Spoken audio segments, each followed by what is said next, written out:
things, and we are not engaging in such work. Sky News. Sky News. Спасибо. А вон Sky News. А это итальянский Sky News, а это... This is Italian Sky News. This is the original one. Dominic Wagcon, Sky News in the UK. Thank you for taking my question. You said some time ago that Russia had no intention to invade Ukraine. I think today you said that Russia did not invade Ukraine, when it clearly has. You've also said that Russia would not hurt civilians, and thousands have been hurt, their homes destroyed, and it seems now hospitals being attacked. Why should the Ukrainians take you seriously, with all due respect? Why should they believe a word you say and the rest of the world? As for the hospital and maternity wards, I talked about this, but you didn't listen to this, and you're not going to show this. And nobody will say that 3 days ago at the Security Council of the United Nations, we explained what happened to that maternity ward. As for the statements, who is going to do what and who is not going to do what, until the last moment, we wanted to resolve the matter in a diplomatic way. We presented an extensive document on our bilateral agreement with the US and also NATO, and also covered all the questions on European security, including all countries on the continent, including Ukraine. We were told that Ukraine is ours, and we will deal with Ukraine, and we will resolve the future of Ukraine. And we proposed we proposed not creating any threats on the ground in Ukraine to the Russian Federation. And Putin explained very clearly why he took that decision to conduct a special military operation. And even if you're not allowed to talk to your listeners about this, you could yourself read this document and understand our logic. It's very clearly explained. We want a Ukraine which will be friendly, demilitarized Ukraine, which would not create any threats for creating a Nazi state, Ukraine where there would be a Russian culture and language, and the Orthodox Church is not forbidden, is not banned. All of that was reflected in their laws, and all our calls, all our attempts to contact with our Western colleagues to influence the Ukrainians on this, they failed. And when the Ukraine passed a law where only Ukrainian is fit for use on the territory of their territory, and all other languages were discriminated against in school, in other universities, and Hungary and Bulgaria started to express their discontent. And Ukraine then made an exception in a very elegant way, exception out of this law for European Union languages, and only Russian was left as a discriminated language, and the West went quiet. It just emphasizes the fact that the West is only interested in Ukraine working against anything that is Russian.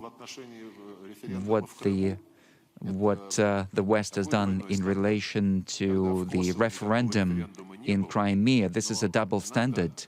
There was no referendum in Kosovo, but NATO created a situation where, by bombing Yugoslavia, they created the conditions for Kosovo. And when they wanted independence, the whole West just applauded it and supported it. Why Albanians can do this and Russians can't do this? Albanians in Yugoslavia, they were not just allowed to do this, they were stimulated, they were pushed in that direction. And they had this, the purpose of United Kingdom and other countries was not to have too large a country in the Baltic, in the Balkans. And they have the same goal in relation to Russia. And we understand that this is not about Ukraine, this is about the aggression against anything Russian. Interests, religion, language, culture, safety, and all other things. And of course now, the reaction of the West to our actions, a very aggressive reaction. And this is, it really demonstrates the fact that this is a fight for life. CCTV, Thank you, Foreign Minister. I'm from CCTV. Just now, Ukraine Foreign Minister said there is no progress on ceasefire. And my question is there any positive outcome during this meeting? And what's your plan to ease the crisis right now? Thank you. I said already at the beginning that we came here not in order to substitute the negotiations track that was created by the Russian president and the Ukrainian president, and that is being conducted in Belarus. It is there that all practical issues are being discussed. It is there that everything had been clarified, what needs to be done in order to finish this crisis, demilitarization, denazification, neutral status of Ukraine, and a number of other things. And this is where business negotiations are taking place. We warned our colleagues right at the beginning of this meeting that we're not going to create a parallel track, as Ukrainian side probably wants to do. For this reason, they always try to substitute real work with creating new formats that, of course, need to take the main center stage in the news, and that just simulates real work. As for this is as far as our today's event goes, and I'm not surprised by the fact that Kuleba said that we did not agree on ceasefire. Nobody was going to negotiate the ceasefire here. All the steps and all the proposals are very well known to the Ukrainian side. And if the purpose of the meeting was to ask this sort of questions, let's start the ceasefire, let's create the humanitarian corridors according to the Ukrainian side and so on. And if all of this is being done in order to say to the media, so that, oh, look, all our good intentions have failed, that's probably the case. That is part of the Ukrainian diplomacy and all these special effects that have the goal to affect the public opinion and the media.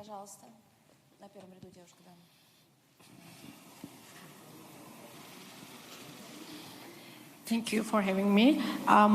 Saida Zahidova from A News. My first question is, the USA bans import of Russian oil and gas. What is the Russian oil politics with Europe? And second question is about the sanctions. How Russia is reacting to the sanctions from different companies and countries? I think I touched upon this issue already, how we're going to deal. I think your colleague from asked this question. I said that we will resolve this issue, and we will resolve it in such a way that we're not dependent on our Western partners in the future, whether these are governments or companies who are not guided by the interests of their business. They are just tools of the political aggression that Russia is feeling from the West now. We will do everything possible not to be in this situation ever again, so that no person, no Uncle Sam or anybody else could do anything to destroy our economy, and we will find ways to do this. And this is long overdue. And there was another question, sanctions. Yeah, and as for oil and gas, again, we are leaving this to the decision of our colleagues. We never used oil and gas as weapon, and that's something that is we're being charged with. In 2010, I think there was a crisis when Ukrainian authorities started to just steal the transit gas to Europe because they stopped paying for their own gas. We were supplying gas to Europe in full volume, and they were just stealing it. Do you think Europe tried to dissuade them? No, they started to say, "Oh, Russia is using it as weapon." But again, I'd like to reiterate, everything that is happening in relation to Ukraine is measured through one criteria. How can we harm Russia? How can we contain Russia using Ukraine? And this policy has been there for a long time.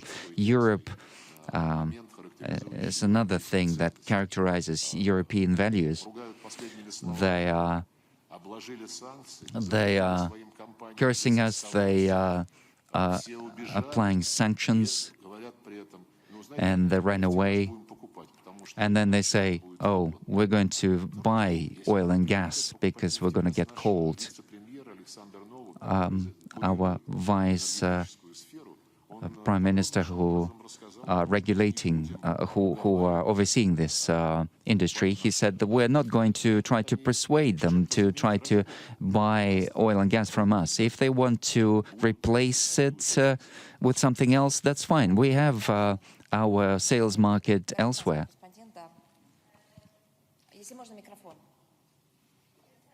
Just a second, Mike. Sorry. Mike, please. Hello, thank you for taking my question. I'm Elvan Kıvılcım from Wall Street Journal. My question is, does Russia have any red lines in terms of military aid? Where would you draw a line before taking military action? Yeah, I didn't understand. Before taking military action against whom? Well, against countries who are sending military aid. Do you have a red line? For instance, many countries are sending military aid to Ukraine. Do you have a red line with regard to military aid before you take action? I answered this question whether we were going to react to what countries are doing when they supply weapons to Ukraine. We believe that these countries are creating a colossal threat for themselves when they are passing the most dangerous weapons, these portable rocket launchers, and when they are witnessing how Ukrainian authorities are just giving out weapons to everyone without any control. We never said that we would have any plans in relation to NATO countries.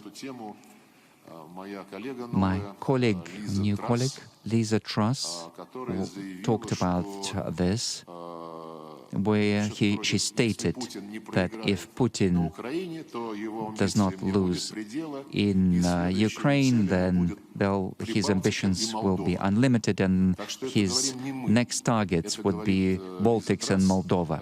We're not saying this. This is Elizabeth Truss, who is famous for her statements, but when she talks about Baltics and Poland, I think this is just part of British diplomacy. This is when it's in line with the tradition when they faked the Peter I will when the British wrote that. Андрей Колесников, газета «Коммерсант». Kolesnikov from Kommersant. Today, it's becoming possible what was impossible to imagine yesterday. Do you believe that nuclear war can start? I do not want to believe in this, and I don't believe in this. I would like to emphasize that the nuclear topic in the context of the Ukrainian events over the last few years, and this topic was introduced exclusively by Western representatives. First of all, NATO representatives. Lisa Truss also talked about not excluding conflict between NATO and Russia. I don't know how can you make statements like this. And Stoltenberg was also making statements. I don't know whether he's making statements without agreeing them with all NATO members.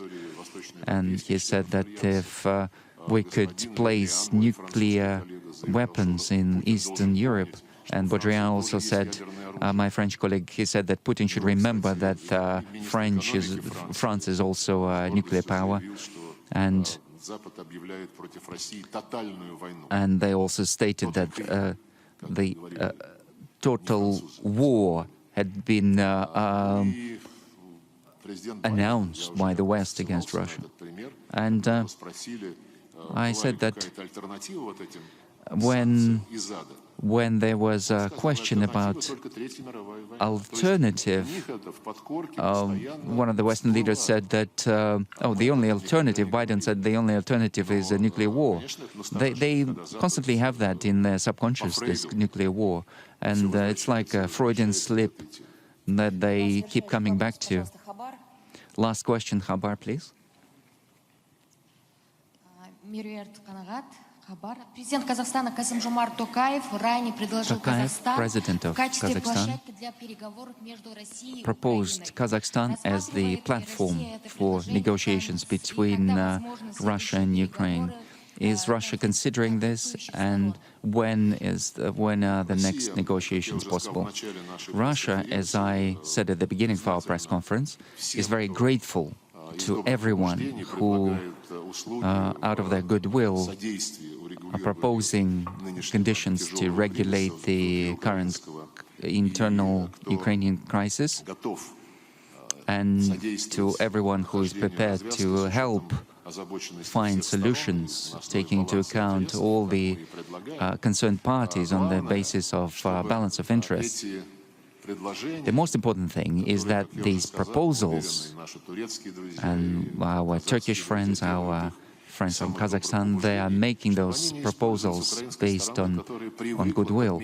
We don't want Ukrainian side to use these proposals as an excuse. They have this tradition of using these sort of new initiatives as ways of replacing real action. I remember they were proposing a Turkish platform, and what was behind that was the desire not to implement the measures or to do its work, and to replace it with show effects.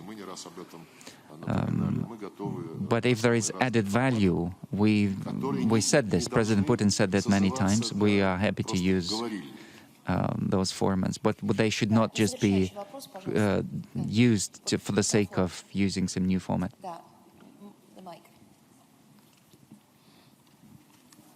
Foreign Minister James Landale, BBC News. Foreign Minister, is Russia really serious about seeking a negotiated solution to this crisis? Seeking? A negotiated solution to this war? Yes, we are very serious. If so, what did you bring to the table today? What progress, if any, did you make? And secondly, if I may, how can you talk of diplomacy and ceasefires and negotiations when maternity hospitals are being struck, when so many civilians are dying? You see, it's a third time that I'm being asked about the maternity ward, and third time they want to hear, they don't want to hear the answer. And you are not listening to this answer again. I said the third time that I had been asked about the maternity ward, and it looks like you did not hear what I wanted to reply, and your key media in the West, they're just making headlines out of this.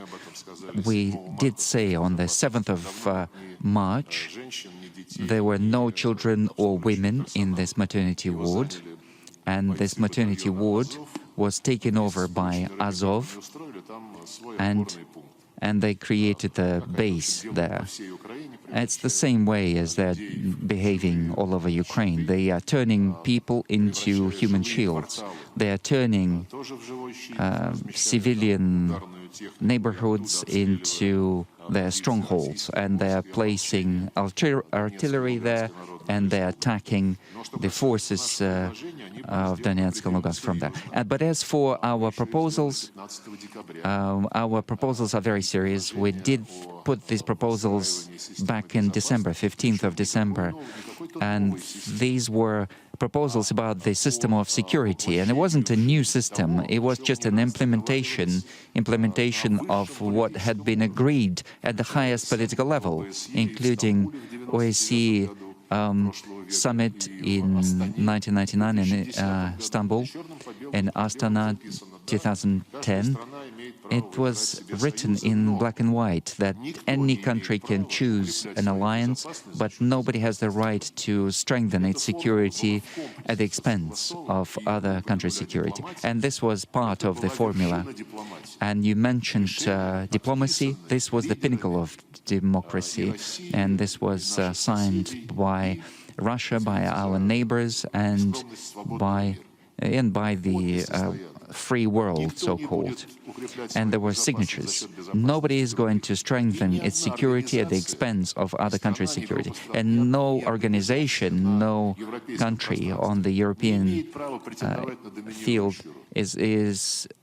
needs to try to be the dominant force, as NATO is trying to do currently, and violating this principle. And when our proposal to sign an agreement between Russia and NATO, where the principles are being implemented, not just taken out of thin air, but the principles taken out of these documents, documents having legal force. Instead of replying to us at the level of states, we received a document from Borrell and Stoltenberg, half a page, where it said that yeah, don't worry about that, we are prepared to talk and so on. But the fact that these obligations had been signed, and NATO and European Union, it had nothing to do with this. They said that it was the individual countries had to do this. And they just delegated all authority to the General Secretary of NATO, and they just placed the whole responsibility for that on him. This is what was done to diplomacy. This is something that was done to it by your Western representatives. Of course, we want diplomacy now to resolve all the issues, but this time we explained very clearly that demilitarization of Ukraine, we need denazification of Ukraine, and we can't do without this, because the threats that were being created on the territory of this country for the Russian Federation was direct military, cultural, informational threat, language threat, if you want, civilization threat to Russia.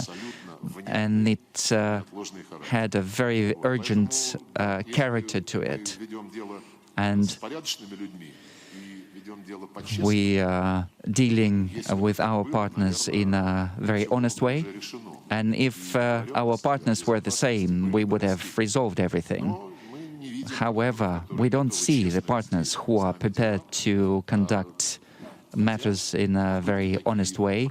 However, there were attempts to do this, and I'm hoping those leaders who are now very active in relation to what's going on in Ukraine, I hope that they realize the existential threat to the whole European security, which is caused by their inaction and their lack of desire to implement the agreements. We never wanted war, and we want to end the war based on the interests of the republics that refused to accept the results of the military coup in 2014, and they witnessed how the representatives of this regime were burning people alive in Odessa and were bombing people in Lugansk.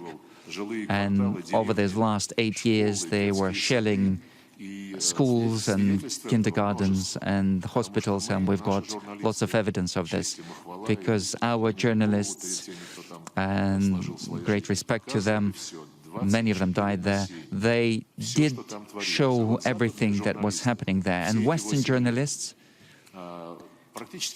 practically did not go to that contact line, and they never showed how the actual situation of the people on that side. 70% of all the damage was concentrated on this side of these republics. It was once that representative of BBC did come to that side of the border, and they did report quite objectively. But covering this topic on a daily basis, and covering this topic in the United Nations, and direct refusal of implementation of Minsk agreements, I don't remember anybody covering that in the West. And what you are covering now in Ukraine, in relation to Ukraine, and if we contrast it to what was said over the last 7 to 8 years in that area, I think that would be quite telling if we contrast it with all that information. And then we see that all these decisions that we're taking at the highest level are not really respected. My colleagues, thank you very much. We would like to finish our press conference with this. A rather abrupt end there, Sergei Lavrov, Russia's foreign minister, talking in Antalya following talks with the Ukrainian foreign minister, Dmytro Kuleba. We've heard from Mr. Kuleba and Mr. Lavrov at the same time. They held both their press conferences at the same time. We had a little bit from Mr. Kuleba, who said that not much had come from the negotiations. Sergei Lavrov said that they discussed humanitarian issues. They talked about what the Russian military is doing on the ground to make the situation for civilians easier. He said that the special military operation, which is what the Russians are calling this, is going to plan. And that in terms of supplies of weapons from abroad to the Ukrainians, Mr. Lavrov saying they see how dangerously our Western colleagues are behaving. So that was in terms of the weapons supplies that the West is giving to the Ukrainians. Those who are pumping Ukraine with weapons, they need to understand they have the responsibility, they have to be responsible for their actions, and also those encouraging the flow of mercenaries, Mr. Lavrov said. There has been a lot of reporting around the bombing of a maternity hospital in Mariupol, and Mr. Lavrov was asked about this 3 times, and each time he gave the same response saying that on March the 7th, the Russians went to the UN Security Council and they said that there were no women and there were no children in that hospital, and it had been used by the Azov Brigade, which was It's a volunteer brigade initially formed in 2014 that was fighting Russian separatists in Donbass. And the Russians claim that they went to the UN Security Council on March the 7th and said that in that hospital, the Azov battalion had set up and that there were no women and children there. And they said, Mr. Lavrov said that this is how Ukrainian forces are operating in the country. So he was asked about that 3 times and he gave the same response. He also was asked about sanctions against Russia, saying that we will take care of the economy ourselves and that they will come out of this with a clean conscience. He reiterated Russia's stance, saying that they want Ukraine to be neutral. We do not want them to remove security from Ukraine, but we're ready to discuss the security of Ukraine, Europe, and Russia. And he also said that he was not interested in trying to justify our actions in Ukraine. So quite an extensive press conference there from Mr. Lavrov. And as I was saying, it was following negotiations with the foreign minister, Dmytro Kuleba, from Ukraine. Right, let's go to Moscow now and speak to our correspondent, Diana Magley, who is there. Diana, can a compromise be reached? Well, I think based on that press conference, it seems that the mood in Russia is not to push for any kind of a compromise at all. I mean, they couldn't reach an agreement on a ceasefire for 24 hours or any kind of a humanitarian corridor out of Mariupol. So I don't think they're going to be reaching any kind of compromise on anything else. And it was interesting to hear from Ukraine's foreign minister, who essentially suggested that it was above Sergei Lavrov's pay grade, really, to make these kinds of political decisions about a humanitarian corridor. And suggested that he just did not have the mandate. Sergei Lavrov responded to that, saying that, of course, these kinds of military decisions need to be taken by Russia's Ministry of Defense and by the commander-in-chief, who is Vladimir Putin. But I thought that sort of tension was really quite interesting, because clearly in those meetings, 1.5 hours they spent together, it would seem that Russia's foreign minister deflected any desire to compromise, and perhaps it really is not in his hands. He is a diplomat. He is not calling the shots here in Russia. But he was pretty strident on Russia's main narrative. And there were 3 points, I think, 2 of which you've mentioned, but 3 that are worth bringing up. One is this insistence from Russia that the Pentagon is developing biological laboratories around the world, around the edges of the former Soviet Union. They said that before in relation to Georgia a few years ago, and they have been saying over the past few days that the Pentagon is trying to establish or has built up biological laboratories in Ukraine, which the Pentagon has categorically denied. He said that they were being built for the purpose of ethnic use, which was pretty interesting terminology. He also talked about the bombing of this maternity hospital in Mariupol, as you said, saying that the Russians had alerted the UN Security Council 3 days ago that had been taken over by the Azov battalion, which is a nationalist battalion formed back in 2014. I filmed with them back then, but they are the exception to the rule in Ukraine, but it is something that the Russians hang on to, that they have a far-right association. He said that they had taken over this maternity hospital. There were no women and children there, and continually deflected any criticism from journalists in the room that Russia was responsible for civilian deaths or that Russia had initiated this.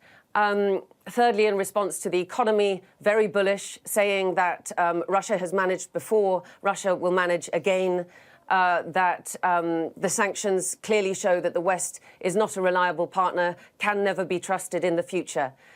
So very straight there.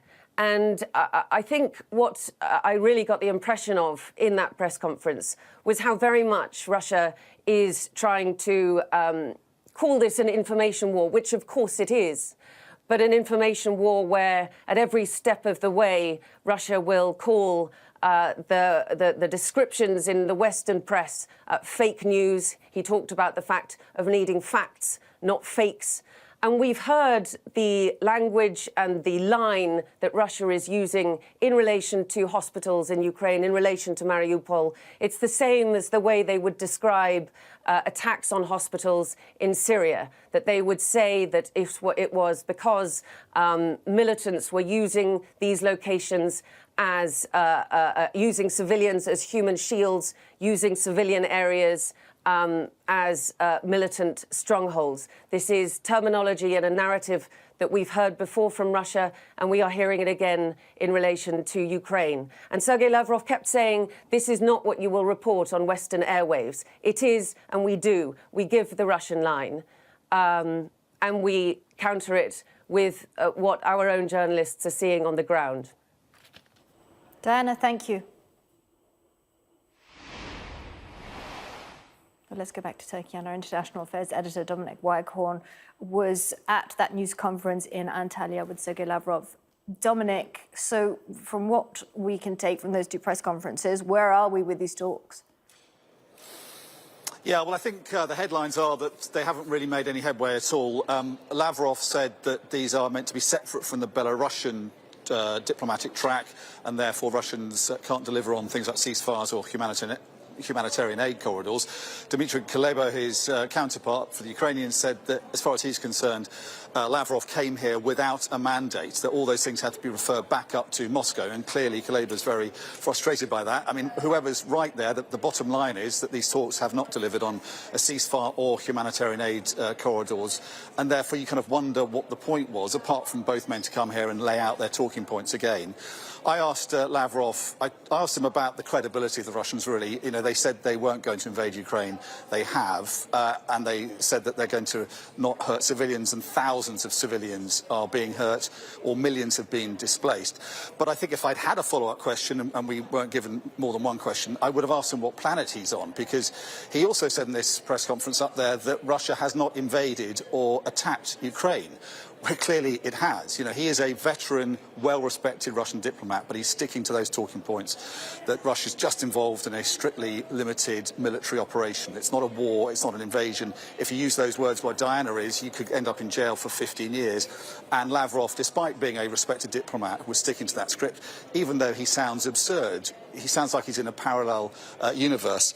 I think also, talking about the hospital that Diana was talking about there, he was sticking to the script there as well, which strays slightly from what his spokeswoman was saying. Maria Zakharova was saying before the press conference that she felt that all the pictures of this maternity hospital were faked.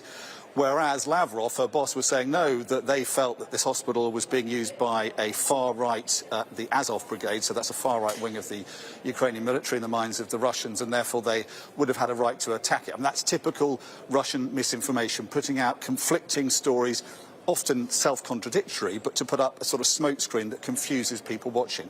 What you have to say as a dispassionate observer about attacking hospitals is the World Health Organization says that 18 medical facilities have been hit now in Ukraine, 3 over the last 24 hours or so, the most recent one a maternity hospital.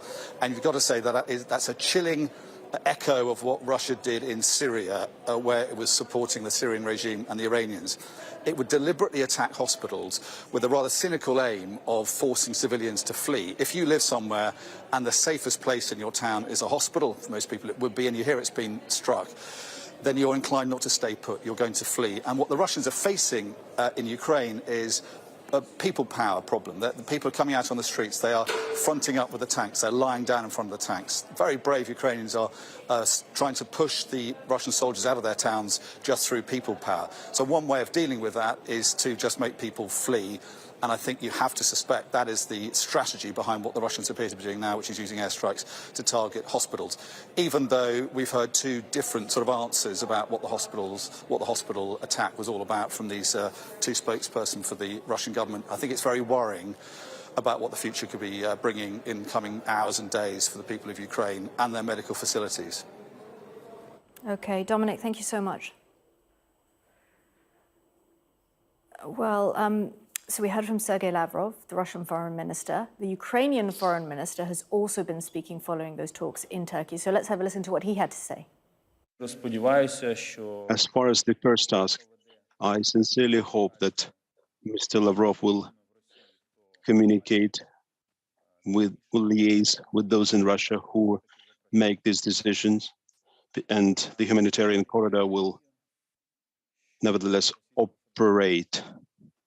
And I still keep hope that the Russian Federation, from humanitarian reasons, from empathy, human empathy to those who are suffering in Mariupol, and will allow to evacuate babies, those who suffer in Mariupol because of the lack of medications, that the Russian authorities will allow for humanitarian corridor from Mariupol, same way as humanitarian corridors as which operate from, for example, from Sumy to Poltava. We can't stop the war if the country which started the aggression, the attack, has no willingness to do that. Today, I heard that ceasefire is linked by the Russian Federation to the implementation of the demands put by President Putin to Ukraine. In connection to this, I would like to confirm once again that Ukraine has not surrendered, is not surrendering, and will not surrender. We're ready for diplomacy. We're looking for diplomatic solutions, but until we find them, we'll be doing everything to defend our land, our people from Russian aggression.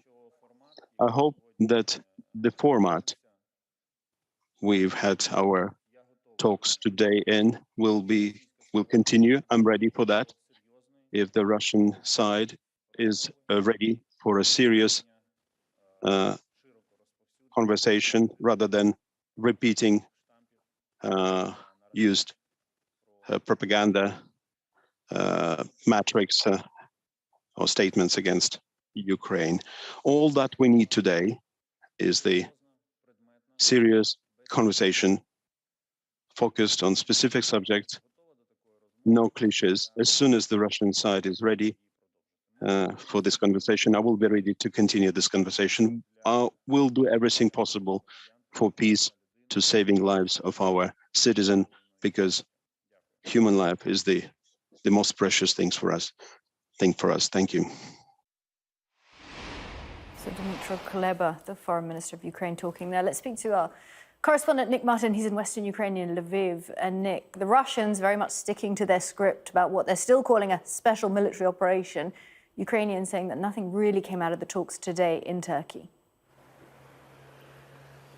Yes, and these were the first high-level talks between Ukraine and Russia since the invasion more than 2 weeks ago. But it's clear from the tone of both men, frankly, that they didn't go very well and they weren't particularly constructive. It's clear that very little, if not any progress has been made in trying to get any glimmer of hope of trying to calm things down in this besieged country.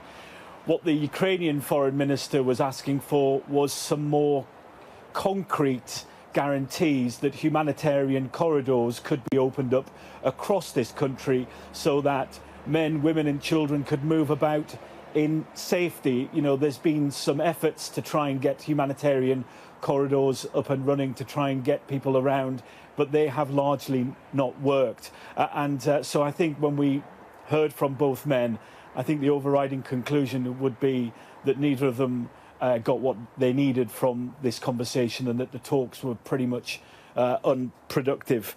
The foreign minister for Ukraine said that they were desperate to seek a solution for children, and he said he appealed for the Russians to show human empathy. He mentioned the attack on that maternity hospital in the port city of Mariupol, 17 people injured there, pregnant women, pictures of pregnant women being brought out. They were pretty shocking images. Sergei Lavrov, the Russian foreign minister, claimed that that hospital had been taken over by Ukrainian militia, and that is why that was attacked from the air.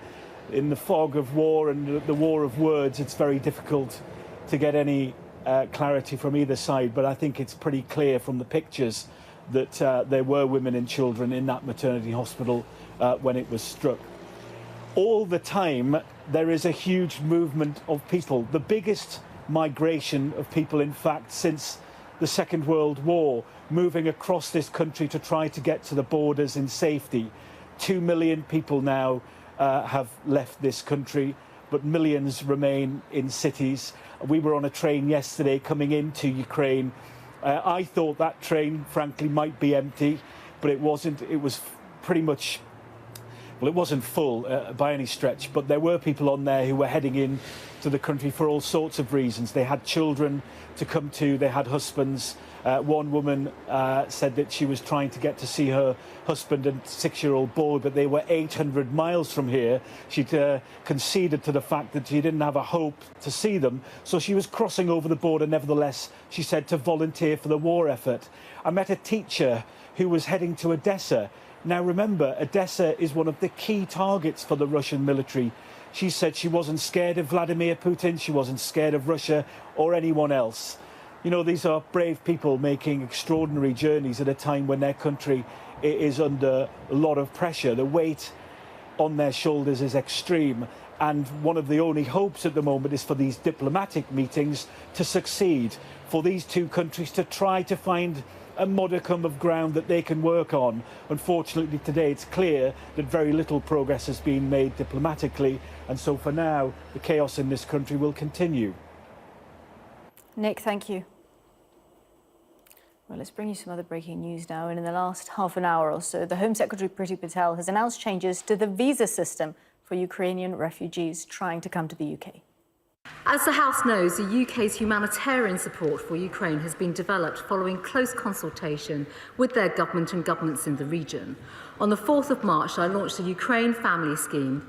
It applies to immediate and extended Ukrainian family members, and everyone eligible is granted 3 years leave to enter or remain. Today, I want to set out further changes I'm making to the process to make it quicker and simpler.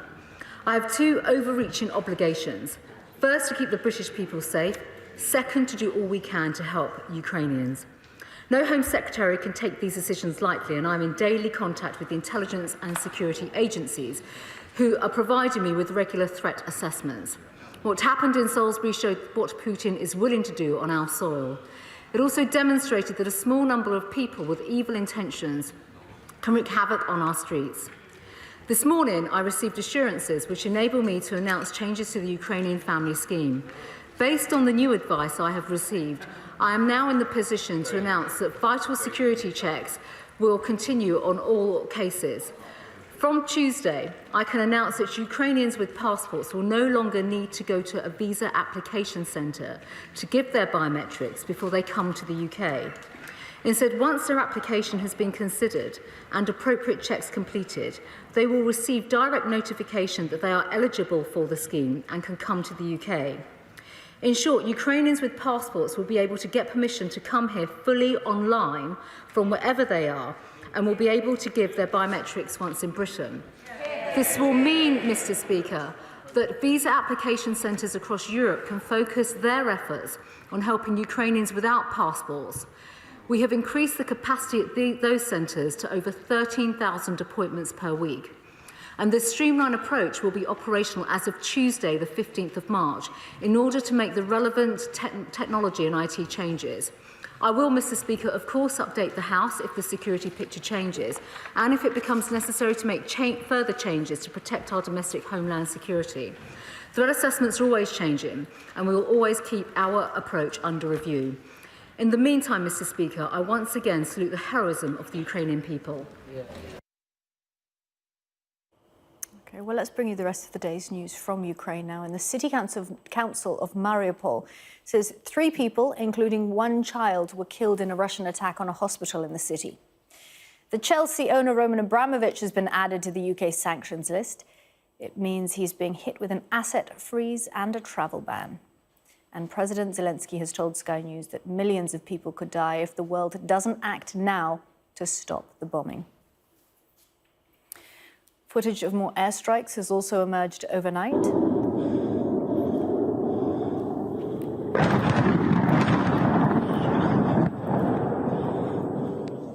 Local officials say 2 hospitals were hit in Zhytomyr, 90 miles west of Kiev. Russian aircraft was filmed flying overhead shortly before the explosion.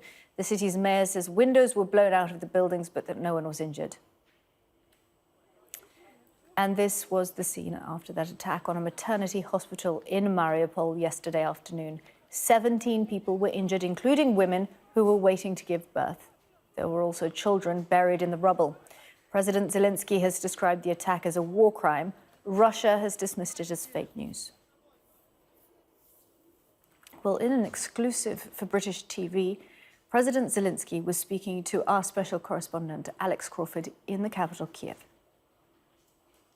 They want us to feel like animals because they blocked our cities, the biggest cities in Ukraine, and they blocked and because they don't want our people to get some food, water. Yesterday, for example, children. I don't know if you know the children in Mariupol was the child was dead. Yes, you know that is the idea of this operation, or I don't know how is Putin telling about it. So that is the idea to do with Ukrainians animals, but we are not. So how do you stop it? Are you prepared to do a deal? You've said you're happy to talk. We can't stop alone all this. No, How do you think it is stopped? How is it going to only stop? if the world will unite around Ukraine.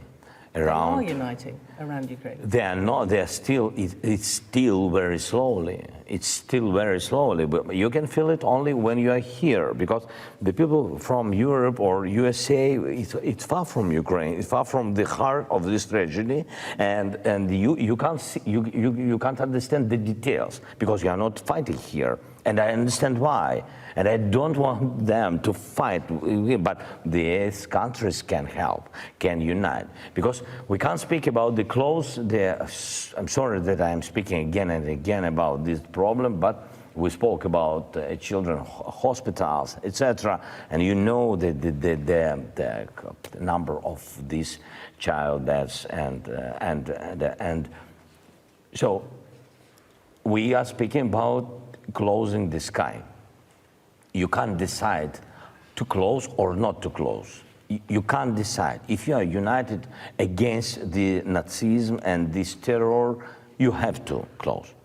Not me. Don't wait me asking you several times, a million times, close the sky. No, you have to phone us to our people who lost their children and say, sorry, we didn't do it yesterday, 1 week ago.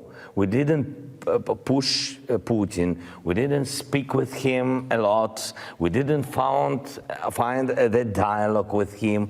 We did nothing. And it's true. Yesterday, the world did nothing.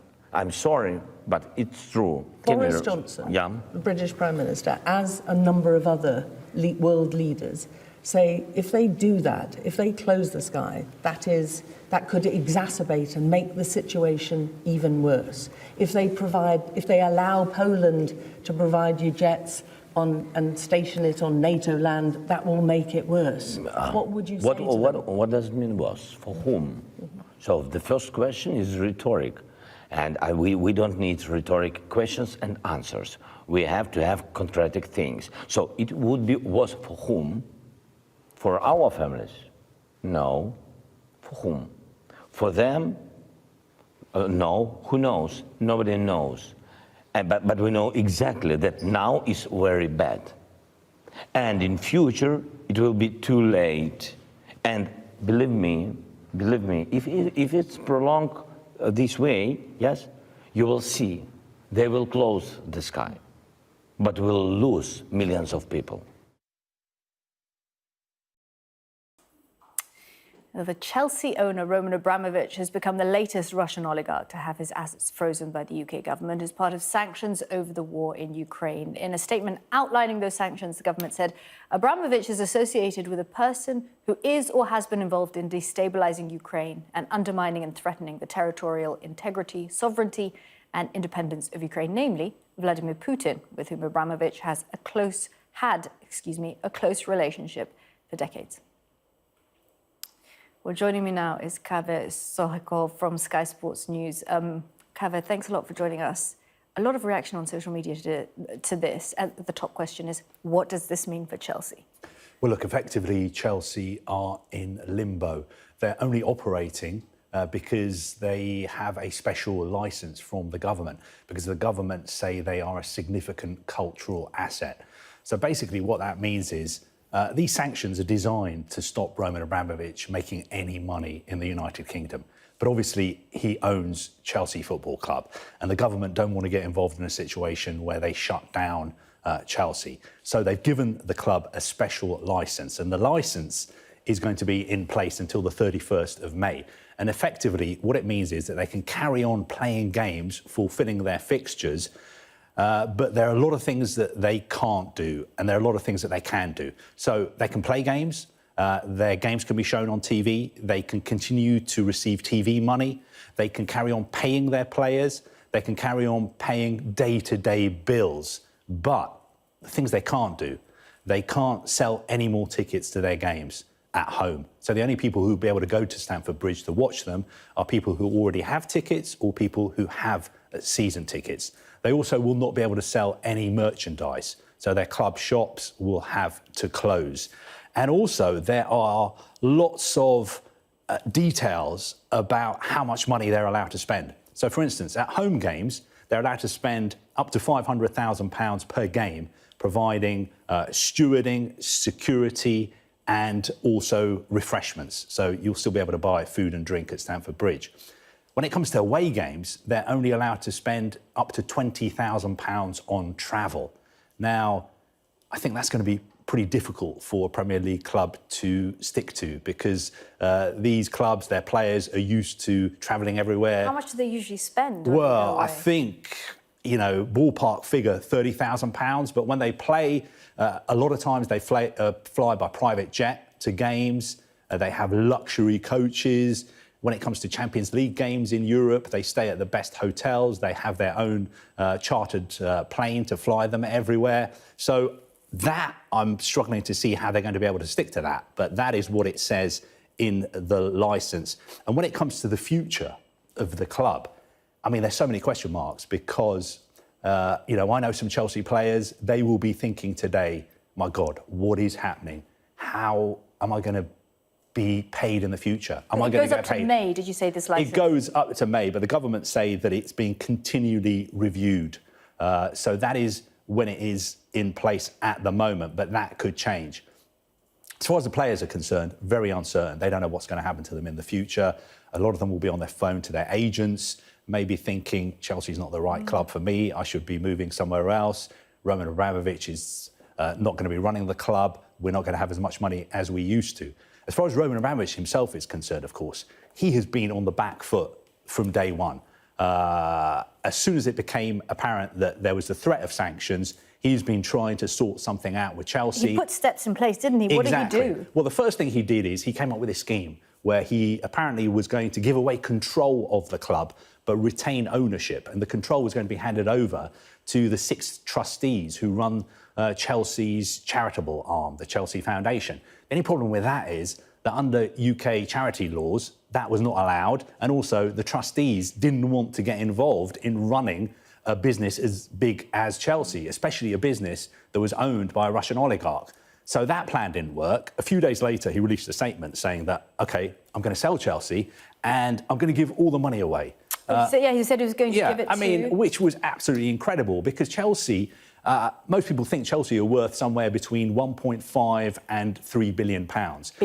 Billion pounds. So for a businessman to come out and say, I'm going to sell it and give the money away, and he said, I'm going to give the money to a foundation that I'm going to set up. And this foundation is going to benefit the victims, all the victims of the war in Ukraine. Wasn't clear how he was going to be able to set up a bank account because obviously he's a Russian oligarch who's linked to Vladimir Putin. It wasn't clear how he was going to be able to get the money, how he was going to be able to sell Chelsea when so many Russian banks and businesses are under sanctions. So that plan doesn't look like it's going to work either because the government have said that this licence means that he will not be able to sell Chelsea for the time being. So the sale is off. But there is a way around it. The government have said that if he wants to sell it, as long as he can prove that the proceeds are not going to him, the government may be able to issue a new licence which would allow the club to be sold. But he would have to prove absolutely and satisfy the government that he wasn't getting the proceeds. So the sale looks to be off. It looks the club are in total limbo and effectively they're really being run by the government. Yeah, because that was my next question. Who's running Chelsea? Well, they are running. The only reason they're operating is that they have this special license from the government. Has never been issued before. I'm assuming it's. I've never heard of anything happening like this. What I think the problem the government had is they didn't want to take over control of Chelsea, because if they seize all Roman Abramovich's assets, it would effectively mean that the government would be running Chelsea and the taxpayer would be subsidising Chelsea, because Chelsea lose a lot of money. Last year, they lost something like £150 million. So if we had the situation whereby the government was running Chelsea, you would have taxpayers coming out and saying, why are my taxes going towards paying Romelu Lukaku £300,000 a week? I'm a taxpayer. I don't want my money going to pay these millionaire footballers who fly on private jets around the world. So I think what the government have done is quite clever, is they've managed to sort of take a step back and distance themselves from owning and running Chelsea. But really, the only reason Chelsea is continuing to operate and the only reason they'll be able to play their game against Norwich tonight is because they have a licence to carry on playing, which has been issued by the government, and the government have made it clear they can take that licence away anytime they want. When he said he was going to sell it, was there any interest in it? There's been lots of interest, but the whole issue has been is, from a PR point of view, it was great for Roman Abramovich to say, I'm going to sell Chelsea and I'm going to give £3 billion away to the victims of this war. Although he never made it clear whether it was just going to be, the money was going to Ukrainians or Russians as well in Ukraine. So I had the feeling that it was a bit of a PR move as far as he was concerned. I've never heard of any businessman ever selling something worth £3 billion and giving all the proceeds away. As to interest, there was a lot of interest. We know of at least 10 parties who were interested in buying Chelsea. 10, but none of them were willing to pay £3 billion. Most of the interest came from the US. Historically, the kind of people who are interested in buying Premier League clubs have been from Russia, have been from China. Because they have the cash, right? Yeah, and also it helps them soften their image and project soft power around the world. A lot of interest from the Middle East as well. In this case, there's been virtually no interest, obviously, from Russia.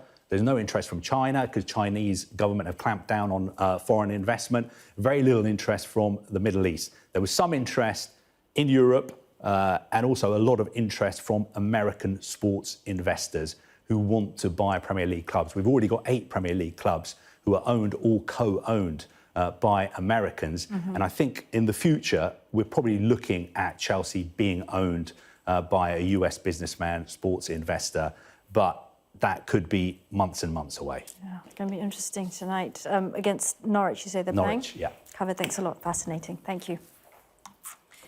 You're watching Sky News Today. Coming up, we're going to go live to the city to find out how the war in Ukraine is affecting the markets.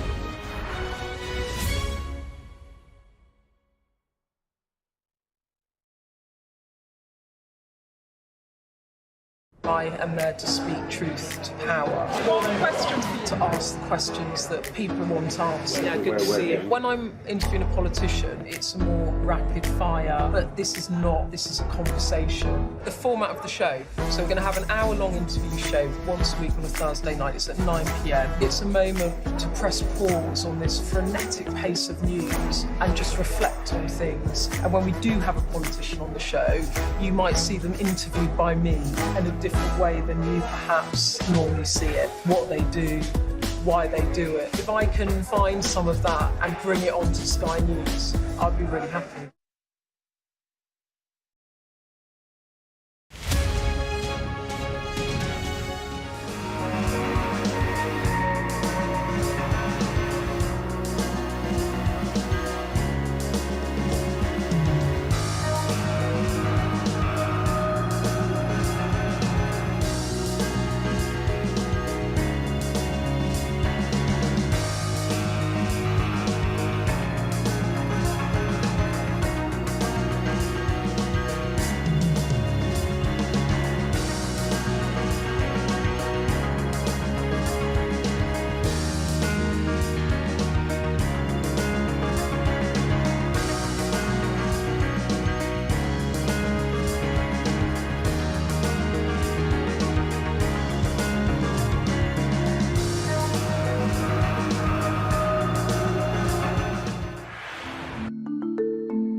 Now, the number of Western companies exiting Russia has increased once again today. Let's go live to the city and speak to our business presenter, Ian King.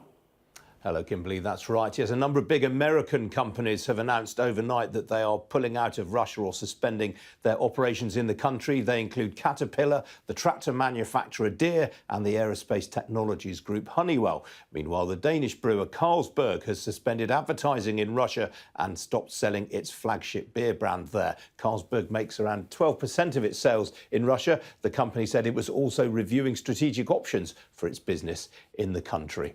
Well, among the latest other big names to announce exiting Russia is Rio Tinto, which has become the first of the world's global mining companies to cut ties with Russia. Now, Rio has no operations in the country, but it has a number of customers in Russia. It's also a partner with the Russian steel company Rusal in a joint aluminium venture in Queensland in Australia.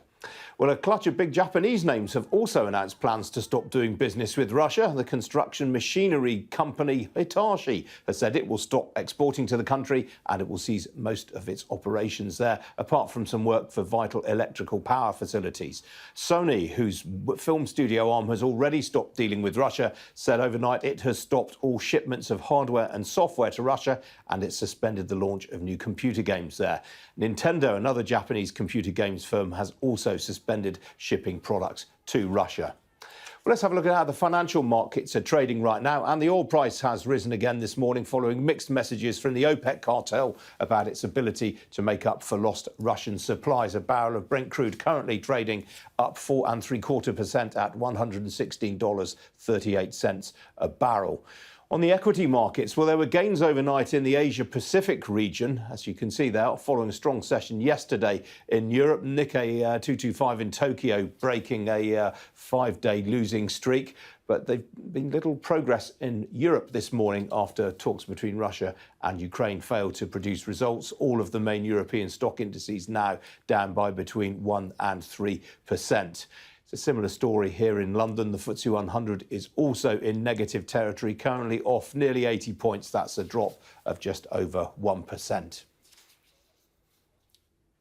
Well, joining me now for a chat about the markets is Janet Mui. She's Investment Director at Brewin Dolphin. Janet, good to see you this morning. Clearly, Europe had a great rally yesterday, but, I mean, there was a lot of talk. It was really just what's known in the jargon as a technical correction. Would that be your reading of things? Hi, good morning, Ian. Thanks for having me. Yeah, basically, financial markets have suffered huge losses in the European stock market. For example, the German DAX index entered correction territory, which is more than 20% of decrease in the stock price. And also, for example, the US tech index, the Nacht, also have entered correction territory earlier. So these rebound yesterday came after very heavy losses. So I think there is some sort of deep buying from investors, but I think also it is because yesterday there has been some positive news that OPEC may increase supply. But obviously, as you mentioned, the news is actually quite mixed. So that's why we have a bit of a pullback from yesterday.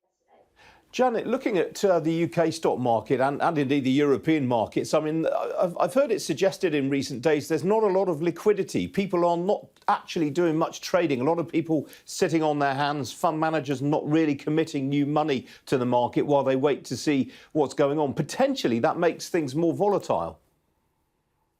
Yeah, absolutely. I think there is some indication that the recent deep buying activity is driven by retail investors. And actually, the institutions are actually standing on the sideline because I think it makes sense because there's so much uncertainty there.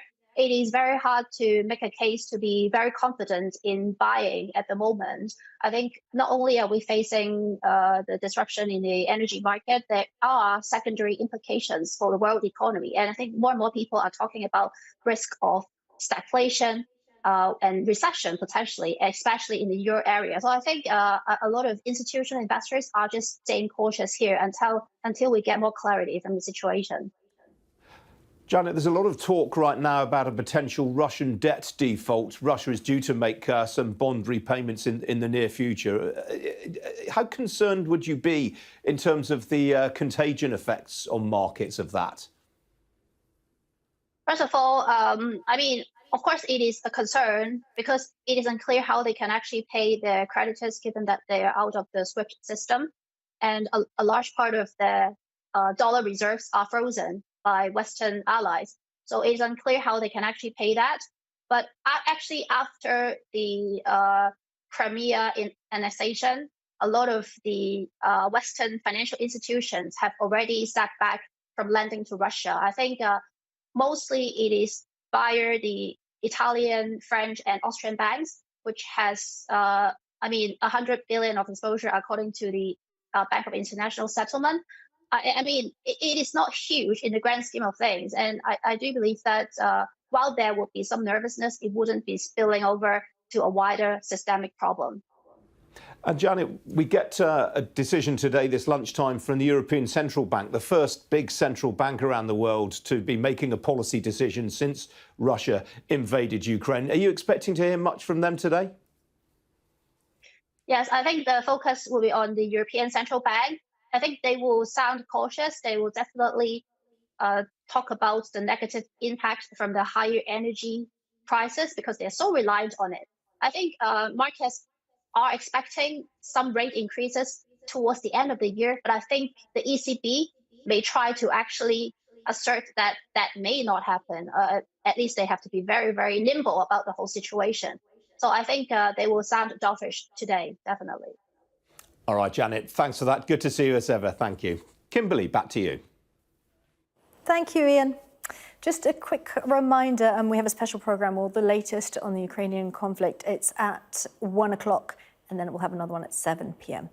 Now, the Ukrainian city of Mariupol has been surrounded by Russian troops and bombarded by attacks for 9 days. Multiple efforts to create humanitarian corridors out of the city have failed, and authorities there have reported food and water shortages. Joining me now from Dnipro is 13-year-old Maria. She managed to escape Mariupol with her mum and her dad last week. Maria, thank you so much for talking to me. My name's Kimberly, and if you don't want to answer any of my questions, you just let me know, okay? Okay. How are you doing, Maria? Now I'm fine, thank you. So tell me what happened and why you had to leave your home. So situation was really bad because on 26th of February, so our neighbor's house was trapped 3 Russian bombs, and his house was just a simple house, nothing special, no army here, and all our windows was just broken. And after it, we were sitting in the basement about 3 days with my family. And then the first match, we heard an information that Russian military is in our village, and we were really worried about it. We didn't want to stay in those situations because we understood that we don't have we will not have anything good in our life when we will stay here. So we had a chance to leave, but it was really difficult to leave. I can imagine it was very, very difficult, Maria. Just explain to us the situation and how you made that decision. Did you make it with your parents, or did your parents say, we've got to go now? So describe the situation. Situation was really worse because we don't have any lights, any water, any nets. Actually, my friends, my schoolmates don't even know what's going on because on the day when the bomb trapped to our neighbors' houses, we just was online some minutes before this bomb attack. So everybody were really worried about us. We don't have anything. And after 3 days, when we were sitting without anything, our food was, we don't have so much food, not so much water. We don't have any lights, any warm things, because when we have lights, we have a permission to stay in a warm room, but after bomb trapping to our house, we don't have anything. So the last news that just break us, it was a news that Russian military was here, and we understood that if we will stay, we will die because of no food, no water, or because of Russian military hands. So we sat and started to talk with my parents about it, with my grandma, and we said that we should go because it's really worse situation. So what did you take with you when your family made that decision that you had to go? How did you then decide what you were going to take? And then how did you leave Mariupol? Mm-hmm. So we decided about this fact that we should leave about 1 p.m. or about 3 p.m. and we were packing everything about 3 hours. We were really worried because we had the same situation in 2014 when we need to leave, but we left to Mariupol. And in this situation, we don't actually know where we will go and when we will arrive home. So we were packing, first of all, our warm clothes, and then we were packing our things, our documents, because we need it. And we were so emotional this time, so we forgot a lot of clothes, a lot of stuff in our home.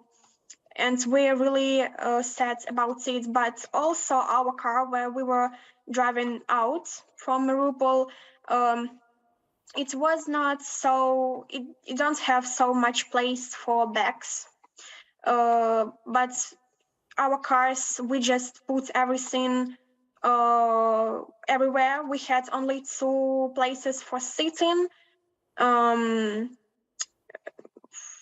places from 4, and then we left. When we were leaving in our village, we met our army, our Ukrainian army, and they said that there's no way to Mariupol and we just need to stay, but we said that we will try. Then we went to another place with army. We found some army. It was really difficult to leave villages that is in road to Mariupol. Then we were driving through road that was actually in the holes from bombs. Then we arrived to Mariupol and we heard a lot of shooting here. And then we found a net and we could talk with my schoolmates, my friends. They were really worried about us because there's no information about village, nothing. We were just Maria, talking with them. Sorry? Maria, just quickly, because we're running out of time, I just want to find out how you feel now that you're in a different city, you don't know about your friends, you don't have school. So really quickly, we left really fast. We found a lot of Russian military, but then we found a safe place. We didn't know actually anything about my schoolmates, my friends, because we don't have a net, any communication with Mariupol. Everybody wants to leave, but there's no chance to leave. Everything is bombing now. How I feel now? I feel now maybe safe in Dnieper, but we don't know how much time we will be safe. Okay. Maria, you're so brave. Thank you so much for talking to us. Thank you so much. You're watching Sky News Today. Coming up. As the UK streamlines its visa system for Ukrainian refugees, we'll hear from a couple stranded in Poland waiting for help from the Home Office.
independent, united kingdom.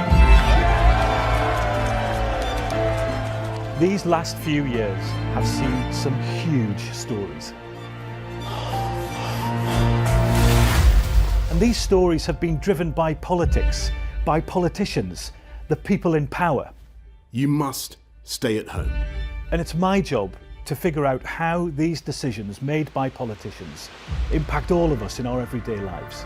This is the worst thing I've ever been through in my life. People turn up here with their child stuff in a black sack and just say, I don't want to. And that is what it is. It's first-class poverty.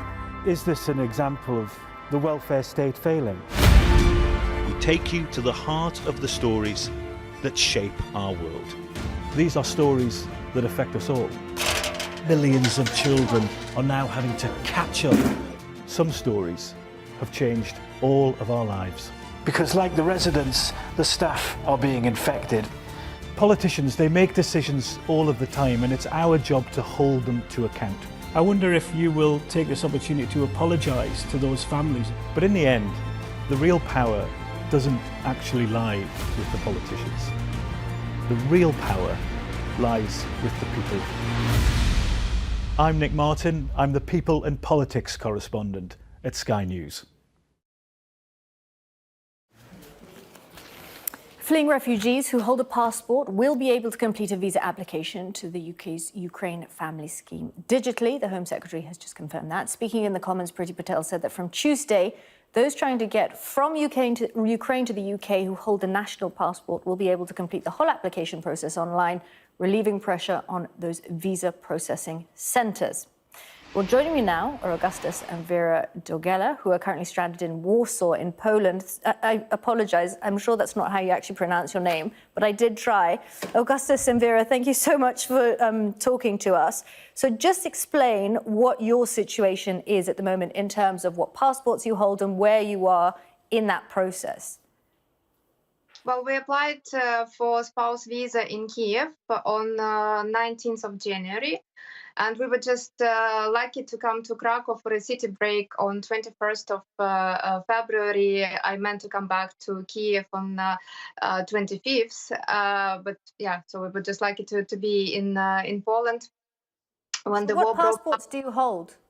I hold my Ukrainian passport, and the situation is that on 24th of February, I got a letter from PLS that our application was successful and that I need to get to come to the office to get visa. And obviously, visa What's office. TLS? Sorry, you know, for many people, this is a very foreign process. So I think we should really explain every single step. So I just want to, Augustus, you have a British passport, right? Yes. I'm a British citizen living in Scotland, and I'm stranded here in Poland together with my wife, unable to come back home because of simple bureaucratic issue that my wife has British visa. She was issued British visa just on a day when war broke out, but we cannot get visa vignette printed into her passport in order for us to board a plane or come in via land route, via tunnel. So the process was that you were issued the visa, but it wasn't printed out into your passport. Yeah. Yes, and now we're stuck in limbo. Phoned many times various Home Office helplines. I had this question raised twice by my local MP in Parliament. She was helping me. Was speaking to Home Office, whose advice was just to walk into a visa application center in Warsaw, and we will be able to print a visa. That's what we did on Tuesday, and we were turned back and told that we're not printing visas. Okay, so you have a visa. It's not printed in your passport. Yeah. You went to the UK office in Warsaw, which is meant to issue those visas, and they told you that they're not printing visas. Yes. No. Yes. Okay, so then did they give you an option for what to do? No, just to email .gov.uk. Like, I already had escalation raised on 25th of February with Home Office asking them if we can get visa issued at alternative visa application center, as it was advised by immigration lawyers, which helping me to come back to country via help of my employer as well. And if you're a British citizen, sorry to interrupt, if you're a British citizen, you shouldn't need an immigration lawyer to come back to your country. But I don't want to come back without my wife. who's in current situation, who lost Who everything. has a visa? From work, who has a visa but doesn't have it printed into our passport. And I was finding out various other ways if we can come as visa is issued, if we can come at the border, show the email, because we have application forms, reference numbers, we have all the documents necessary in order for us to board the plane. But unfortunately, no. Until we have a visa printout, we cannot go to UK. How do they propose you get that visa printed out if they won't print it out in Warsaw? Well, we just need to wait until Home Office figures out a way how to do it. I'm phoning regularly every couple of days to find out on how escalation is going, and always told that it's getting re-escalated, but things are not moving simply. Have they given you any idea of how long you're going to have to be in a third country while your own country sorts out their bureaucracy? It will take days, we said, but nothing concrete. And that's probably one of the better advices, because while phoning these helplines, especially at the start of a conflict, the advice was for us to come back to visa application center in Lviv in Western Ukraine from the safety of Poland. So basically, like UK visa, they're advising us to come back to the war zone in order to get visa printed, which I found completely outrageous. Augustus and Vera, we hope you come home soon. Thank you so much for talking to us. Thank you. Let's have a look at the weather.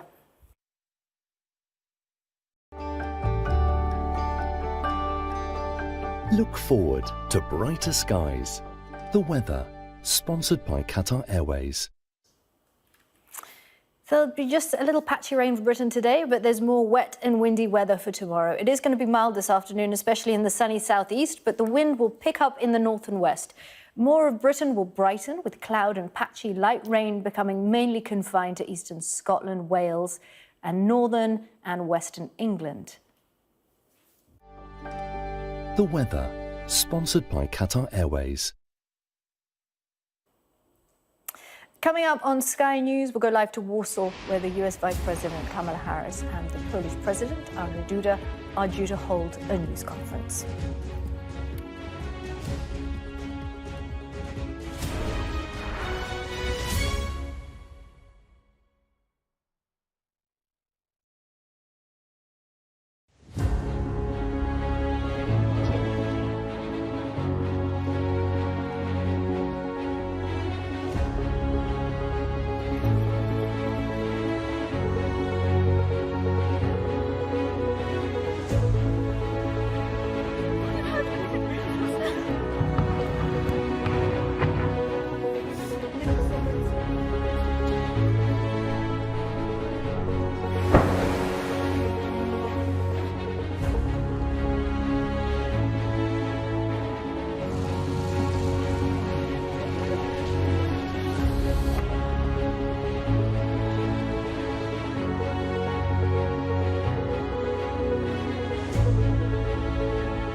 This is Sky News today. It's 12 o'clock. The headlines.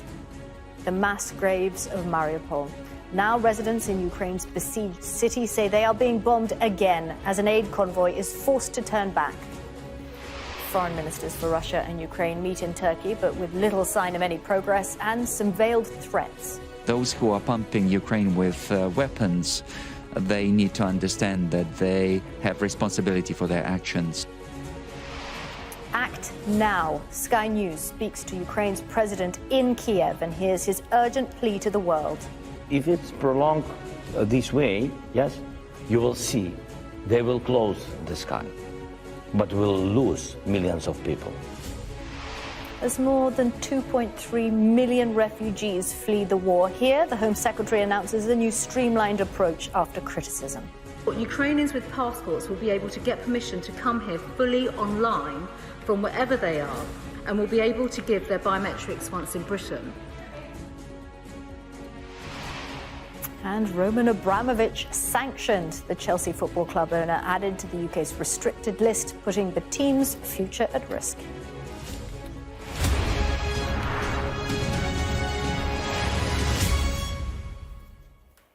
Good afternoon. For more than a week, the city of Mariupol has been surrounded by Russian forces and bombarded from the air.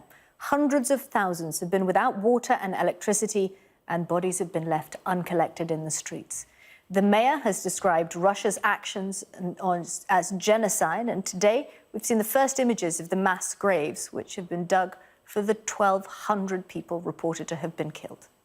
This 25-metre-long trench was dug yesterday in the freezing ground of one of the city's cemeteries.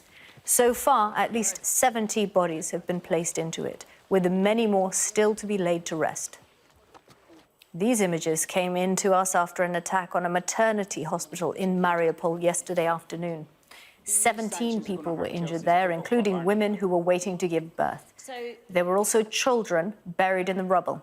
President Zelensky has described the attack as a war crime. Russia dismissed it as fake news. Now, the foreign ministers of Ukraine and Russia met face-to-face this morning in Turkey, the highest level of negotiations since the war in Ukraine started. Russia's foreign minister, Sergei Lavrov, and his Ukrainian counterpart, Dmytro Kuleba, met in Antalya. Both men held separate news conferences afterwards, with no obvious sign of substantial progress having been made in the talks. Those who are pumping Ukraine with weapons, they need to understand that they have responsibility for their actions. And also those who are encouraging the flow of mercenaries to Ukraine in order to fight in accordance with those traditions of ultra-radical traditions of the battalions that are active on the Ukrainian side. Today I heard that ceasefire is linked by the Russian Federation to the implementation of the demands put by President Putin to Ukraine. In connection to this, I would like to confirm once again that Ukraine has not surrendered, is not surrendering, and will not surrender. We're ready for diplomacy.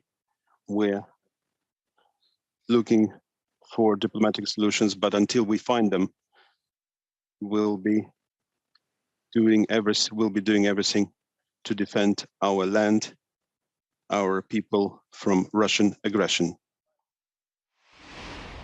Let's speak to our international affairs editor, Dominic Waghorn, who is in Antalya for us. And Dominic, so where are we with these talks now? Well, they've ended without any achievement, really, no breakthrough in terms of a ceasefire or humanitarian aid corridors, which is what we thought they were about. Now, the Russians say they weren't meant to be delivering those. They say that was more about what's going on in Belarus, the talks there between the Ukrainians and the Russians. But the Ukrainians say they came here hoping for that, and they say that Sergei Lavrov, the Russian foreign minister, didn't have a mandate to deliver on those. He's got to refer back up to Moscow to ask about the demands that the Ukrainians have made. Also, the Ukrainians say that the Russians have linked a ceasefire with the surrender. So that's going back a bit in the kind of diplomatic progress we've seen here. So it's really disappointing. There's no real breakthrough. I think all that can be said for these talks is they happened, and that they may happen again. On the Russian side, certainly they say they hope there will be more of these kind of talks, and they are the highest level talks we've had so far since the conflict began. But no progress towards a possible meeting between President Zelensky and President Putin, which is what had been mooted as this being possibly a precursor to. And as we were hearing there about the hospital in Mariupol, on the Russian side, we heard from Sergei Lavrov and his spokeswoman classic Russian misinformation. Two different versions of what they claim has happened in Mariupol, where it seems a maternity hospital was hit by Russian artillery or an airstrike. Maria Zakharova, the Russian foreign ministry spokeswoman before the press conference, said she thought the pictures of that, the aftermath of that, which are pretty harrowing, were faked by the Ukrainians. Her foreign minister boss, Sergei Lavrov, said it happened because the Azov brigade, that's a militia wing of the Ukrainian military, was in the maternity hospital, and that's why it got attacked. So, as you often see with the Russians, conflicting, sometimes self-contradictory versions of what they say happened, which looks like deception. What looks like most likely happened is the Russians attacked it, possibly deliberately, as they did in Syria, which was part of a cynical strategy to displace civilians out of areas so that the military on the ground could have more freedom of movement, which may be what's happening in Ukraine. We don't know, but certainly from those two Russian officials, we weren't getting a clear answer, it seems, as to what happened in Mariupol. Okay, Dominic, thank you. Okay, we're going to go to Warsaw now, where Kamala Harris is speaking. She's there. She's actually there to thank Poland for taking in hundreds of thousands of refugees. We've seen 2.3 million fleeing. There she is. Let's have a listen. In support of the dignity and the well-being of perfect strangers. So I first and foremost want to express the thanks for the people of the United States, to you, Mr. President, on behalf of our President, Joe Biden, and to the people of Poland for what you are doing every day. It really represents the best of who we are. We are here, and I am here in Poland today, as part of an enduring, long-standing friendship and commitment between the United States and Poland based on shared values and priorities. I am here, standing here on the northern flank, on the eastern flank, talking about what we have in terms of the eastern flank and our NATO allies, and what is at stake at this very moment. What is at stake this very moment are some of the guiding principles around the NATO alliance, and in particular, the issue and the importance of defending sovereignty and territorial integrity, in this case of Ukraine. As President Duda has described, we have been witnessing for weeks, and certainly just in the last 24 hours, atrocities of unimaginable proportion. A maternity hospital, a children's hospital, where we have witnessed pregnant women who were there for care, for one reason, being taken out because they required care because of an act of violence, unprovoked, unjustified. I am here in Poland as an expression of the enduring and important relationship between the United States and Poland that again has been long-standing, but in particular on the issue of Ukraine is unified and is clear. We will do everything together in partnership, in solidarity, to support what is necessary at this very moment in terms of the humanitarian and security needs of Ukraine and the Ukrainian people. Today we discussed, Mr. President, many issues that relate to our special bond also, because I will say as a point of personal privilege, we have a substantial Polish-American community in my hometown of Los Angeles, but throughout the United States, who understands the relationship that we have on many levels, including the diplomatic, but also cultural relationships that span generations. And so through all of that, and in the spirit of those relationships and our shared commitments, our shared commitment to the importance of international norms and rules, You and I discussed today many important topics, in particular as it relates to the eastern flank. And we talked specifically about what we care deeply about in terms of our commitment, the United States commitment to Article 5. I've said it many times, I will say it again. The United States commitment to Article 5 is ironclad. The United States is prepared to defend every inch of NATO territory. The United States takes seriously that an attack against one is an attack against all. We are here today to restate that commitment, but also to do what we must do to reinforce our support of Poland and our allies through the EU and NATO alliance, in particular as it relates to troop deployment. We have recently deployed an additional 4,700 American troops to Poland. That's on top of the years of rotation of about 5,000 American troops in Poland. We are pleased to have announced this week that we have directed 2 Patriot missile defense systems to Poland, and today I can announce that we have delivered those Patriot systems to Poland. We do this as a reminder and as a demonstration of our commitment to the security of our allies and our commitment in particular to Poland at this moment in time. As it relates to the people of Ukraine, they have suffered immensely. When we talk about humanitarian aid, it is because, yes, the assistance is necessary, but what compels us also is the moral outrage that all civilized nations feel when we look at what is happening to innocent men, women, children, grandmothers, grandfathers, who are fleeing everything they've known. Our outrage, which compels not only our security assistance, but our humanitarian assistance, is rooted in the fact that also we support the people of Ukraine who have shown extraordinary courage and skill in their willingness and, yes, ability to fight against Putin's war and Russia's aggression.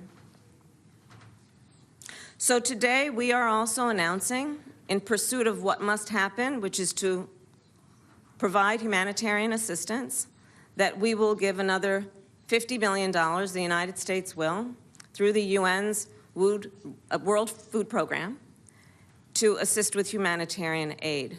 The President and I also talked about the fact that, as he mentioned, Poland has taken, in just a very short period of time, in excess of 1.5 million refugees in from Ukraine. And that has put an extraordinary burden on Poland and the people of Poland. And so we will continue with the support that we can give you, Mr. President, in terms of the work that you and the people of Poland have been doing to bear this burden, but in a way that really has been with such grace and such generosity.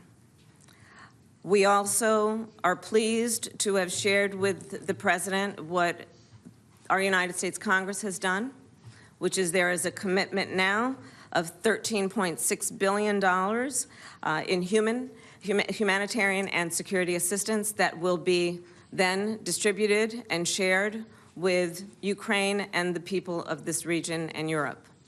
All again, understanding that this moment in time requires both a humanitarian response as well as security assistance.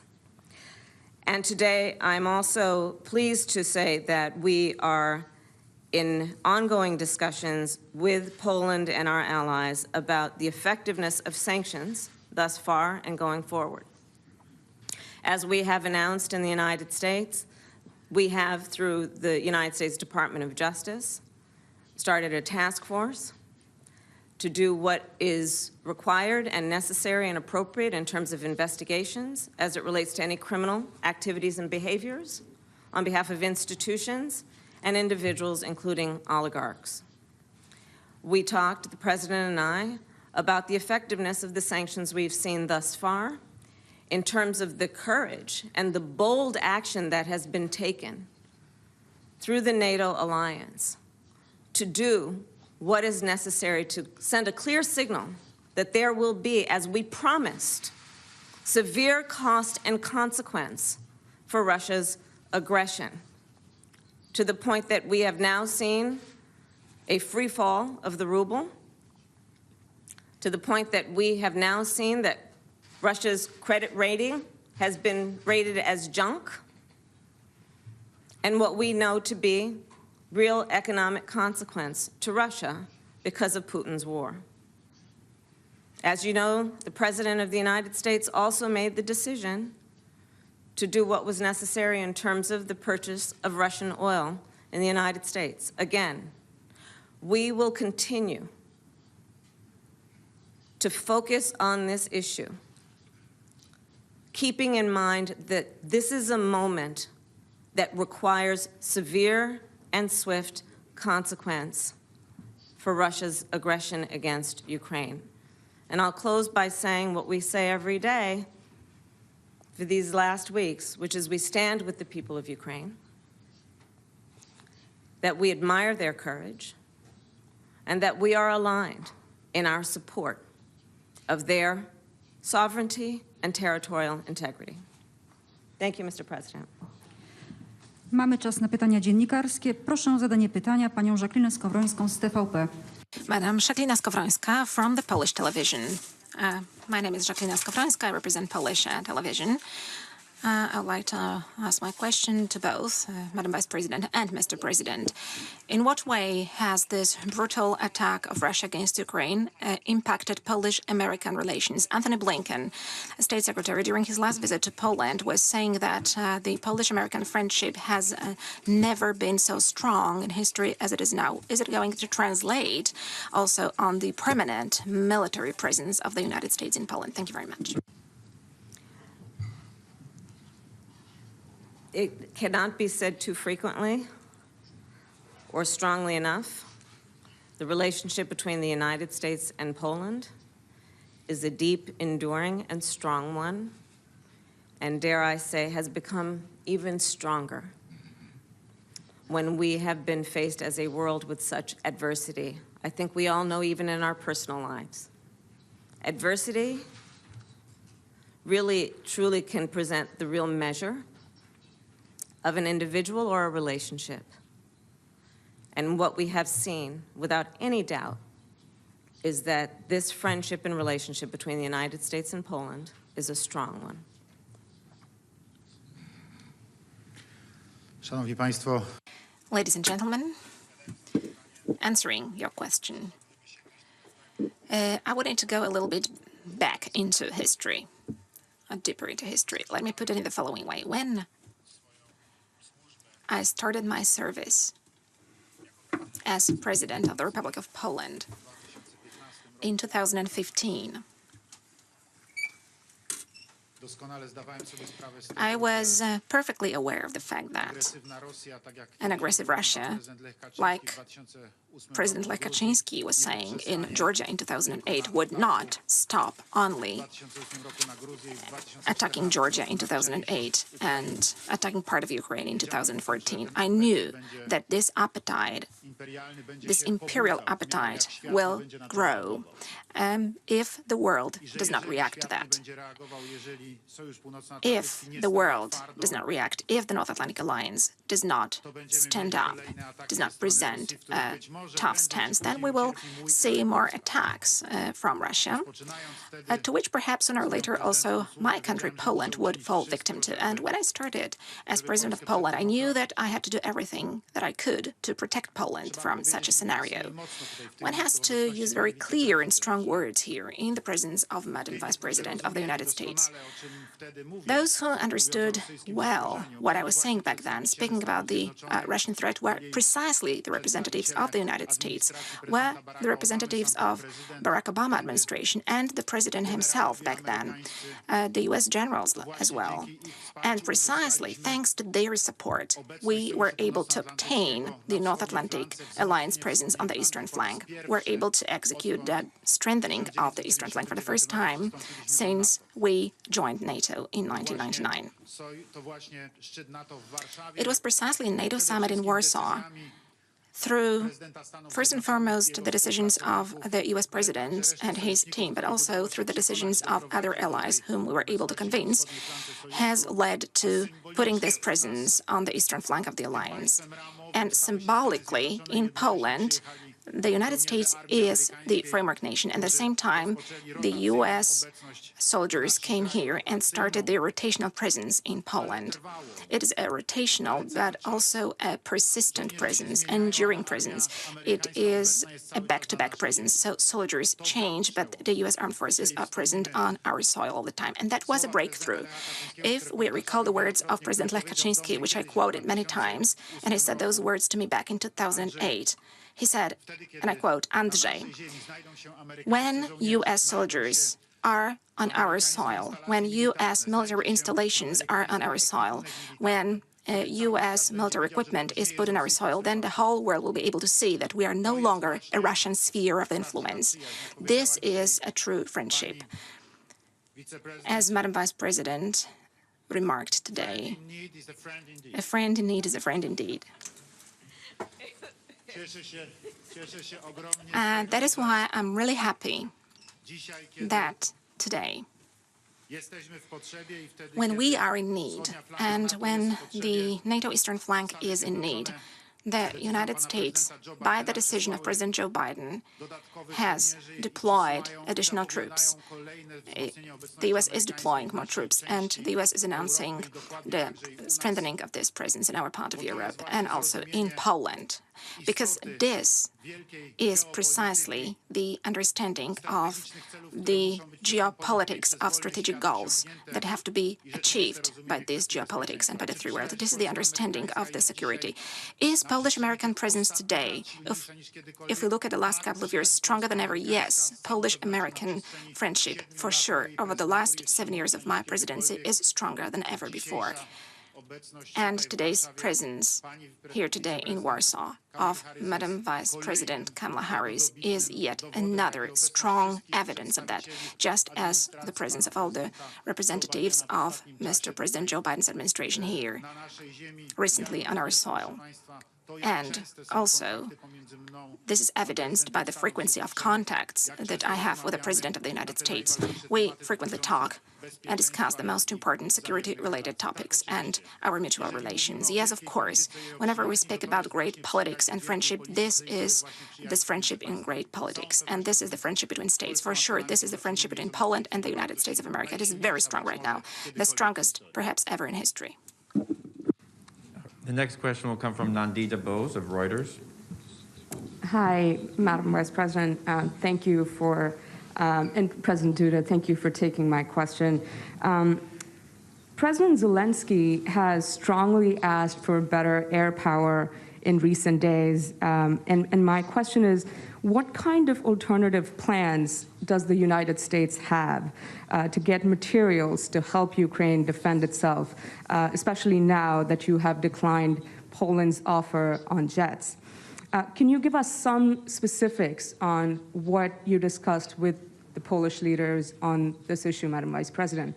And one for President Duda.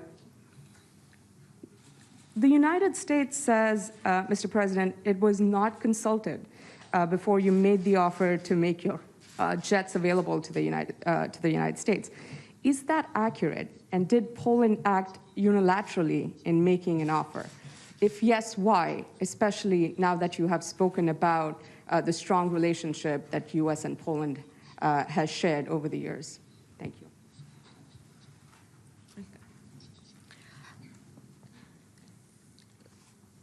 I want to be very clear. The United States and Poland are united in what we have done and are prepared to do to help Ukraine and the people of Ukraine. Full stop. In terms of the work that the United States has done thus far, we have, as you know, given military, humanitarian, and security assistance, and that is an ongoing process. As I mentioned earlier, Congress, the United States Congress, has now made a decision for $13+ billion of United States, of U.S. money to go to Ukraine and our European allies to assist in terms of both their security and humanitarian needs. We have also just this past week given $240 million in security assistance delivered to Ukraine, and that's on top of the $1 billion in just the past year that we have sent to Ukraine. I can tell you that the issue facing the Ukrainian people and our allies in the eastern flank is something that occupies one of our highest priorities in terms of paying attention to the needs, understanding it is a dynamic situation and requires us to be nimble and to be swift. I mentioned being swift in terms of accountability and consequence. We also fully appreciate we must be swift in terms of providing assistance where we can be helpful, and we will continue to do that.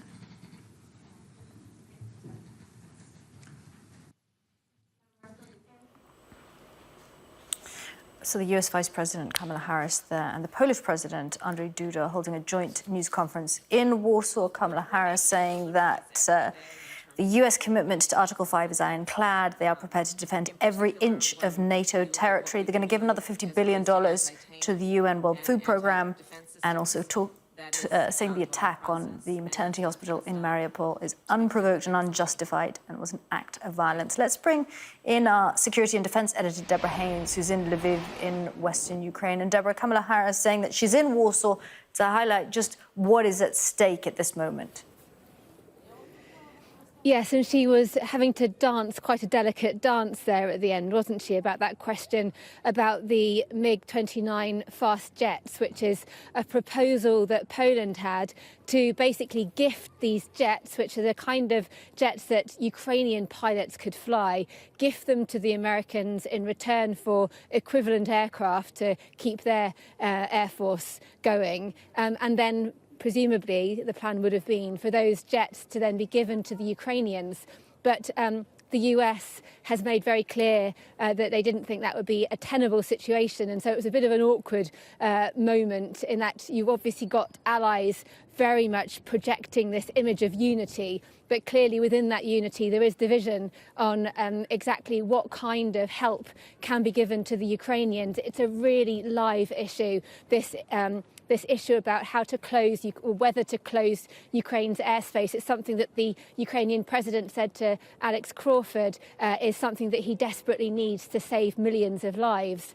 But clearly there's a balancing act as well. If you do too much, especially putting in NATO jets into this airspace, it means you're in direct confrontation with Russian aircraft. And actually, I've been speaking today with our ambassador to Ukraine, Melinda Simmons. She's no longer in Ukraine. They had to move out to Poland. But she was saying to me too about this exact issue, that it's a really difficult one for world leaders to decide, because as soon as a NATO country becomes involved directly in this conflict, or NATO itself becomes involved, then you've got two nuclear powers on opposing sides of a war, and that could potentially then escalate much further. I also asked her, of course, about the attacks that have been taking place in this country, including that awful attack on the maternity hospital in Mariupol. And she actually said that she believes President Putin's forces are deliberately hitting civilian targets. Let's listen to what she said. What it tells me, kind of watching this, is that it's a deliberate targeting of civilians, that it's cynical, that there is no way to write this off as an accident, a missile that's gone astray. And Russia has form in previous theatres of doing this. So it, if anything, really, it confirms that Putin's intention here is about more than just taking out strategic military targets. When he says he wants to go after the country, he means he wants to go after the country, and that makes this incredibly serious. I mean, she was saying to me how she has phone calls from Ukrainian friends talking to her about their experiences being bombarded. She's clearly incredibly worried about the direction that this conflict is going in. She said how for the Ukrainian military, they are fighting back so much more than Russia had thought they would. She described Russia's actions here as a miscalculation. And she said that the more that the Ukrainians resist the Russian offensive, Russia just then turns up the heat, was her words, in terms of the military force that it's then using, including indiscriminate weapons. She believes that there will be further, unfortunately, targeting of civilians as President Putin tries to subdue this country. But the warning that she made was this country will not be subdued. It will either grind on in the conflict that we're seeing at the moment, a conflict of attrition, or there's going to have to be some other kind of diplomatic solution. I did actually ask her, just finally, whether she thought, and I was being careful, you don't want to be sort of hyperbolic or sensational about what's happening here because the reality is already so awful. But I asked her whether she thought that had there ever been a greater risk of this conflict here triggering a much wider war across Europe, potentially even a World War III. And she didn't really want to talk about what she thought she described as apocalyptic prophecies, but very alive to the fact, everybody is, that right now the conflict here is not under control. And as the fighting continues, then of course the risk of it spreading also grows. Deborah, thank you. You're watching Sky News Today. Coming up this afternoon, Sky News speaks to Ukraine's president in Kiev. More of Alex Crawford's interview with Volodymyr Zelensky after the break.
Absolutely, there should be an investigation. And we should all be watching. And I have no question the eyes of the world are on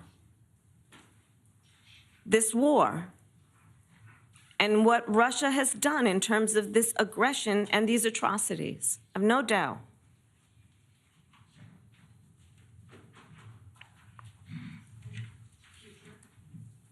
Dla nas oczywistą sprawą jest, że na Ukrainie Rosjanie popełniają zbrodnie. The Russians are committing war crimes in Ukraine. I hope it is going to be equally clear to the tribunal who will look at those to find responsible parties. But do remember that the refugees from Ukraine are coming to Poland. It's a stream of people who are witnesses of their houses being destroyed, shooting to civilians, killing their neighbors, shooting to children, bombing hospitals. They are witnesses, there are proofs, they have them in their smartphones, and there are videos are horrendous. It is terrible that such scenes are playing out in Ukraine, and the culprits are Russians. We have a group of procurators sent by the tribunals. They are collecting evidence, and we, as Poland, in Poland, are trying to help them in collecting the evidence. Let's remember that we have many witnesses, we have many proof at our disposal. We are collecting those data, and this work continues, and I hope that will produce indictments and then sentences to the culprits of this in this barbaric war. From Asma Khalid of NPR. Thank you. Thank you, Madam Vice President. I wanted to ask you about some reporting that my colleague here in Poland noticed. He recently spoke with the mayor of the largest border town, who told him that the refugee system is essentially not set up for this, that it will collapse. It's an improvised system that can work for maybe 2 weeks, but not indefinitely. And I'm wondering what the United States is going to do more specifically to set up a permanent infrastructure. And relatedly, is the United States willing to make a specific allocation for Ukrainian refugees?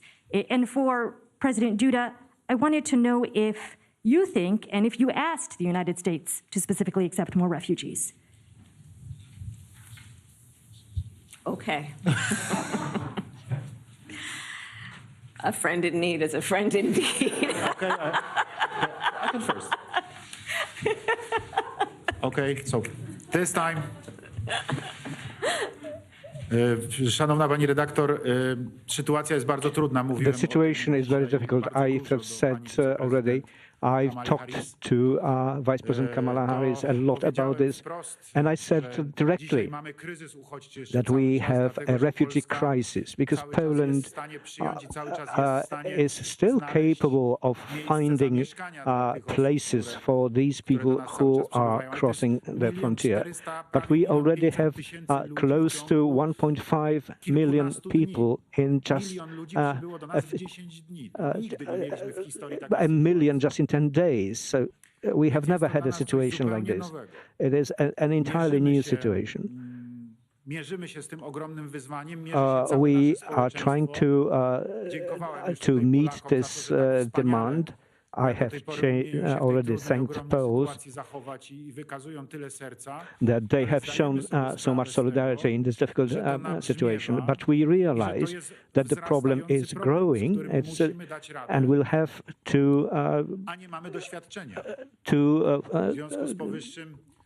find measures, and we have no such experience.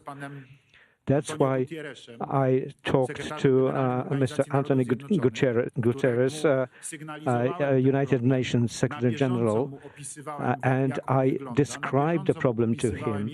I was telling him how the Polish society and the Polish authorities are coping with this problem. But at the same time, I told him that unless we get more assistance, international assistance, it will end up as a catastrophe, as a refugee catastrophe.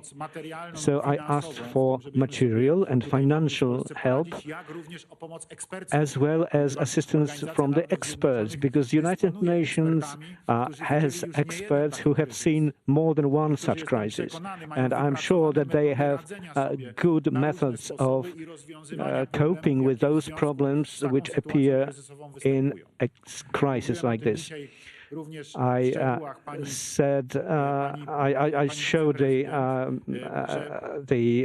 details of American assistance is essential to us, and we will be terribly grateful if we have it immediately. We were talking also about those refugees from Ukraine who have families, relatives in the United States. And at least for the duration of this conflict, they would like to be with their friends and relations in America. I talked about the consular procedures,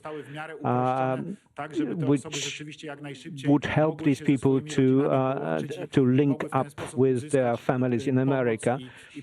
So these procedures could be simplified. We are continuously looking for international assistance because, yes, we have a decisive majority of refugees from Ukraine in our country.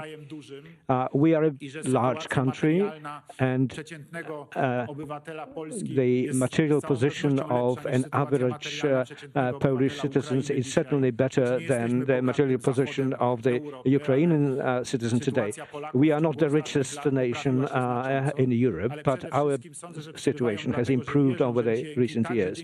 But I'm sure that they are also arriving because they are aware of the presence of the American troops in Poland, and we have soldiers from other countries, from Britain and other countries stationing here.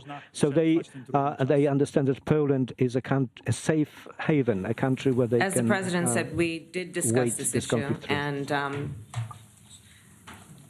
I started by thanking the President and Poland and the people of Poland for what they have done.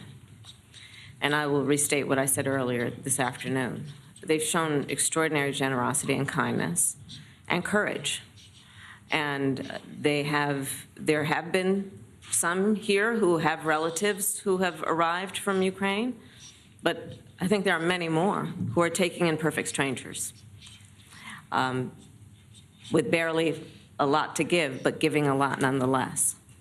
So we recognize that, and we recognize the burden that it places on the government of Poland, on the president, and the infrastructure of this country.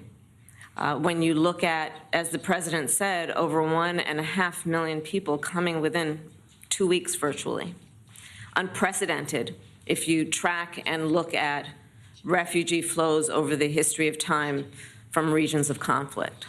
So the United States is absolutely prepared to do what we can and what we must to support Poland in terms of the burden that they have taken on, that I think all of us who understand the moral obligation we should feel to help people who are fleeing harm and seeking refuge, the burden we should all be prepared to take on to support those people who are fleeing their home when they don't want to leave.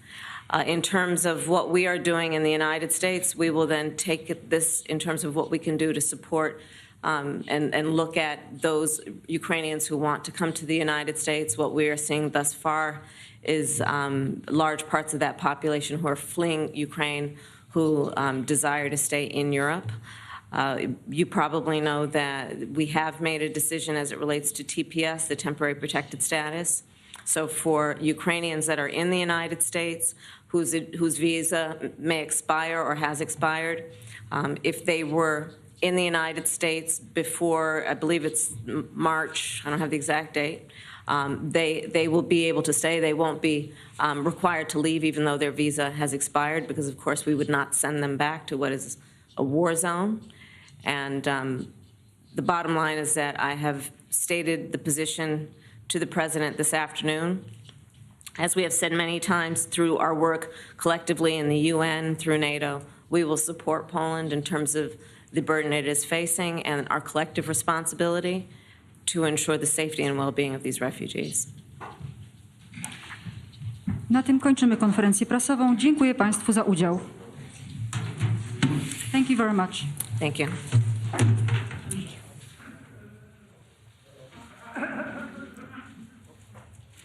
So that is the American Vice President Kamala Harris there, who's been meeting with the Polish President Andrzej Duda in Warsaw. Really, this meeting comes at a time of heightened tensions between Poland and the US after the US said no, basically, to a proposal of sending Polish fighter jets to a US base to then be given to Ukrainian forces because They are Russian-made jets, and Ukrainian forces know how to fly these jets. The US said, no, we can't do that. Both leaders there, though, really wanting to reiterate that their relationship remains strong.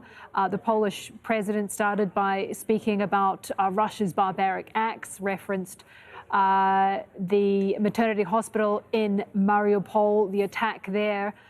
The US vice president addressing the Polish people directly, thanking them for the way that they have welcomed, by and large, Ukrainian refugees into Polish territory.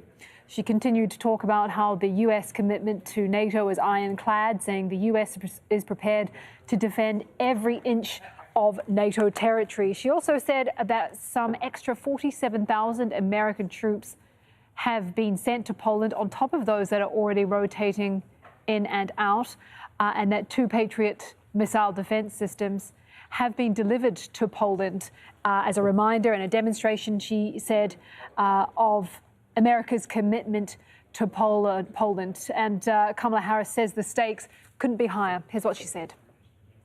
What is at stake this very moment are some of the guiding principles around the NATO alliance, and in particular, the issue and the importance of defending sovereignty and territorial integrity, in this case of Ukraine. As President Duda has described, we have been witnessing for weeks, and certainly just in the last 24 hours, atrocities of unimaginable proportion. And Poland's president is calling for tougher sanctions against Moscow. We must save Ukraine. We all understand that we must have all hands on deck. We have to keep unity within NATO. We have to maintain solidarity and speak in one voice, as well as in the European Union and other international organizations. We need to introduce more sanctions against Russia. We cannot tolerate such military actions, which are akin to crimes against humanity, because nobody can have any doubt if people shoot rockets and drop bombs on hospitals. That is the barbarity. That is akin to genocide. Right, we can speak now to Jonah Hull, who is standing by for us in Lviv. A lot to talk about from that press conference with the Polish president and the American vice president. What stood out for you?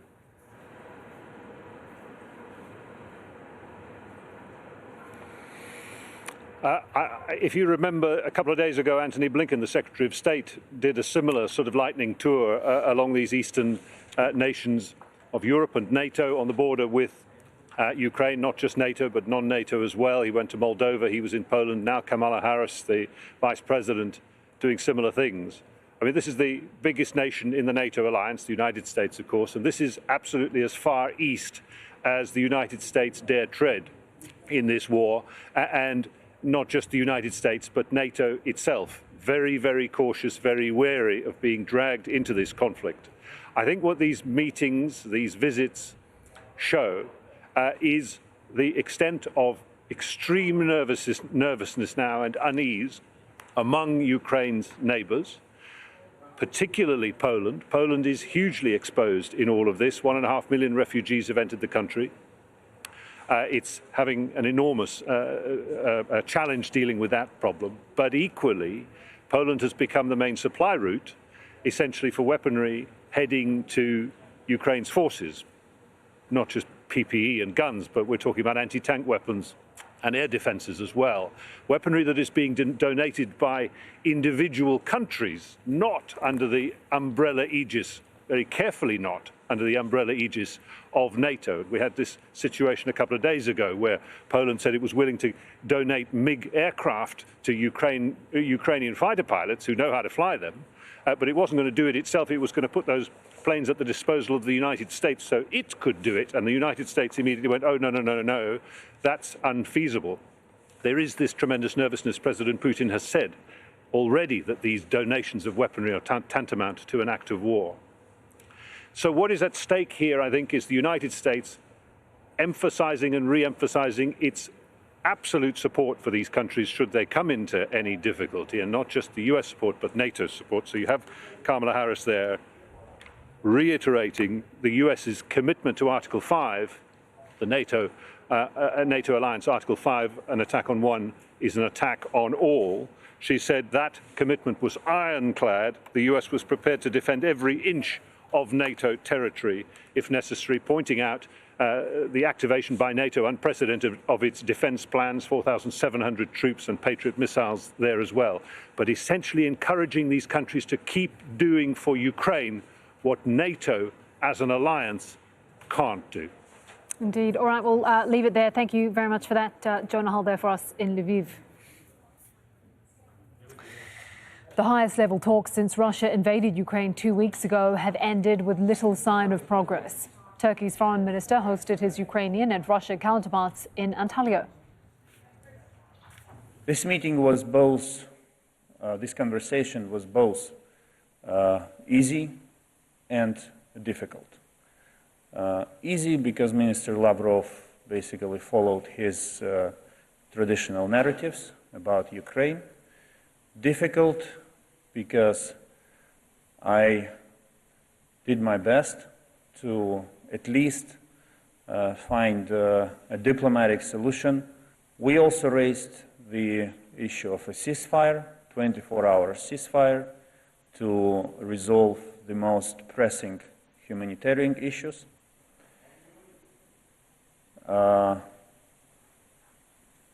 We did not make progress on this since it seems that there are other decision makers for this matter in Russia. Наступила ситуация, которая создает прямые угрозы. We are not planning to attack other countries, and we did not attack Ukraine either. We were just dealing with issues there. Despite our request, multiple requests, no one was listening to us, and the new facts that are being uncovered in liberated territories, namely Luhansk and Donetsk People's Republic, show an invasion had been planned for this month. Jamal Eshal has more now on those talks from Antalya in Turkey. The Ukrainian foreign minister, as you heard there, said that he was hoping to at least get some sort of a ceasefire, even if it was just for 24 hours, and that the Russian side refused to accept that request or to provide any sort of a cessation in their hostilities in Ukraine. The Ukrainian foreign minister said the reason for that was that it appears that the foreign minister of Moscow didn't have the power to make such a decision.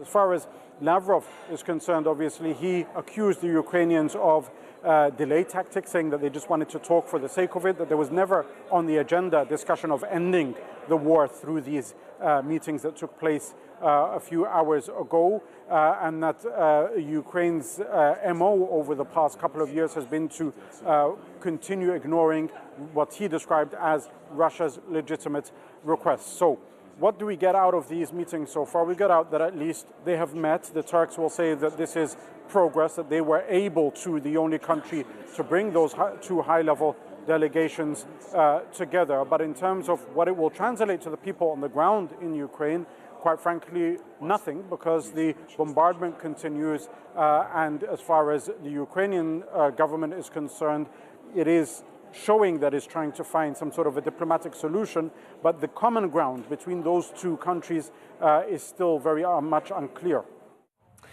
People are leaving the city of Sumy in Ukraine for a third day. Tens of thousands have gotten out through 7 humanitarian corridors across the country. But both sides accuse each other of breaching a ceasefire. Streams of buses and cars have been carrying families out of Kiev to safety. Russia says there were no patients inside a hospital that its forces bombed on Wednesday. An airstrike destroyed a maternity and children's unit in the besieged Ukrainian city of Mariupol. 3 people are reported to have been killed. Russia says Ukrainian fighters were inside the facility. And Russia's defense ministry says nearly 3,000 military sites have been destroyed in Ukraine so far. It says the army is in control of a number of neighborhoods in the besieged city of Mariupol. Ukraine accuses Russia of deliberately targeting residential and civilian sites across the country. The US House of Representatives has passed a government spending bill that includes $13.6 billion in aid for Ukraine. One portion will cover the cost to send troops and weapons to Eastern Europe. The other is for humanitarian aid for refugees. Russian billionaire Roman Abramovich's sale of a top English football club is now on hold. The UK government has slapped new sanctions on the assets of Abramovich and 6 other wealthy Russians. European and world club champions Chelsea can still play matches. There are restrictions on selling players, new tickets and merchandise. And many of those who haven't fled Kiev are hiding under its streets and subway stations and tunnels. There's no guarantee of safety, as Step Vassen reports from the capital. Looking for cover in a city virtually under siege. With attacks coming from the sky and on the ground, a population on the run. Leaving the streets empty and eerie. Barricades made of everything large enough to stop Russian troops entering the country's capital city, Kiev, the main prize in Vladimir Putin's war. But not everybody has left. Deep below the city, people have settled in for the long haul, hiding from bombardments and shelling. Daria Oblashevich has been sleeping in the subway with her 2 young sons since the war started. Her husband is fighting on the front line. Nearby our house, there are such bombs. There are flying some attacks. We hear the sounds. He's very nervous about it. And here we don't hear any sound. There are safe place. There's shelter. And in the darkness of the underground, there is someone to bring a smile to her children's faces. Larisa Klimchik normally works with cancer patients, but they have all been evacuated. I am very worried because my own children and grandchildren have been evacuated, but I have an older mother who's 86 and I'm very concerned about her. But the children I visit don't care about my worries. I have to support them. I have to support their mothers. That's why I must smile, be inspired, be energetic, jump with them. The train company is allowing people to sleep inside the carriages to stay warm until they need to use them again. For those who remain in Kiev, life has moved deep underground. Here they hope to be safe from Russian bombs and missiles, but they're all holding their breath for what's coming next. And if they will be able to go back home at all. But some are taking their chances. This family left their apartment after an airstrike nearby. Now they are going home. We are coming back. Do I feel safe? I don't know. I feel optimistic. Why are you optimistic? We are winning, so why not? You don't feel the Russian forces are approaching the city right now? Oh, they are approaching, but we'll see where they get. Nearby, we find a family finally reunited after a nerve-wracking escape from Irpin, a commuter town near Kiev, now one of the front lines of this war. We were leaving on foot from Irpin on March 8th. We were leaving on foot. We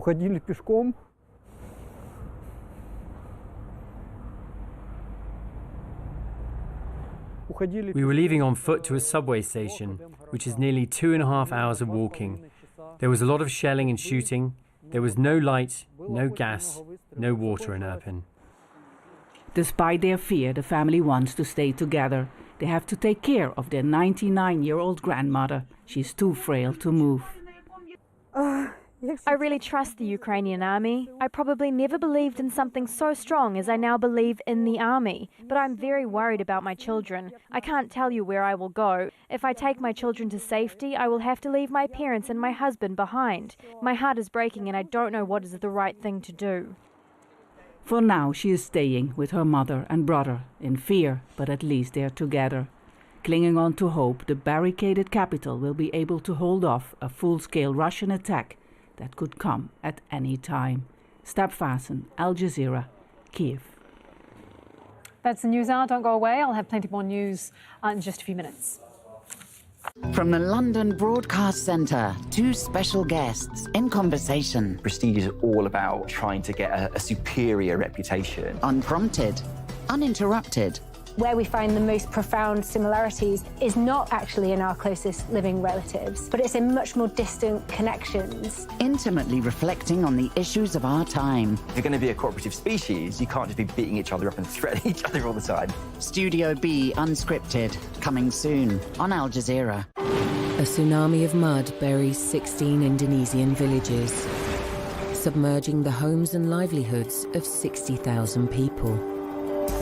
Years later, local inhabitants are still fighting for justice from the fracking company they blame. And the hot sludge continues to flow. Grit, a witness documentary on Al Jazeera. If the world has taught us anything, it's that we all need support. That includes S-Hail 1 and S-Hail 2. To do their job, they need help from the ground. Support doesn't come any stronger than the S-Hail Sat teleport, designed to protect and maintain our satellites. From infrastructure to control, it never stops adding value. S-Hail Sat, space to deliver your vision. The important thing, if you were walking around in Beirut, was not to be in the line of fire from the Holiday Inn. We heard gunshots. I was the first one to flee the hotel. The battle lasted 3 days and 3 nights, and there were no prisoners at the end. Control the Holiday Inn, and you control the region around, and that's why it was such a bloody battle. An icon of conflict at the heart of the Lebanese civil war. Beirut Holiday Inn, war hotels on Al Jazeera.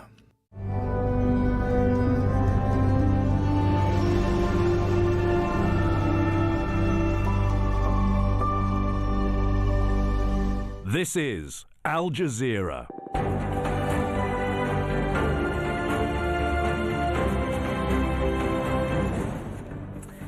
Hi there, I'm Kim Vanel. This is the News Hour live from Doha. Coming up in the next 60 minutes, the Russian Foreign Minister accuses Ukraine of using the Mariupol hospital to harbor nationalists as talks to end the war failed to make progress. Ukraine's top diplomat says the Russians refuse to commit to a ceasefire and are trying to force a surrender. The US Vice President visits Poland, promising NATO support and humanitarian relief. And Ukrainians continue to flee the violence as both sides accuse each other of threatening humanitarian corridors. And in sport, the UK government slaps Chelsea's Russian billionaire owner with sanctions. Roman Abramovich's assets have been frozen as part of the country's response to Russia's invasion of Ukraine.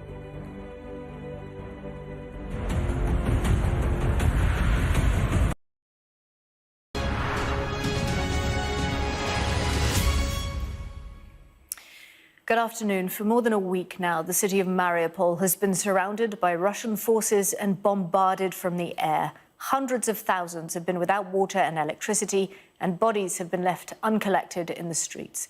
The city's mayor has described Russia's actions as genocide, and today we have seen the first images of the mass graves that have been dug for the 1,200 people reported to have been killed. These images emerged as the Ukrainian president said 3 people, including 1 child, were killed in a Russian attack on a hospital in Mariupol. Volodymyr Zelensky has also confirmed that 60,000 people were able to leave their homes in search of safety yesterday. Kiev's mayor says 2 million people have fled the city. That's half the capital's population. And here in the UK, the Chelsea owner Roman Abramovich has been hit with an asset freeze and a travel ban after he was added to the UK's sanctions list. Sky's Jason Farrell reports. There is no ceremony for those who've lost their lives in Mariupol. Just a long trench where they're placed next to those who've suffered the same fate, many of them civilians. 3 people, including a child, died in yesterday's attack on a maternity and children's hospital in the city, according to the council. 17 were injured. Fury in Ukraine is mounting with the growing civilian casualties, but it's set against Russian denial. The bombing here is fake news, says the Kremlin, that there were no women or children at the hospital, just radicals. So, Ukrainian anger met Russian belligerence as the 2 foreign ministers came together in Turkey for the first high-level talks since the invasion began, with little hope of compromise. Ukraine's Dmytro Kuleba said he simply wanted agreement on a humanitarian corridor from Mariupol, but didn't get it. Still keep hope that the Russian Federation, from humanitarian reasons, from empathy, human empathy to those who are suffering in Mariupol and will allow to evacuate babies, those who suffer in Mariupol. Russia's foreign minister accused Ukraine of using civilians as human shields and the West of acting dangerously by supplying weapons to Ukraine. You said some time ago that Russia had no intention to invade Ukraine. I think today you said that Russia did not invade Ukraine when it clearly has. You've also said that Russia would not hurt civilians, and thousands have been hurt, their homes destroyed, and it seems now hospitals being attacked. Why should the Ukrainians take you seriously, with all due respect? Why should they believe a word you say and the rest of the world? As for the hospital and maternity wards, I talked about this, but you didn't listen to this, and you're not going to show this. And nobody will say that 3 days ago at the Security Council of the United Nations, we explained what happened to that maternity ward. As for the statements, who is going to do what and who is not going to do what, until the last moment, we wanted to resolve the matter in a diplomatic way. We want a Ukraine which will be friendly, demilitarized Ukraine which would not create any threats for creating a Nazi state, Ukraine where there would be a Russian culture and language, and the Orthodox Church is not forbidden. Mr. Lavrov says Russia's military operation is going to plan, but these images demonstrate why that might not be the case. A Russian tank column under heavy bombardment north of Kiev. Nonetheless, residents of cities like Mariupol continue to pay the price for being on the path of Russia's strategic plan to take control of Ukraine's coastline. I have 9 kids. Pray for Mariupol. We are being bombed from all directions. Pray for mothers with children, please. It's very hard here. We have no water, no food, no electricity. It's so scary getting through this. In Warsaw, the refugees continue to flood in. Into week 3 of this war, and 2.3 million people have fled Ukraine. And each day this conflict poses ever tougher questions on how NATO should respond. We have been witnessing for weeks, and certainly just in the last 24 hours, atrocities of unimaginable proportion. A maternity hospital, a children's hospital, where we have witnessed pregnant women who were there for care, for one reason, being taken out because they required care because of an act of violence. A senior US defense official estimates that Russia has fired over 700 missiles against Ukraine. This unexploded bomb is in a residential area of Chernihiv. It's hugely risky, but it can be defused. The same can't be said for this crisis. Jason Farrell, Sky News. Well, in the last half an hour, the Ukrainian president has released a video message online. Volodymyr Zelensky has confirmed that yesterday tens of thousands of people were able to get out of some of the country's most besieged cities. We received information about those who died yesterday in yesterday's bombardment of maternity hospital and children's hospital in Mariupol. We lost 3 people, among them 1 child, a girl. The amount of wounded is 17. These are children, women, and medical employees. You know, Russian TV mentioned this subject during a talk show, but they didn't say a single word of truth. The Russians were lied that claiming there were no patients in the hospital and no children or women in the maternity hospital. The Russians were lied that claiming that nationalists took up a position there. They're confidently lying as always. Crimes of war are impossible without propagandists covering them. I want to tell them one thing. You will be responsible, same way as those who give orders to drop bombs on the peaceful civilians. Yesterday, we received new information about those people who managed to get out to non-occupied territory, on top of those who didn't managed to leave before night and continued evacuating in the morning. We managed to evacuate more than 60,000 of our people. For us, what is important is specific subjects and words in our relations with the countries of Western Europe. We are fighting for our independence, for equality, for all in the continent. That's why we want to see decisions from our partners, those who are based on the reality, rather than on declarations or abstract observations. President Zelensky speaking there. And coming up in a UK broadcast exclusive, our special correspondent Alex Crawford has been speaking to President Zelensky in Kiev.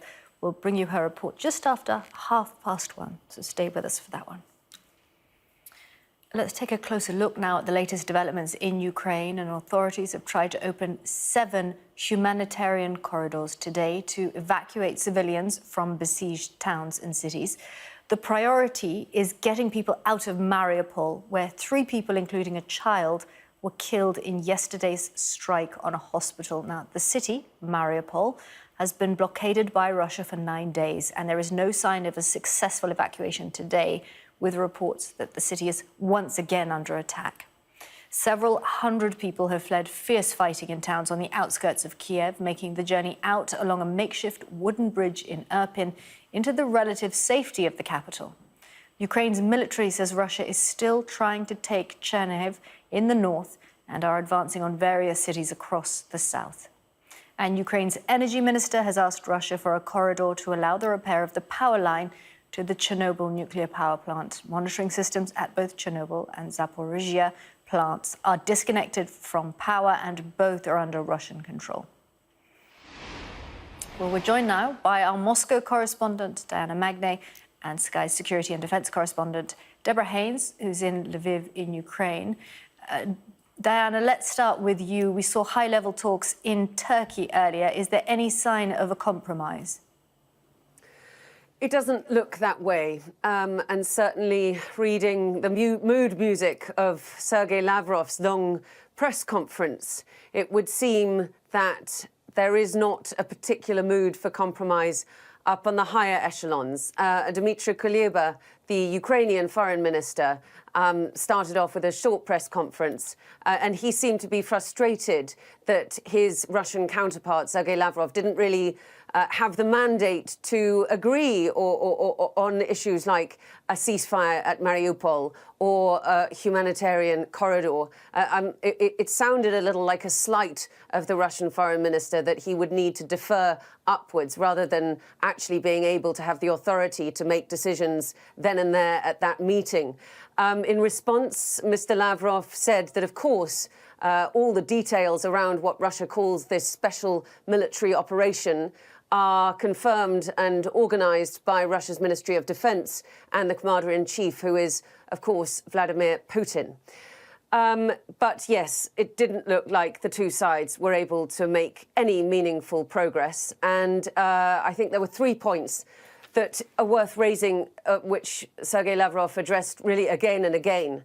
One is about alleged biological laboratories in Ukraine, which we've been hearing from the Russian side over the last few days in their official narrative again and again, that the Pentagon has been developing biological military laboratories in Ukraine and in other parts of the world around the former Soviet Union, with a goal, he said, of ethnically oriented targeting. Now, of course, the Pentagon has denied that it has done anything of the sort. In fact, we heard this kind of argument from Russia in relation to Georgia as well a few years ago. And it has caused concerns in the West that, in fact, this kind of rhetoric may be Russia priming the situation for a chemical weapons attack itself. That is a concern that has been voiced in the West. Of course, Russia saying that it is concerned about the West establishing biological laboratories. Then he talked a lot about the situation in Mariupol, the bombing of the maternity hospital there. And you heard it in that report. He said that the UN Security Council were informed 3 days ago by the Russians that the Azov battalion, which is a nationalist battalion in Ukraine, had taken over the hospital, and that there were no women and children there, and that they were using it essentially as a base.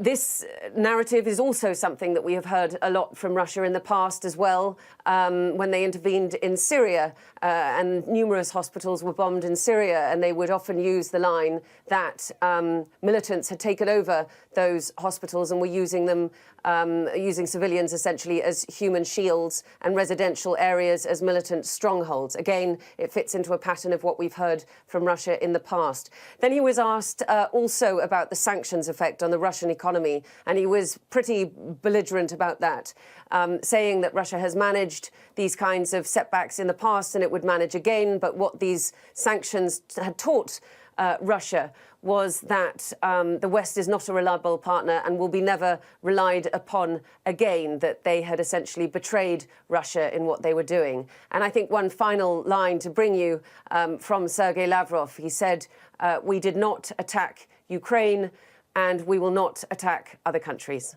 That is the Russian line, and I think there are many people in the West who would disagree. Diana, thank you. Well, the British ambassador to Ukraine has told Sky News that Russia was, quote, deliberately targeting civilians in the shelling of a maternity hospital in southern Ukraine yesterday. She was talking to our security and defence editor, Deborah Haynes. Yesterday, we had that horrific attack on a maternity hospital. Can you just share your thoughts on that particular attack? It defies words, really. What it tells me, kind of watching this, is that it's a deliberate targeting of civilians, that it's cynical, that there is no way to write this off as an accident, a missile that's gone astray. And Russia has form in previous theatres of doing this. So if anything, really, it confirms that Putin's intention here is about more than just taking out strategic military targets. When he says he wants to go after the country, he means he wants to go after the country, and that makes this incredibly serious. The Ukrainian government is asking with increasing urgency to close their skies. Why aren't we imposing a no-fly zone now? It's a hugely emotive issue, this no-fly zone. I completely understand it, and I'm being asked that by several of my Ukrainian friends. That too is a really difficult judgment for world leaders to make. But it's also really clear that in so doing, you bring other countries, including nuclear capability countries, into conflict with a country that itself is a nuclear country.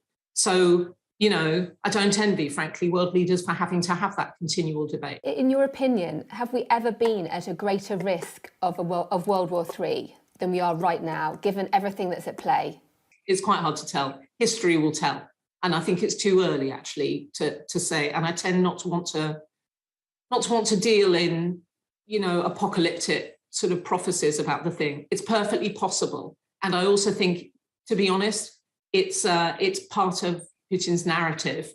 I think it even helps for him to escalate it to that level, because it's a goading, if you like, to the West to become involved in this conflict. That then, if you like, almost self-fulfills the prophecy. As I said before, I'm focused on what we can do to help Ukraine here and now to achieve what they seem very, very determined to achieve, which is to push Russia back. Let's speak to Deborah now. She's in Lviv in western Ukraine. And Deborah, this issue, this bombing of a maternity hospital in Mariupol, we've seen it before with the Russians, haven't we? That's exactly what they did in Syria. Yes, and it's also the targeting of civilian areas was also a tactic that was used back in Chechnya in 1999.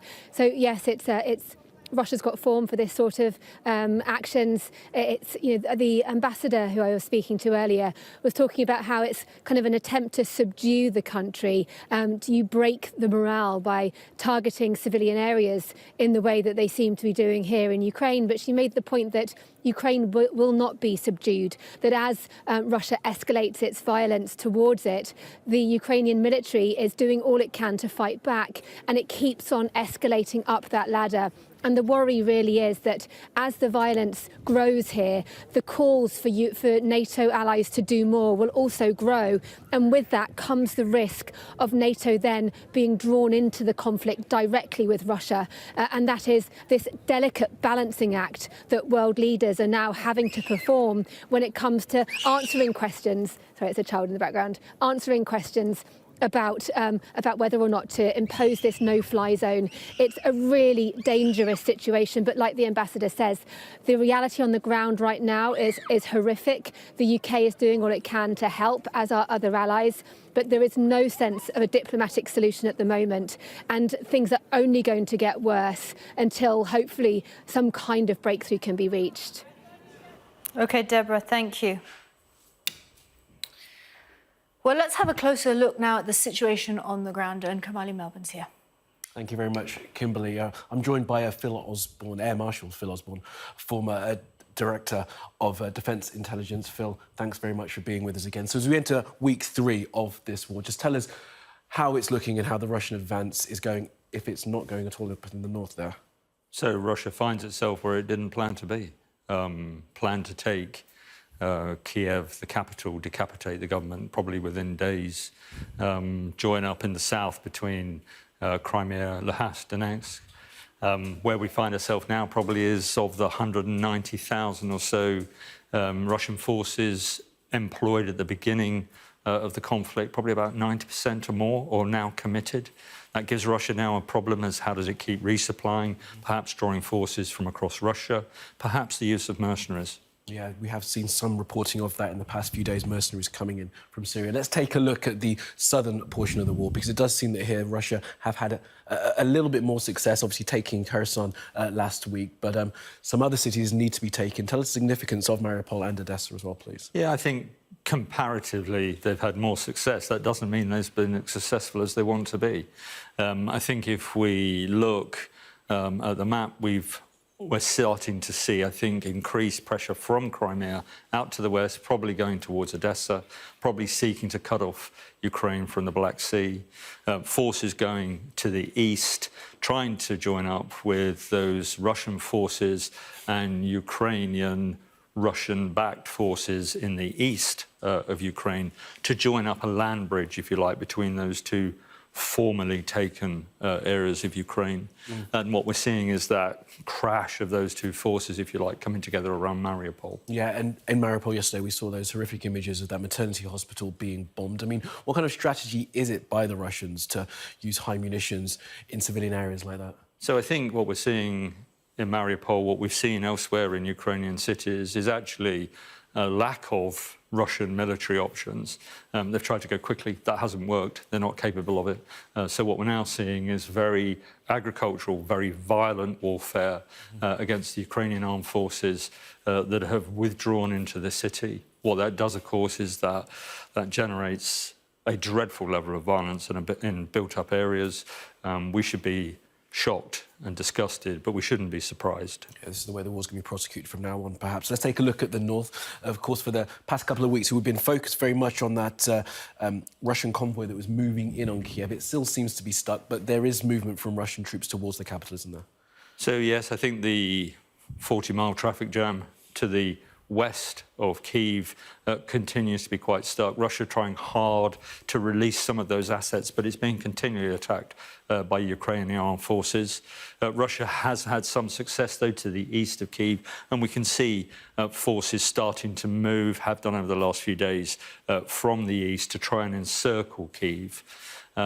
What we've also seen in this region of the conflict is Russia declaring first use of the TOS-1 Alpha thermobaric weapon system actually to the northeast of Kyiv in the last few days. Yeah, and let's have a little discussion about that particular weapon system. We've got an image of it here being used as a training exercise in 2015. Tell us about this TOS-1 Alpha multi-launch rocket system. So this is a multiple launch rocket system. I think what's different to it than most other artillery or artillery-like systems is that it produces a vastly larger conventional blast effect when it lands in built-up areas or whatever. From a law of armed conflict perspective, it's not illegal. It should be used against military personnel, or it doesn't really produce a disproportionate amount of damage. If Russia uses this in built-up areas, that's against the law of armed conflict. Absolutely devastating. And this is obviously a stepping up of the arms that are being used. And yesterday, we've heard discussion, we were talking about it just a little bit earlier, the use perhaps of chemical weapons or biological weapons by the Russians. So I'm not surprised that we've heard different commentators, different politicians over the last few days talk about chemical weapons to, if you like, not to make them a red line. What the West needs against a Russia which is used to lying to cover up what it's trying to do, or perhaps to unsettle the opposition. What we're seeing Western leaders do is introduce a bit of strategic ambiguity. Let's not forget, West has a real challenge here. He's trying to deter, he's trying to appear strong, he's trying to appear joined up and resolute, but trying not to escalate. That's a real strategic tightrope for the West to walk over the next few days and months. Difficult balancing. OK, Phil Osborne, for now, thank you very much. Kimberly, back to you. Thank you, Kamali. Well, Poland has taken in more than half of the refugees fleeing the violence in Ukraine, approaching 1.5 million. In total, the UN Refugee Agency says nearly 2.2 million people have now fled Ukraine, and of those, over 200,000 have gone to Hungary, which has changed its hardline policy from 2015 on accepting refugees. More than 160,000 have crossed into Slovakia. Nearly 85,000 Ukrainian residents, well, they are now in Romania, with a similar number in Moldova. Huge numbers have already passed through these latter countries. Nearly 260,000 are now in other European countries. But as we have heard, more than half of the total, more than 1.4 million, have crossed into Poland. Sky's Alistair Bunkle joins us now live from Medyka on the Ukrainian-Polish border. Alistair, it looks absolutely freezing where you are, and they keep coming. Yeah, wind chill factor of -12, so it is bitterly cold today. Some of the Poles who work with us reckon it's the coldest day yet, and they do keep coming. It's actually a little bit quieter, we're told, today. We've come up from Romania to here, so just talking to people who've been here for much longer than us, say it is slightly quieter today, but it is still busy nonetheless. And as you say, almost 1.5 million refugees have come through Poland alone. That number over 2 million. Well, I remember reading only a few days back that the United Nations predicted that that number would hit around 2 million sometime in June and July. In fact, it's hit 2 million and it exceeded it in just over 2 weeks of the conflict. I mean, extraordinary figures. And if we just move slightly further down here, to give you just a sense of what it is like here, you have this pathway that leads from the land border, where people cross by foot, and either sides are now gazebos offering food, hot food like you've got there, Polish sausages on the barbecue, hot drinks, clothes that are donated, sweets for the children, you name it, medical care as well. So it has become a very established process here with a lot of international aid and international volunteers coming here, all of them looking after the refugees when they come through that border. And then when they do, they go up here and they head to various buses that will then take them to local train stations or the local airport. Wherever they want to go, they will be helped along that way. And as has been the case, as we've seen across the various borders with Ukraine, as we've travelled around them, the reception they get here when they do arrive, be it from the Romanians, be it from the Poles, is absolutely superb. They cannot do enough to help. But of course, people are arriving in a pretty bad way. But I mean, you can see for yourself the sort of things. I mean, if you just look over here, this is a stall, if I can call it that, for babies and for young children. You know, that's baby milk there. You've got baby food. So, you know, everything is being thought of. Nappies down there. Everything is being thought of for the people who are coming over here. But still they come. That number well over 2 million now, and increasing, and will continue to increase as the fighting moves. Alistair, thank you. Well, the UK is making changes to the visa system for refugees fleeing the conflict in Ukraine. The Home Secretary, Priti Patel, told the House of Commons that she had received assurances on security matters, which enabled her to make those changes. Ukrainians with passports will be able to get permission to come here fully online from wherever they are, and will be able to give their biometrics once in Britain. This will mean, Mr. Speaker, that visa application centres across Europe can focus their efforts on helping Ukrainians without passports. We have increased the capacity at those centres to over 13,000 appointments per week.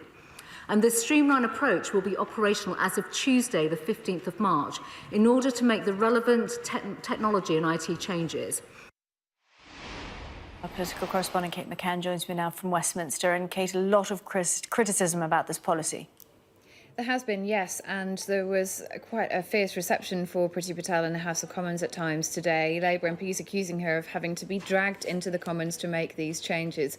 Now, they will be significant for any Ukrainians hoping to come to the UK who do have a passport with them, because from Tuesday, as you heard the Home Secretary saying there, the biometric details in that passport will allow those people to apply for the visa online wherever they are. They can do that in country or wherever else they may be at this point in time, and then they can come to the UK, get a stamp in their passport which will allow them to move into the UK and then get their biometric data done here. Now, the reason for that is because there is some biometric data in those passports already, and there is a level of confidence, Priti Patel said after a new security briefing, that that would be sufficient to allow people to come here first and get the additional data collected later on when they've been in the UK for some time. Now, they will get 3 years. There's no changes to the structure of this family visa scheme. They will have access to support as they have had throughout this process. But it should ease up some of the pressure on those centres. In places like Romania, you're seeing pictures from there, and also Poland, where Ali Bunkel is at the moment, showing you how many people are streaming over the border. 2.2 million is the latest figure from Western officials they believe have left Ukraine so far. What this scheme won't do, though, if you don't have a passport, you will still have to go to a centre in one of those areas, either in Poland, there are a couple of others in France, for example, and still in the region. To get your biometric data done, you will not be allowed to travel to the UK first. And there will be many people who that applies to, because there are lots of Ukrainians who may have an ID card, for example. That will not be sufficient.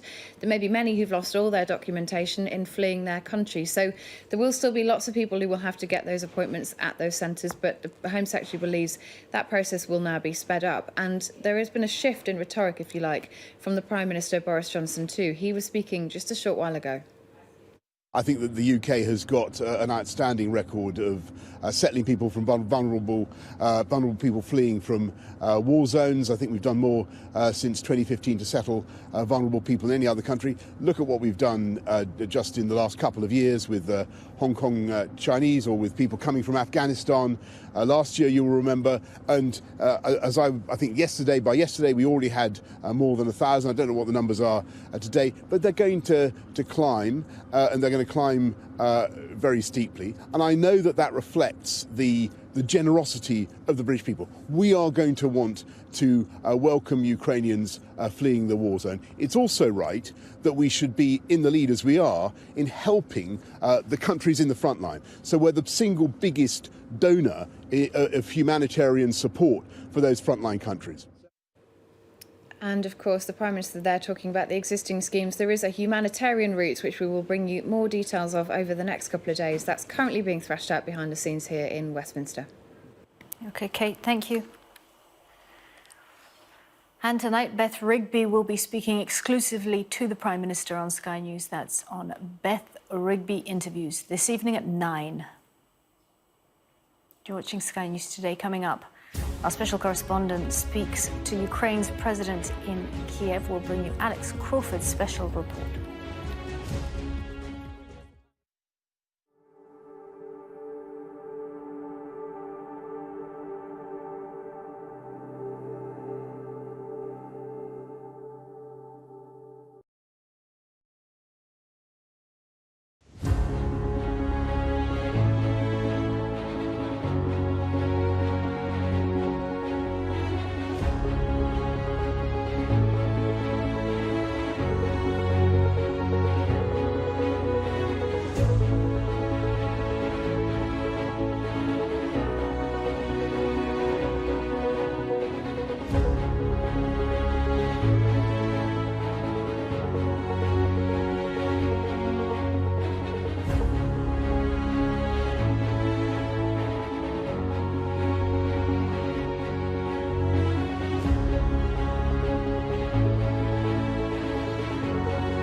More than 2 million people have now fled Ukraine, with many refugees pouring into neighbouring Poland.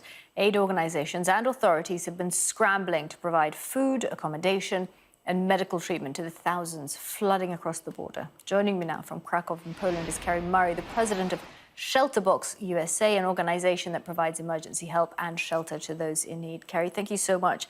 Just how bad is the situation? Well, I have been working down at the border of Ukraine, and I was at Przemysl train station. This is the major train station, the first stop for families that are fleeing Ukraine. Every day, 20,000 people arrive. What I observed, mostly women, children, babies, elderly, and disabled. And they've left with little more than the clothes on their back, maybe a small roller bag, but they are exhausted, deep concern about their families back at home. Their lives have been ripped apart. They don't know if their home has been destroyed. And for the families that I met, so many of them had to leave people behind. So it's a really fast growing emergency. Right now, 2.2 million people have been displaced from Ukraine, 1.5 million in Poland. And what I've seen is that the Polish people are the first responders. They're there on site. They're helping to meet some of those basic needs, providing hot meals, free SIM cards, rides. But this is going to be a massive humanitarian effort from across the humanitarian aid world to help these families. And the crisis is only growing. When you're dealing with a humanitarian crisis like this, you have to look at it in stages, right? So the initial reaction, how long do you think that is going to last, and when do you think it's going to move to the next stage of these, over 2 million people can't go home? So where are they going to go for the long term? It's really difficult to predict, and the needs are absolutely going to change. The immediate needs right now are the basic needs: food, water, shelter, access to healthcare. From what I observed, people are staying with host families. They are going into collective centers. They were meeting people at the train station who were taking them in. Some of them are going to hotels, but this is going to keep changing as we go. And it's really difficult to predict, but you're right, this is in phases. So what we're doing at Shelterbox as an organization that provides emergency shelter, but also the basic needs to set up households, we're looking at people that are rapidly on the move. So they're coming to the train station, but they're now moving across Poland. They're moving across the EU, many of them to the neighboring countries. But we also have a massive displacement crisis within Ukraine, with millions of people who've been displaced moving east to west. Very different needs. So for a humanitarian organization like Shelterbox, we're looking at what are the needs today, what are they likely to be a month from now, 3 months from now, and as the refugee population grows, these countries that are taking refugees in are going to be completely overwhelmed. So they're going to be relying on humanitarian organizations to really help fill some of the basic needs for these families. I mean, you're talking about weeks and months there, and I know we're only 2 weeks into this, but it does look like this is going to be an issue for years to come, whether it's the IDPs within Ukraine or the refugees that have fled across that border. Well, under any scenario, these families are going to need help. And so I would like to think this is not going to go on for years, but we've seen in other situations, Shelterbox has been responding in Syria for over a decade. And the needs have massively changed over the years. So really what we're doing right now is what are the immediate needs of these families today? And they're different in Ukraine. It could be shelter kits to help people repair damaged homes, shelter in place. They're sleeping in subways. They're sleeping on the floor. So they need mattresses. They need blankets. There's no power. They need solar lights. So it's the basic needs that they have there. For the refugees that are on the move, could be different. Cash assistance to help them with the immediate needs of food and medicine for their families. Could be jackets and blankets. It's brutally cold right now. And so hygiene kits are going to be extraordinarily important. So we're looking at a very customized set of packages to meet the unique needs of the beneficiaries. And they're very different in every conflict situation. But we do know that we can help at Shelterbox, and we're here with many other humanitarian organizations. None of us can do it alone. We have to work together, and we're working fast and furiously to really sort through the logistical challenges, which are immense, of how we're going to get aid to these families as quickly as we can. Okay, Kerry, thank you so much for talking to us. Kerry is the president of Shelterbox USA. Chelsea's shirt sponsor, the mobile phone and telecoms company Three, says it is reviewing its relationship with the club after the government announced sanctions on Roman Abramovich. The Chelsea owner has become the latest Russian oligarch to have his assets frozen as part of sanctions over the Russian invasion of Ukraine. In a statement outlining the sanctions, the government said Abramovich is associated with a person who is or has been involved in destabilizing Ukraine and undermining and threatening the territorial integrity, sovereignty, and independence of Ukraine, namely Vladimir Putin, with whom Abramovich has had a close relationship for decades. The Culture Secretary, Nadine Dorries, has explained her priority is to protect the integrity of football amid uncertainty over the future of the Chelsea Football Club. Abramovich has been sanctioned, and it is important that he doesn't benefit from the club. Our priority is to ensure that the club is protected, that the fans are protected, and the national game. And the integrity of the club can still play. Those with the existing tickets can still go and see the club play.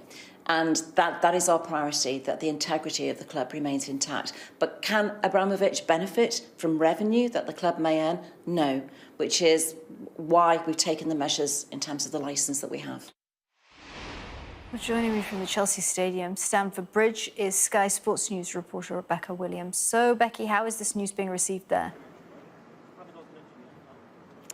Well, a lot of the fans here are pretty angry because it means that they possibly will not be able to watch their side play. It's a glorious day down here, and on the face of it, everything seems pretty normal. But actually, nobody is allowed inside this club apart from staff at the moment. And just outside Stamford Bridge, they put out a whole media pen because, as you can imagine, there's an awful lot of interest in this story. As you were saying earlier on, these sanctions have imposed. It's not an overall surprise that Roman Abramovich has been sanctioned. He put the club up for sale last month. That now cannot go ahead. But what it also means is that the club are not allowed to sell any merchandise. In fact, outside the shop today, there's a sign saying that it will be closed until further notice, given the circumstances. They cannot sell match day tickets. It's only those who've got season tickets that will be able to attend. But games can go on. So, for example, the Chelsea men's side can play Norwich tonight. The women's side are going to be playing West Ham. But it does have a massive impact on this club. And we know that the shirt sponsor, Three Mobile, is now reviewing its relationship with the club. And certainly when sponsors start to rally perhaps against the club, then it has issues in terms of its business plan. But yeah, looking at the people that have come down here today, there's certainly a few fans that are milling around. Lots of them are pretty worried about whether Chelsea Football Club will ever be the same again. One of those I spoke to, a man and his young son, was the last one to buy a shirt before the shop shut. Here's what they've had to say. I'm worried about my club, and today I'm disappointed, honestly. I came here all the way from Malaysia, and today we can't get the opportunity to come and take pictures in front of our own beloved stadium. I'm not really worried. I mean, hopefully the government will come to some sense. I can't really confirm that. Yeah, I'm kind of gutted, if I'm honest, because it puts the fans in quite an awkward position. I could see it coming, but my main point of view is I think it's quite harsh, punishing the fans not being able to buy tickets. Now, this situation clearly hasn't happened before, so there are still a lot of unknowns. There is a possibility that the government will allow a sale of the club so long as Roman Abramovich does not profit from it. But, there's a lot at stake here. It's not just the men's side, the very high-profile men's side, but the women's side have been incredibly successful in recent years. Under Emma Hayes, their manager, they won the Women's Super League last season. And obviously that you've then got academy sides as well. And all the people who work at Chelsea and go into, creating and producing this club. Obviously, for the government, there's a lot for them to weigh up. They've got to look at Chelsea as, part of the cultural heritage of this country. But at the same time, they want to make a very firm stance coming down on oligarchs such as Roman Abramovich. And, they've been talking about seizing assets in recent weeks, and that has now happened. OK, Rebecca, thank you. Well, Ukraine's President Volodymyr Zelensky has told Sky News that millions of people could die if the world does not stop the bombing of his country. In an exclusive interview for British television, he accused Western countries of being indecisive But Britain and the US have consistently rejected Ukraine's plea for a no-fly zone. He was speaking to our special correspondent Alex Crawford in the capital, Kiev. They want us to feel like animals because they blocked our cities, the biggest cities in Ukraine, and they blocked and because they don't want our people to get some food, water. Yesterday, for example, children. I don't know if you know the children in Mariupol was the child was dead. Yes, you know that is the idea of this operation, or I don't know how is Putin telling about it. So that is the idea to do with Ukrainians animals, but we are not. So how do you stop it? Are you prepared to do a deal? You've said you're happy to talk. We can't stop alone all this. No, How do you think it is stopped? How is it going to only stop? if the world will unite around Ukraine. They are uniting around Ukraine. They are not. They are still. It's still very slowly. It's still very slowly. But you can feel it only when you are here, because the people from Europe or USA, it's far from Ukraine. It's far from the heart of this tragedy, and you can't see, you can't understand the details because you are not fighting here. And I understand why. And I don't want them to fight, but these countries can help, can unite. Because we can't speak about the close, I'm sorry that I'm speaking again and again about this problem, but we spoke about children hospitals, etc. And you know the number of these child deaths and so we are speaking about closing the sky. You can't decide to close or not to close. You can't decide. If you are united against the Nazism and this terror, you have to close. Not me. Don't wait me asking you several times, a million times, close the sky. No, you have to phone us to our people who lost their children and say, sorry, we didn't do it yesterday, 1 week ago. We didn't push Putin. We didn't speak with him a lot. We didn't find the dialogue with him. We did nothing. And it's true. Yesterday, the world did nothing. I'm sorry, but it's true. Boris Johnson, the British Prime Minister, as a number of other world leaders, say if they do that, if they close the sky, that could exacerbate and make the situation even worse. If they allow Poland to provide you jets and station it on NATO land, that will make it worse. What would you say to them? What does it mean worse? For whom? So the first question is rhetoric. And we don't need rhetoric questions and answers. We have to have concrete things. So it would be worse for whom? For our families?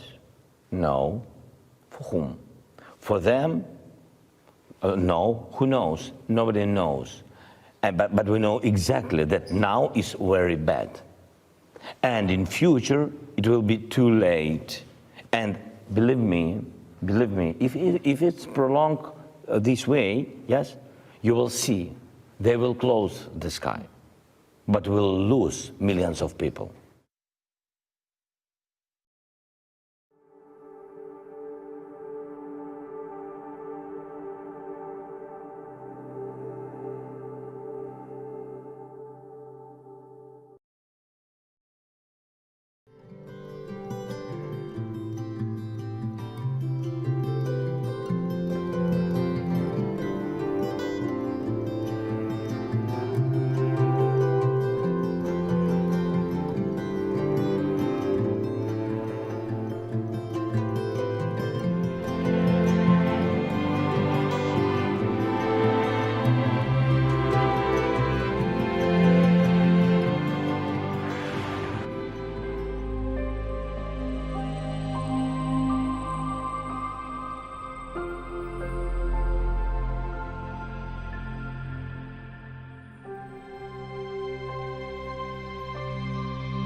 independent, united kingdom. These last few years have seen some huge stories. And these stories have been driven by politics, by politicians, the people in power. You must stay at home. And it's my job to figure out how these decisions made by politicians impact all of us in our everyday lives. This is the worst thing I've ever been through in my life. People turn up here with their child stuff in a black sack and just say, I don't want them. And that is what it is. It's first-class profit. Is this an example of the welfare state failing? We take you to the heart of the stories that shape our world. These are stories that affect us all. Millions of children are now having to catch up. Some stories have changed all of our lives. Because like the residents, the staff are being infected. Politicians, they make decisions all of the time, and it's our job to hold them to account. I wonder if you will take this opportunity to apologise to those families. But in the end, the real power doesn't actually lie with the politicians. The real power lies with the people. I'm Nick Martin. I'm the People and Politics correspondent at Sky News. Now, the UK is making changes to streamline the visa application system for refugees fleeing the conflict in Ukraine. And joining me now is Michael Felton, whose mother-in-law is stuck in Kremenchuk in Ukraine. Michael, thanks a lot for talking to us. Just explain to us where you are in this process. Current situation is my mother-in-law is in Kremenchuk. She's now booked on transport that's due to leave there 7 a.m. tomorrow morning. Also, tomorrow I'll be flying out to Poland to go and meet them at the border. So everything's very, very fluid at the moment. But main thing is getting her out of the Ukraine. It's something like I think a 15+ hour journey in a minibus simply to get to the border. What it's going to be like when she gets there, I don't know. I mean, I'm 83 years old last week on the 2nd of March. And how is she? I don't know, because I haven't spoken to her myself or seen her on camera, but my wife speaks to her several times during the course of the day, each day, so long as she can get through, that is. Yeah. Okay, so in terms of the documentation, let's talk through that. So I assume that she has a Ukrainian passport, and if on a normal day, she would need to get a visa to come here. That's absolutely correct. Sadly, she has got a Ukrainian passport, but this morning when I was putting in an application and trying to get an appointment at the VAC in Poland, I discovered her passport had expired in January. Oh, no. So I've another mountain to cross. Yeah, that is going to be really difficult. Okay, so did you ask them what you should do in that situation? I spoke to the helpline again, and they couldn't advise anything much, not really. And I don't know yet. I'm waiting to search this afternoon to see where there's a consulate or embassy as close as possible to Warsaw. Because Priti Patel, she's been speaking in the Commons, and she said that they've announced that it's all about biometrics and registering biometrics for these visas. And she said that they're putting in these new measures so that people who have passports can come here and get their biometrics done here. And she said this will mean that visa application centres across Europe can focus their efforts on helping Ukrainians without passports, which I hope so. I'm praying that this will come to fruition. I heard the same on the news this morning, and it's a good step forward at least. What it means is that they'll be able to issue visas relatively quickly, or at least that's the hope. I gather that that's online. What would really help is that they can respond online, give a printed letter from the border agency or, Visa HQ, that letter can be taken to a port, an airport, wherever they're traveling from, and they can present that to the airline and immigration as proof of their right to enter. That way people can apply today and travel in a week's time. It doesn't matter where they are, they would get that authorization to travel. How I deal with the fact that she hasn't got a valid passport, I don't quite know yet. Okay, Michael, we're going to have to leave it there, but good luck to you. I know. Thank you very much, Kimberly. Thank you for talking to us. You're welcome. Just quickly, we've had a statement from Chelsea Football Club. They say we'll fulfil our men's and women's team fixtures today against Norwich and West Ham, respectively, and intend to engage in discussions with the UK government regarding the scope of the licence. This will include seeking permission for the licence to be amended in order to allow the club to operate as normal as possible. All the latest on that up next on Sky News.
They operate very well. They know how to, particularly this operation. So I hate to say, but the odds are stacked against the Ukrainians. At that point, listening to Putin's rhetoric, my sense is that regime change is absolutely a #1 priority for him. He talks about ridding the country of the Nazis and drug dealers who are now running it, which is, absurd. The president and prime minister of Ukraine are both Jews. So the idea that he characterizes them as Nazis is prima facie absurd, but it tells you his intentions. So I assume that he wants to conquer Ukraine, replace the government, and then probably demilitarize it and withdraw, and leave behind a kind of puppets regime, much like the one he has in Belarus, for example. I think that last part will be very hard, because there what he's trying to do is keep a 44 million person country. I mean, Ukraine is the size of France. Stable and viable and kind of obedient, but they don't want, the Ukrainians don't want that. So I think there will be uprisings, there will be insurgencies, there will be all kinds of things if there is this effort to put in place a kind of puppet regime. Your best sense at this time, Farid, of how long the Ukrainian army will be able to withstand this Russian assault? We're hearing two different takes. One, that the Ukrainian army so far has been able to push back much more than the Russian generals would have expected, and given the hostility of the population, this could be bloody, it could be long. The other is, given just the sheer force that's been unleashed against the Ukrainians, it's only a matter of a few days. Unfortunately, I think it is probably only a matter of a few days, maybe longer than that. The Ukrainians are fighting very hard. On the other hand, as I say, they face a formidable army. And also remember, the Russians don't play by the same rules that the Americans do. They are not careful about civilian casualties. They are not careful about collateral damage. You can see what they've been doing despite what they claim. There are apartment buildings in Kiev, being bombed out. They are trying to instill a certain amount of generalized fear in the population. And given the firepower given, for example, the air dominance that Russia will have almost certainly within a day, it's hard for me to see how the Ukrainians hold on. It doesn't mean that there won't be many parts of the country that have not been subdued, many neighborhoods of Kyiv that haven't been subdued. But in large measure, the Russian army will be able to move into cities, particularly the big cities. After the end of the Cold War and the disintegration of the USSR, many global pundits believe that this kind of full-scale military invasion by one large country of another relatively decent-sized country is unlikely to happen. President Putin has completely smashed that notion, which many in Europe till the last moment believed was just posturing and was unlikely to happen. What's your reading of President Putin's mind at this moment? What's the message he's sending internally, externally, and how much of this is to do with Russia's own politics? It's a very good question, Rahul. Obviously, nobody can really read his mind. I have met Putin several times. I interviewed him once for the show, but met him off the record several times. The man I met, and this is consistent with what others who have been in similar positions, and many U.S. officials have met him many more times than I have said. Putin was, he's always a tough guy. He was always a Russian nationalist, but he was also rational, calculating, weighing the odds. Most of his other military interventions have been limited. They have been fairly precise. He goes into Georgia, carves out these two parts of Georgia, declares them independent republics, and then leaves. When he went into Syria, it was a calculated, largely air-only operation, so Russian soldiers were not on the ground, and withdraws the minute he feels his interests have been achieved. This feels much, much larger, more of a reckless move, more of a gamble. I'm not sure even he knows what the exact end game is. It also feels like Ukraine for Putin is an emotional issue. If you listen to him, he doesn't make a whole lot of sense. As I said, he's talking about the Nazis and drug dealers running the government. He's calling on the Ukrainians to rise up against their government as if it's an unpopular regime. Remember, Zelensky was elected with 70% of the vote. And if anything, Putin's actions have made him more popular and the government more popular. So there's something slightly weird, to be honest, about the way Putin is acting now. It feels more emotional. It feels that Ukraine is neuralgic for him. And it feels as though he has not worried too much about the fairly significant costs. He could have got the thing he wanted, Ukraine not being a member of NATO, he had already got. The Europeans had already made it clear that they were not going to go along with that. The German chancellor told Putin this in their one-on-one meeting, that, look, Ukraine is not going to become a member of NATO for the foreseeable future. So that was not enough for Putin. What he needed was the destruction of an independent Ukraine and the subjugation of it. And that's a different goal. And as I say, that seems like a goal that is more about a romantic, emotional idea of uniting Russia. He sees himself as a great Tsar. And one of the things the great Tsars did was add more territory to the Russian Empire. And perhaps this is his effort to do that. Russian experts and journalists who are coming on our broadcast insist that there are parts of Ukraine, especially in the east, where the Russian army is being welcomed with open arms, and that it's only in the west, in the Ukrainian-speaking part of Ukraine, that there is opposition to the presence of the Russian army. Your broad sense of how, in general, the people of Ukraine view this Russian invasion, and is it true that large parts of the population actually don't mind Russia's presence quite as much as the western part of Ukraine does?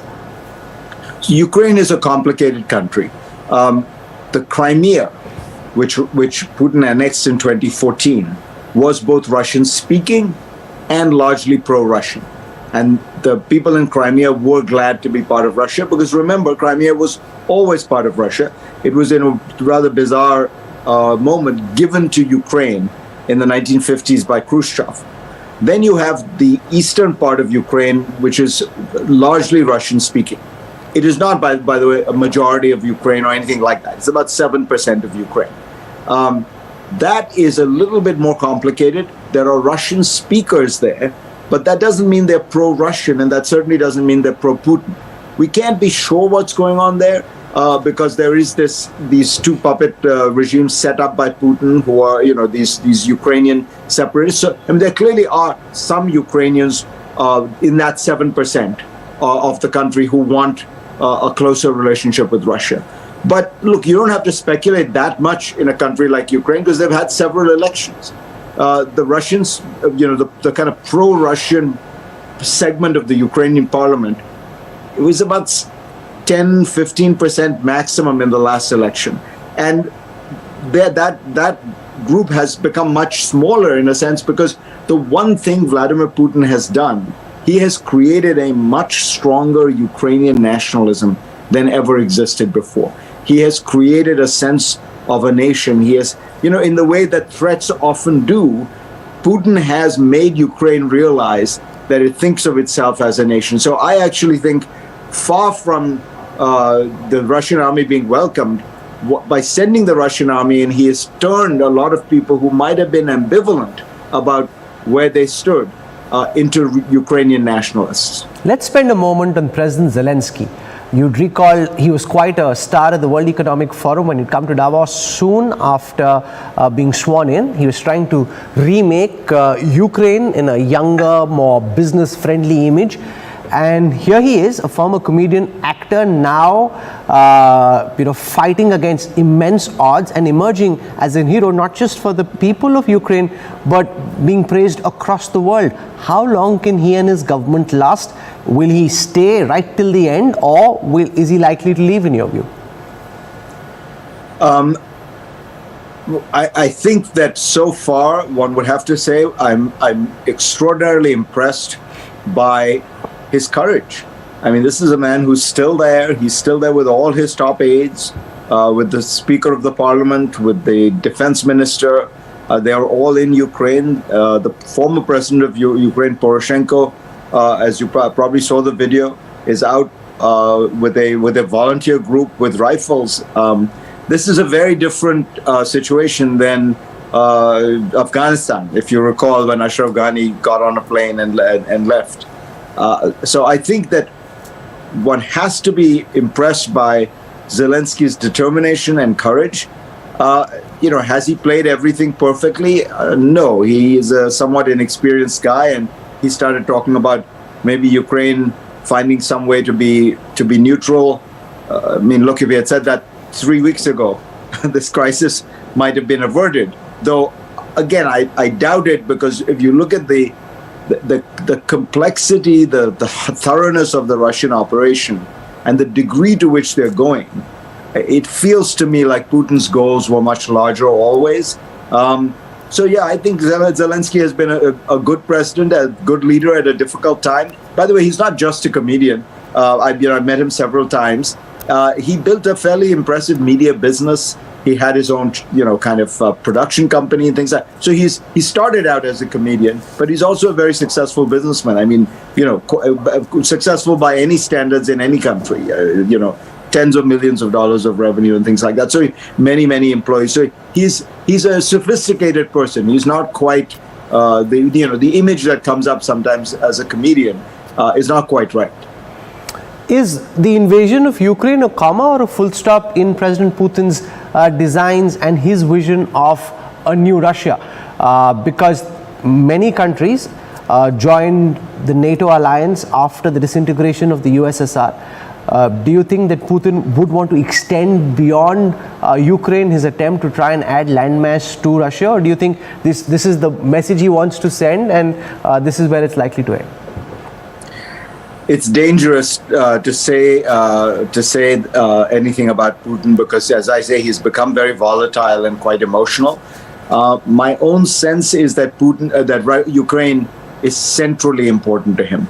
That it ranks far above anything else. Georgia and Ukraine, to him, and Ukraine in particular, seem to be the kind of crown jewels of the old Russian Empire. This is not just about the Soviet Union, which was a 70-year-old empire. This is about the Tsar's Russia, which was 300 years. I mean, Ukraine has been part of the Russian Empire for a long time, but it's worth pointing out Ukraine has kept trying to free itself from that situation.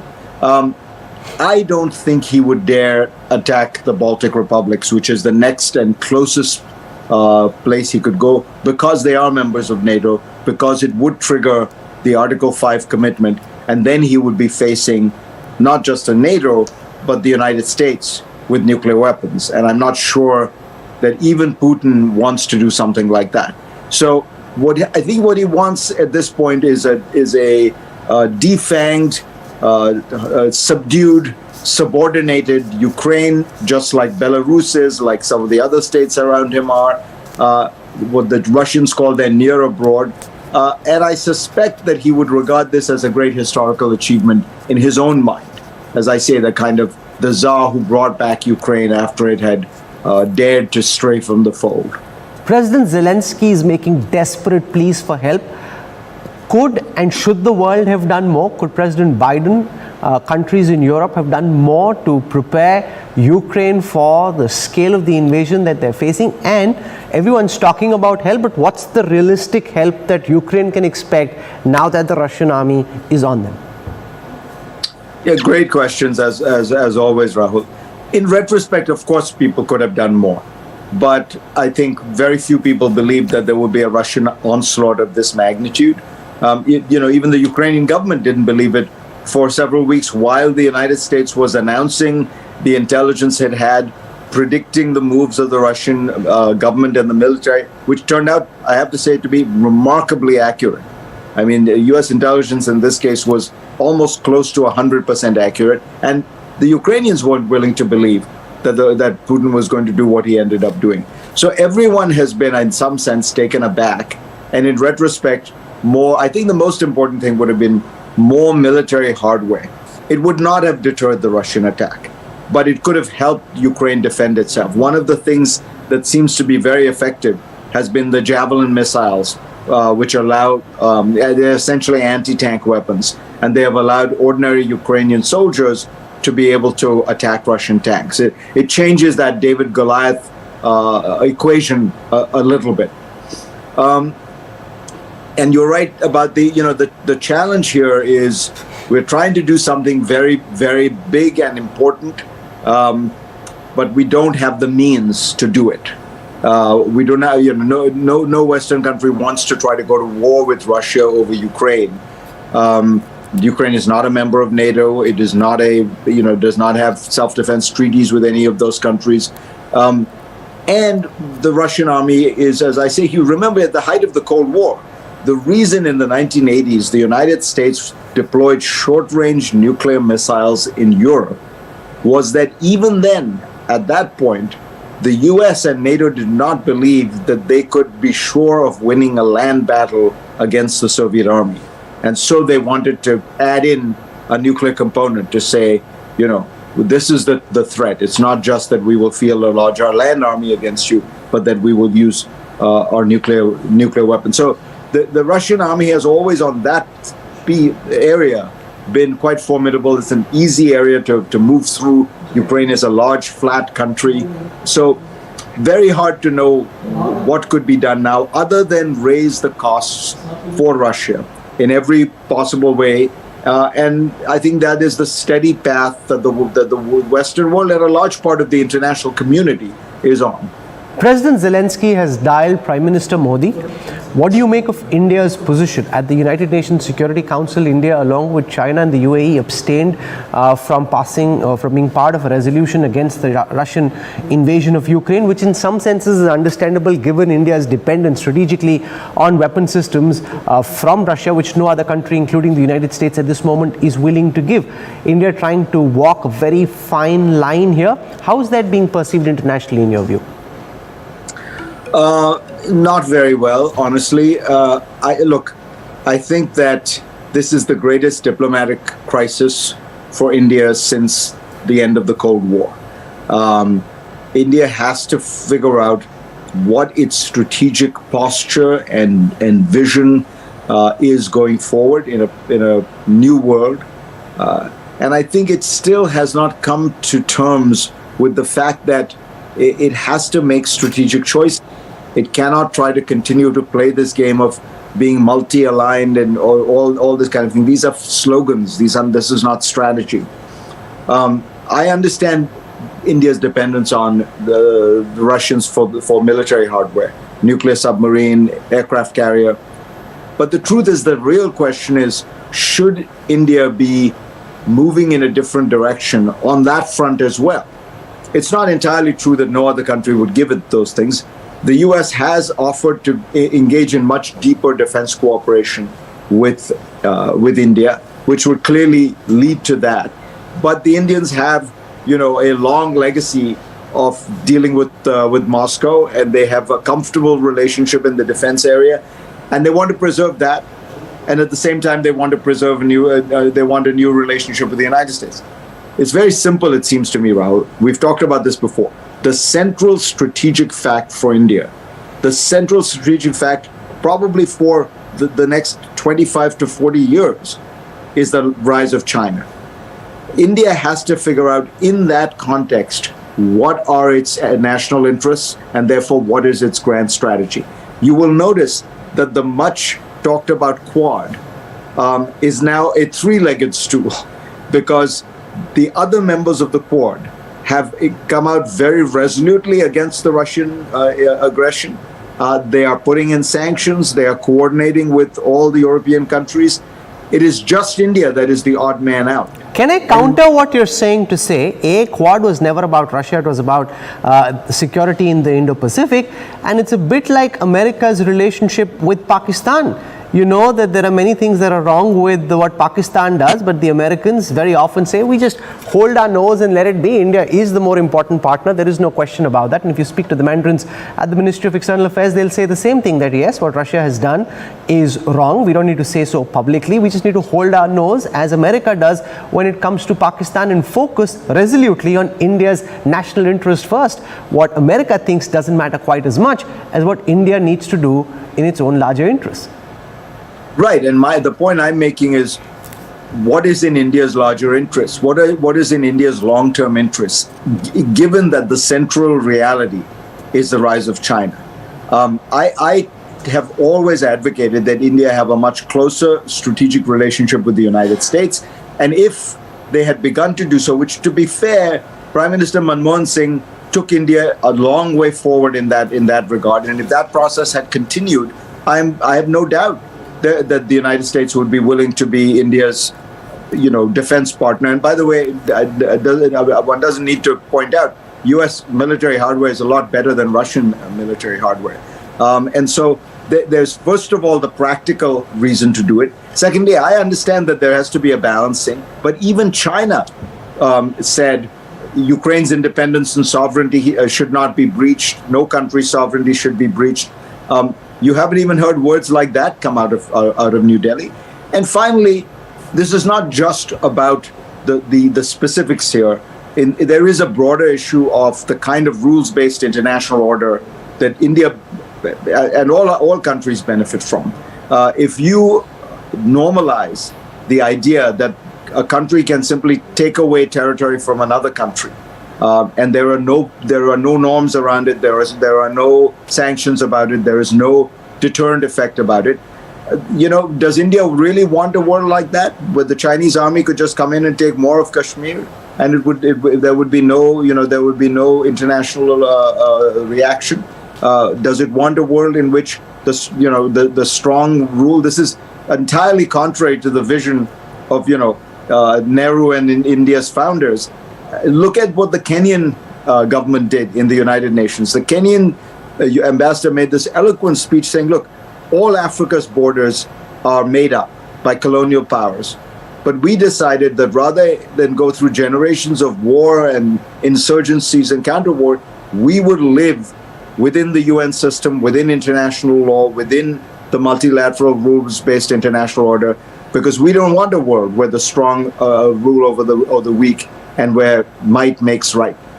India has always talked that game, surely this is an important test case of how it should walk on this, as I say, on this most central issue. It's not a minor issue. This is going to be one of the defining events for the post-Cold War world.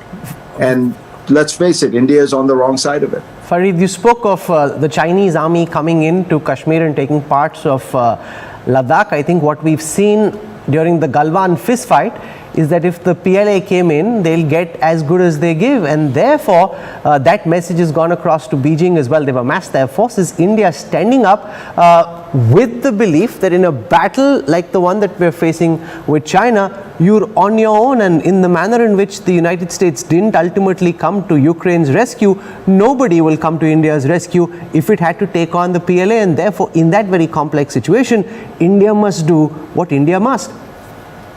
Well, look, of course, India must defend itself, and what the Chinese did in that case, as you and I talked about, was totally illegitimate. But international legitimacy matters. International accountability matters. These are not bogus concepts. Look, Rahul, this is a major violation of the rules-based international order. But let's keep in mind that international order that was set up largely by the United States after World War II has held remarkably well. If you look at the 75 years since 1945, there are very few instances of countries changing borders by force, acquiring territory and annexing it by force.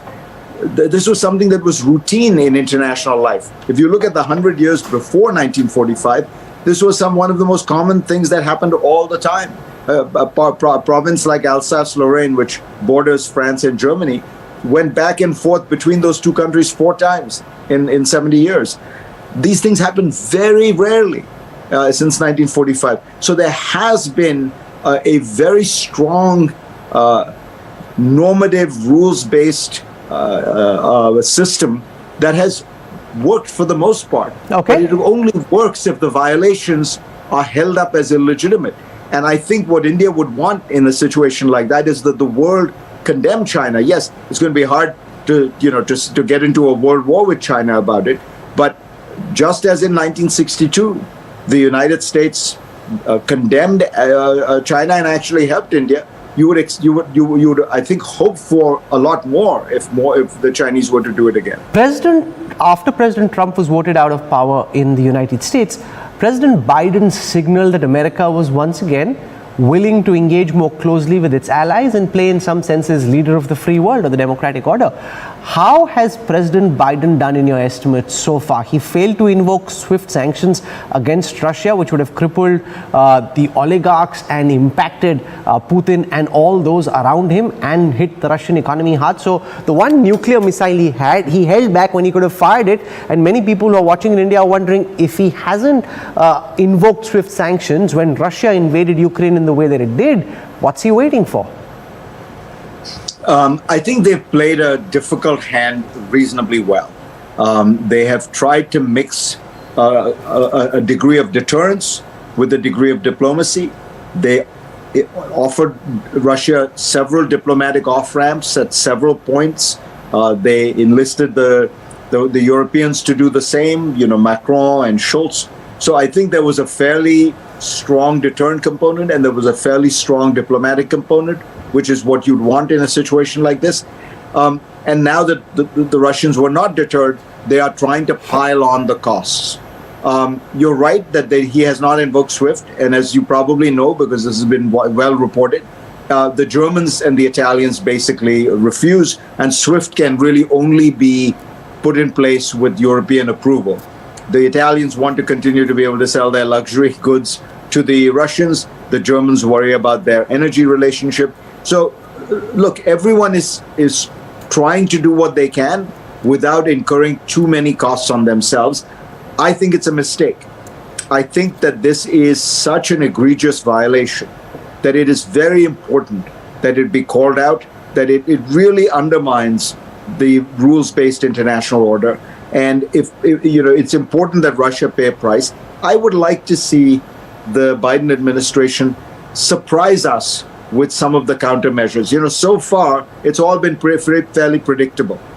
And it's the Russians who have surprised us with the brazenness of their advance, of the totality of their military moves. What the West should be looking for is what could it do that would surprise the Russians. The part of what's going on here is that there is a Russian elite that denounces the West, denounces the United States, but keeps all its money there, buys all its houses there, sends its children to go to school there. There is this extraordinary grand hypocrisy in Russia, where they all want the fruits of the Western world, Western life, Western civilization, but while denouncing it during the day, they are enjoying it in the night, and that process has to end. That process has to be called out. If Russia wants to live as an isolated pariah state, that's its decision. But there should be some way to force them to have to, come to terms with this hypocrisy. Before I end, Farid, I want to ask you about the impact that the Ukrainian invasion of Russia, by Russia could have on China. We know President Xi has signaled quite clearly that he would like, before his term is over, to win back the Taiwan Straits, to win back Taiwan and to show that he's been able to unify mainland China. Will Russia's invasion of Ukraine embolden President Xi to make a bid for Taiwan, especially given the fact that neither Europe nor the United States came to Ukraine's help? In a word, yes. How could it not, right? It would embolden him because you are seeing the fraying of this rules-based order. That's all that's restraining him in a certain sense, because he knows that the military has the capacity to do it. What is stopping him is the moral, political, and perhaps economic cost that China would pay in doing it. China and Russia are different. Russia is basically turned into a kind of geopolitical rogue state. If you think about the invasion of Georgia, if you think about the way in which it intervened in Syria on behalf of Assad, while Assad was killing civilians, actually assisted him in killing civilians, bombing civilian targets. The Russian government goes out and kills its dissidents, even if they're in Germany or Britain. That's very different, it seems to me, from China. China is not a declining power desperately searching for some way to pump itself up into a kind of moment of glory. China is a rising power that continues to rise economically, technologically, is looking for greater political influence that comes out of that. That's a much more different challenge, and China has, so far at least, again, been fairly rational and calculating in what it does. It is not. I mean, there's no example like Ukraine or even Georgia that you've seen with regard to China. But without any question, this would embolden China. This would make China feel that there are no restraints left, that the barriers to entry for bad behavior in the international system have been lowered. And that's one of the reasons why I think India should think very long and hard. Does it want a China on its border? Does it want to live with a China for the next 30, 40 years that is far more powerful than India and feels completely unrestrained by international law, by international legitimacy, and by international rules? Farid, I've asked you all kinds of questions to which there were no easy answers, and I don't think there are too many people in the world who could have given as much sharp insights as you have over the past half hour. Deeply appreciate you taking out time. Enjoy your chai. I thought you'd be a black coffee person in New York, but I see you still have your Assam chai going. Assam tea with hot milk, as exactly as my father used to have it, and taught me to do it in Bombay 35 years ago, 40 years ago. So no matter which part of the world you're in, there's always a bit of India you carry with you, which is why it's so terrific to have you back on India today once again for your really sharp insights on this Russian invasion of Ukraine and what it means for the world. Thank you, Farid.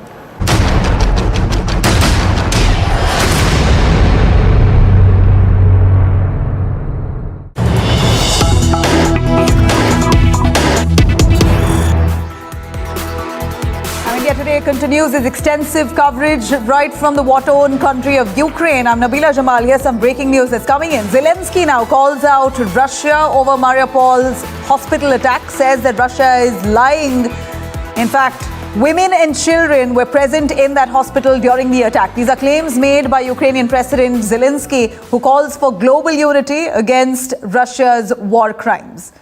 Here's a big update coming in from Ukraine as President of Ukraine, Volodymyr Zelensky, has now called out for unity against Russia and Russian invasion. In fact, Zelensky calls out Russia over Mariupol's hospital attack, says that Russia is lying. Women and children were present in the hospital during the attack. This is a claim made by Ukrainian president, who calls for global unity against Russia's war crimes. Remember, we're looking at Mariupol's hospital, a maternity hospital that was in fact struck at. It was bombed when Zelensky says there were women and children very much inside that hospital during the attack.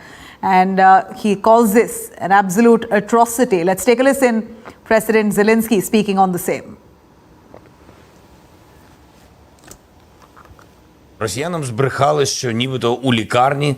Russians lied to that there were no patients in the hospital and that there were no women and children in the maternity ward. Russians lied to that nationalists set up positions there. Like always, they lie confidently. War crimes are not possible without propagandists who cover them up. I would like to tell them one thing. You will be held accountable just like those who give the orders to drop bombs on civilians. Як і всі ті, хто наказує скидати бомби. Now, amid growing warnings from the West that Moscow's invasion was about to take a more virtual and indiscriminate turn, Ukrainian officials have now said that a Russian airstrike devastated a maternity hospital in the besieged port city of Mariupol, wounded at least 17 people, including staff and patients. The ground shook more than a mile away when the Mariupol complex was hit by a series of blasts that blew out windows, ripped away much of the front of that one building. The police and soldiers have rushed to the scene to evacuate victims, carrying out a heavily pregnant and bleeding woman on a stretcher. In fact, in the courtyard, mangled cars burned and a blast crater extended at least 2 stories deep. President Volodymyr Zelensky has written on Twitter now that there were people, indeed, children and women, are currently under that wreckage of that hospital, buried under debris. Those are his claims. And he's now called this strike an absolute atrocity. Zelensky saying that Russia deliberately targeted that maternity hospital in Mariupol.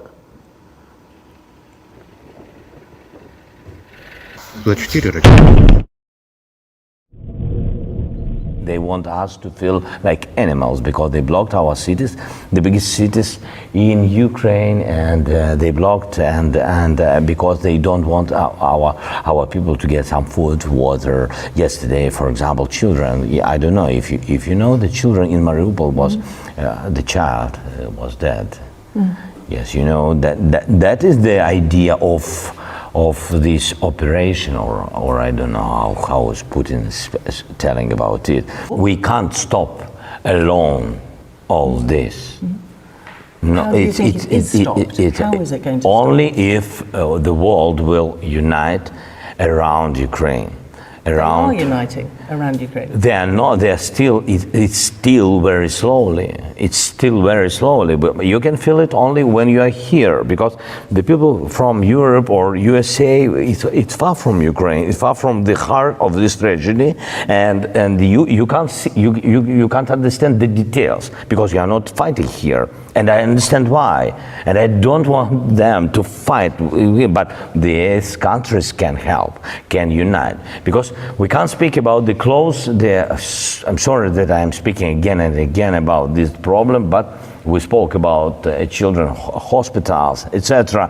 And you know the number of these child deaths and so we are speaking about closing the sky.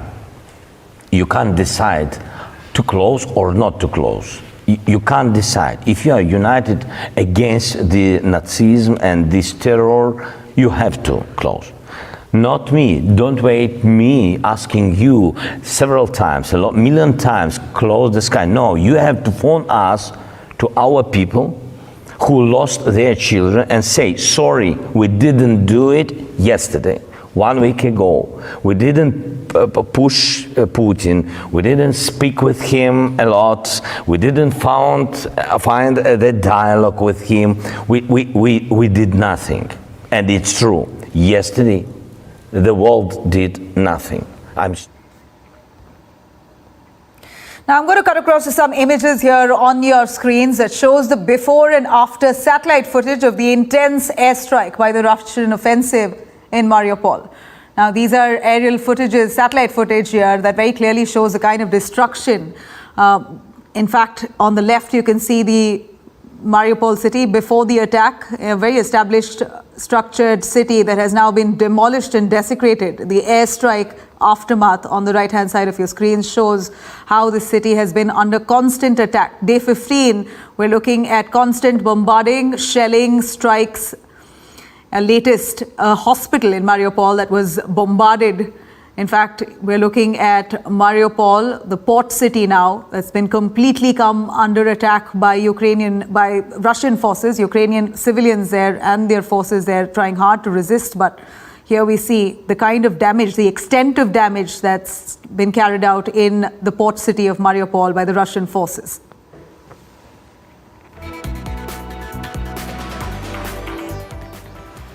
Now, it is day 15 of Russia-Ukraine war, and the peace talks between the two nations have ended without any conclusion. The trilateral talks between the foreign ministers of both the nations in Turkey could not find a breakthrough, as Ukraine claims that it does not intend to fulfill demands put forward by Moscow, and that the country will not surrender in front of Moscow.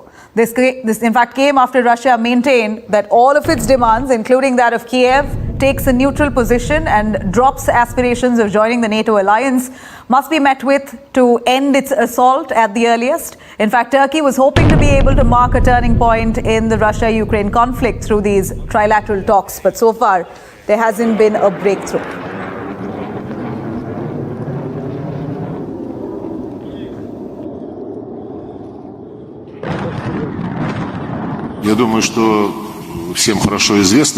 I think everyone is well aware that President Putin never refuses contact. We just want these meetings to be organized not for their own sake, but in order to focus on specific agreements. By the way, we touched on this topic today. Mr. Kuleba outlined the topic that you just quoted. And I reminded him that we are always in favor of meeting if we can achieve some added value and we can solve problems. Where has it been seen the right of private property has been trampled on simply by the click of two fingers? Where has it been seen that the presumption of innocence, a pillar in the legal system of the West, has simply been ignored and grossly violated? I assure you, we will cope. We will definitely cope. But we will do everything to ensure that we never again depend on the West in those areas of our life which have a significant meaning for our people. Now, it's been more than 2 weeks into Russia's invasion on Ukraine. Ruthless shellings, attacks still continue along with unparalleled human tragedy in Kharkiv. A shopping center, we see, has been completely destroyed. But the Ukrainian military has reported that they have regained control of their Hachi and Kharkiv areas of Ukraine. A factory and a store were on raging fire after being bombarded in Irpin on the outskirts of Kiev. In the Brovsky district in Ukraine, a Russian tank was set on fire as volunteer battalions and the Ukraine forces are going all out to stop Russia from capturing its cities. Now, horrific images here of a hospital that's come under attack in Mariupol came to fore. Images there that shows how deadly this attack on that hospital was in Mariupol. At least 17 people are said to have been injured. Several are still feared missing. Many of them may have been caught up under the debris. These are claims made by Ukrainian President Zelensky himself. Now the reports finally also claiming that Ukrainians there have put up stiff resistance. In fact, media reports claiming that Ukraine has wiped out 4 Russian Su-25 aircrafts, 2 helicopters and 2 cruise missiles in Kiev and the Joint Force Operation regions. Meanwhile, more than 50,000 people from Sumy have been evacuated from the ravaged Ukraine in at least the last 48 hours. Many of them, including Indian students who were stranded in Sumy, have now finally been evacuated. Ukrainian President Volodymyr Zelensky has said 35,000 people have so far been rescued through humanitarian corridors, and that 5 humanitarian corridors will be opened up from Kiev, Sumy, Enerhodar, and 3 other cities. This is the now let's take a quick look of Kyiv. At this point of time, you see this is an active combat zone. This is an active war zone. There is fight going on between the Russians and the Ukrainians here. Ukrainian force has just destroyed some Russian tanks, and you can see some of these armored personal carriers are coming this side. We are stopping here. We are trying to go ahead, but the situation here is extremely grim at this point of time. There is a twin-pronged attack that's happening on Kyiv even as we speak. One from Irpin and the second here from Brovary side. Here, certain tanks have been destroyed of the Russian army. It is being said that a Russian regimental commander has also been killed. The battle is intense. You can hear shelling in the backdrop here. Some of these forces are coming back. We are trying to get more details about the operations that are taking place. No vehicle is permitted beyond this point because there's shelling going on beyond this point here in Kiev. But the twin-pronged attack on Kyiv now is extremely significant because the Russians are now closing in, with talks having failed between Ukraine and Russia in Turkey. The situation taking a turn for the worse virtually every second, by the second. With cameraman Pawan Kumar in Kyiv, Ukraine, Gaurav Sawant for India Today. Now, let's take you through another exclusive ground report filed by Gaurav Sawant. In fact, he's on ground right from the Mother of Ukraine Memorial. Let's have a look. Talks between Russia and Ukraine remain inconclusive. No results so far. The anticipation and the apprehension now is that this would result in escalation of tension between Russia and Ukraine. We are here at the Mother of Ukraine Memorial.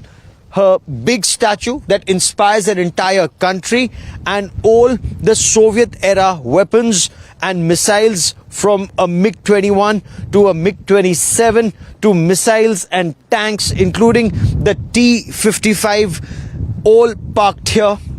These weapons inspire the people of Ukraine. There are anti-tank guns, there are mortars that are here at this memorial. The hope in this country is that peace talks will result in less bloodshed or stopping bloodshed, but that doesn't appear to be happening.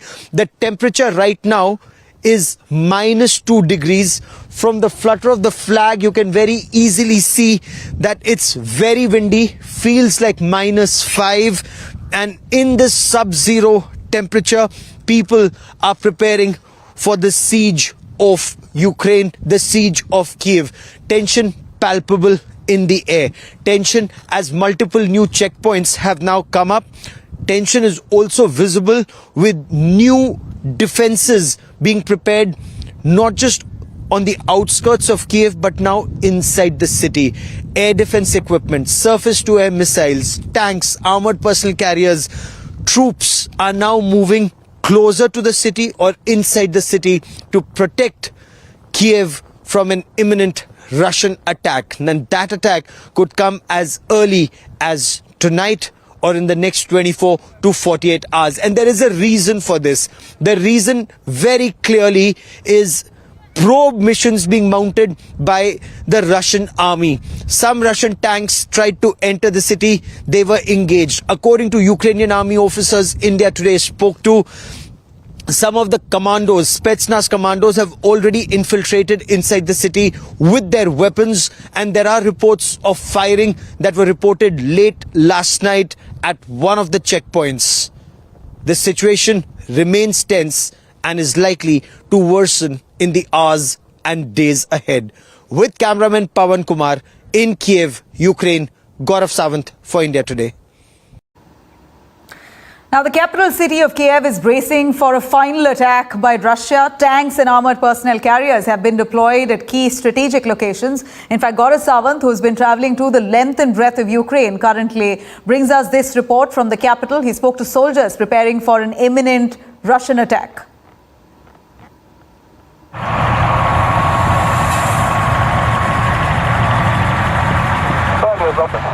Russia is at the gates of Kiev, the Ukrainian capital readying for an imminent Russian attack. The defenders have deployed tanks and armored personnel carriers at key strategic locations to take on the invaders. Ukrainian soldiers, in an exclusive interview to India Today, revealed that a few Russian forces are already in the capital city. How close are the Russian forces to Kyiv right now? The Russian forces, they are in Kiev right now. Yesterday, our friends, they saw them in the forest, eight Russian soldiers. They already in Kiev. Soldiers with weapons? Yes. Ukrainian troops say that after smashing Kiev suburbs, Russian forces are advancing from all directions, preparing for an all-out assault.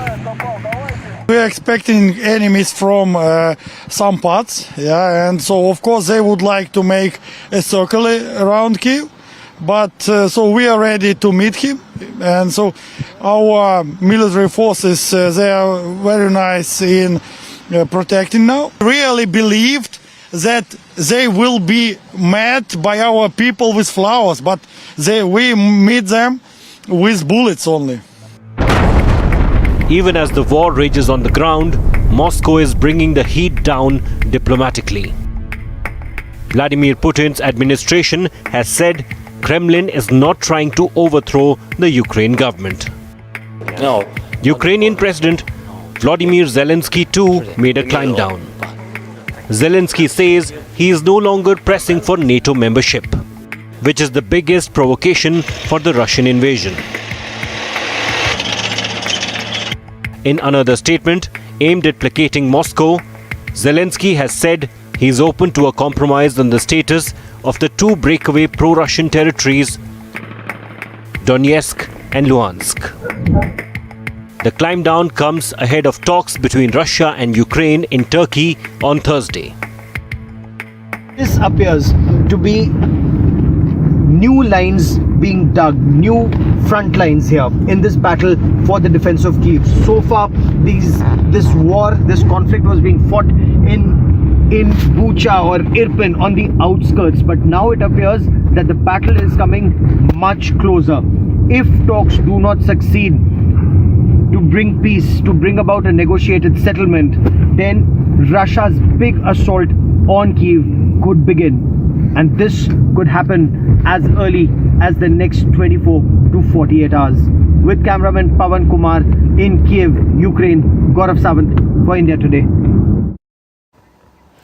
All right, let me cut across to our reporters on ground who are bringing all the minute details coming in from the war-torn country of Ukraine. Gaurav Sawant, Geeta Mohan joining us. Gaurav, over to you. We just saw a report of you traveling through one of those ravaged areas. Give us a sense of the situation on ground where you are on day 15.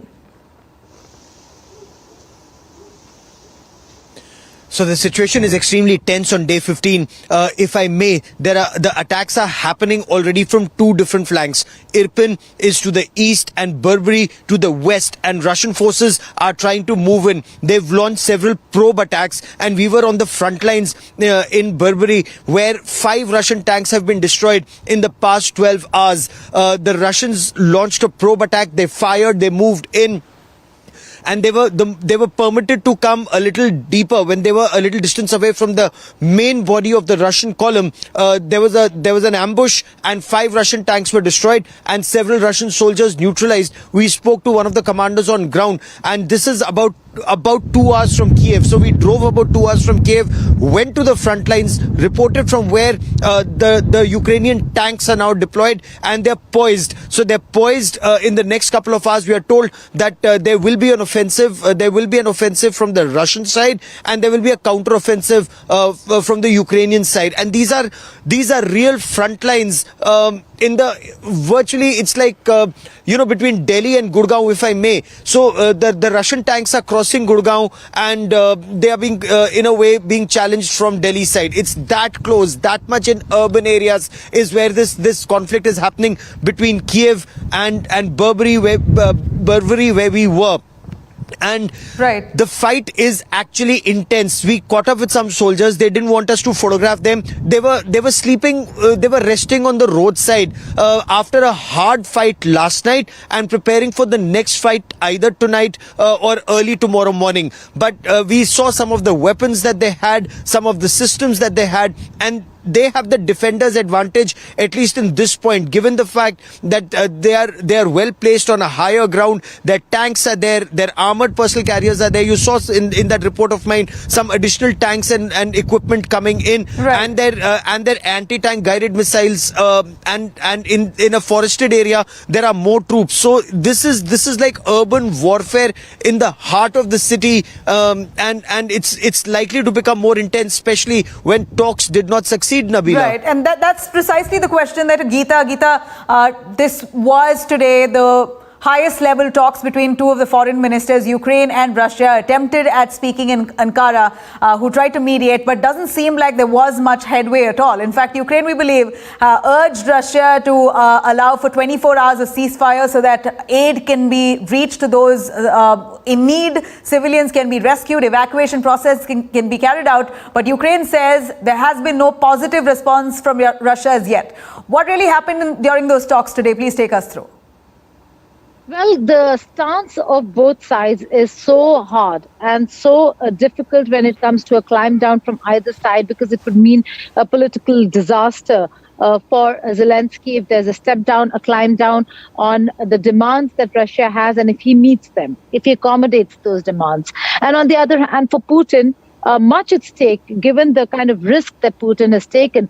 He is now only pushing the envelope in terms of what the demands are, and those demands are increasing. So every time they go back to the talking table, if demands increase, it becomes untenable for Ukraine to accept. And that's the reason why there has been no headway. But it is certainly a disappointment, because if there is no headway on the humanitarian corridor, it's a problem. For Ukraine, what was paramount was the humanitarian aid reaching Mariupol and other cities that are in dire need of humanitarian aid and evacuation space.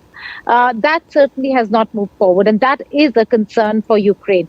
We'll have to wait and see what really happens. Like Gaurav was pointing out, Russian forces already in the Kyiv region and just outside Kyiv city, the capital city, and Putin's orders were very clear that irrespective of whether negotiations are on, at whichever level, there is going to be no ceasefire. So apart from the city-wide ceasefire that we've seen in Ukraine, the whole of Ukraine is not under ceasefire, and NATO has refused to declare Ukraine a no-fly zone. In such a scenario, expect only the worst. But I just have come from an undisclosed location in downtown Kiev, where there is the Territorial Defense Force base camp. And the spirits there, Nabila, we'll be putting out that story in a short while from now. The spirits there totally high, a lot of women signing up, training to be a part of the Ukrainian force, a lot of young boys training. They were not part of the force. They never wanted to be. One a singer, the other a computer scientist. Women one a yoga teacher, a computer scientist, and they did not really want to join the army. But today they're in the forces, hoping only that this war comes to an end with a victory for Ukraine and that they can go back to their normal life. Right. Geeta, thank you very much. I hope you are safe. A quick question from Gaurav. Gaurav, we know that the next 24 hours for Kiev is going to be very crucial. We're seeing Russian forces there inching closer. What's expected in the next 24 hours? According to you, how do you foresee the situation with Ukraine having very little military power and capacity for that matter, no help coming in from the West? They're left to fend for themselves. How do you see Ukraine to be reacting to this advances by Ukraine forces? You know, Nabila, we had the advantage of having direct access to some of the Ukrainian military commanders on ground who are in charge of various sectors of Kyiv's defense. And they showed us sometimes on camera, sometimes without camera, the kind of defenses they've been able to mount. And it will not be a cakewalk for Russia, that's very clear, the kind of defenses they've mounted. And they can stall the advance. Today is already day 15 of the battle coming to an end, So they've withstood the Russian assault for 15 long days, while they've lost portions of their country. But they've stalled the advance of the Russians. They haven't given up without a fight, and they continue to fight. They're not giving up. They will be able to hold on to Kyiv for quite some time. It depends on the kind of assault that Russia mounts. And Russia, their army has mounted several probe operations. And probe operations is very typical of the tactics that's employed, that you keep pushing. If you find mush or you find soft ground, you keep pushing deeper. So those kind of missions are on, and wherever they find chinks, they move in deeper. Their special forces are already inside. The Russian special forces, they're already inside the city. And over the next 24 to 48 hours, perhaps there would be some sabotage of taking down Ukrainian defenses before that big assault is mounted. Whether it comes from the air or it comes from, whether it's aircraft or missiles, the surface-to-air batteries are still operational. And that's remarkable. 15 days into this war, Ukraine still has its surface-to-air assets. We've seen some movement. From other areas moving towards Kyiv, which means so far they were guarding the skies in some other sectors. Now they've realized it is more essential to protect and guard the skies around Kiev. So their defenses are shrinking. They're coming closer. It's a tighter net where they all have their backs to the wall. And this is the big fight that's likely to happen, whether this happens tonight. And incidentally, tonight the weatherman has predicted that the temperature would be 9 below zero. So -9 is what is expected in Kyiv tonight and early morning tomorrow. And in this temperature, it's not as if they will be in their bunkers or in their buildings. They will be out on the streets, because you have to guard those streets from the Russian attack. They have the equipment. They have night vision devices. We've seen that. They have ATGMs, anti-tank guided missiles. And to protect the skies, they have surface-to-air missiles of various kinds. We did not film some of those equipment because they said it would expose their defenses to the Russian advance. So there will be, the moment there is a fight, it will be a bitter fight. How long will that fight continue depends on how long do they have their resources and replenishments coming in. If that is a crisis, then there will be a crisis in Kiev. Well, Gaurav, we're waiting to see what happens. But Geeta, a quick word on whether these talks will continue for tomorrow as well. What's going to be really the agenda for both the foreign ministers to be trying to establish some kind of headway through those talks? Is it going to continue for tomorrow too, since there was no result or headway today? No, it was a one-day talk. But both sides said that they're open to negotiations and talks. We only have to wait and see whether the talks will continue between Russia and Ukraine at the foreign ministers' level. Meanwhile, the negotiators have been meeting in Belarus, and Sergei Lavrov had said that the negotiations will continue in Belarus as well. So again, right now we do not know whether if the foreign ministerial level talks will continue at that level, or whether it will be again toned down to go back to a chief negotiators level talk that have been taking place regularly in Belarus. Right. Geeta, thank you very much. Thank you, Gaurav, for joining us with those details. India Today's largest team of reporters on ground, bringing us all the real factual details as we see unfolding in the war-torn country, Ukraine. Now, the Ukrainian military has now reported that they have regained control of the Derhachi and Kharkiv areas of Ukraine. Russian forces were allegedly trying to encircle the city, but they were stopped by a Ukrainian attack. Meanwhile, several European media reports have revealed that head of Kharkiv Regional State Administration, Ole Sinegubov, has announced that Russian forces were attempting to encircle the city, but they were repelled by the Ukrainian counterattack. A night strike too took place in the Slobohansky region of Kharkiv. 2 women, 2 children unfortunately killed in the attack.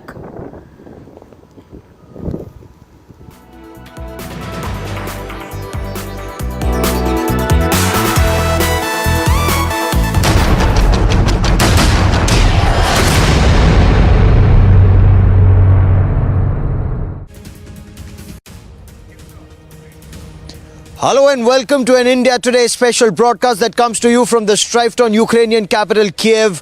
I'm Gaurav Sawant. The situation in Kiev does remain extremely tense. There was shelling that was reported in multiple parts of this country. We'll tell you about that in greater detail during the course of the hour and the day. But for now, we will concentrate on air power and the effective use of air power and air defense.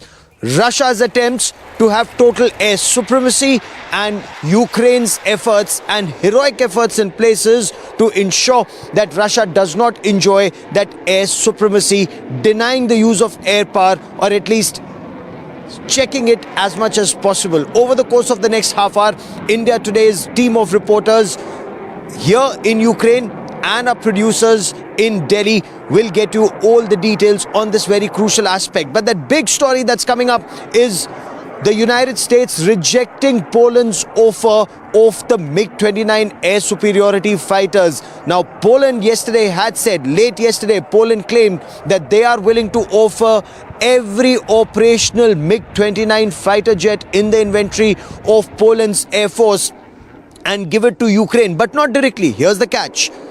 Poland said they will have all these MiG-29 operational fleets of MiG-29 positioned at the Ramstein Air Base in Germany. This is a crucial North Atlantic Treaty Organization air base in Germany. It's used by the US Air Force and US forces very extensively. So they said they'll fly all these aircraft to Germany, position all the fighters there, and Ukraine can collect it from Germany. Point one. Point two, the second catch.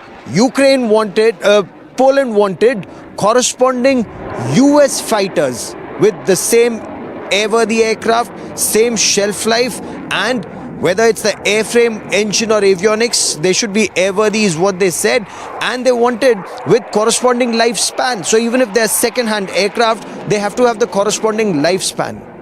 The United States has rejected that offer. The United States says this requires more discussion with other partners, and this, as the US put it, was completely untenable. This is the second time that the North Atlantic Treaty Organization, the United States, Poland, they appear to have let down Ukraine. And how? I quickly now want to cut across to India Today's executive editor, Shiv Arur, joining us for more on this big story. And Shiv explains why Poland's offer was untenable, as the US put it, and why Poland has been let down for the second time. The Ukrainians, including President Zelensky, have said that we need a no-fly zone, or plan B is we need fighter aircraft that our pilots can fly, if not yours, and therefore please give them to us as quickly as possible. Poland has said that we'll give you these fighters and we will send them to Germany. We won't send them to Poland, but we will send them to Germany, to the Ramstein Air Base. It says it's up to, they've put it in the US hands. They've said, we'll send these jets there. It's up to the US to send the jets to Ukraine. So there's that caveat also. The US says the jet offer is untenable. You're sending them to us and we'll have to send them, so one of the NATO countries will be seen as indulging in an act of war against Russia. The US is unwilling to get drawn into this war. President Biden has already made that very clear. But the US wants ththese NATO countries, ki aap bhej do bhaiya, you send your jets to Ukraine and help them out, but we will not play a part in it. This is being seen, the reason why we're saying this is shambolic is because this is the second big betrayal after NATO has said that we will not accede to this request from NATO, saying please impose a no-fly zone over Ukraine. Now, the Western jet stunt this is how it's playing out in Europe. That is Warsaw. That is the capital of Poland. That's the country in which all these MiG-29 fighters are. The reason why MiG-29 fighters are important is because Ukraine also flies MiG-29 fighters. So it's being seen as a commonality, a common platform that their pilots can fly with very little, conversion training. They want to send it from Warsaw to Ramstein, which is in Germany. Germany doesn't have a border with Ukraine. Poland does. In Ramstein, the plan, the sort of skeletal plan is Ukrainian pilots can go there, train on those aircraft, and they'll fly those aircraft to Ukraine, because Germany certainly doesn't want to have any part of it. The Pentagon says we cannot send Polish jets to Ukraine. We will not do that from Ramstein, because that is something that impacts the entire NATO alliance. So it's a bit of a mess. You've got the West looking actually quite silly right now because there's already a sense of betrayal in Ukraine right now. Now they're playing Chinese checkers with their jets as part of the NATO alliance, but not actually substantively sending any forces into Ukraine. It is understandable why they don't want to do that, but these little moves between Poland and Germany and NATO and the US just shows that there is no plan in place. Ukraine being let down yet again by the North Atlantic Treaty Organization countries. This offer of Poland was shambolic. US says it's untenable. But Poland apart, Ukraine is desperately trying to protect its skies, its airspace. It shot a no-fly zone, but that no-fly zone very clearly is not possible. But how is Ukraine defending itself? Ukraine is using its air defense assets to the fullest. Today is day 14 of that war. Day 14 of the war, the air defense assets, the surface-to-air missiles, the surface-to-air batteries, they remain intact, at least in some portions. The Russian forces, from day one, have systematically targeted 14 airfields, and those airfields continue to be targeted even till late yesterday. Vinnytsia was targeted yesterday, Kharkiv was targeted, Kherson was targeted. Airfields are being targeted across Ukraine. There was a report that Borispil airfield, which is a civilian airfield, that too was targeted by rockets late yesterday. But Ukraine continues to strike and strike at Russian aircraft, and these include Su-35s fighter bombers, these include Su-27s, these include Su-30s. That is what Ukraine has claimed, that they have downed close to 100 fighter jets, attack helicopters and transport helicopters of the Russian armed forces. We bring you this report.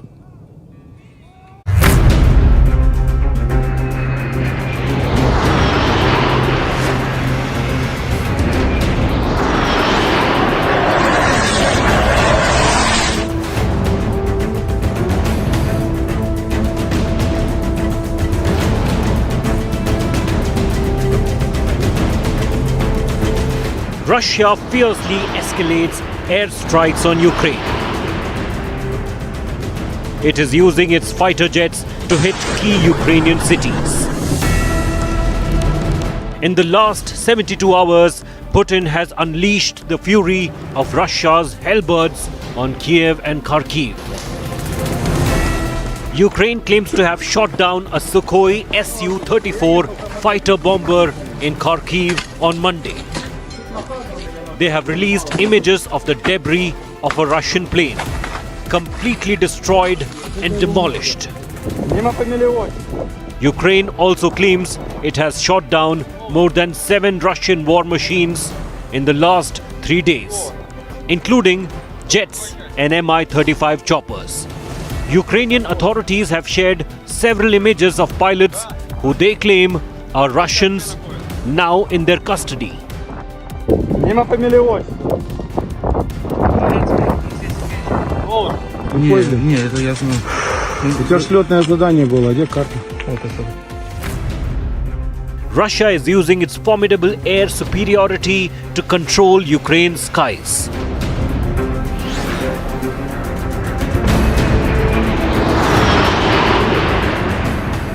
The most visible Russian aircraft in the Ukraine war is the Sukhoi Su-25, a tough Soviet-era bird that's taken on most attack duties.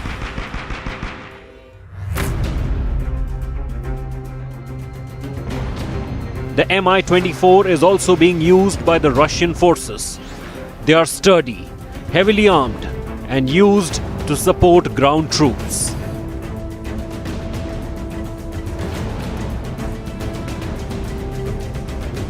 The third Russian aircraft seen in the skies over Ukraine is the Sukhoi Su-34, a supersonic medium-range fighter bomber used for tactical strikes. Su-34 have been in eastern and northern Ukraine.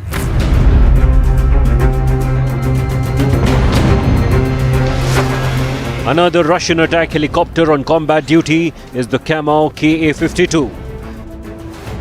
These images of one such helicopter made to force land went viral during the early days of the invasion.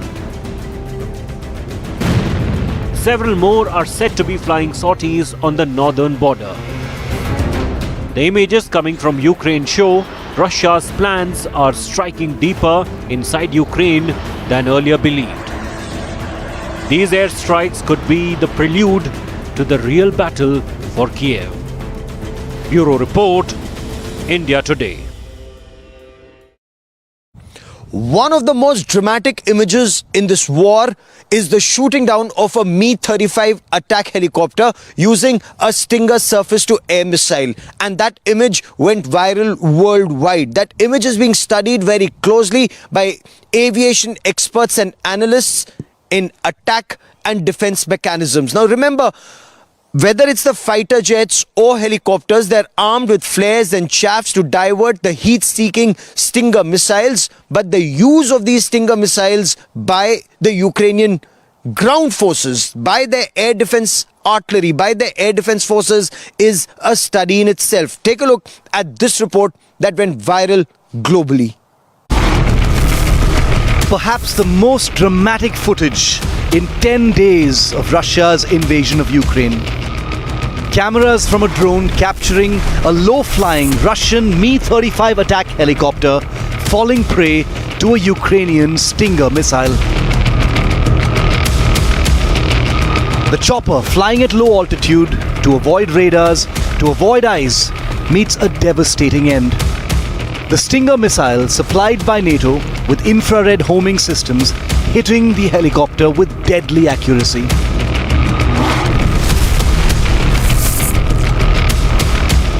Both Germany and the United States have been pumping in large numbers of Stinger missiles to the Ukrainian military over the last few weeks in order to challenge and shoot down Russian air power. The missile proving its worth in this video, the first of its kind released by the Ukrainian government. Reported to be on the outskirts of capital Kyiv, showing the heavily armed military helicopter of the Russian armed forces ending in a massive fireball and a plume of smoke. A rapid and fiery end to an attack helicopter crew that could well have been on an attack mission. This Mi-35 helicopter, and when you look at these images, it's a young soldier who's actually running behind that helicopter, aims with his surface-to-air man-portable Stinger missile, fires and forgets, and it goes and hits the target. It goes and hits the attack helicopter, and the attack helicopter comes crashing down. This shows how a Stinger can easily bring down a low-flying fighter plane. It can bring down a helicopter. As Russian troops advance into several parts of Ukraine and encircle cities, images of the Ukrainian residents have been flooding social media. This time, a Russian jet apparently being shot down in the northern city of Chernihiv. Captured on camera by local residents while they cheered as the jet was brought down. It was later reported that the Russian pilot of the jet had been captured alive, while his co-pilot didn't survive. Another Russian plane was shot down in the city of Mykolaiv. A dramatic video of the plane's pilot being interrogated by Ukrainian forces has also surfaced.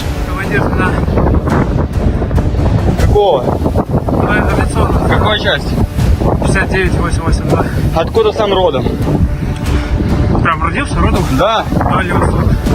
Meanwhile, Ukrainian President Volodymyr Zelensky claims in a televised address Ukraine has captured, wounded and killed over 10,000 Russian soldiers since the start of the invasion.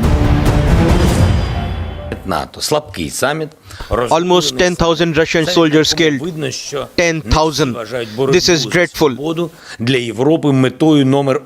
There's plenty of fighting. Airstrikes are basically an everyday occurrence all over Ukraine. Again, that's what Ukraine repeats its demand to close off the sky for the Russians. Russians are using those planes to hit civilian targets, pedestrian districts. Reality is this is battle that is raging all over Ukraine, and Russians are using their air power advantage to push at the civilians like no time since the Second World War. President Putin, meanwhile, has blamed the United Kingdom for triggering the military conflict. Can Ukraine successfully resist the overwhelming and intensifying scale of the invading force? With Gaurav Savant and Rajesh Pawar in Kiev, Bureau Report, India Today.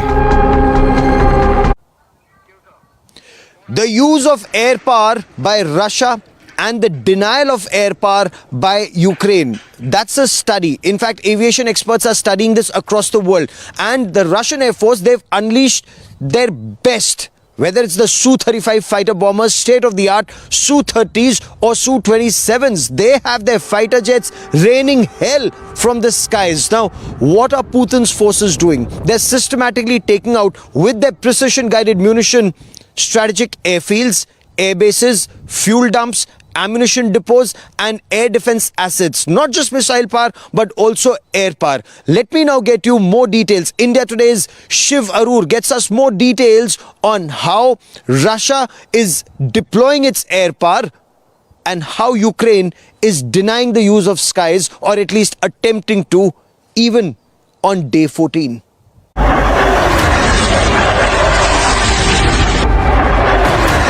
Heart-stopping images of a Russian airstrike caught on camera.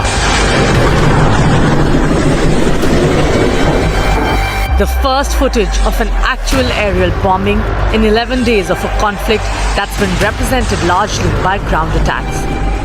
But only an hour after the bombing of Irpin went out on India Today, this stunning 32-second clip capturing a Russian attack helicopter being shot down by a Ukrainian shoulder-fired missile exploded from the battlefield north of Kyiv. In the last 48 hours, the air power aspect has taken on a fearsome new primacy. With aircraft much more visible and claims of Russian pilots taken captive, both Ukraine and Russia have been old Soviet aviation powerhouses, and the war has generated enormous interest in the warbirds both countries have deployed over their blazing battlefields. The most visible Russian aircraft in the Ukraine crisis is the Sukhoi Su-25, a tough old Soviet-era bird that's taken on most attack duties.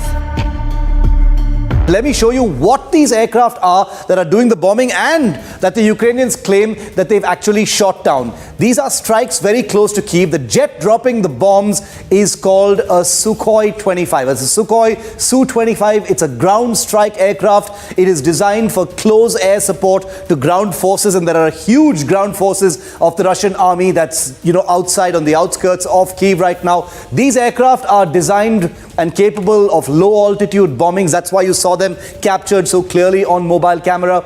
Their weapons include strike missiles, bombs, rockets. They've so far been used in many, many different operations around the world, including and most notably in Afghanistan, Syria, Iraq, and Sudan, but of course in many other operations, including in North Africa as well.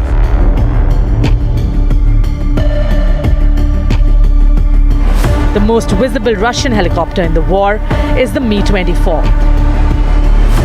Seen here being dramatically shot down by a Ukrainian shoulder-fired missile. These are sturdy, heavily armed and armored helicopters deployed to support ground troops and destroy tanks and other ground targets. The Mi-24's export variant, the Mi-35, is in service with the Indian Air Force too.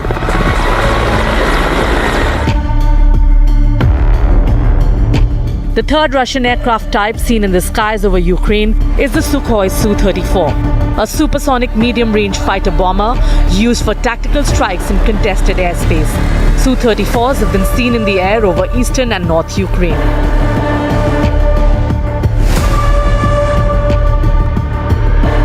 The other Russian attack helicopter on combat duties in Ukraine is the Kamov Ka-52. These images of one such helicopter made to force land went viral in the early days of the invasion. Several more are set to be flying sorties in the northern border. Also clearly visible in the skies over Ukraine are Russian Mi-8 utility helicopters captured here in this airborne assault on the Hostomel air base north of Kyiv in the early days of the invasion. These workhorse helicopters are a precursor to the Mi-17 that India currently operates.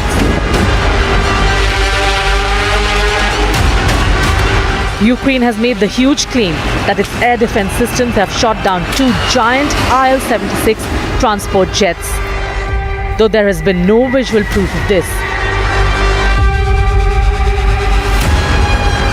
While the iconic Russian Tu-95 hasn't been seen in the skies over Ukraine or even nearby, the high-flying propeller-driven aircraft has figured in the war of claims between both sides, with Ukraine saying its air defense forces have managed to shoot down one of these giant airplanes.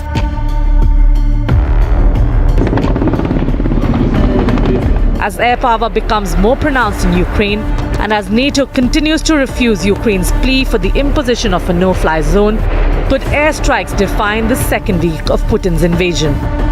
With Rajesh Pawar in Irpin and Gaurav Sawant and Geeta Mohan in Kyiv, Bureau Report, India Today.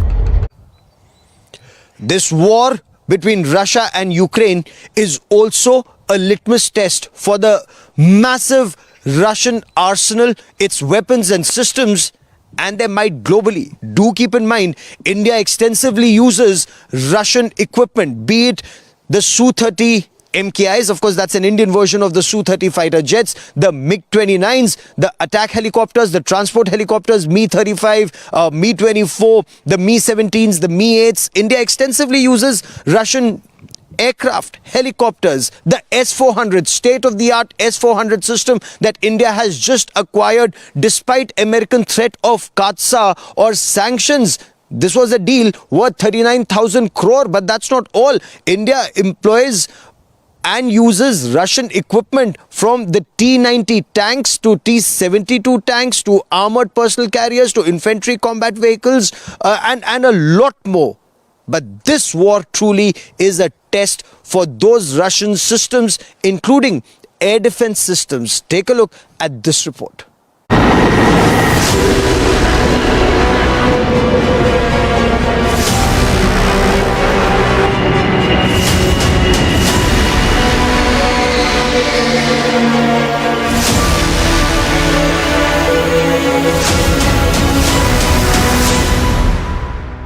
As the Russia-Ukraine crisis escalates and as the shockwaves are felt all around the world, one of those shockwaves is definitely here in India as well. It's a good time to remember that the Indian military happens to be one of the largest users of Soviet-era and Russian weaponry and military hardware.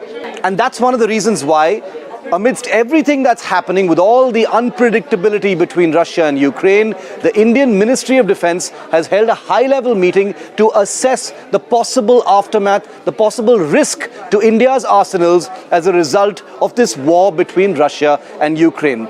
Russian equipment dominates every aspect of India's war-fighting arsenal across the three services. Let's start with the Indian Air Force. The newest equipment is the S-400 Triumph air defense missile system. Then you've got a huge fleet of Su-30 MKI fighters.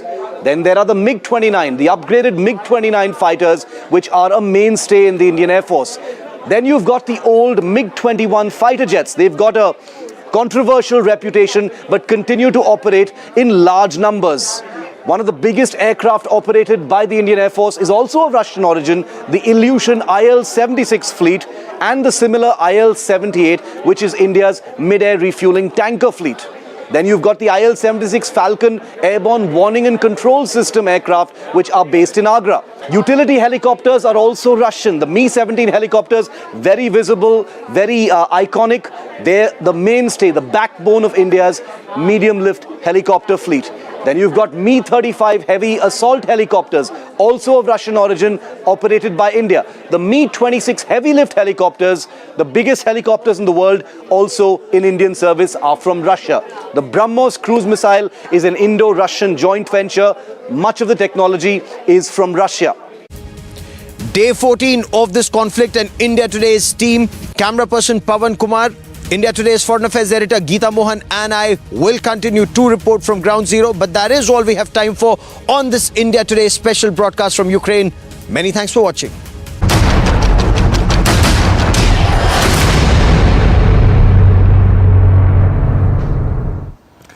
All right, India Today has been bringing you all the images coming in of the havoc and devastation that we've seen in Ukraine right from day one of the Russian invasion. Images on your screen here show the most haunting pictures from the first day of the war till date. On day 15, these are the developments that we bring to you. Here are the top developments of the day. As President of Ukraine, Volodymyr Zelensky, has signed a new law on the forced seizure of property of Russia and its residents on the territory of Ukraine. На Банковій. Here is Zelensky there signing a new law on the forced seizure of property of Russia and its residents on the territory of Ukraine. Meanwhile, US Vice President Kamala Harris on Thursday has embraced calls for an international war crime investigation of Russia over its invasion of Ukraine and the bombing of civilians that carries on. Ukrainian authorities have said that children's hospital in Ukrainian city of Mariupol was destroyed by Russian airstrikes on Wednesday. Russian occupying forces have dropped several bombs on children's hospital, leading to colossal destruction. European media reports have stated that at least 17 staff members were wounded, several of them pregnant women and children have been injured. In fact, the president claims that a few have been buried under debris. Now, President Volodymyr Zelensky has now called on the West to impose even tougher sanctions on Russia after the airstrike on the maternity hospital in Mariupol. Wearing the traditional wartime army green, he said that the West should strengthen sanctions on Russia, no longer has any possibility to continue this genocide. International Atomic Energy Agency has said that power has been entirely cut to the Chernobyl power plant, site of the world's worst nuclear disaster in 1986, and its security systems, adding that no critical impact on the safety from Chernobyl power loss. Ukrainian President Volodymyr Zelensky has said that Ukraine will try to evacuate civilians through 6 humanitarian corridors today from the capital city of Kiev, as well as from cities of Sumy, Energodar, Mariupol, Izium and Volnovakha.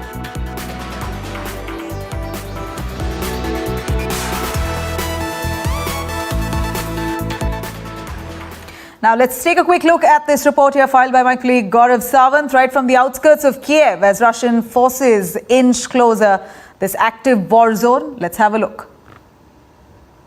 This is the brewery area of Kyiv. At this point of time, you see this is an active combat zone. This is an active war zone. There is fight going on between the Russians and the Ukrainians here. Ukrainian force has just destroyed some Russian tanks, and you can see some of these armored personnel carriers are coming this side. We are stopping here. We are trying to go ahead, but the situation here is extremely grim at this point of time. There is a twin-pronged attack that's happening on Kyiv even as we speak. One from Irpin and the second here from Brewery side. Here, certain tanks have been destroyed of the Russian army. It is being said that a Russian regimental commander has also been killed. The battle is intense. You can hear shelling in the backdrop here. Some of these forces are coming back. We are trying to get more details about the operations that are taking place. No vehicle is permitted beyond this point because there's shelling going on beyond this point here in Kiev. But the twin-pronged attack on Kyiv now is extremely significant because the Russians are now closing in with talks having failed between Ukraine and Russia in Turkey. The situation taking a turn for the worse virtually every second by the second. With cameraman Pawan Kumar in Kyiv, Ukraine, Gaurav Sawant for India Today. Meanwhile, unprecedented sanctions against Russian banks over its invasion of Ukraine are taking a toll on citizens overseas. Russian citizens who have now been left scrambling to find cash or even turn to crypto transactions only to get past. Away from destruction and death in Ukraine, Russians too are now feeling the heat of war from all sides. Let's have a look at this detailed report. When Konstantin Ivanov tried to withdraw money from his Russian bank account at a cash machine in Bali, he quickly realised the transaction was blocked. The 27-year-old is one of the Russians abroad feeling the squeeze from economic sanctions, despite living far away from home.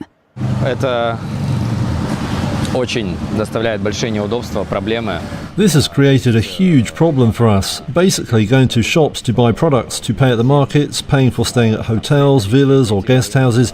We have been left completely stripped of our finances. отели, вилли, там, гестхаусы, неважно. Ну, то есть... It's like they have been completely frozen and we cannot use our finances at all over here. Финансов, они как просто заморожены, и мы не можем ими воспользоваться здесь. Bali is a popular holiday destination with Russian tourists. More than 1,100 entered Indonesia in January, according to data from the Statistics Bureau. Rifki Saldiyanto is a cafe manager. He says there's been a decline in Russian customers in recent days, and many now pay with cash instead of credit card.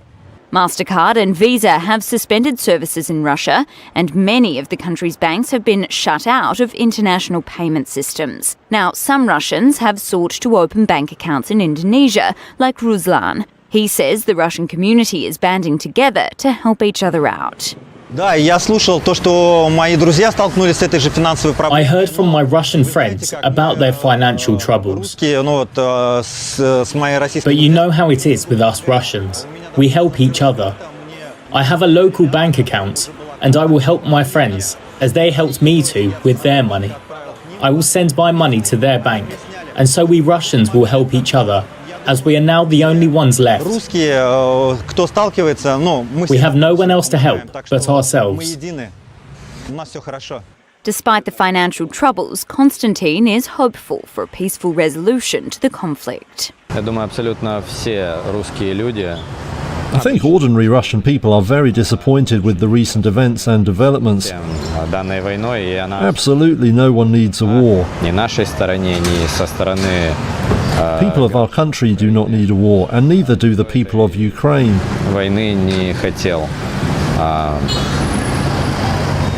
Nobody wanted this war. We are really worried. Nobody wants war. We all need peace. Война никому не нужна, всем мир. Now, as the United States has banned Russian oil imports, oil prices have now gone up dramatically and supply has also taken a massive hit. Britain has claimed that it will phase the Russian oil out by the end of this year. Here's a detailed report. Oil prices headed higher again on Wednesday, that after the US moved to ban Russian imports. International benchmark Brent crude hit highs above $130 per barrel in early European trade. The UK also said it would phase out Russian imports by the end of the year. But it could be a different story for the EU. Robert Jorger is an energy futures strategist at Mizuho. Here in the United States, I mean, we've imported 200,000 barrels a day, so we can definitely exist without that. It's a spit in the bucket. The Eurozone, we're talking percentage points in double digits. So it's a totally different game. European stock markets, meanwhile, saw a sharp rebound in early trade. The regional Stock 600 index rose around 3% from the open. Hard-hit banks, travel stocks and automakers all jumped 4% or more. Investors picked up shares hammered by the recent market sell-off, but one analyst told Reuters there was little sign of a change in sentiment. Earlier in Asia, stocks fell again, with the Shanghai Composite Index down more than 1%. But the big falls of previous days were avoided. One trader said markets had Russia fatigue, with all the bad news now priced in. Now, in what seems to be another betrayal for Zelensky and Ukraine, US has now rejected Poland's proposal to send fighter jets to Ukraine via NATO base in Germany. Poland wanted to send jets to Germany and put the onus on the United States to deploy them. But here's what happened.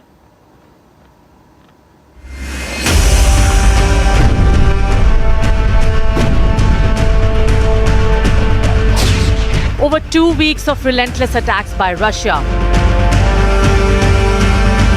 Multiple Ukrainian appeals to NATO for help. Empty promises for Ukraine. We're in this together. We will succeed together. Ukraine is going to prevail. But Zelensky is all alone in this war. And now the West has pulled a new stunt over hapless Kyiv over sending fighter jets to take out advancing Russian army. NATO member Poland did a symbolic offer to send MiG-29s to support Ukraine's air defense, but with a massive catch. Warsaw said it will merely send its jets to NATO airbase in Germany's Ramstein, putting the onus on the US to send the jets to Ukraine. The proposal faced a categorical rejection. Pentagon, wary of getting drawn into the war, called the offer untenable, adding that deploying jets from NATO base to Ukrainian airspace will be an act of direct conflict and raise serious concerns for the entire military alliance. There's already a sense of betrayal in Ukraine right now. Now they're playing Chinese checkers with their jets as part of the NATO alliance, but not actually substantively sending any forces into Ukraine. It is understandable why they don't want to do that, but these little moves between Poland and Germany and NATO and the US just shows that there is no plan in place. This essentially means Zelensky and Ukraine are left to fend for themselves against Putin's army, with no help forthcoming from the West. They are attacking civilians, and attacks against civilians cannot be left unresponded for too long. That is why I expect the governments of the NATO countries to be reacting in the nearest future. This is not the first time Zelensky is facing betrayal from the West. A week ago, NATO rejected Zelensky's fervent appeal to enforce a no-fly zone on Ukraine's skies. Today, the leadership of the alliance gave the green light for further bombing of Ukrainian cities and villages, having refused to set up a no-fly zone. Could the NATO and West avert the massive human suffering and unprecedented destruction of Ukraine? Or they simply wilted in the face of Putin's unprecedented show of strength? Bureau Report, India Today.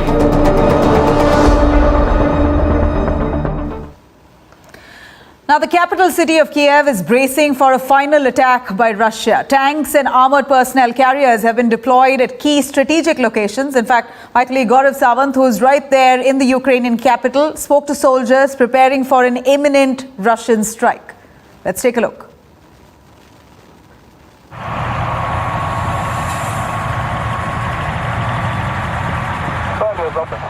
Russia is at the gates of Kiev, the Ukrainian capital readying for an imminent Russian attack. The defenders have deployed tanks and armored personnel carriers at key strategic locations to take on the invaders. Ukrainian soldiers, in an exclusive interview to India Today, revealed that a few Russian forces are already in the capital city. How close are the Russian forces to Kyiv right now? The Russian forces, they are in Kiev right now. Yesterday, our friends, they saw them in the forest. Eight Russian soldiers. They already in Kiev. Soldiers with weapons? Yes. Ukrainian troops say that after smashing Kiev suburbs, Russian forces are advancing from all directions, preparing for an all-out assault.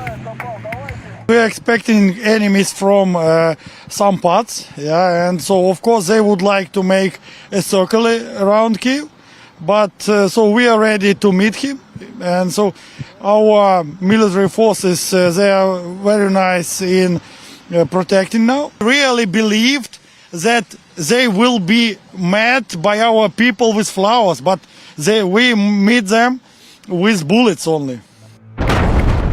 Even as the war rages on the ground, Moscow is bringing the heat down diplomatically. Vladimir Putin's administration has said Kremlin is not trying to overthrow the Ukraine government. No. Ukrainian President Volodymyr Zelensky too made a climb down. Zelensky says he is no longer pressing for NATO membership, which is the biggest provocation for the Russian invasion. In another statement aimed at placating Moscow, Zelensky has said he is open to a compromise on the status of the two breakaway pro-Russian territories, Donetsk and Luhansk. The climb down comes ahead of talks between Russia and Ukraine in Turkey on Thursday.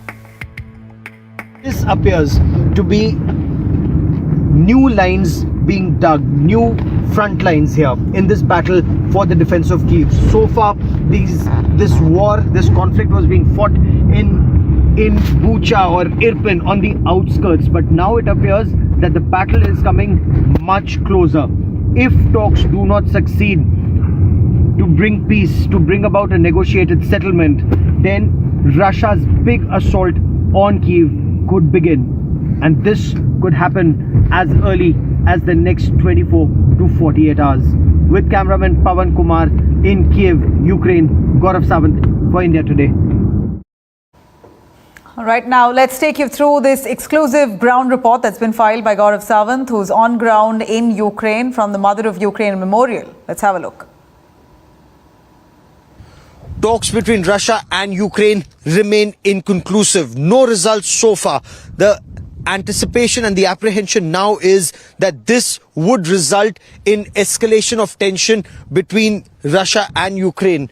We are here at the Mother of Ukraine Memorial, her big statue that inspires an entire country, and all the Soviet-era weapons and missiles from a MiG-21 to a MiG-27 to missiles and tanks, including the T-55, all parked here.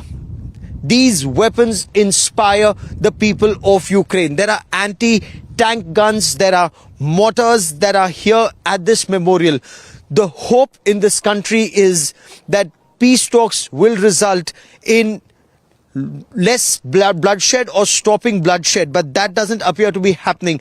The temperature right now is -2 degrees. From the flutter of the flag, you can very easily see that it's very windy, feels like -5, and in this sub-zero temperature, people are preparing for the siege of Ukraine, the siege of Kiev. Tension palpable in the air. Tension as multiple new checkpoints have now come up. Tension is also visible with new defenses being prepared, not just on the outskirts of Kiev, but now inside the city. Air defense equipment, surface-to-air missiles, tanks, armored personal carriers. Troops are now moving closer to the city or inside the city to protect Kiev from an imminent Russian attack. And that attack could come as early as tonight or in the next 24 to 48 hours. And there is a reason for this. The reason very clearly is probe missions being mounted by the Russian army. Some Russian tanks tried to enter the city. They were engaged. According to Ukrainian army officers India Today spoke to, some of the commandos, Spetsnaz commandos, have already infiltrated inside the city with their weapons, and there are reports of firing that were reported late last night at one of the checkpoints.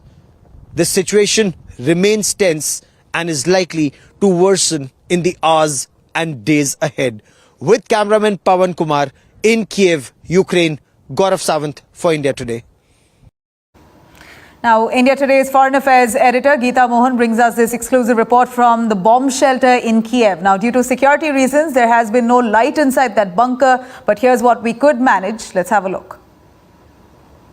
Russian soldiers or Russians who want to enter and infiltrate Ukraine can speak the language, but can they read it?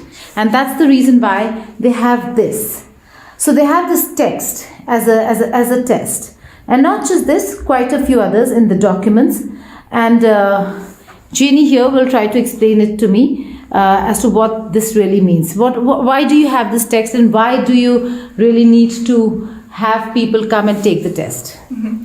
So we created this sentence. Actually, if you translate it, it doesn't make sense. But this text helps us to tell if Ukrainian is here or Russian, because it's very difficult for Russians to pronounce those sounds, because some of them are purely Ukrainian, and only Ukrainian can pronounce it correctly. And you can hear very clearly if it's Ukrainian or Russian when you ask to pronounce this sentence.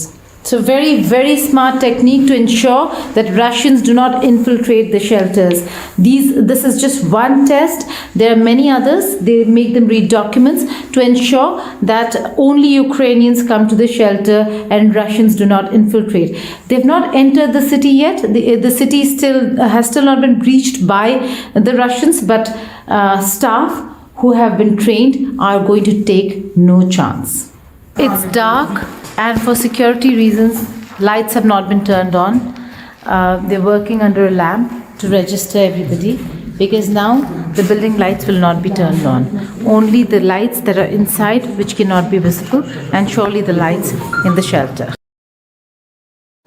Now, it's been more than 2 weeks into Russia's invasion on Ukraine, and amid the ruthless shelling, attacks and unparalleled human tragedy, we see some signs of hope. A young girl there seen singing a song inside that bunker.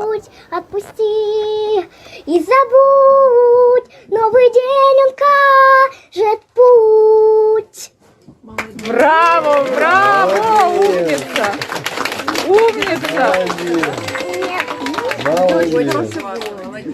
Отпусти и забудь, что прошло уже не вернуть. Отпусти и забудь, новый день он кажет путь. Браво, браво, умница, умница.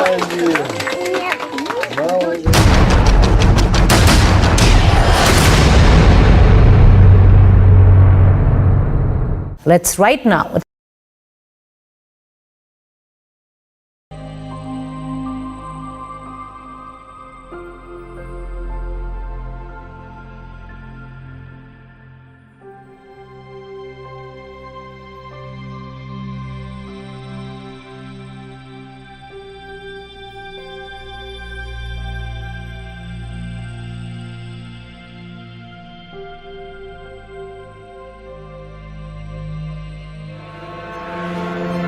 Independent United Kingdom. These last few years have seen some huge stories. And these stories have been driven by politics, by politicians, the people in power. You must stay at home. And it's my job to figure out how these decisions made by politicians impact all of us in our everyday lives. This is the worst thing I've ever been through in my life. People turn up here with their child stuff in a black sack and just say, I don't want to. And that is what it is. It's first-class poverty. Is this an example of the welfare state failing? We take you to the heart of the stories that shape our world. These are stories that affect us all. Millions of children are now having to catch up. Some stories have changed all of our lives. Because like the residents, the staff are being infected. Politicians, they make decisions all of the time, and it's our job to hold them to account. I wonder if you will take this opportunity to apologise to those families. But in the end, the real power doesn't actually lie with the politicians. The real power lies with the people. I'm Nick Martin. I'm the People and Politics correspondent at Sky News. The owner of Chelsea Football Club, Roman Abramovich, has been sanctioned today by the UK government as part of attempts to crack down on wealthy Russians with assets here in the UK. The billionaire is one of 7 more Russian oligarchs who have been sanctioned. These sanctions placed on them by ministers in response to Russia's invasion of Ukraine. Well, to discuss this now, let's bring in Tom Burgess, investigations correspondent at the Financial Times and the author of Kleptopia, How Dirty Money is Conquering the World. And Tom, you'll be a man in big demand at the moment because it's all that people seem to be talking about in terms of what the UK government do to put the pressure on Vladimir Putin. So let's start at the beginning. What is an oligarch and why are they seen as key in this to putting pressure on Putin? So the term oligarch comes from, the meaning is someone who's part of the rule of the few, as opposed to what we might consider the rule of the many, namely democracy. The rule of the few, that's where corruption gets you. When the system itself is corruption, when a country is taken over by a kleptocracy, those who rule to loot and then use that loot to fortify their power, you get the emergence of this oligarchy. And an oligarch is someone who is incredibly wealthy and depends for that wealth on the political power, or usually of a dictatorship behind them. And that dictatorship, of course, maintains that power through violence. And in terms of a direct route to Vladimir Putin as part of this process of sanctions, What does targeting oligarchs mean to Putin? Yeah, that's a really good question. In fact, that's a question that perhaps isn't being asked enough. What are we actually trying to achieve here? What are Western governments trying to achieve? It's not really articulated. So it's got to be one or two things.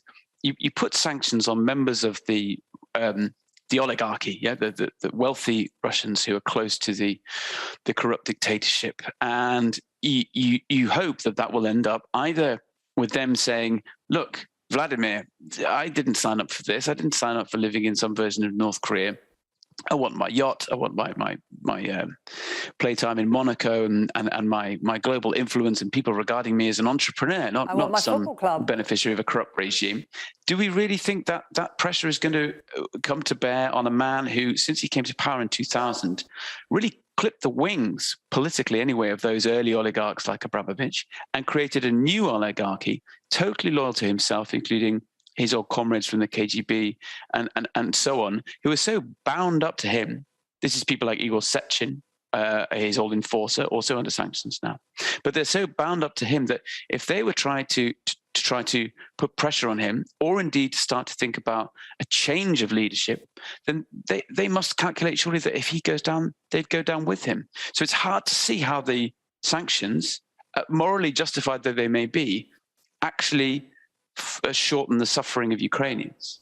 Yeah, that's the thing, is the West being too caught up in the fact that these oligarchs have so much money, therefore so much power? Is that actually smoke and mirrors? Because there was even talk last week of focusing in on Roman Abramovich, who's making the headlines today because, of course, he's the owner of Chelsea Football Club and he's well known to people. The other oligarchs, their names aren't as well known in public discourse. But there was talk last week that he would be involved in peace negotiations. When it comes down to Roman Abramovich, how close is he to Vladimir Putin? Do we know? Well, Putin's in one of the apologies. Abramovich is in one of this earlier categories of oligarchs, really, who got big in the 90s, in the kind of lawless capitalism of the 90s, when the wealth of the Soviet Empire was divvied up among those with the connections and the guile to grab some of them. It's certainly true that that Abramovich has maintained a relationship with Putin and the Kremlin. But it's also true that a lot of these oligarchs who have shifted big assets into the West, part of the reason to do that is because you don't want someone else to be able to grab them, right? If you profit in a lawless state, there's always the risk that the next big fish is going to come along and eat you. So there's a sort of greyness there.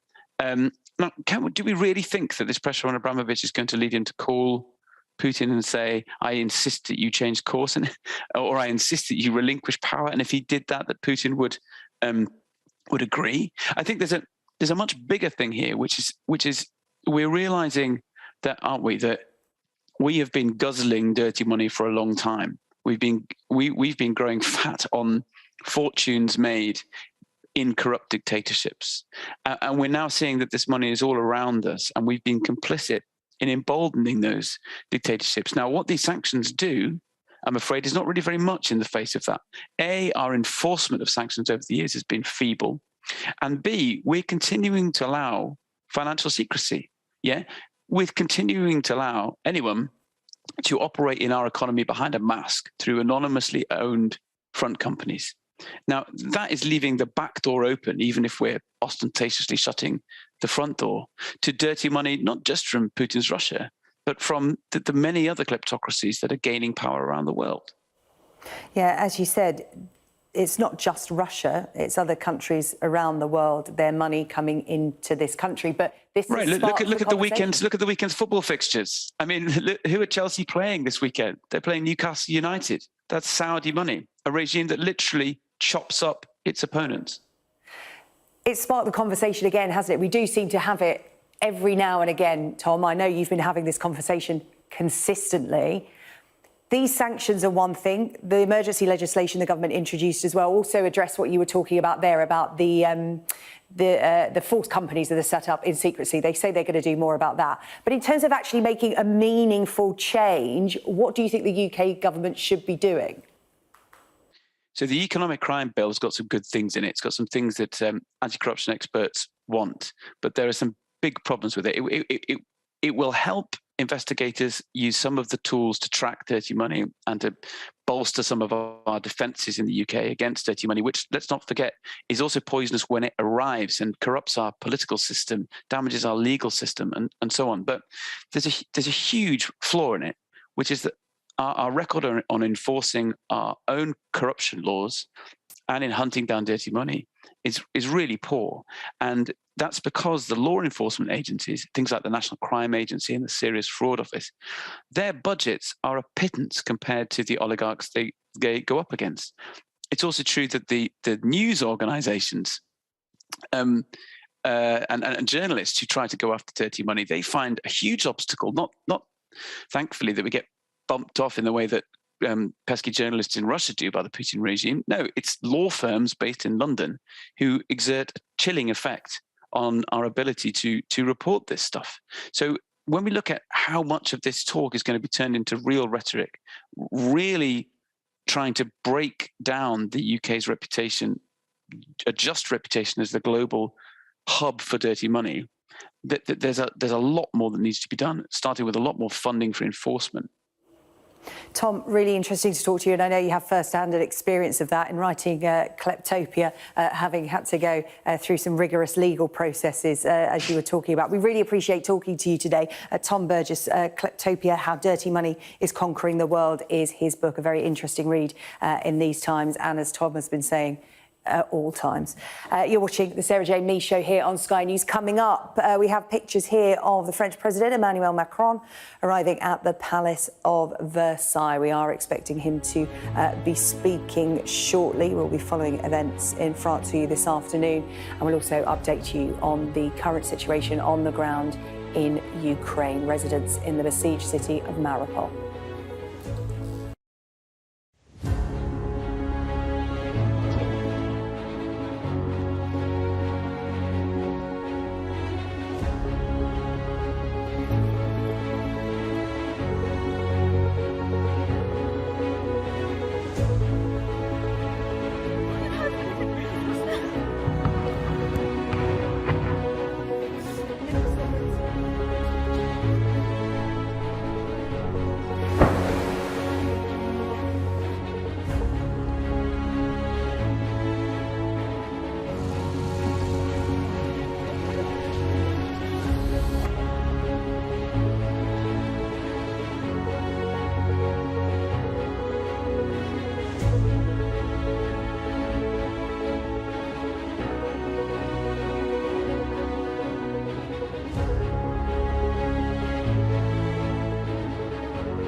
4 o'clock, this is the Sarah J. Mee Show. Coming up, the mass graves of Mariupol. Now residents say they are being bombed again as an aid convoy is forced to turn back. No progress in talks between Russia and Ukraine as the Kremlin denies targeting civilians in the bombing of a hospital. Mothers, all pregnant ladies were taken out of that building, and this was a base of the ultra-radicals Azov. Ukraine's president tells Sky News the West must act now as the fighting continues. If it's prolonged this way, yes, you will see they will close the sky, but will lose millions of people. Also ahead, strict controls on Chelsea Football Club, including a ban on ticket sales and transfers, as owner Roman Abramovich is sanctioned by the government. And the Home Secretary announces a streamlined visa process, but only for Ukrainians who hold passports.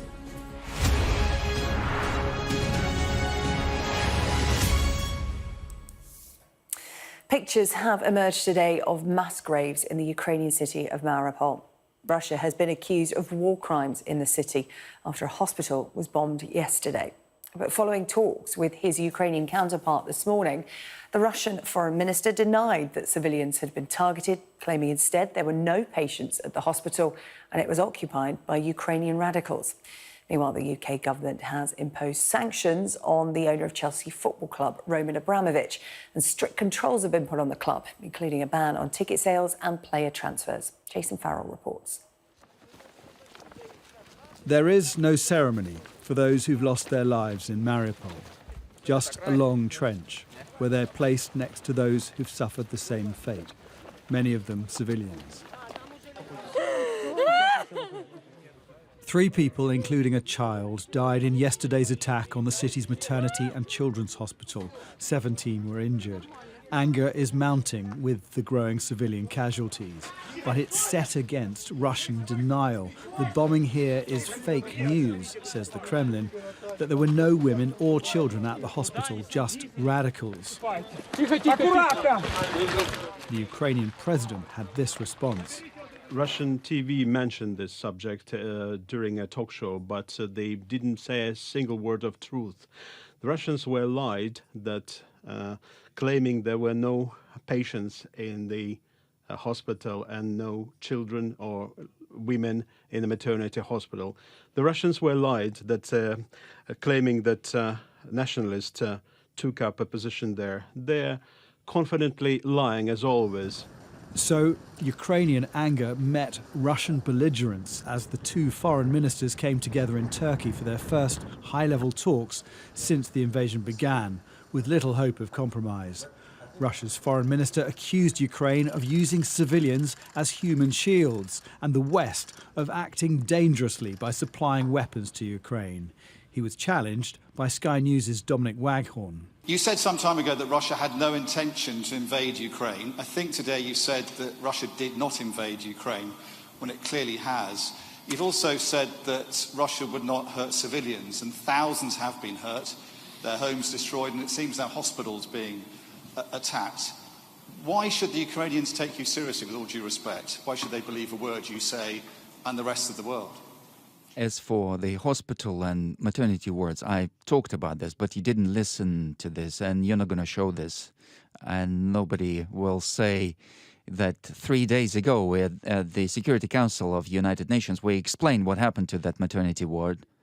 As for the statements, who is going to do what and who is not going to do what, until the last moment, we wanted to resolve the matter in a diplomatic way. Mr. Lavrov says the military operation is going to plan. These images released by the Russian Defense Ministry shows soldiers advancing with air cover in an unidentified location.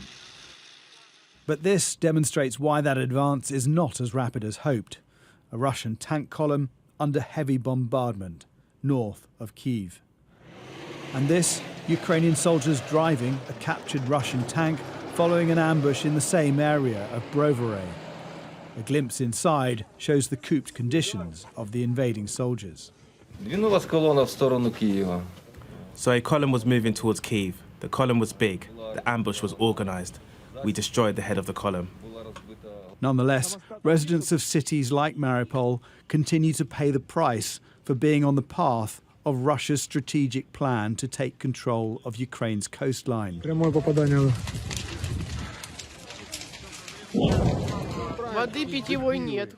I have 9 kids. Pray for Mariupol. We are being bombed from all directions. Pray for mothers with children, please. It's very hard here. We have no water, no food, no electricity. It's so scary getting through this. Refugees continue to escape from the burning town of Irpin through the well-trodden route under a bridge that's been bombed to slow the Russian advance. Into week 3 of this war, and 2.3 million people have already fled Ukraine. Even those too frail to make the journey have been left with little choice. War. They are bombing us. We tried withstanding as long as we could. This granny is almost 92 and trying to move here away. She's already survived 1 war. Where shall we go? A senior US defense official estimates that Russia has fired over 700 missiles against Ukraine. This unexploded bomb is in a residential area of Chernihiv. It's hugely risky, but it can be defused. The same can't be said for this crisis. Jason Farrell, Sky News. Our Moscow correspondent Diana Bagnay has the latest now on the talks that happened earlier today between the Russian and Ukrainian foreign ministers. It would seem that there is not a particular mood for compromise up on the higher echelons. Dmitry Kuleba, the Ukrainian foreign minister, started off with a short press conference, and he seemed to be frustrated that his Russian counterpart, Sergei Lavrov, didn't really have the mandate to agree or on issues like a ceasefire at Mariupol or a humanitarian corridor. It sounded a little like a slight of the Russian foreign minister that he would need to defer upwards rather than actually being able to have the authority to make decisions then and there at that meeting.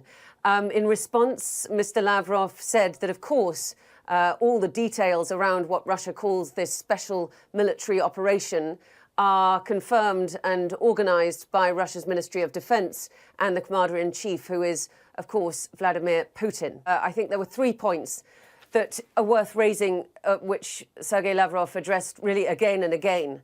One is about alleged biological laboratories in Ukraine, which we've been hearing from the Russian side over the last few days in their official narrative again and again, that the Pentagon has been developing biological military laboratories in Ukraine and in other parts of the world around the former Soviet Union, with a goal, he said, of ethnically oriented targeting. Now, of course, the Pentagon has denied that it has done anything of the sort. In fact, we heard this kind of argument from Russia in relation to Georgia as well a few years ago. And it has caused concerns in the West that, in fact, this kind of rhetoric may be Russia priming the situation for a chemical weapons attack itself. Then he talked a lot about the situation in Mariupol, the bombing of the maternity hospital there. And you heard it in that report. He said that the UN Security Council were informed 3 days ago by the Russians that the Azov battalion, which is a nationalist battalion in Ukraine, had taken over the hospital and that there were no women and children there and that they were using it essentially as a base. Then he was asked also about the sanctions effect on the Russian economy, and he was pretty belligerent about that, saying that Russia has managed these kinds of setbacks in the past and it would manage again, but what these sanctions had taught Russia was that the West is not a reliable partner and will be never relied upon again, that they had essentially betrayed Russia in what they were doing. This afternoon, President Putin condemned Western sanctions against Russia in a televised meeting with his ministers. He accused Western leaders of deceiving their people and of trying to blame Russia for their own mistakes. As for the countries that are taking unfriendly steps towards towards economy, they are asking their own citizens to dress up warm and to tighten their belts, saying about that the reason their conditions are deteriorating is because they're imposing sanctions on us. So this is quite a strange situation. We are fulfilling all our obligations in terms of providing, supplying energy resources. We talked about this a couple of days ago. Everything completely in full volume. Whatever we are supposed to supply, we're supplying. And they're saying that they're closing the import of Russian oil. The prices are high. The inflation is unprecedentedly high, has reached the historical highs. The results of their own mistakes they are trying to blame on us.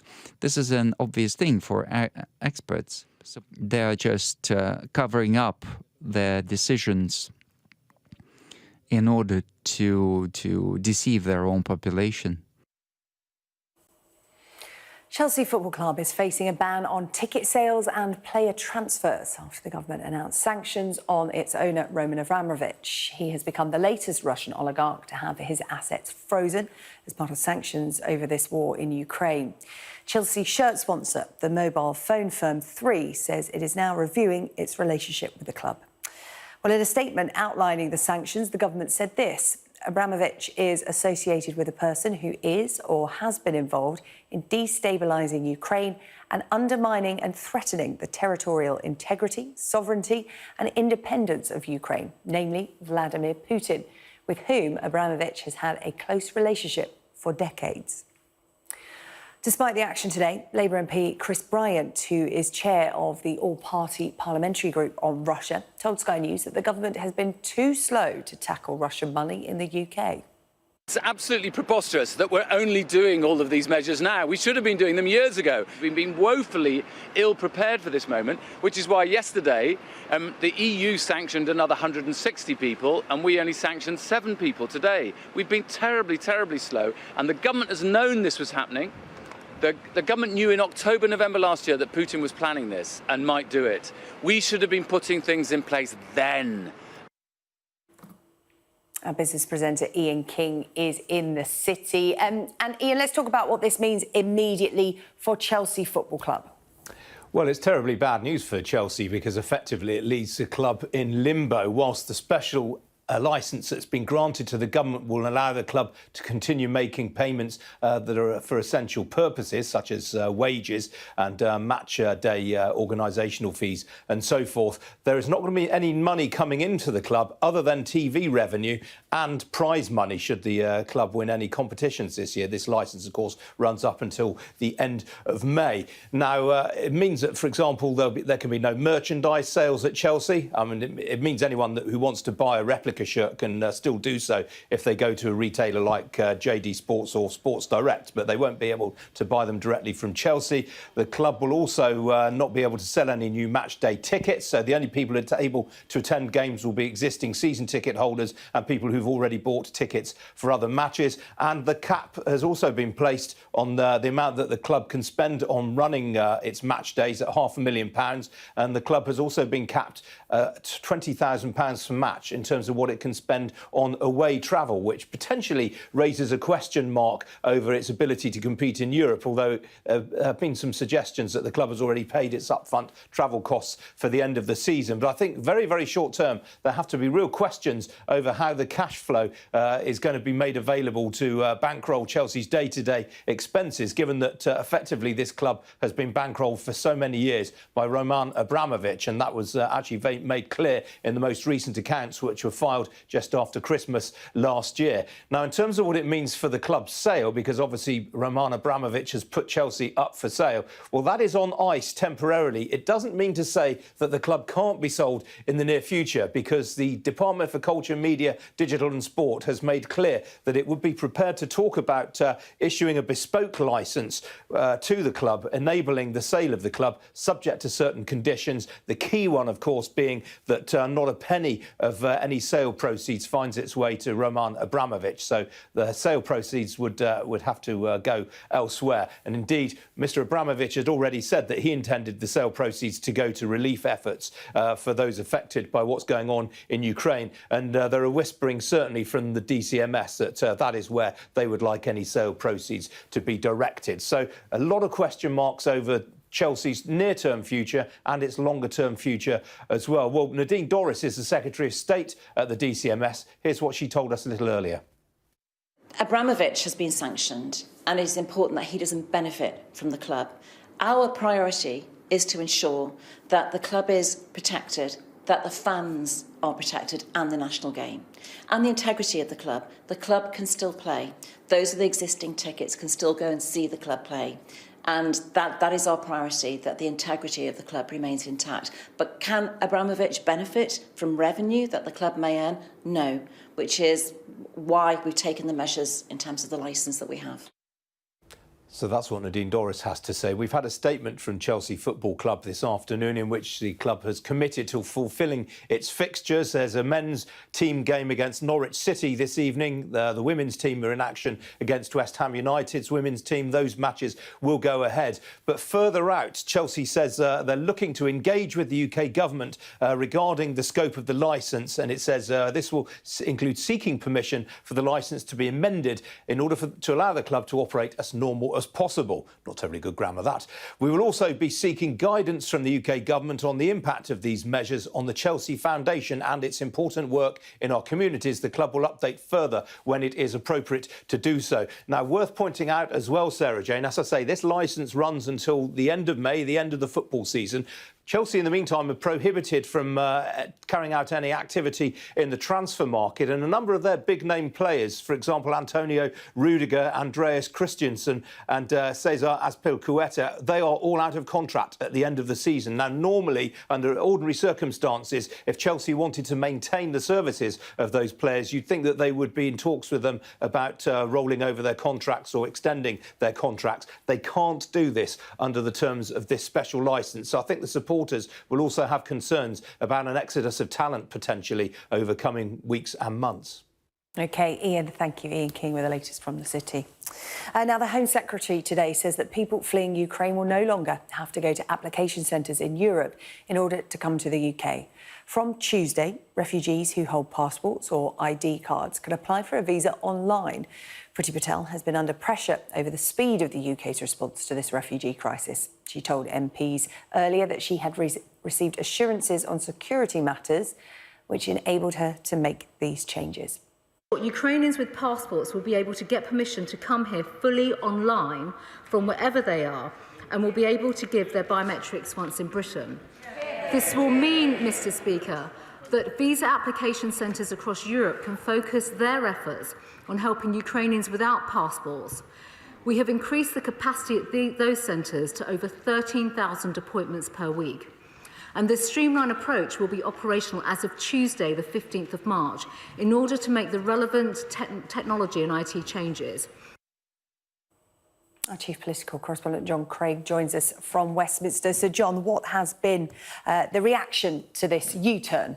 There was relief from Conservative MPs who, throughout this week, have been bitterly criticising the Home Secretary for the mountain of red tape and the what MPs claim was a very unsympathetic attitude by the Home Office to people who are fleeing from bombs and bullets in Ukraine.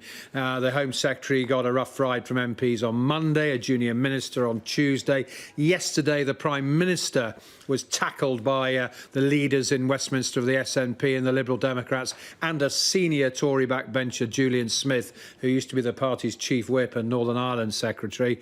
It's claimed that the Home Secretary squirmed at a meeting of the Cabinet on Tuesday when she was tackled by Cabinet colleagues for her. What many critics are saying is the bungling of this and the hard-hearted approach. Well, the Prime Minister was obviously relieved also that this U-turn, as MPs are calling it, has been performed by the Home Secretary today. This is what he had to say. He was talking about a new light touch approach, long overdue in the view of many MPs. I think that the UK has got an outstanding record of settling people from vulnerable people fleeing from war zones. I think we've done more since 2015 to settle vulnerable people in any other country. Look at what we've done just in the last couple of years with Hong Kong Chinese, or with people coming from Afghanistan. Last year, you will remember, and as I think by yesterday we already had more than 1,000. I don't know what the numbers are today, but they're going to climb, and they're going to climb very steeply. And I know that reflects the generosity of the British people. We are going to want to welcome Ukrainians fleeing the war zone. It's also right that we should be in the lead, as we are, in helping the countries in the front line. So we're the single biggest donor of humanitarian support for those frontline countries. Well, the observant will have spotted Liverpool Cathedral there on the right of the picture, across the River Mersey. The Prime Minister was visiting Camel Laird shipyard in Birkenhead, where he was announcing more investment in warships at this time of real pressure on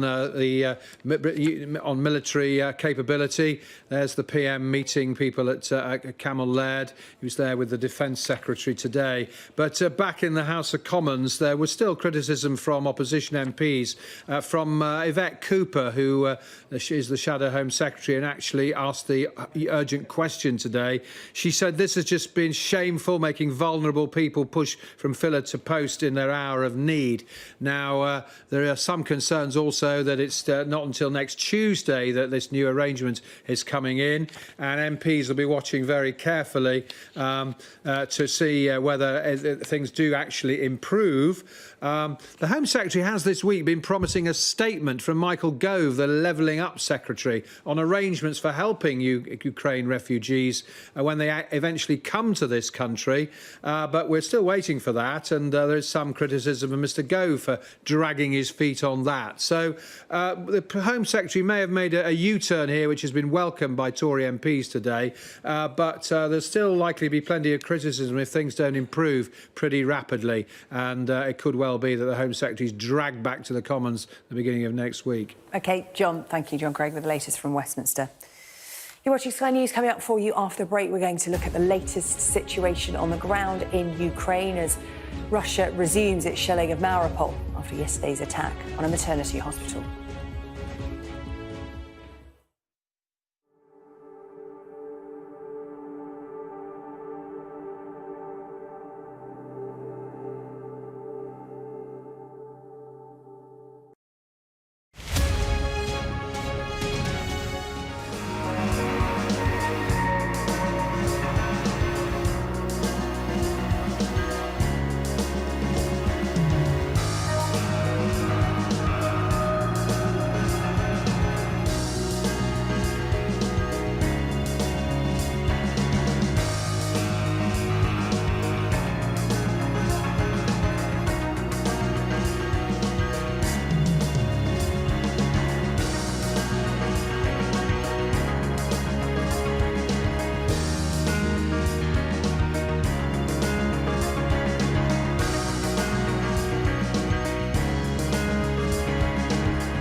love my job because I get to do something that is contributing to a better future.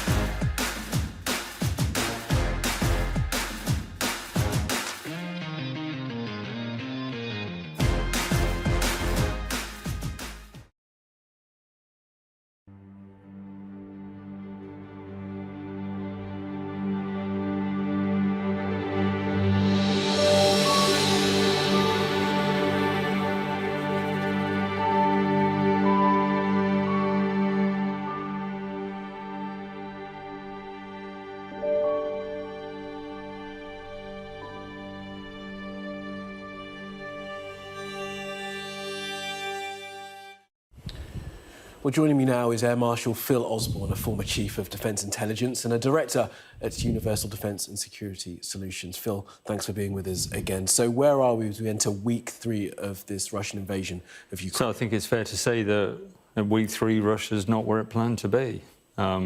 It's probably got more than 90% of its forces committed.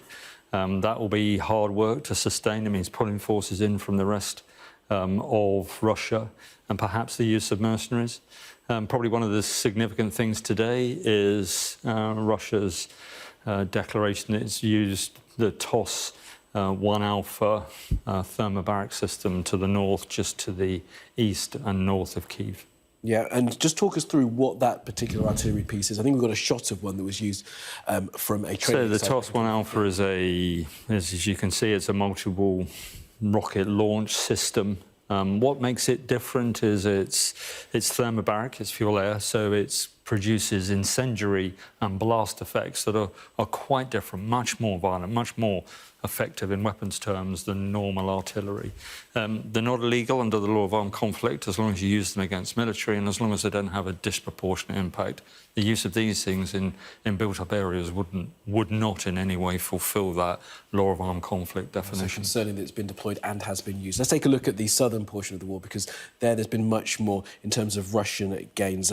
Just talk us through what's happening down in the south. We know that Kherson is the only major city to have fallen so far to the Russians. So I think we can expect to see Russian forces continuing to the west, probably seeking to encircle and then take Odessa, cutting Ukraine off from the Black Sea, fairly major economic impact on the country at that stage, and then moving off to the right and trying to join up a land bridge, if you like, between forces in Crimea and forces to the east in Donetsk and Luhansk. Those two things coming together around Mariupol. Yeah, and we saw, of course, yesterday those shocking images of the strike on that maternity hospital in Mariupol. I mean, why would the Russians allow a strike like that to sort of happen? What kind of strategy do you think that is that's been employed? So there's two things. It's Russian playbook. You know, the Ukrainian forces have gone into the cities. They've got to go and get them out or encircle the cities. But also it kind of demonstrates a lack of options as far as they're concerned. That kind of humanitarian pressure, you know, the loss of civilians on that scale, puts a lot of pressure on the Ukrainian government to settle. It also puts a good deal of pressure on the Western alliance to do something, that we must do something. That's a really difficult tightrope for them to walk, trying to deter without escalating. So a very, very difficult problem to solve. And that idea of must do something may well be tested very soon because, of course, just yesterday and for the past few hours, this talk of there being some kind of chemical or biological weapons factories in Ukraine, of course, dismissed by the Ukrainians and the Americans. But what does that mean in terms of the ratcheting up of the potential use of weapons? So what we're seeing is a narrative type thing. Russia talking about chemical weapons already being in Ukrainian in the US, and the US declaring up front they think Russia's going to use this. This would be another escalation if it actually came to pass from a Russian perspective, a significant escalation. And the West will be trying to maintain a level of strategic ambiguity about that escalation, not trying to draw red lines, but keeping its options open as it walks that tightrope. OK, Phil Osborne, for now, thank you very much.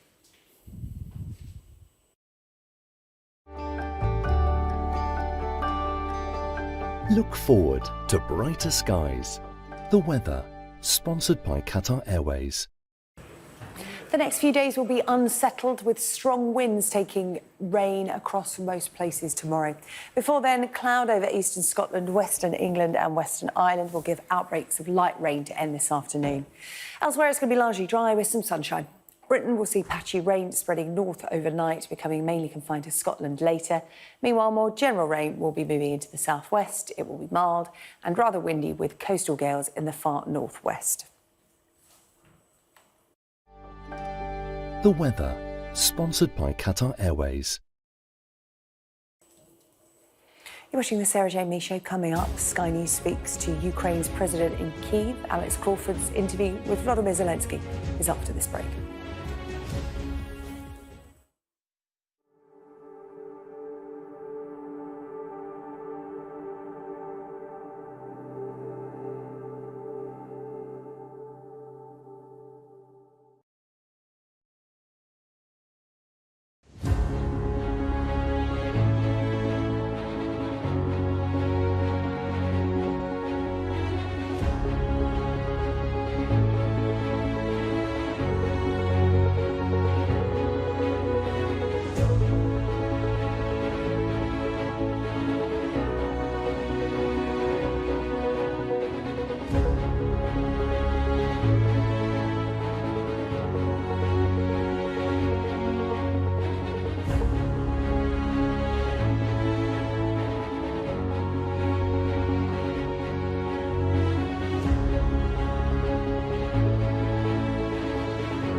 ba ma dalee commencé liggéey bi yokkute bu bari am nañ ko ci.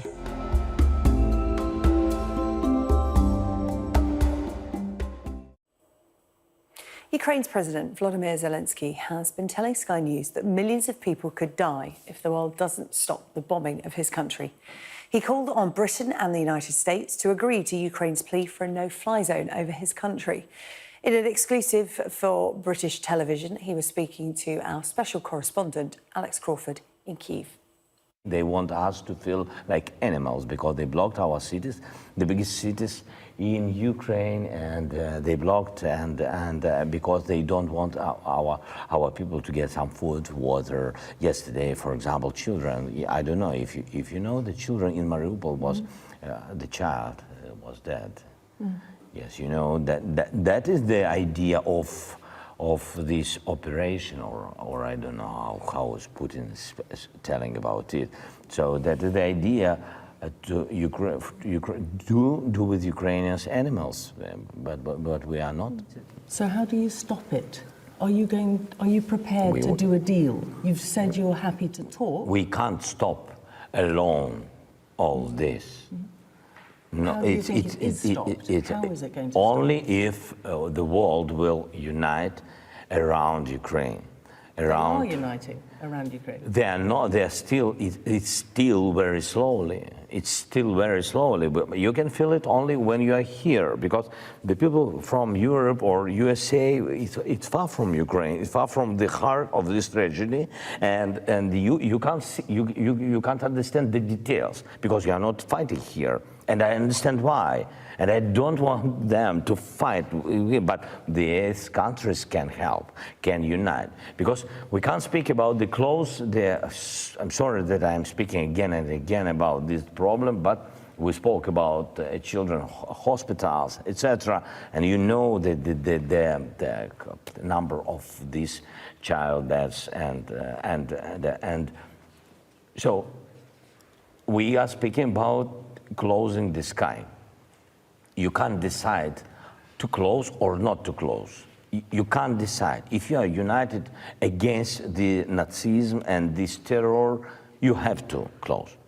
Not me. Don't wait me asking you several times, a million times, close the sky. No, you have to phone us to our people who lost their children and say, sorry, we didn't do it yesterday, 1 week ago.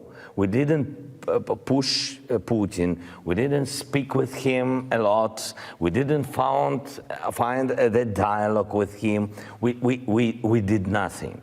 And it's true. Yesterday, the world did nothing.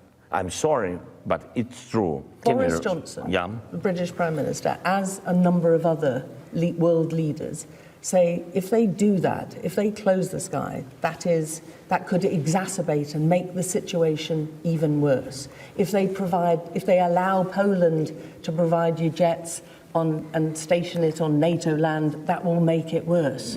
What would you say to them? What does it mean worse? For whom? So the first question is rhetoric. And we don't need rhetoric questions and answers. We have to have concrete things. So it would be worse for whom? For our families? No. For whom?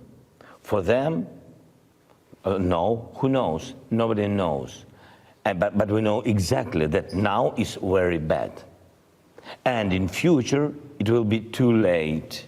And believe me, if it's prolonged this way, yes, you will see they will close the sky, but we'll lose millions of people.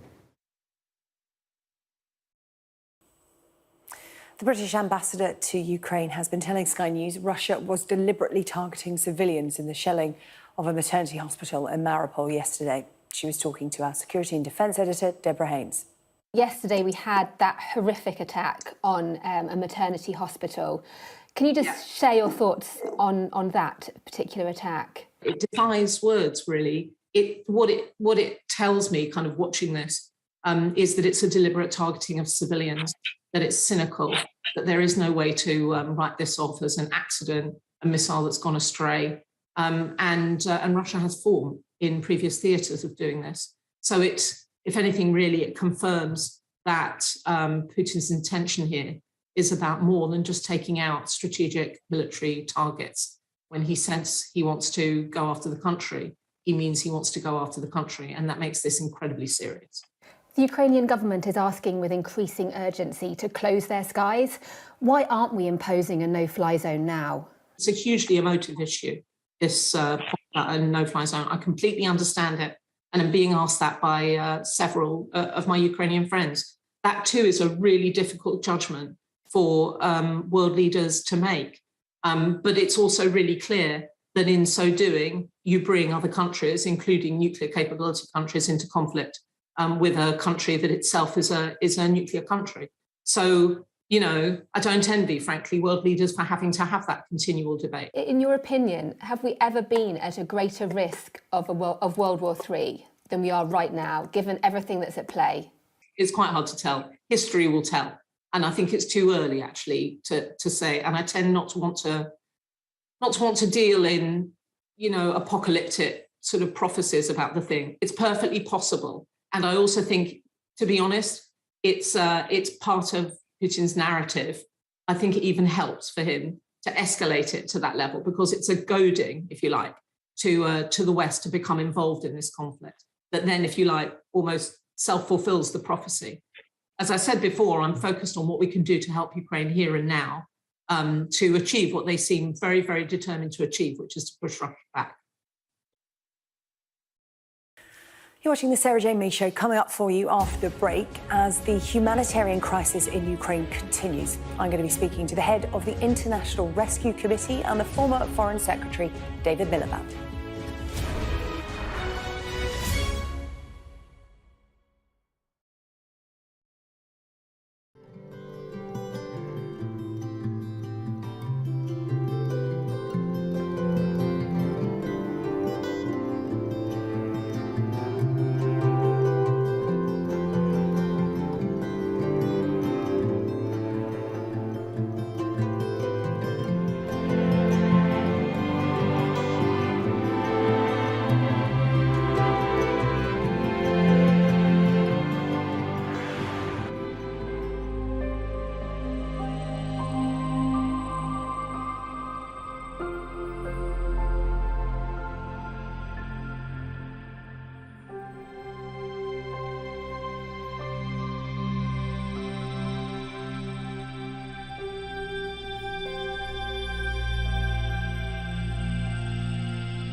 Independent United Kingdom.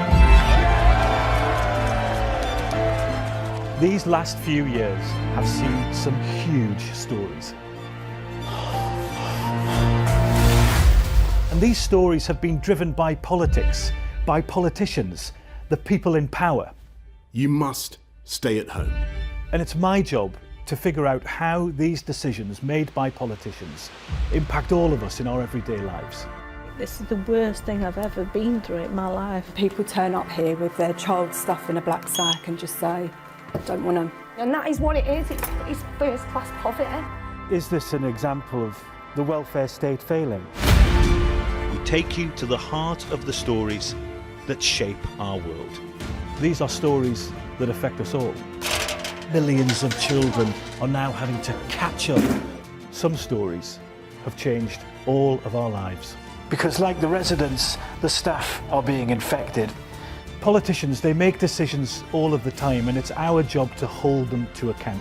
I wonder if you will take this opportunity to apologise to those families. But in the end, the real power doesn't actually lie with the politicians.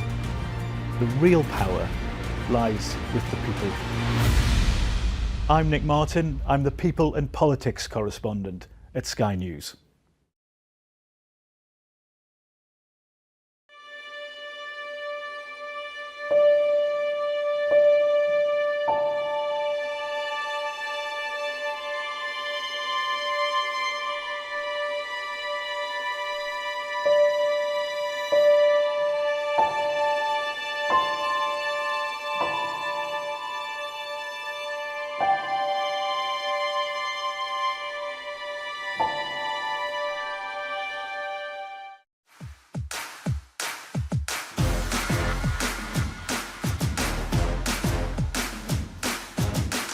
I love my job because I get to do something that is contributing to a better future.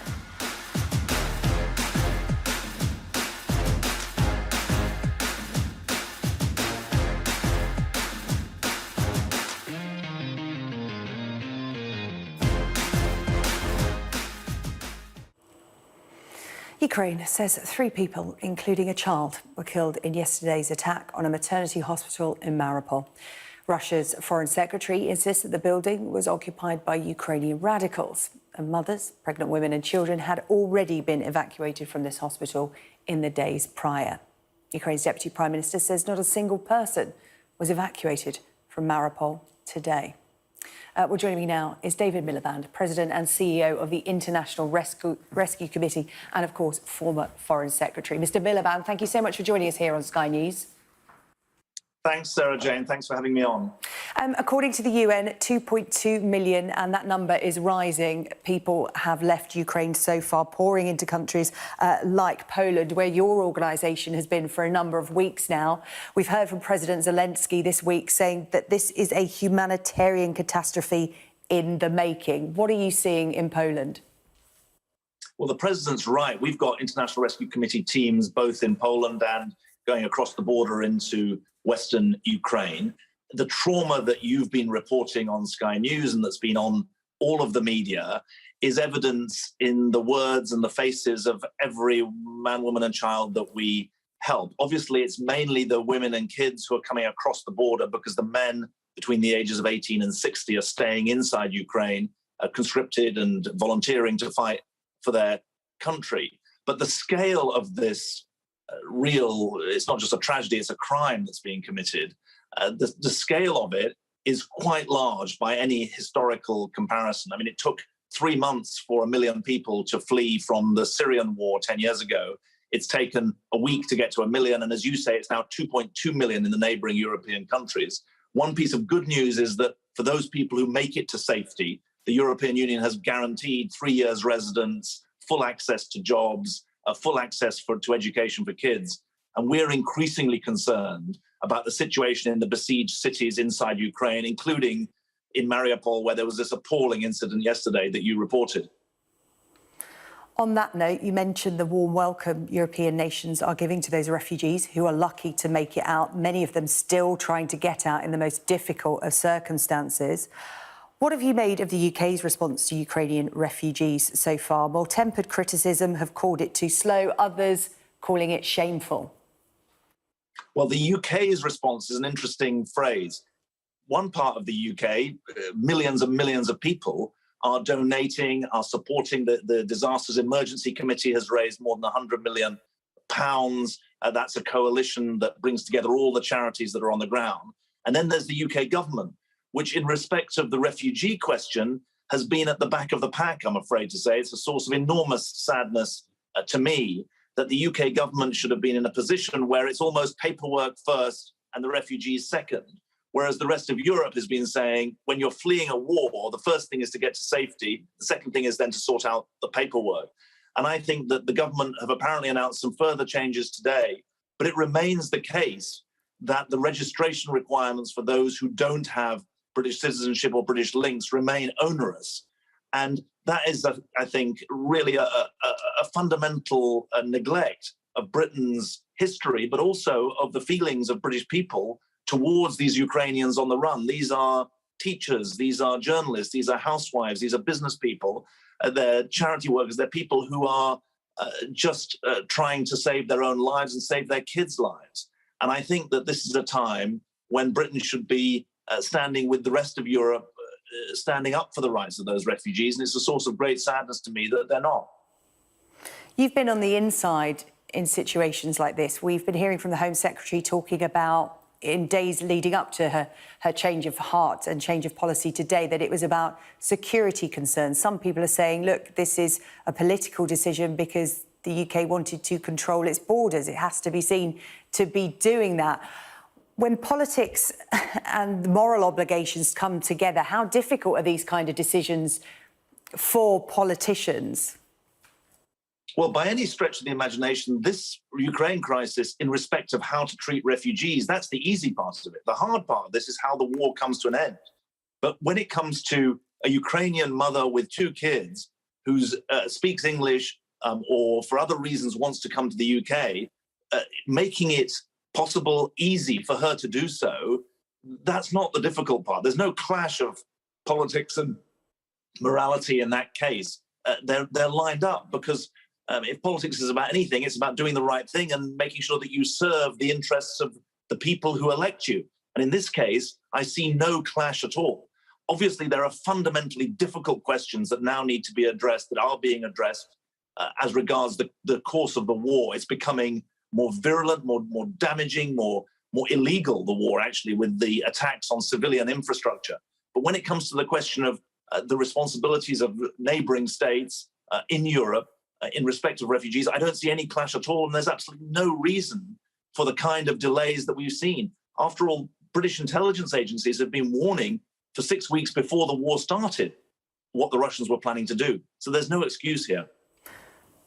You talked about the easy bit. Let's talk more about the hard bit, shall we? You may well have seen our TV interview with the Ukrainian president calling for a no-fly zone, calling for the West to do more, to go in harder on Russia, because while the West stands back and doesn't do what he asks, millions of Ukrainians are at risk. Do you think the West's response to Moscow is bold enough? If the bombing of a maternity hospital yesterday wasn't a red line, what is? Well, I think that the red lines have been breached even before yesterday. And I think that it's clear that President Putin has made many miscalculations in venturing on this course. One was about the reaction of the West. And I think that in his contempt for what he expected the Western reaction to be, he didn't bank on the kind of response that's happened. I'm leading a humanitarian agency. I'm not going to get into the questions of the so-called no-fly zone, but obviously that would be an escalation of a very significant kind for NATO jets to challenge Russian jets in the air. I did see the extraordinarily powerful interview that the president of Ukraine gave alongside his address to the House of Commons this week. I mean, he really is playing the role of a modern-day Churchill for his country. And I think it's very, very important that we understand that this is not going to be a quick there's not going to be a quick end to this. The Russians have dug themselves in very deep. They've painted themselves into a corner, maybe, as a better metaphor. And the degree of Ukrainian determination to uphold the values of their own country is very, very strong indeed. And so I think we've got to prepare ourselves for a long struggle here. Do you think an escalation, as the Ukrainian president's saying, is inevitable? Because he told Sky News that the West at some point is going to have to get directly involved in this conflict. It's only a question of when. Do you agree with that? Well, I think that the UK government would say that by shipping defensive arms to Ukraine, they have made a very significant role in that. I think the US government would say the same about the much more extensive support that they've been giving. The question of whether or not there's escalation is obviously one. On one side, there's daily escalation from the invading Russian forces, as you've been reporting, with the attempt to strangle cities and target infrastructure. In terms of escalation from the Western countries and from NATO in particular, NATO members in particular, there's obviously a very, very severe determination not to allow this conflict to become Russia versus NATO. It's Russia versus Ukraine because it's the Russians that have invaded Ukraine. And one of the lessons of the last 30 years, frankly, since the collapse of the Soviet Union, is too much commentary pretends that there isn't a role for the Ukrainians themselves. They have agency in this, and the Ukraine's 44 million people should be the central players in this drama. And they're the ones who I think we have to ensure get the support they need.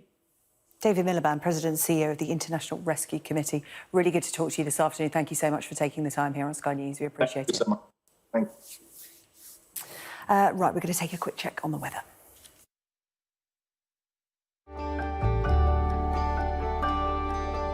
Look forward to brighter skies. The weather, sponsored by Qatar Airways. It's going to be unsettled for the next few days, with strong winds taking rain across most places tomorrow. Before then, cloud over eastern Scotland, western England and western Ireland will give outbreaks of light rain to end this afternoon. Elsewhere, largely dry with some sunshine. Britain will see patchy rain spreading north overnight, becoming mainly confined to Scotland later in the day. Meanwhile, more general rain will be moving into the southwest. It will be mild and rather windy, with coastal gales in the far northwest. Cloud and rain in the southwest will spread to many areas tomorrow morning. The weather, sponsored by Qatar Airways. You're watching Sky News. Coming up next at 5 o'clock. Pictures emerged today of mass graves in the city of Mariupol. Residents in the besieged city say they are being bombed again as Russia denies targeting civilians in yesterday's strike on a maternity hospital.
ba ma dalee commencé liggéey bi yokkute bu bari am nañ ko ci.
It's 5 o'clock, you're watching the News Hour. I'm Mark Austin, live in Lviv in Ukraine, coming up in the next 60 minutes.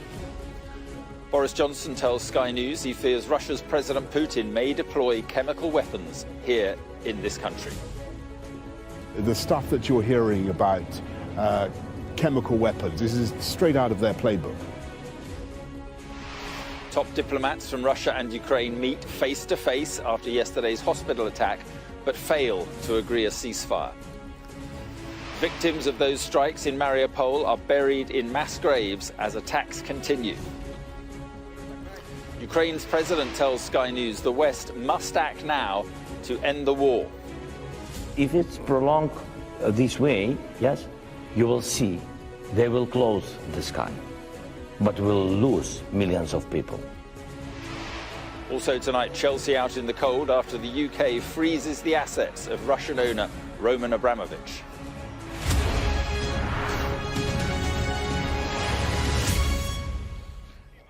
Good evening from Lviv in Ukraine. We start with breaking news this evening, and the Prime Minister has told Sky News that he fears President Putin could deploy chemical weapons as part of Russia's invasion of this country. Boris Johnson has been speaking exclusively to our political editor, Beth Rigby. I'll make you one other prediction, by the way, which is that the stuff that you're hearing about chemical weapons, this is straight out of their playbook. They start saying that there are chemical weapons that have been stored by their opponents or by the Americans, and so when they themselves deploy chemical weapons, as I fear they may, they have a sort of a masquerovka, a fake story ready to go. And you've seen it in Syria. You saw it even in the UK when. This is what you expect next, then. Look, I just note that is what they're already doing. It is a cynical, barbaric government, I'm afraid. In a moment, we'll speak to our chief political correspondent, John Craig, but first to our security and defence editor, Deborah Haynes, who is here in Lviv. And Deborah, the possibility of the Russians using chemical weapons, how seriously is that being taken by NATO? It's being taken very seriously. They look at Russia's track record. You can see just in Syria, the Russia-backed regime of President Assad, he is accused of deploying multiple times chemical weapons against his people. Just look in our own country, in the UK, in Salisbury, the UK has accused Russia of deploying a Novichok nerve agent to try to kill a former double agent, Sergei Skripal, and his daughter back in 2018. And in terms of the conflict here in Ukraine, it's not going in the direction that Russia's president had thought it would. It hasn't fallen quickly. He thought his troops would be able to sweep into Kiev. They've met instead heavy resistance. And as the British ambassador who I spoke to earlier today was telling me that the greater the resistance that Russian forces face, the higher the level of violence they then use. And yes, there is a worry that potentially they could use a chemical weapons attack, not directly attributing it to them, maybe using it as a false flag, claiming Ukrainian forces have unleashed a chemical weapon or US mercenaries. These kinds of false information have been floating around in Russian media and Russian social media. So the kind of using that escalation of weapon to create fear and further justify the actions that Russian troops are taking on the ground. Deborah, thank you very much. Let's go to John Craig then in Westminster. And John, why do you think Boris Johnson is bringing up this issue now? This is a message that clearly Western governments, particularly the UK and the United States, want to get out into the open. Yesterday, there was a briefing from Western officials which they talked about the serious concern, as they put it, that chemical weapons may be used, non-conventional weapons, they said. We've seen it in Syria, they said. Now, following that, Liz Truss, the Foreign Secretary, who's in the United States, also said earlier today that we're very concerned about the potential use of chemical weapons. And she said we've seen them in fields of conflict. Syria was one that was mentioned. Now, when the PM talks about a fake story, that is something that the President Biden's press secretary, Jen Psaki, mentioned last night. She talked about false claims about alleged US biological weapons labs and chemical weapons developed in Ukraine. And she called them false claims, so we should be on the lookout for Russia to possibly use chemical or biological weapons. And the Prime Minister, in his interview with Beth Rigby, is talking, when he talks about the stuff you're hearing about chemical weapons straight out of their playbook. That's what he means. And when he says you've seen it in Syria, you saw it even in the UK, that obviously is a reference to the poisoning in Salisbury. John, thank you very much indeed. Well, you can watch Beth Rigby's exclusive interview with the Prime Minister in full later this evening here on Sky News. That's on her new programme, Beth Rigby Interviews, and that's this evening at 9 p.m. Well, that warning from Boris Johnson comes after Ukraine's president told Sky News that millions of Ukrainians could be killed unless Western allies agree to impose a no-fly zone over the country. It's a measure that has been rejected by the West over fears that it may be seen by Moscow as a provocation. Let's bring in our special correspondent, Alex Crawford, who is in Kiev. And Alex, President Zelensky very keen to change NATO's mind on this idea of a no-fly zone. Yes, I think there's increasing frustration and creeping anger amongst the president's men, including himself, over what he perceives to be the lack of action or the sitting on the fence by his neighbours and NATO members. He feels like the international community isn't living what people inside Ukraine are going through. He referenced the fact that they live so far away they can't know what it's like at the heart of this war. And he thinks there's no red line that President Putin and the Russian troops will cross, because he feels that everyone is a target as far as the Russian military is concerned. Women, men and soldiers. Listen to what he had to say. They want us to feel like animals because they blocked our cities, the biggest cities in Ukraine, and they blocked and because they don't want our people to get some food, water. Yesterday, for example, children. I don't know if you know, the children in Mariupol was the child was dead. Yes, you know that is the idea of this operation, or I don't know how Putin is telling about it. So that is the idea to do with Ukrainians animals, but we are not. So how do you stop it? Are you prepared to do a deal? You've said you're happy to talk. We can't stop alone all this. No, How do you think it is stopped? How is it going to only if the world will unite around Ukraine. They are uniting around Ukraine. They are not. They are still. It's still very slowly. It's still very slowly. But you can feel it only when you are here, because the people from Europe or USA, it's far from Ukraine. It's far from the heart of this tragedy, and you can't see, you can't understand the details because you are not fighting here. And I understand why. And I don't want them to fight, but these countries can help, can unite. Because we can't speak about the close, I'm sorry that I'm speaking again and again about this problem, but we spoke about children hospitals, etc. And you know the number of these child deaths, and so we are speaking about closing the sky. You can't decide to close or not to close. You can't decide. If you are united against the Nazism and this terror, you have to close. Not me. Don't wait me asking you several times, a million times, close the sky. No, you have to phone us, to our people who lost their children, and say, sorry, we didn't do it yesterday. 1 week ago. We didn't push Putin. We didn't speak with him a lot. We didn't find the dialogue with him. We did nothing. And it's true. Yesterday, the world did nothing.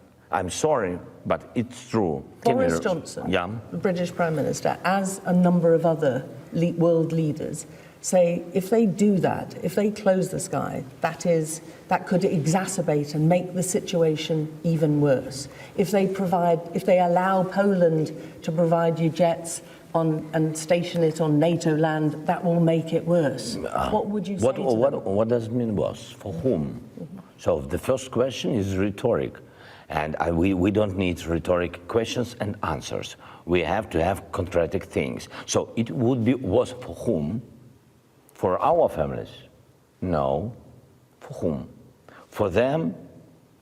No. Who knows? Nobody knows. But we know exactly that now is very bad. And in future, it will be too late. And believe me, if it's prolonged this way, yes, you will see they will close the sky, but we'll lose millions of people. President Zelensky speaking to you yesterday, Alex. What about where you are this evening? Is there a sense that the Russians are slowly closing in on the capital? They very much are, unfortunately, Mark. We've been to the northwest of the capital. That's been identified by the capital's authorities as being the weak point round the capital.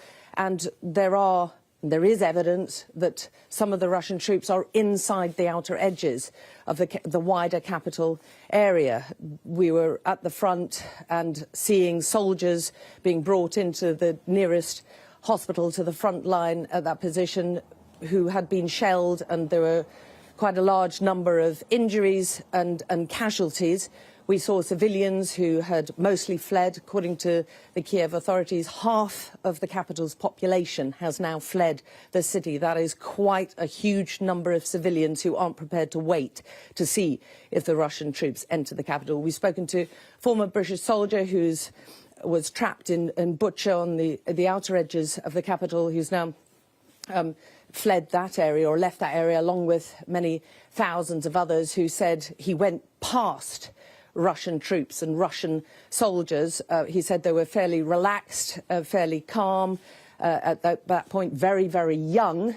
And he said he got the sense that they were maybe not going to push into the capital, but perhaps lay a siege, a ring round the capital and put the capital under siege and try and strangle them. President Zelensky, as you heard in that interview, feeling very frustrated because he feels time is running out, and they are very much, the president's men, bedding in and hunkering down for a possible battle that may last for weeks, months. Alex, thank you very much indeed. Well, away from here, senior representatives of Russia and Ukraine have met for peace talks today, but to no real avail. The foreign ministers of both countries met face-to-face in Turkey for the first time since the war broke out. Our correspondent, Jason Farrell, has been looking at the main events of the day. There is no ceremony for those who've lost their lives in Mariupol. Just a long trench where they're placed next to those who've suffered the same fate, many of them civilians. 3 people, including a child, died in yesterday's attack on the city's maternity and children's hospital. 17 were injured. Anger is mounting with the growing civilian casualties, but it's set against Russian denial. The bombing here is fake news, says the Kremlin, that there were no women or children at the hospital, just radicals. The Ukrainian president had this response. Russian TV mentioned this subject during a talk show, but they didn't say a single word of truth. The Russians were lied that claiming there were no patients in the hospital and no children or women in the maternity hospital. The Russians were lied that claiming that nationalists took up a position there. They're confidently lying as always. So Ukrainian anger met Russian belligerence as the two foreign ministers came together in Turkey for their first high-level talks since the invasion began, with little hope of compromise. Russia's foreign minister accused Ukraine of using civilians as human shields and the West of acting dangerously by supplying weapons to Ukraine. He was challenged by Sky News' Dominic Waghorn. You said some time ago that Russia had no intention to invade Ukraine. I think today you said that Russia did not invade Ukraine when it clearly has. You've also said that Russia would not hurt civilians, and thousands have been hurt, their homes destroyed, and it seems now hospitals being attacked. Why should the Ukrainians take you seriously, with all due respect? Why should they believe a word you say and the rest of the world? As for the hospital and maternity wards, I talked about this, but you didn't listen to this, and you're not going to show this. And nobody will say that 3 days ago at the Security Council of the United Nations, we explained what happened to that maternity ward. As for the statements, who is going to do what and who is not going to do what, until the last moment, we wanted to resolve the matter in a diplomatic way. Mr. Lavrov says the military operation is going to plan. These images released by the Russian Defense Ministry show soldiers advancing with air cover in an unidentified location. But this demonstrates why that advance is not as rapid as hoped.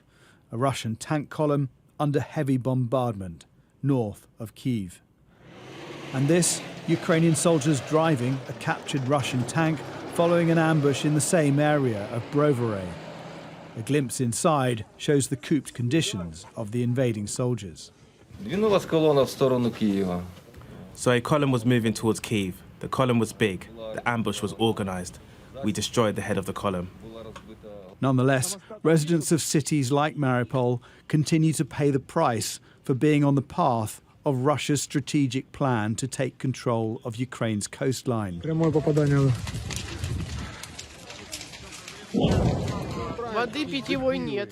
I have 9 kids. Pray for Mariupol. We are being bombed from all directions. Pray for mothers with children, please. It's very hard here. We have no water, no food, no electricity. It's so scary getting through this. Refugees continue to escape from the burning town of Irpin, through the well-trodden route under a bridge that's been bombed to slow the Russian advance. Into week 3 of this war, and 2.3 million people have already fled Ukraine. Even those too frail to make the journey have been left with little choice. War. They are bombing us. We tried withstanding as long as we could. This granny is almost 92 and trying to move here away. She's already survived 1 war. Where shall we go? A senior US defense official estimates that Russia has fired over 700 missiles against Ukraine. This unexploded bomb is in a residential area of Chernihiv. It's hugely risky, but it can be defused. The same can't be said for this crisis. Jason Farrell, Sky News. Well, in the UK, the Chelsea owner, Roman Abramovich, has been personally sanctioned as part of a wider British crackdown on Russian oligarchs. Mr. Abramovich has had his assets frozen, meaning he's currently unable to sell the Premier League club as he was planning to do. The club is also unable to buy or sell players or sell match tickets. And tonight, the club's shirt sponsor, 3, has temporarily suspended its sponsorship of the club. In a statement outlining the sanctions, the government said Abramovich is associated with a person who is or has been involved in destabilising Ukraine and undermining and threatening the territorial integrity, sovereignty and independence of Ukraine, namely Vladimir Putin, with whom Abramovich has had a close relationship for decades. Let's bring in then our business presenter, Ian King. And Ian, what will be the impact of this on Abramovich personally and on Chelsea?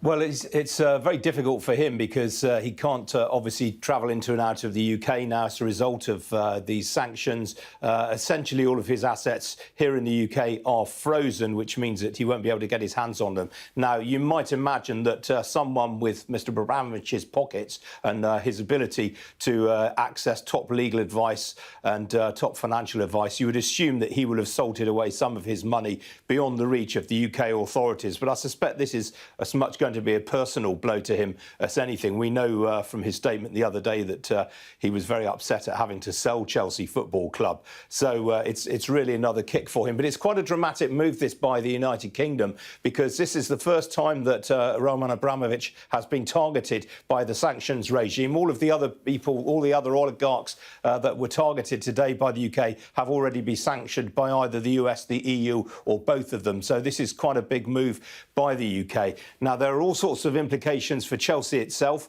Obviously, it's not allowed to sell any new tickets, so the only people able to go to matches now will be existing season ticket holders or people who bought tickets in advances. Match day revenues will be severely hit by that, and also by the fact that they can't sell any more merchandise, although obviously people still wanting to get hold of Chelsea merchandise can do so via third parties such as Sports Direct or JD Sports and retailers of that nature, but the club themselves can't sell it to them. There's a cap on how much Chelsea's matchday expenses will be now at £500,000, and also the amount that the club can spend on away travel is being capped at £20,000 per match, which will eat into its ability, you would think, to access private jets and so forth. It raises, I guess, a question mark over the club's participation in European competition, although there are suggestions, Mark, that the club has already paid up front all of its expected travelling costs towards the end of the season. Now, in terms of what it means for the sale of Chelsea, well, it's on ice effectively right now, but we know that the DCMS, the Department for Culture, Media, Digital and Sport, is open to the idea of negotiating a bespoke licence with Chelsea Football Club that would enable the sale of the club, but that would be subject to very strict restrictions, the most important of which, as far as the UK government is concerned, is that not a penny of the sale proceeds would go to Roman Abramovich himself. And Mr Abramovich, of course, previously promised that all sale proceeds would go to relief efforts supporting humanitarian aid for people who've been affected by what's going on in Ukraine. That seems to be something that we understand the UK government is taking very, very seriously. So I think any bespoke licence to sell Chelsea will come under that, and the money, as I say, will end up having to go to relief efforts in Ukraine. Now, we've spoken today to Nadine Dorris, the Secretary of State at DCMS. Here's what she told us. Abramovich has been sanctioned, and it is important that he doesn't benefit from the club. Our priority is to ensure that the club is protected, that the fans are protected, and the national game, and the integrity of the club. The club can still play. Those with the existing tickets can still go and see the club play. And that is our priority, that the integrity of the club remains intact. But can Abramovich benefit from revenue that the club may earn? No, which is why we've taken the measures in terms of the licence that we have. Now, we've a statement from Three, the club shirt sponsor, who, as you said, Mark, have requested that Chelsea suspend its sponsorship of the club on a temporary basis, remove its brand from the shirts and from around the stadium. And Three has told us, we recognise this decision will impact the many Chelsea fans who follow their team passionately. However, we feel, given the circumstances and the government sanction that is in place, it is the right thing to do. But I think this is quite unnerving for Chelsea, because it's almost hinting at the brand being quite severely tainted when its main shirt sponsor walks away. We've also had a statement from Chelsea Football Club itself. They've committed to their matches tonight. The men's team are playing Norwich City. The women's team are playing West Ham United, and Chelsea say they're going to fulfil those fixtures. It's confirmed that it intends to engage with the UK government over obtaining this special licence to enable the club to operate as normally as it possibly can. And Chelsea goes on to say we'll also be seeking guidance from the UK government on the impact of these measures on the Chelsea Foundation and its important work in our communities. Now, one other thing, Mark, that's worth bearing in mind is that the licence issued by the government prohibits Chelsea from any transfer market activities right now. The licence expires at the end of May. But you've got several big-name players at Chelsea whose contracts are up at the end of the season. Azpilicueta, Christensen and Rudiger, to name a few. Now, normally you would expect Chelsea to be talking to those players about rolling over their contracts, extending them if they wanted to keep them on board. They won't be able to do that at the moment, and I suspect that raises issues about potentially a hemorrhage of talent from the club over coming weeks and months. Yeah, OK, Ian, thank you very much indeed. This is the News Hour. Coming up, we'll get the latest on the ground in Ukraine as Russia resumes its shelling of Mariupol after yesterday's attack on a hospital.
I love my job because I get to do something that is contributing to a better future.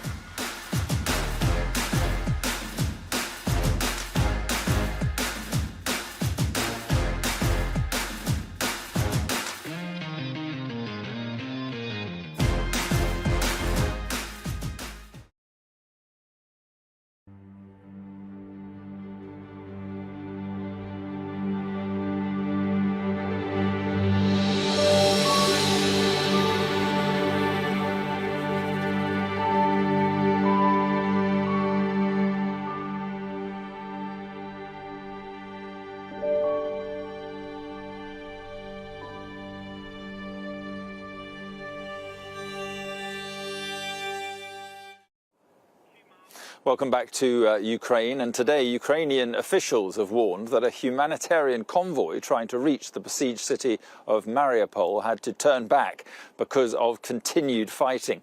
Let's get a sense now of the latest situation on the ground. Sky's Kamali Melbourne is in Sky News Centre.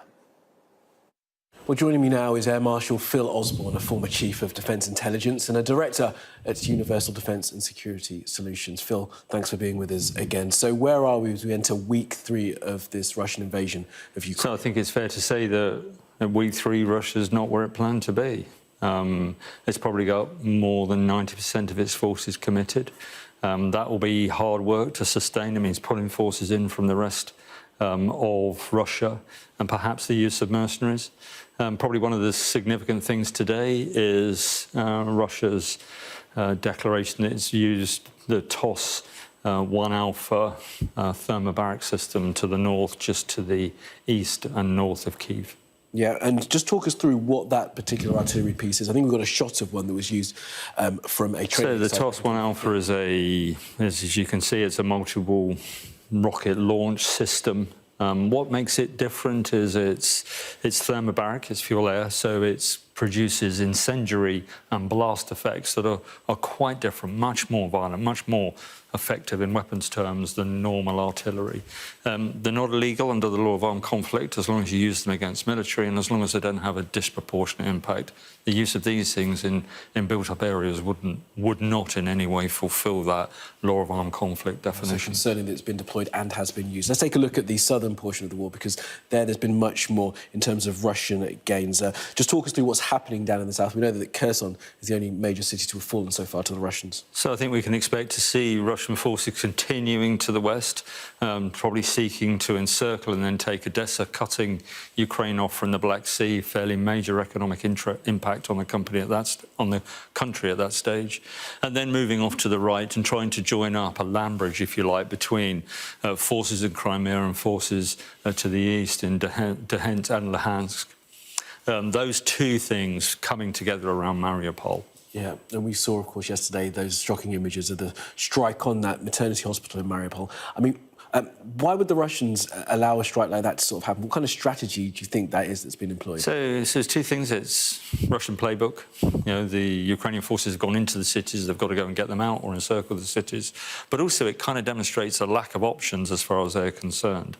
That kind of humanitarian pressure, you know, the loss of civilians on that scale, puts a lot of pressure on the Ukrainian government to settle. It also puts a good deal of pressure on the Western alliance to do something, that we must do something. That's a really difficult tightrope for them to walk, trying to deter without escalating. So a very, very difficult problem to solve. The latest there on the ground here. This is the News Hour coming up. Live on the front line, I'll speak to the commander of the Georgian National Legion of the Ukrainian army.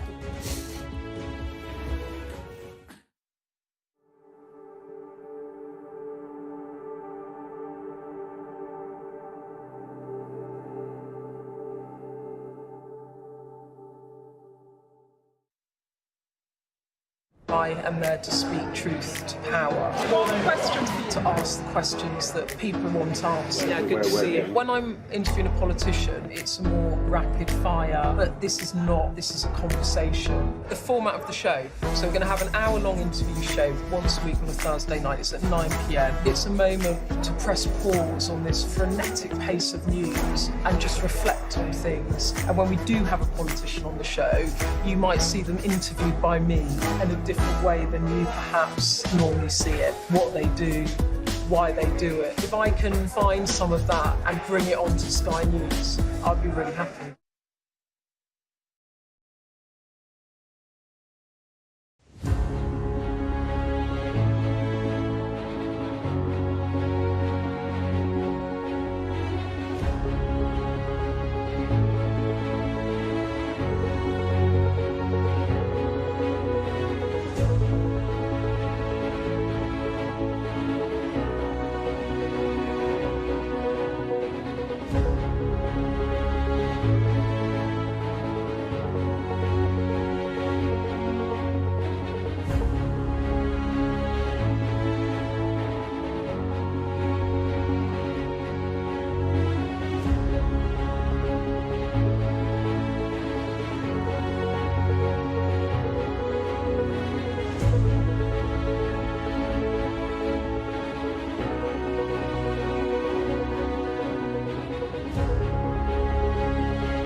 ba ma dalee commencé liggéey bi.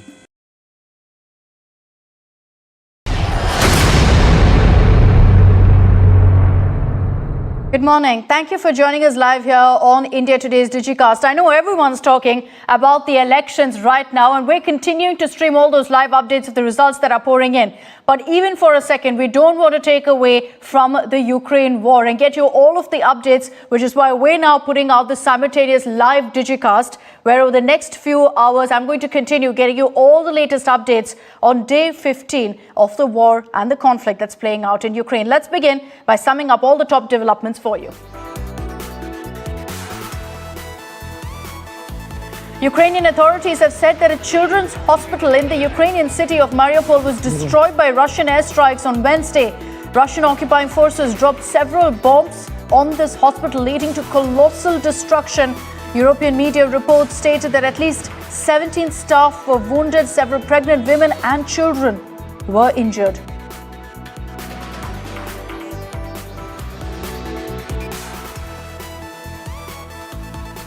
The United States condemned Russia for the barbaric attack and bombing of the children's hospital in Ukraine. Officials said that a Russian airstrike buried patients in rubble despite a ceasefire deal for people to flee the besieged city of Mariupol. Worldwide condemnation coming in of this airstrike. Ukrainian President Volodymyr Zelensky called on the West to impose even tougher sanctions on Russia after the airstrike on the children's hospital in Mariupol. Wearing the traditional wartime army green, Zelensky said that the West should strengthen sanctions so Russia no longer has any possibility of continuing what he referred to as a genocide. International Atomic Energy Agency has said that power has been entirely cut to the Chernobyl power plant, the site of the world's worst nuclear disaster back in 1986. Now, according to them, there's no critical impact on the safety from the Chernobyl power loss, but it's led to endless speculation as to exactly why power has been cut off in this defunct power plant. Ukrainian President Zelensky has now signed a law allowing civilians in Ukraine to use weapons against the Russian military and is valid for the entire period of the martial law that's already in place. Zelensky has also said that Ukraine will try to evacuate civilians through 6 humanitarian corridors today from the capital city of Kiev, as well as from cities of Sumy, which is in the northeastern part, Energodon in southern Ukraine, Mariupol again in south, Izum, as well as Volnovakha. Also getting you all the latest international updates on the story, UK Prime Minister Boris Johnson has informed Ukraine President Zelensky that he was committed to further tightening sanctions to impose maximum economic costs on Russia. Johnson discussed the situation in Ukraine on a call with Zelensky last evening, where he said that Putin will be held accountable for what he called as terrible crimes. Now, what we're also seeing is Apple Pay, Google Pay and Samsung payment systems are no longer available in Russia today. MasterCard Visa payment cards issued by Russian banks stopped working abroad and in online stores. You can only imagine how that's dented Russians, not just in their country, but worldwide. White House Press Secretary Jen Psaki said that Russian President Vladimir Putin's troops may arrange a provocation and be preparing to use chemical and biological weapons while passing the blame onto Ukraine. And the European Union has said that it was stepping up sanctions over Russia's invasion of Ukraine, including targeting more Russian individuals and adding banks in Moscow's ally Belarus. The 27-nation bloc is blacklisting 160 more Russian parliamentarians as well as oligarchs, and is also banning exports of maritime navigation technology to Russia, including crypto assets, under its punitive measures.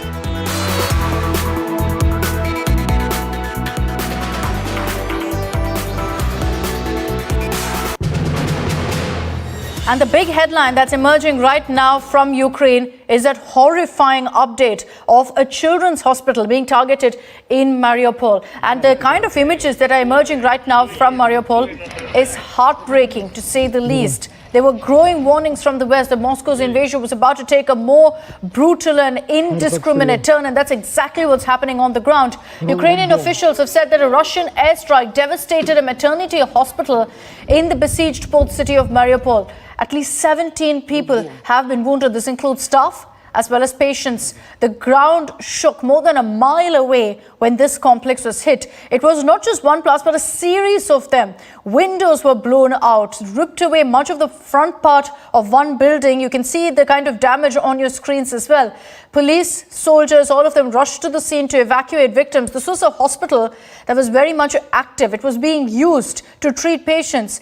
Heavily pregnant women were being carried out on stretchers. In the courtyard, mangled cars lay there. There was a blast crater extended at least 2 stories deep. A lot of condemnation that's pouring in worldwide for what's played out right now in Mariupol. President of Ukraine, Volodymyr Zelensky, wrote on Twitter, that there were people, children, under the wreckage of that hospital, and referred to the strike as an atrocity. They want us to feel like animals because they blocked our cities, the biggest cities in Ukraine, and they blocked and because they don't want our people to get some food, water. Yesterday, for example, children. I don't know if you know the children in Mariupol was the child was dead. Yes, you know that is the idea of this operation, or I don't know how Putin is telling about it. We can't stop alone all this. No, How do you think it is stopped? How is it going to only if the world will unite around Ukraine. They are uniting around Ukraine. They are not. They are still. It's still very slowly. It's still very slowly. But you can feel it only when you are here, because the people from Europe or USA, it's far from Ukraine. It's far from the heart of this tragedy, and you can't see, you can't understand the details because you are not fighting here. And I understand why. And I don't want them to fight, but these countries can help, can unite. Because we can't speak about the close, I'm sorry that I'm speaking again and again about this problem, but we spoke about children hospitals, etc. And you know the number of these child deaths and so we are speaking about closing the sky. You can't decide to close or not to close. You can't decide. If you are united against the Nazism and this terror, you have to close. Not me. Don't wait me asking you several times, a million times, close the sky. No, you have to phone us to our people who lost their children and say, sorry, we didn't do it yesterday, 1 week ago. We didn't push Putin. We didn't speak with him a lot. We didn't find the dialogue with him. We did nothing. And it's true. Yesterday, the world did nothing. I'm sorry, but it's true. Have the Ukrainian President Zelensky saying that we simply didn't do enough and lashing out at Russia over this particular incident. What I'm also showing you right now, images on your screen show the before and after satellite footage of the intense airstrike by the Russian offensive in Mariupol. The kind of destruction that this has caused. Again, let me remind you that the hospital that's been targeted in Mariupol was one that had patients, that had pregnant women, that had little children, babies, and this was targeted by Russia. It's something that's been condemned by the entire world. Mariupol is one of those cities across Ukraine that's been very, very badly affected, that's been targeted time and again by Russian bombardment and by airstrikes. And that is clear on your screens from the satellite images that we're also showing you of what Mariupol looked like before versus now. Let's focus also on the capital city of Kiev. It's bracing for a final attack by Russia. Tanks, armored personnel, carriers, they've all been deployed at key strategic locations. Gaurav Sawant, who's in the Ukrainian capital, spoke to soldiers who are preparing for an imminent Russian attack. It could happen any moment now. The Ukrainian troops on ground know that.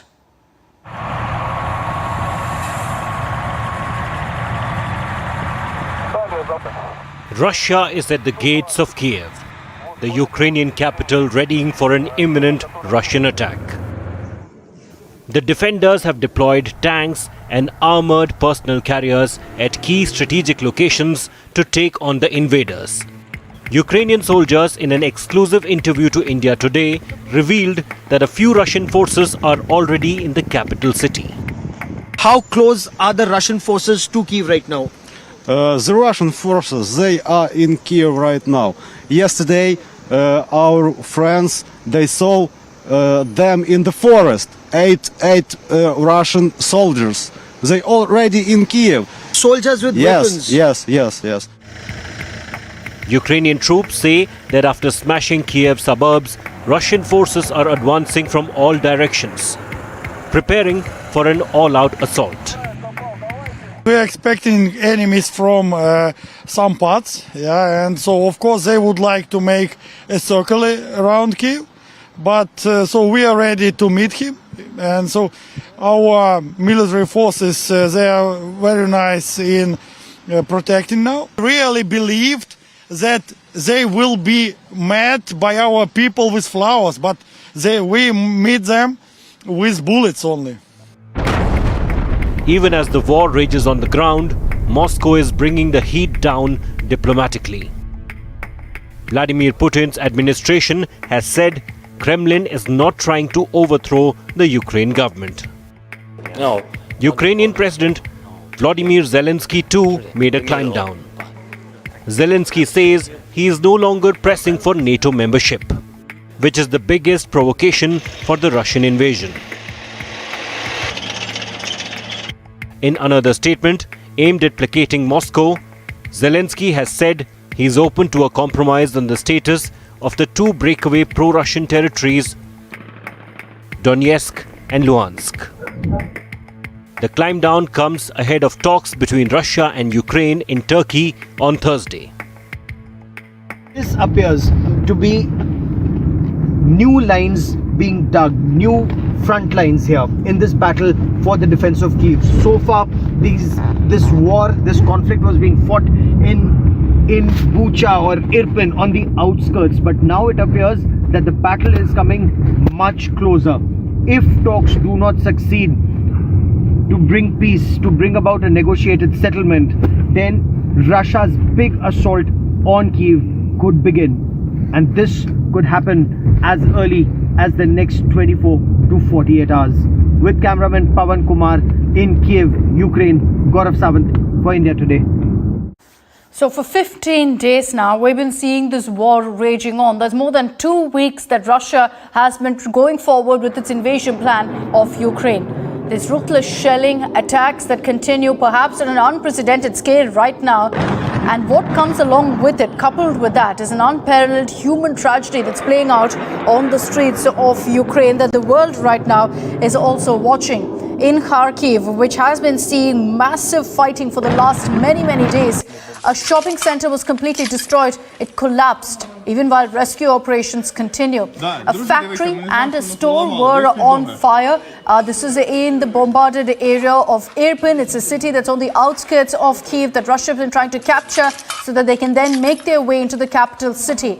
We've, of course, been getting you all those images from a hospital attack in Mariupol, where at least 17 are reportedly injured. Several are feared missing. Work is continuing on in the debris to try and identify all the patients and staff who are buried in that rubble. European media reports claim that Ukraine wiped out 4 Russian Su-25 aircraft, 2 helicopters and 2 cruise missiles in Kyiv and the Joint Force Operation regions. More than 50,000 people from Sumy region, which has been very hardly hit by Russian airstrikes, have in fact been evacuated in the last 48 hours. The refugee crisis that's playing out in neighboring countries is also extremely concerning right now. Ukrainian President Zelensky has said that 35,000 people have been rescued through humanitarian corridors that have been set up. And today, 5 more humanitarian corridors will be opened from Kyiv, Sumy, Enerhodar and 3 other cities. These are all areas that have been very badly affected, where there's been maximum shelling and airstrikes, which is why the focus is on ensuring that innocent civilians aren't targeted, don't become the victims of this war.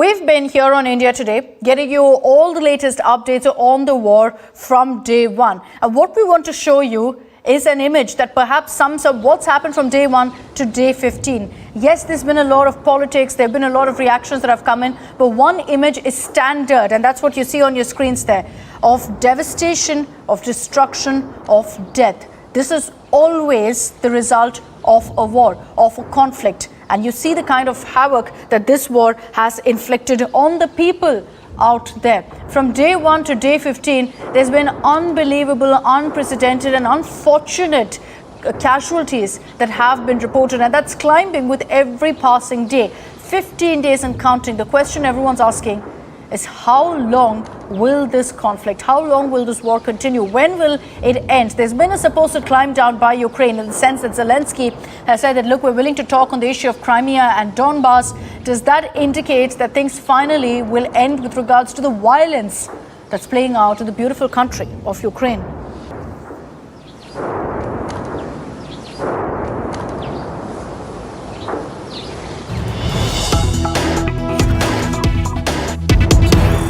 All right, big breaking news that's coming in right now. Ukraine is continuing to claim that they're causing massive casualties to the Russian army and the Russian Air Force. Ukraine has wiped out 4 Russian Su-25 aircraft, 2 helicopters and 2 cruise missiles in Kiev and the Joint Force Operation regions on March 8th and 9th. That's in the last 2 days. These reports are coming in from European media, which has cited the Air Force of the Ukrainian Armed Forces. Ukraine has been claiming time and again that they've been downing several such jets of the Russian forces, who've been largely focusing on airstrikes.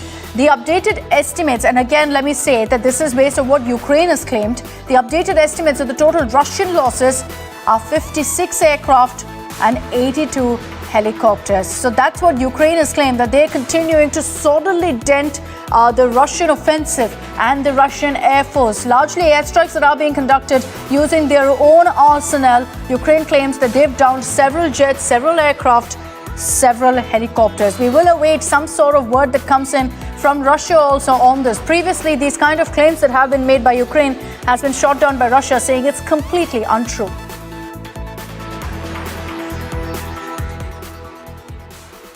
There was a big announcement that was made by US President Joe Biden. Along with a slew of sanctions, he also announced 2 days back that Russian oil imports are now banned in America.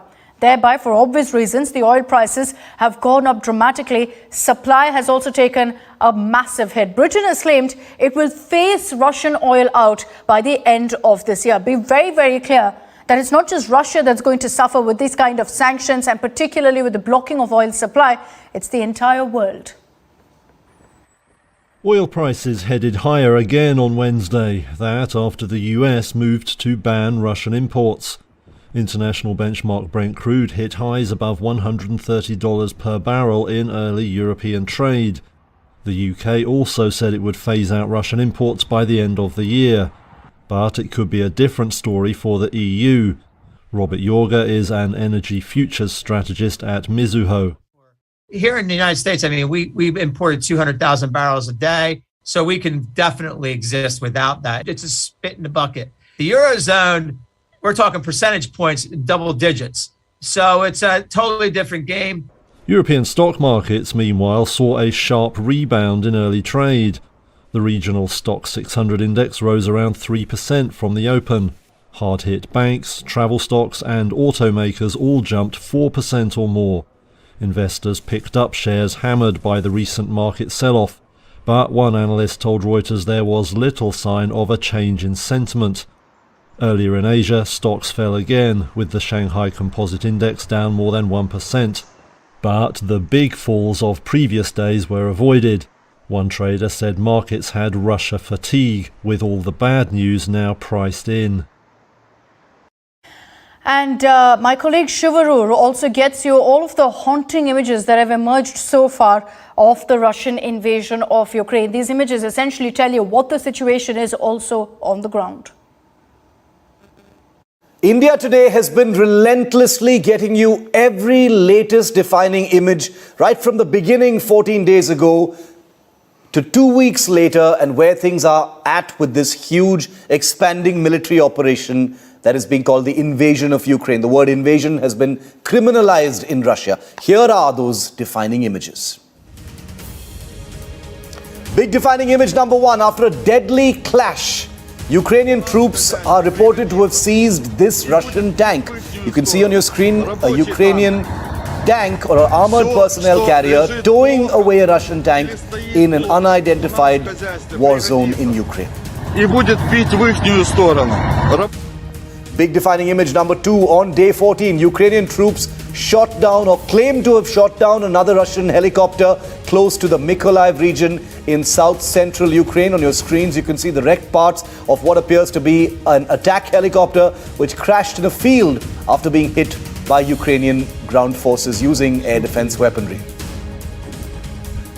Big defining image number three. On day 14, Russia has wreaked havoc in the city of Sumy, close to the Russian border. Horrifying footage of yet another neighborhood laid to waste, a signal of the kind of destruction that's escalating in this northern city from where there was a humanitarian corridor that was activated over the last 48 hours, from which hundreds of Indian students were also pulled out.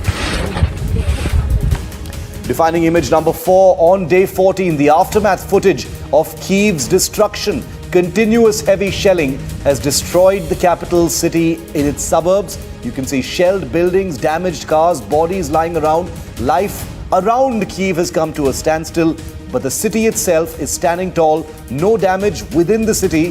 There was an air raid siren just a few moments ago. Defining image number five is what the evacuation from one of the largest suburbs of Kyiv, Irpin, looks like. From a drone, you can see a sea of people on foot crossing a destroyed bridge to get across the river and to leave their city. Artillery and airstrikes have caused heavy damage in and around Irpin. India Today has been reporting from the ground here.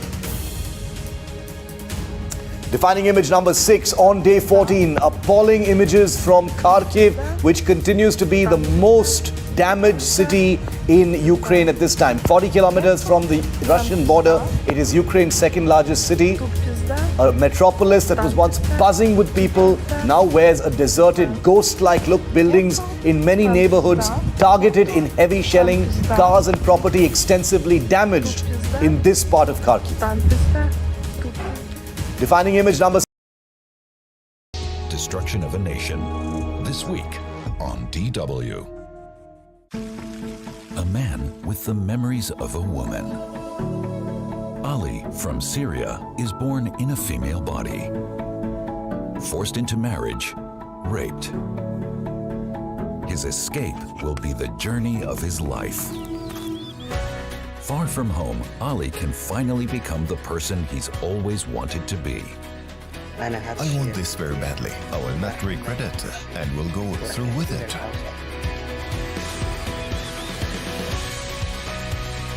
I Was Born in Berlin. Starts March 30th on DW.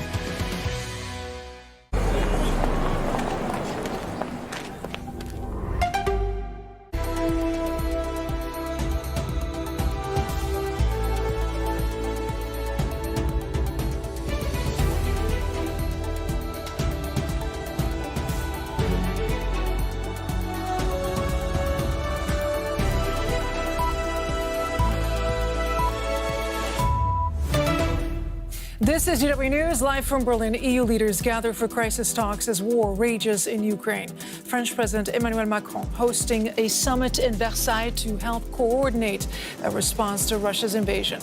Ukraine's President Volodymyr Zelensky expected to make a virtual address to the gathering. This as the path to peace remains elusive. Talks between Ukraine and Russia end in a no deal on a ceasefire. Ukraine's foreign minister vows Ukraine will never surrender as his Russian counterpart defends the invasion. Plus, mission to Moscow? Politico reports former German Chancellor Gerhard Schröder is in the Russian capital to try and mediate an end to the war in Ukraine. Mr. Schröder has faced fierce criticism for his close ties with the Kremlin. And humanitarian catastrophe. Kyiv accuses Russia of bombing children's hospitals in Ukraine. Authorities say several people are dead, including at least one child.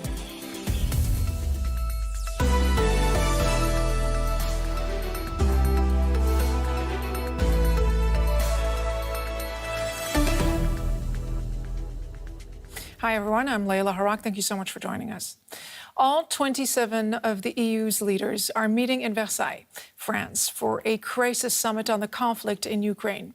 The war raging on the EU's eastern borders will dominate the discussions. Leaders are expected to tackle weaning the EU off Russian gas and oil and bolstering the region's defense capabilities. Well, the summit had been organized long before Russia launched that invasion into Ukraine, and top of the agenda were the economy and the pandemic, but now all issues will be eclipsed by Russia's hostilities on the EU's neighboring country. And just moments ago, European Commission President Ursula von der Leyen set out the agenda for the summit. Take a listen. At this summit, we will rethink European defense with strong capabilities. We will rethink energy. We have to get rid of the dependency of Russian fossil fuels. And for that, we need massive investment in renewables. And we will also certainly discuss Ukraine as part of our European family. We want a free and democratic Ukraine with whom we share a common destiny. EU Commission President Ursula von der Leyen speaking just moments ago. Let's take you to Versailles. DW's correspondent Bernd Riegert is standing by. Bernd, what are we to make of the Commission President's statement there? Does this mean fast-tracking Ukraine's membership to the EU? No, it doesn't mean that. There will be no fast tracking. The leaders made that very clear when they arrived here. But they will think about a new security order for the whole of Europe. They are dining in the Hall of Mirrors in this very splendid chateau here. 1919, after World War I, in this halls, a new world order was created. The war is still raging in Ukraine, but the leaders are already thinking about how the European security structure should look like after the war, and Ukraine shall be a part of this, also Moldova and also Georgia, but there's still a long way to go to membership. Leaders made that very clear. There will be no fast track to that. Now, energy security also top of mind where you are, and what can we expect to see? Will there be a consensus between the 27 heads of state in terms of reducing their reliance on Russian energy? It's almost certain that the 27 leaders will not hear the plea from Ukraine to come to an embargo on Russian oil and gas imports. They will say no to that because Europe is too dependent on these imports, but they will agree to phase out the dependency and at the end of this year already 2/3 of gas imports from Russia shall be cut. But this has not an immediate effect on Russia. The war chest of Vladimir Putin will still be financed by the Europeans, but they say there is no other way out because we also to look at the impact that such an embargo would have on the European economies. And Emmanuel Macron, the host of the summit, said to a question by Deutsche Welle that Europe has to be united on this, and only then it can gain sovereignty and can gain new strength. And I understand that Ukraine's President Volodymyr Zelensky is due to make a virtual address to the leaders of the EU that are gathered behind you. What about further support for Ukraine? Well, the EU will pledge more money for Ukraine to buy non-lethal weapons, to buy ammunition, to bring food and supplies into Ukraine, but there will be no weapons transfer, there will be no fighter jets or something coming from the EU.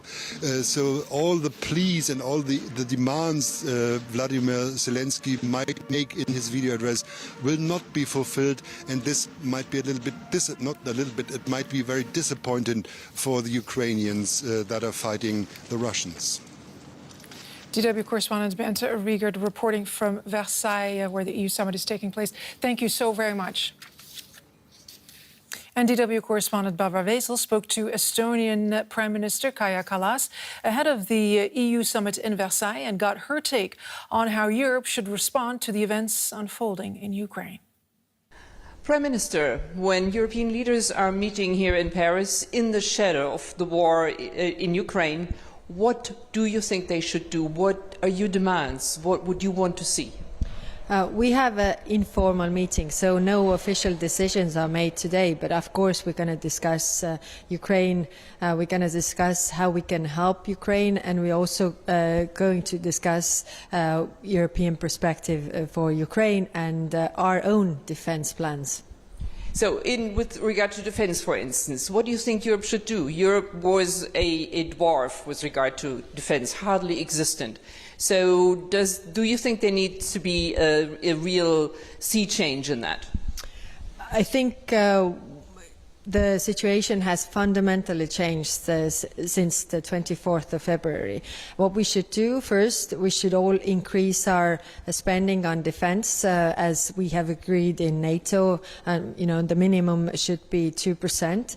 Second thing we should do is to go from deterrence posture to defense plans, really, how we defend our territory. And third, we should also discuss our common capabilities, because there are some capabilities that are for any individual member state too expensive, but we should do this together. That would be the cooperation for Europe.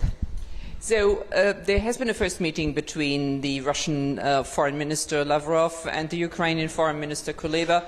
No result. There seems to be no chance for even a ceasefire. Do you think this is time now that Europe turns the screw further, sanctions Russia, cutting off oil and gas? First of all, we have done very tough sanctions already, and that is what I'm happy about, that we have been so united and so rapid as well to put those sanctions forward. But of course, we are discussing what else could we do in order to, deprive Russian war machine the money that he's using. American sources now fear that Russia might be getting ready for a biochemical or biological or chemical weapons attack. What then? How should the EU, how should NATO react? What do you think? What we hear from Russia, of course, these news are very worrying, the signs are very worrying. So we have to discuss what we can do to prevent this all. What we must do is to help Ukraine in every possible way, politically, but also financially and with military and non-lethal aid. I think this is the minimum we can do. Last question to you, as the Prime Minister of a small Baltic country. How afraid are you for yourself and your country? We are members of NATO, so we are covered by the Article 5, which says that attack on one is attack on all. So, attacking us would literally mean also attacking France, Germany, or United States. And therefore, we have the collective defense, and we are not afraid. We don't see any military threat right now to us, and our focus is on helping Ukraine. Thank you very much. Meanwhile, the foreign ministers of Russia and Ukraine have held their first face-to-face talks since the Kremlin's invasion. But the two sides failed to make any significant progress. The high-level talks were hosted by Turkey on the sidelines of a diplomacy forum in Antalya. Russia's foreign minister, Sergei Lavrov, and President Putin is ready to sit down for a summit with Ukraine's leader Zelensky. Meanwhile, Ukrainian Foreign Minister Dmytro Kuleba reiterated pleas to establish a humanitarian corridor and expressed hopes for further talks with Moscow. While Mr. Lavrov defended Moscow's invasion of Ukraine, let's take a listen to what he said. We are against militarization of Ukraine. With NATO, without it, doesn't matter. We're not happy with Americans deploying some weapons that would keep our territory under control. Number two, we are against Ukraine turning into a neo-Nazist nation, living old Nazist traditions with all those neo-Nazis marching all across Ukraine and so forth, right? When those militants are trained in order to commit crimes, in fact. So We want Ukraine to be a neutral nation. President Putin has said many times that insisting on NATO not to expand anymore. We do not deprive Ukraine from safety and security. On the contrary, we are ready to discuss guarantees of safety to the benefit of Ukraine, along with European nations, including, of course, considering Russia's safety. So high-level talks in Turkey today that yielded no results, but let's find out what the impact has been. Correspondent Dorian Jones joins us now from Istanbul. Dorian, Turkey facilitated these talks, no deal on a ceasefire, no deal on humanitarian corridors. How have the Turkish hosts described the talks? Well, Turkish Foreign Minister Mevlut Çavuşoğlu, who has been hosting the meetings, described the talks as difficult. In fact, he said the best you could say was at least they were civil, which really underlines how tense the meeting was between the Russian and Ukrainian foreign ministers. The Ukrainian foreign minister, Dmytro Kuleba, was visibly angry. He said basic humanitarian requests, a 24-hour ceasefire, a humanitarian corridor out of Mariupol, so hundreds of thousands of civilians could leave. Lavrov indicated he wasn't even in a position to grant those concessions. And the fact that what possible concession by Lavrov over a possible end to the conflict with a possible softening in Russia's position, and that of offering a possible summit between the Ukrainian and Russian presidents, they were very much tied to conditions which the Ukrainians said amounted to surrender. So little progress there as well. And it is raising the question, given the fact, the apparent intransigence of Lavrov at this meeting and his inability to grant any concessions, are raising the questions, why did he come here in the first place?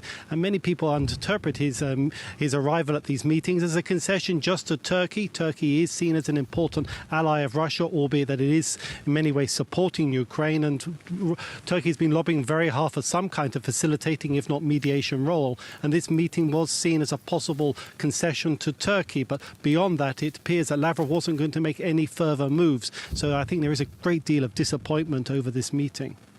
A very delicate balancing act that Turkey's trying to pull off here. What does this mean now for Turkey's role as a possible mediator?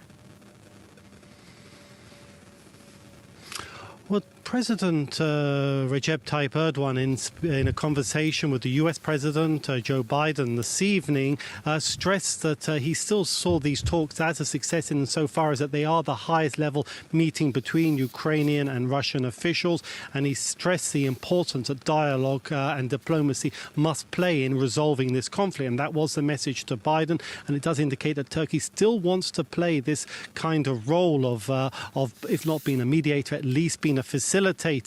But I think the Americans and also many of Turkey's Western allies do see this Ukrainian conflict as an opportunity to drag Turkey away from its close relationship with Russia, and in particular Erdogan's relationship with Putin. Erdogan has been very outspoken over the invasion, describing it as unacceptable, and Turkey is providing some very effective weapons to Ukraine, in particular its drones and other military hardware. And the fact that these talks in Antalya did fail, and many are blaming Russian intransigence, I think that the Americans in particular will be using this as further leverage on Turkey to drag it further away from Russia. It's been very positive US officials on what they say is Turkey's very helpful stance over Ukraine, and I think that the Americans will be key in using that as a message also to Moscow that Turkey's relationship with Russia could be another victim in Russia's invasion of Ukraine. Dorian Jones reporting from Istanbul, Turkey. Thank you very much, Dorian. Former German Chancellor Gerhard Schröder is reported to be in Moscow for talks with the Russian President Vladimir Putin on ending the conflict in Ukraine. That's at least according to the news website Politico. Mr. Schröder has been criticized in recent weeks for his close ties with the Kremlin. He's known to be a personal friend of the Russian president and a member of the supervisory board of the state-owned energy giant Rosneft. German Chancellor Olaf Scholz has called on the former leader to step down from that controversial position that he's holding. All right, and I'd like to turn now to the Politico journalist Florian Eder, who contributed to the article that is reporting that Mr. Schröder is in Moscow for talks with Putin. Florian, thank you so much for your time. You are reporting, along with your colleagues, that ex-Chancellor Gerhard Schröder is now meeting with Russian President Vladimir Putin. What more can you tell us about that? We got actually a very detailed account of the past days that led to this meeting today via our reporting that we put together. So the Ukrainian side was actually at the beginning of this. The Ukrainian side asked Gerhard Schröder to try and build a bridge to Vladimir Putin and to try to negotiate about possible conditions for a ceasefire or something similar. So this initiative started late last week on Friday, actually, when they approached confident of Gerhard Schröder. And then on Monday already, Gerhard Schröder met a very high-ranking Ukrainian delegation in Turkey as well, as it happens, but in Istanbul this time, talking about all the things on the agenda as we could report. So Crimea, of course, the Donbass, of course, and the NATO question, of course. So and only after that, Gerhard Schröder agreed to try his luck and get a meeting with Vladimir Putin. So that's quite remarkable. Right. Now, we contacted, of course, we saw your report, and then we contacted the Chancellery, and they have confirmed that they are not aware of any visit by Mr. Schröder to Mr. Putin or any mediation effort that is spearheaded by Mr. Schröder. So what does this tell you? I mean, who is he acting on behalf of? Well, he's certainly not acting on behalf of the German government, as the Chancellery confirmed. Government officials actually told us that they learned the news from the media, so from our reporting. So he is certainly not there on behalf of the government. He's also not there on behalf of the Social Democratic Party, which also distanced itself very quickly from any attempt of their former boss and chancellor to mediate in this conflict. I think very much that he is there on behalf of his own reputation that has been bruised and damaged in the past weeks, and where he might hope to be able to repair that a little bit. But can he? I mean, by going rogue? Look, we all don't know how this meeting ended. I'm sure we will find out in due course. What I can imagine, honestly, for Vladimir Putin, there's to be a little incentive to give Gerhard Schröder a little something, is to embarrass Western politics. I mean, reportedly, Angela Merkel, the former chancellor, was the only Western leader that Vladimir Putin took seriously. If neither Macron nor Olaf Scholz, Merkel's successor, have any luck in their own conversations with Vladimir Putin, but a former chancellor who's in the services of Russian state-owned companies that could be, of course, a big humiliation for the West, which might be something we could even hope for in this conflict, as it might help. But this is one theory. I just want to have a final thought from you. How unprecedented is this? Look, I have never come across a former head of government going rogue, as you put it, or going somewhere in the center, in the epicenter of a war, in the war room of Vladimir Putin, without even calling, the current government. That is really very much unprecedented, if you ask me. All right, Politico journalist Florian Eder, who contributed to the article that is reporting on Mr. Schröder meeting with Mr. Putin in Moscow. We appreciate your time. Thank you for coming on. Thanks for having me. And turning back to developments on the ground in Ukraine, Russian forces continue to advance on Kyiv. Aerial footage released by the Ukrainian army captured scenes of heavy fighting in the northeastern suburb of Brovary. As Russian forces attempt to surround the capital, it comes as outrage mounts over an alleged Russian airstrike on a children's hospital in the southeastern city of Mariupol. Ukraine says several people, including at least one child, were killed.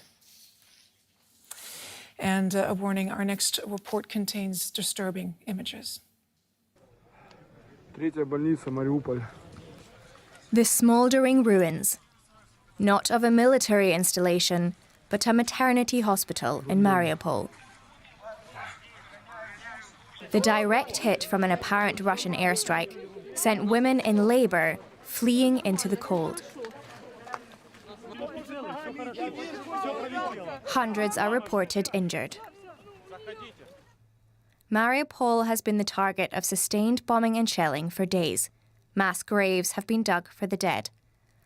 Authorities have told people how to dispose of dead family members. Wrap the bodies, tie the limbs, and leave them on the street. Ukrainian President Volodymyr Zelensky is calling Russia's attacks on civilians a genocide. Today, we must be united in condemning this war crime of Russia, which reflects all the evil that the occupiers have brought to our land. All of the destroyed cities and everything they've done. An aerial bomb on a maternity hospital is the conclusive evidence that what is happening is a genocide of Ukrainians. In Zhytomyr, Russian bombs hit 2 more hospitals. One of them, another children's hospital. The city is nearly 150 kilometers west of Kiev and has come under increasing fire. Just the night before, another civilian target was hit. Come and see this.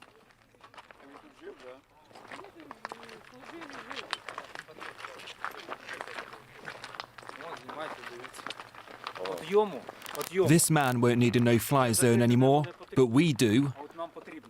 He won't need any fighter planes anymore, but we do. We do. Diplomatic negotiations are stepping up. But as Russia perseveres with heavy shelling, Ukrainian civilians are paying a high price for Vladimir Putin's war.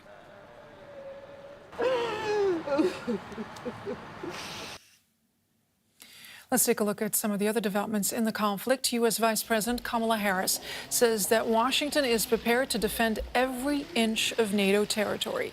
She made the remarks in Warsaw during talks with Polish leaders, including Prime Minister Mateusz Morawiecki. Earlier, the United States rejected a proposal from Poland to transfer MiG-29 fighter jets to a U.S. airbase and then deliver them to Ukraine. And Washington is warning of a potential chemical or biological weapons attack by Russia in Ukraine. It comes after Moscow accused the U.S. of supporting a bioweapons program in Ukraine.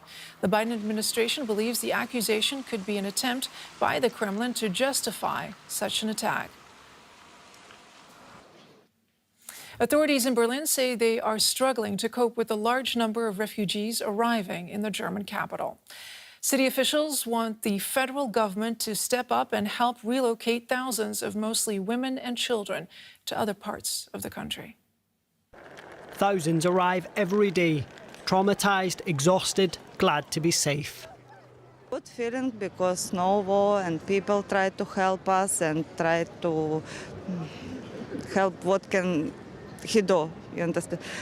Everyone help and everyone try to care about us, so it's okay. Among the Good Samaritans, this police officer who bid farewell to a family of 4 whom she opened her home to. The family was supposed to go to Magdeburg last night, where they'd been assigned to. And after they'd had 2 long days hanging around, I couldn't see them going to Magdeburg again in the evening. So they slept with me for a night, and now they're continuing on. As well as the refugees, offers of help keep coming too. In the run-up, we already gave money in donations. And yes, now we have consulted again, and we said that because we have an upper floor with a guest room and a private bathroom, we were happy to make this available. The need is so great, and seeing these people, it's heart-rending. Maybe we'll be there one day and we'll need a hand, and someone will help us. You have to stick together. For Germany, Berlin has been at the face of this exodus. Now officials say they're running out of space. The mayor says no one can know how many will come. We knew on the first day when the attacks began that we would have a very large movement of refugees, that many people would also arrive here in Berlin. We cannot yet say for sure how many there will be. 5 extra accommodation centres will be set up in the capital. But officials are calling on the federal government to help transfer refugees to other parts of the country. You're watching DW News. Here's a recap of the main story from the crisis. EU leaders are holding crisis talks near Paris to coordinate their response to Russia's invasion of Ukraine. French President Emmanuel Macron said the EU needed to agree on how to reduce dependence on Russian energy. He also said fast-tracking EU membership for Ukraine was unrealistic. You're watching DW News live from Berlin. Up next is News Asia with Melissa Chan. I'm Leila Harak in Berlin. On behalf of all of us here, thank you for making us part of your day. I'll see you tomorrow.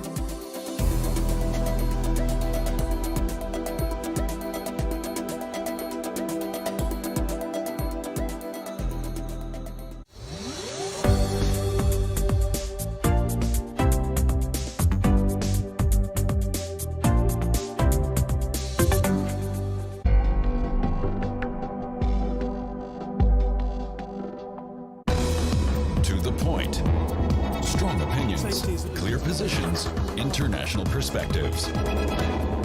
The West has fired off one salvo of economic sanctions after another in an effort to stop Putin's war on Ukraine. Calls for tougher action are growing louder.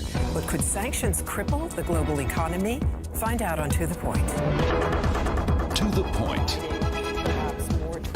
In 60 minutes on DW. Nico is in Germany to learn German. Hallo, ich bin Nico. Why not learn with him? DW's e-learning course, Nico's Weg. Sometimes a seed is all you need to allow big ideas to grow. We're bringing environmental conservation to life with learning packs by Global Ideas. We will show you how climate change and environmental conservation is taking shape around the world and how we can all make a difference. Knowledge grows through sharing. Download it now for free. It was 2016 I said goodbye to the Queen because I wanted to see if Germany was for me. The last few years have been quite a ride, getting fully in touch with the German inside. I've really done my homework when it comes to German beers, and of course I always look right in the eyes for a cheers. But perhaps the bigger sign's a new hobby of mine. I'm no longer a prude. I love to be in the nude. There are pros and there are cons, but when you're feeling more forgiving, you'll realise each culture's just another way of living. Are you ready to meet the Germans? Then join me, Rachel Stewart, on DW.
You're watching DW News Asia. Coming up today, after 5 years out of power, the hawks are back in South Korea. Yoon Suk-yeol will be the next president. What does this mean for the country and for East Asian peace and security? Plus, we take a closer look at why Japan joined sanctions on Russia. How does a faraway conflict play out in East Asia?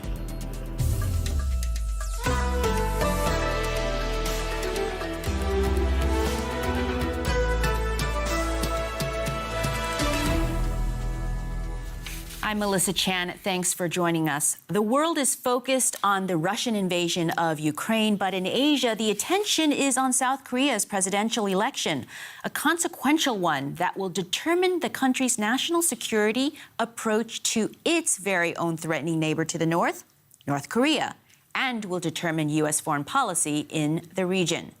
The winner is Yoon Suk-yeol, a conservative who has said that he would consider a preemptive strike against North Korea and who supports more sanctions against Kim Jong-un's regime.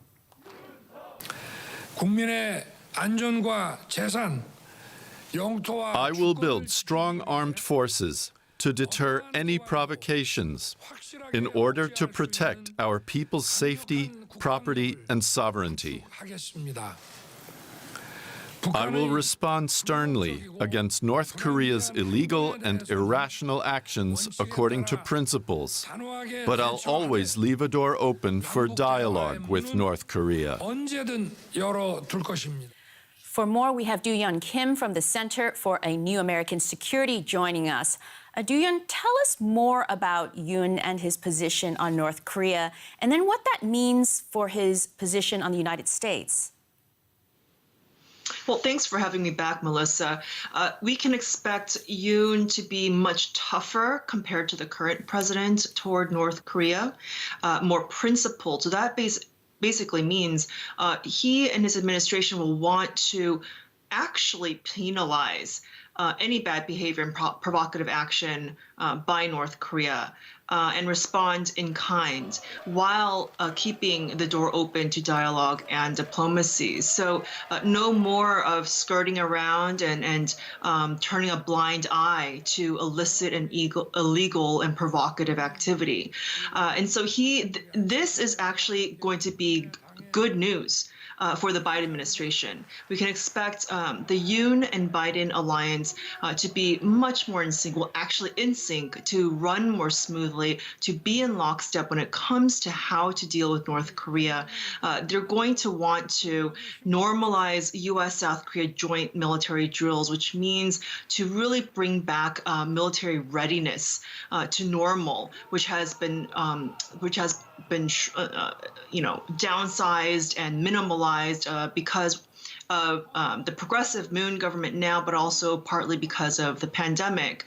And they're also going to want to strengthen what we call U.S. extended deterrence, which is America's security guarantee toward South Korea and also Japan. Right. And so this would actually mean things like try to enhance certain military capabilities to defend, really defensive posture and defensive steps to defend both countries. Now, there's one area that, if that could be a challenge, and we'll have to wait and see, is if Yoon's advisors might at some point in the future, for whatever circumstance and reason, if they want to go too far towards maximum pressure on North Korea, but at that time, perhaps circumstance has it that the Biden administration may not want to go that far, then that's something that the allies will have to figure out how to do. But otherwise, I think we'll see, the alliance working much smoothly.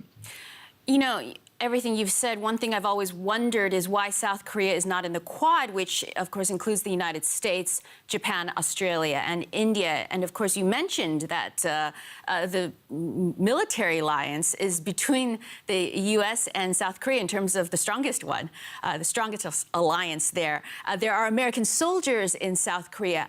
So how do you see South Korea fitting into the ecosystem of Indo-Pacific security?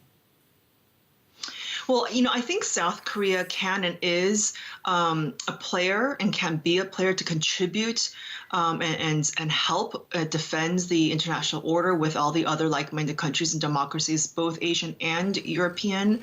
I know that Yoon and his advisors want to cooperate with Quad activities. My understanding right now is the Quad itself is not thinking about expanding actual formal membership. But they'll certainly be working with allies and partners in the region, and of course in other, Europe especially too, and work together on interests and issues of mutual concern. And so, at least for now, we are hearing that Yoon and his advisors are determined to really step up, do more in the region, contribute more to world issues. So we'll have to see to what extent they're able to do that, considering there's so much domestic issues that the next president will have to deal with once he's in office. So we'll have to see how he balances both domestic and foreign policies. Do-yeon Kim, thank you so much. Thank you for having me.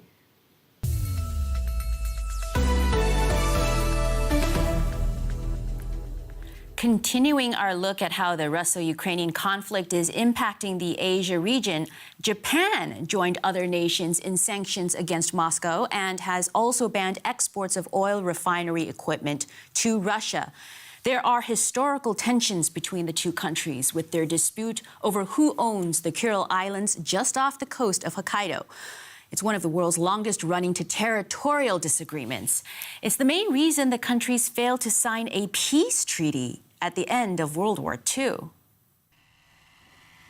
Known as the Southern Kurils in Russia and the Northern Territories in Japan, the archipelago is surrounded by rich fishing grounds and is thought to have offshore reserves of oil and gas.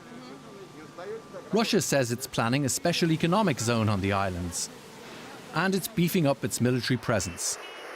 In December, Russia deployed coastal defence missile systems near the islands as a show of force on Machua, a deserted volcanic island in the middle of the chain. Sovereignty over the Kurils has been disputed for centuries. The islands were occupied by Soviet forces at the end of World War II. Japan disputes Moscow's claim of sovereignty over the 4 southern Kuril islands closest to the main Japanese island of Hokkaido. Last month, the discovery of a US submarine near the Kuril Islands during Russian military exercises added to the hostile atmosphere between Russia and the West.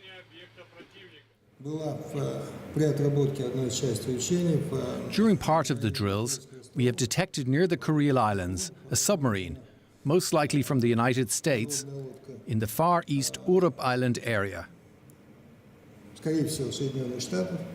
After 3 hours of actions, we have removed it from our territory.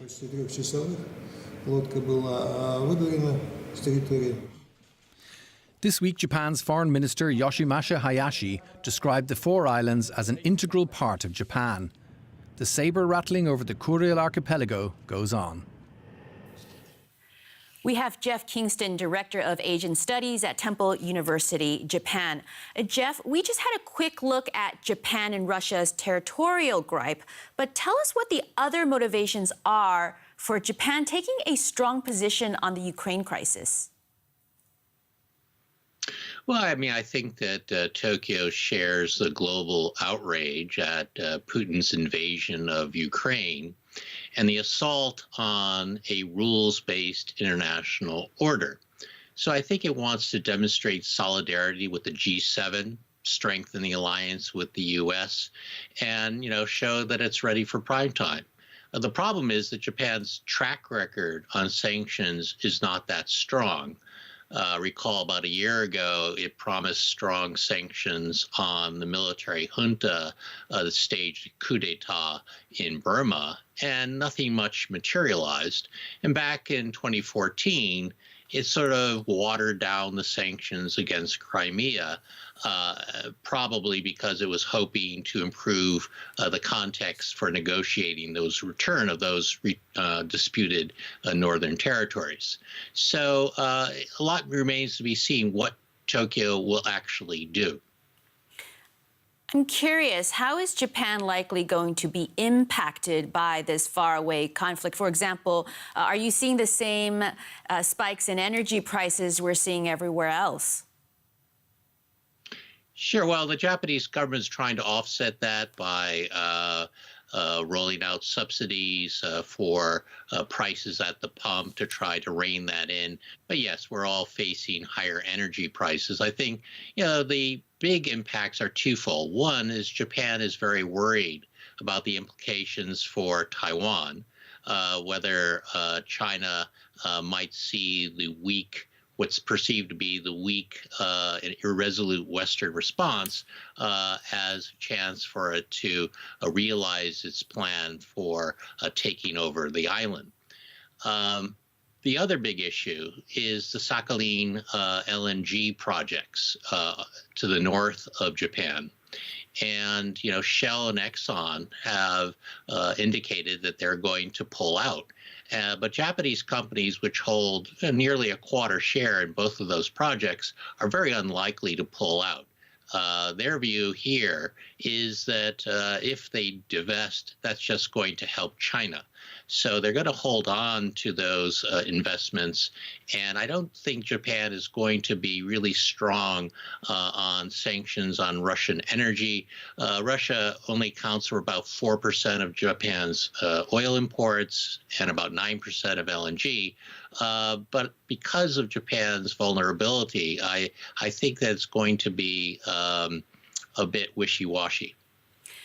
Now, we're looking at a world that is dividing between democracies and autocracies, and I want you to talk to us about that. Let me share with you Japanese Prime Minister Fumio Kishida's words to the next South Korean president.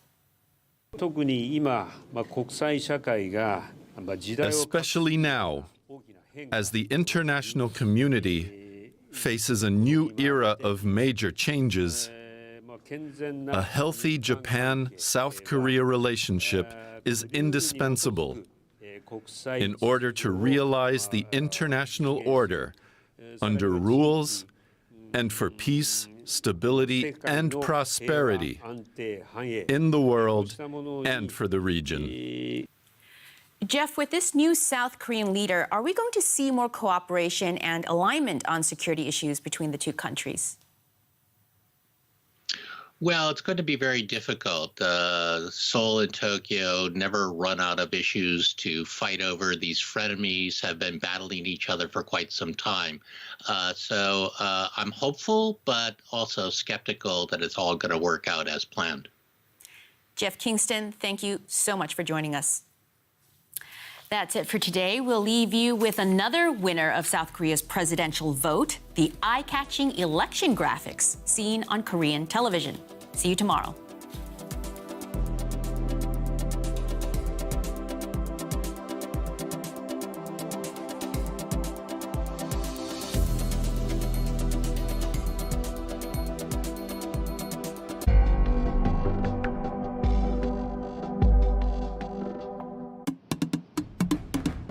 Every day counts for us and for our planet.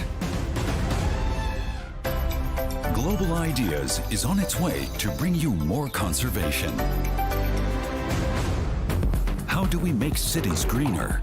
How can we protect animals and their habitats? What to do with all our waste? We can make a difference by choosing reforestation over deforestation, recycling over disposable, smart new solutions over staying set in our ways. The Earth is truly unique, and we know that that uniqueness is what allows us to live and survive. Global Ideas, the environmental series in Global 3000, on DW and online.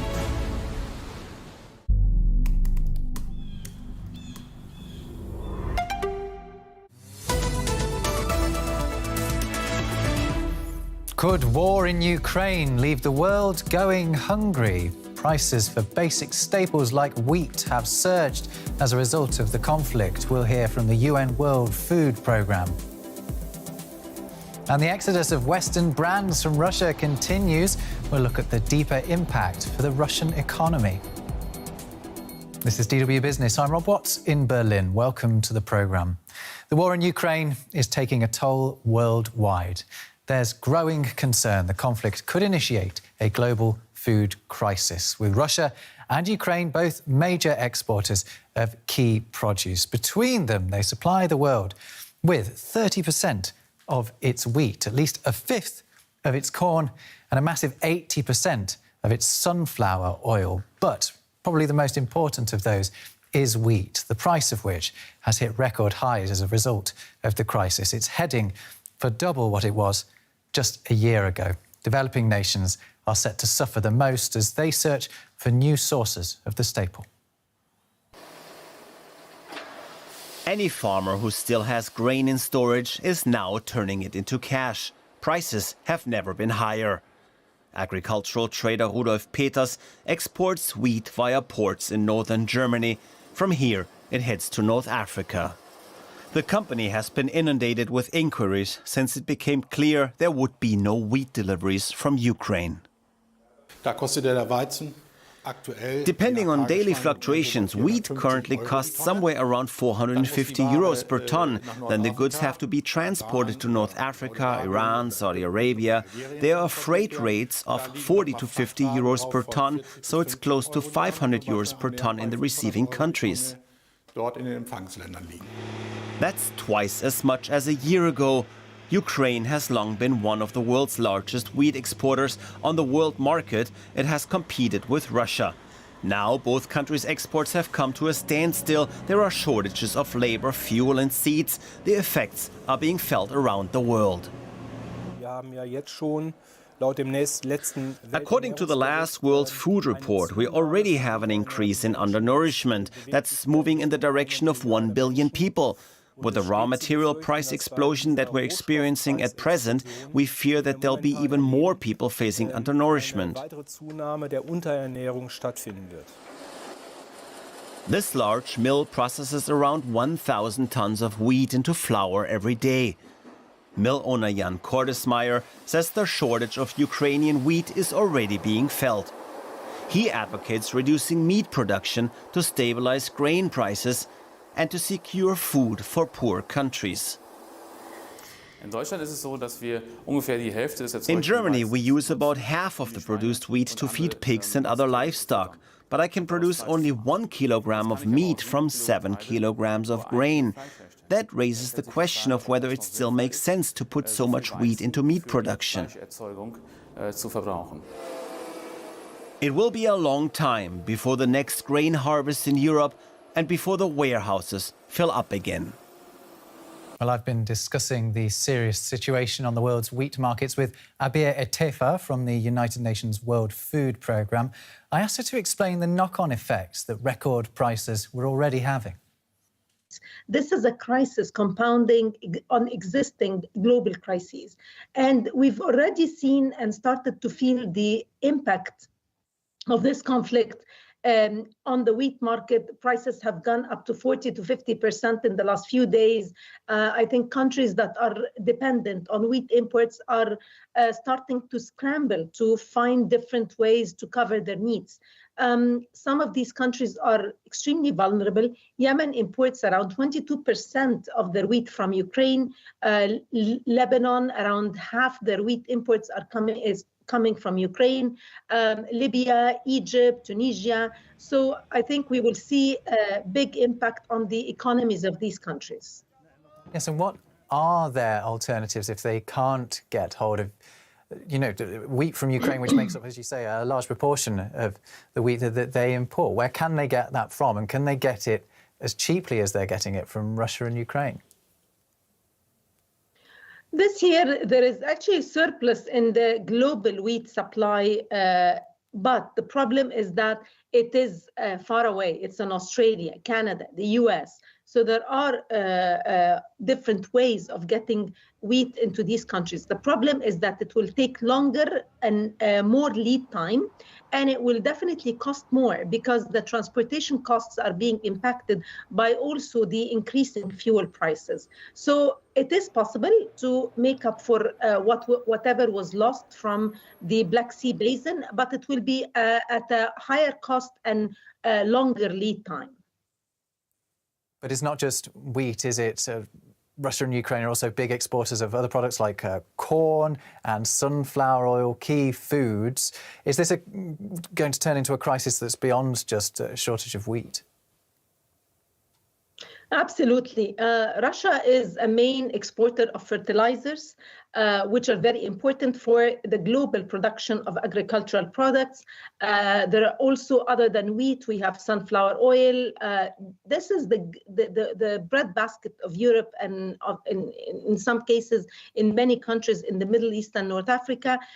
Lots of grain comes. So any serious disruption of production and exports from this region will further escalate prices and erode food security for millions of people who are already under stress.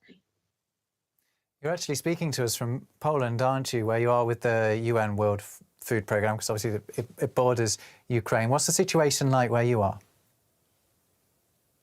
Well, the World Food Programme at the moment is working to scale up our operation inside Ukraine. So the teams in the neighboring countries, it's Poland, Hungary, Slovakia, Moldova, and Romania, are working to set up scaling up an operation up to feed up to 3 million people inside Ukraine.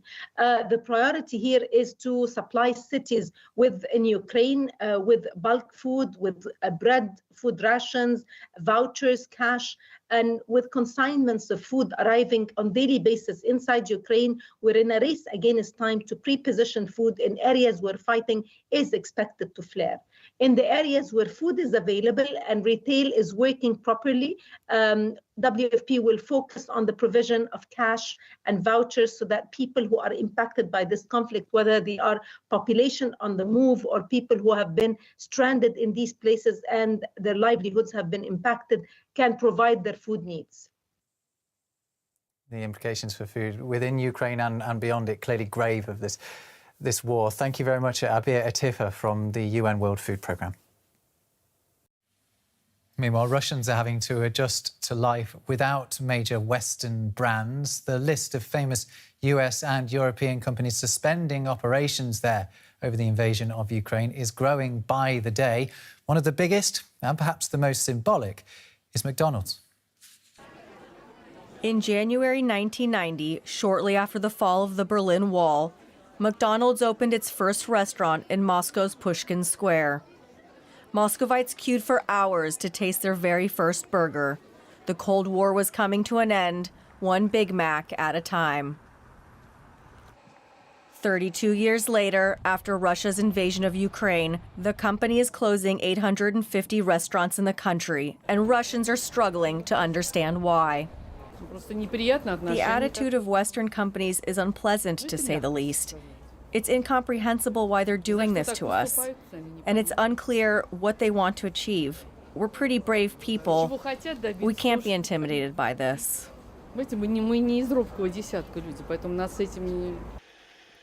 Due to Russian censorship, many here don't seem to know that Western companies are closing shop because of the country's war in Ukraine.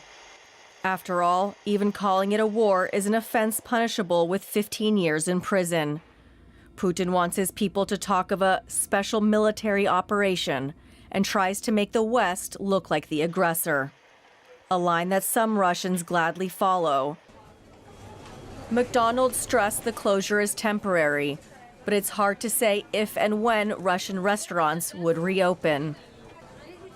The Western brand that symbolized the opening of the USSR to the West has quickly become the poster child of a new era of tension. Well, let's speak to Timothy Ash. He's a senior sovereign strategist for emerging markets at Blue Bay Asset Management. Thanks for joining us on DW Business. We are seeing this exodus of Western businesses, aren't we, from Russia? But what sort of impact will that actually have for the Russian economy? Well, if you put the sanctions in total together, pretty devastating.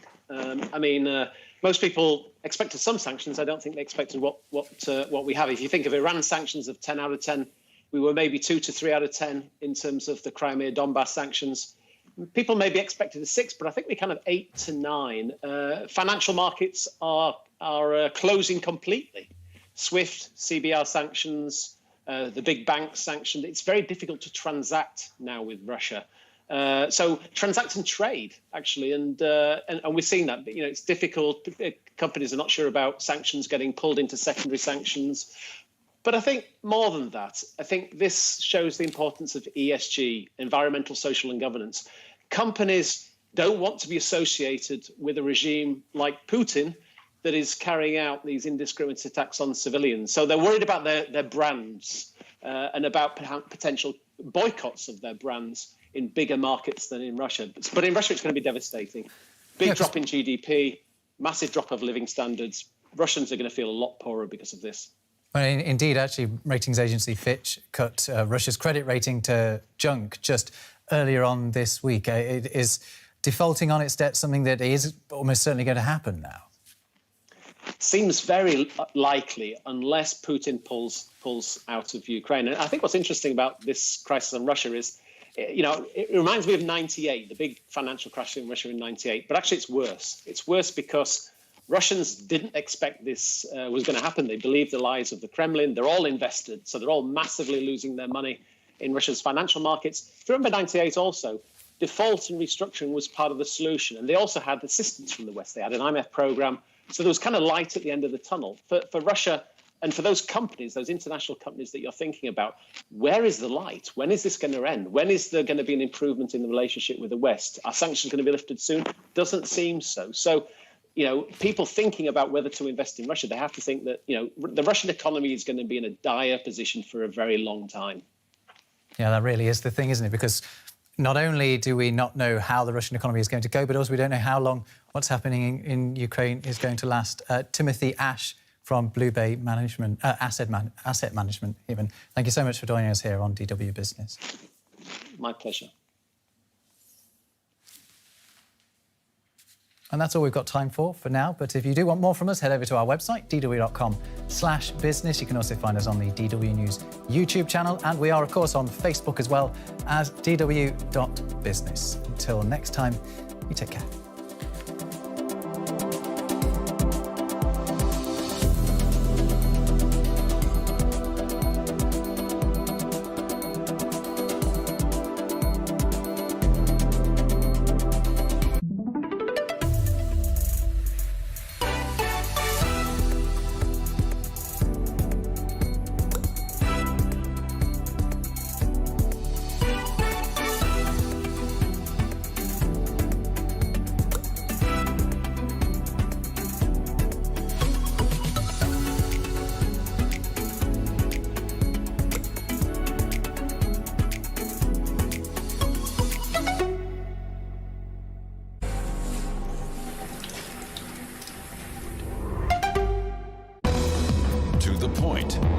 Strong opinions, clear positions, international perspectives.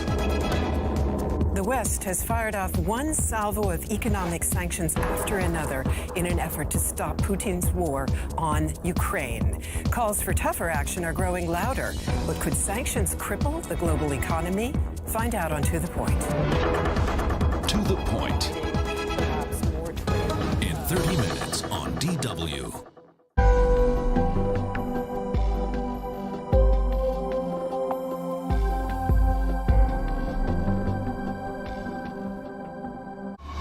What's making the headlines and what's behind them?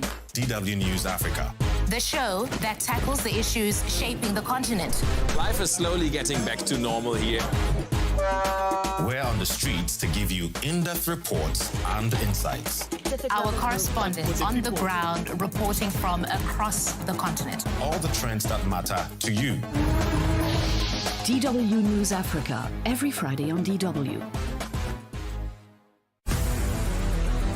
Our interest, the global economy. Our portfolio, DW Business Beyond. Here's a closer look at the project. Our mission, to analyze the fight for market dominance. East versus West. Get a step ahead with DW Business Beyond.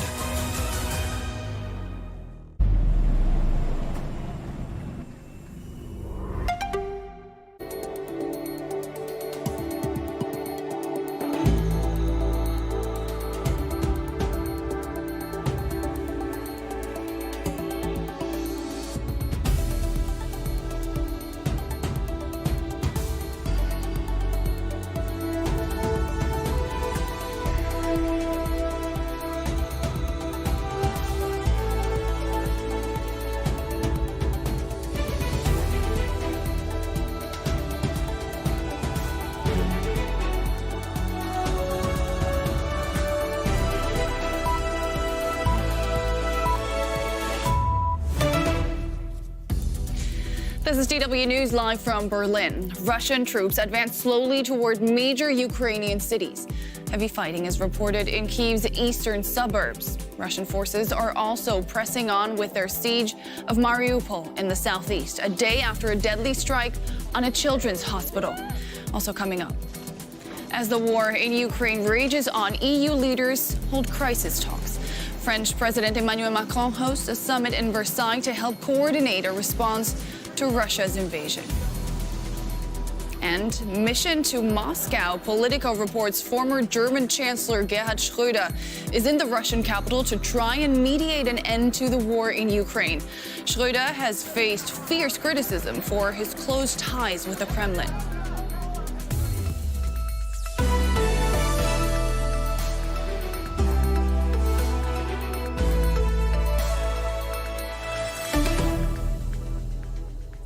I'm Nicole Frillich. Welcome to the show. We start with the situation on the ground in Ukraine, where Russian troops are advancing toward major cities amid fierce Ukrainian resistance. Russian forces are pushing to encircle Kyiv, with heavy fighting taking place just east of the capital. Russian troops are also continuing their siege of the southeastern city of Mariupol, a day after a deadly strike on a children's hospital. High-level talks on Thursday failed to yield a ceasefire as Ukrainian civilians continue to suffer.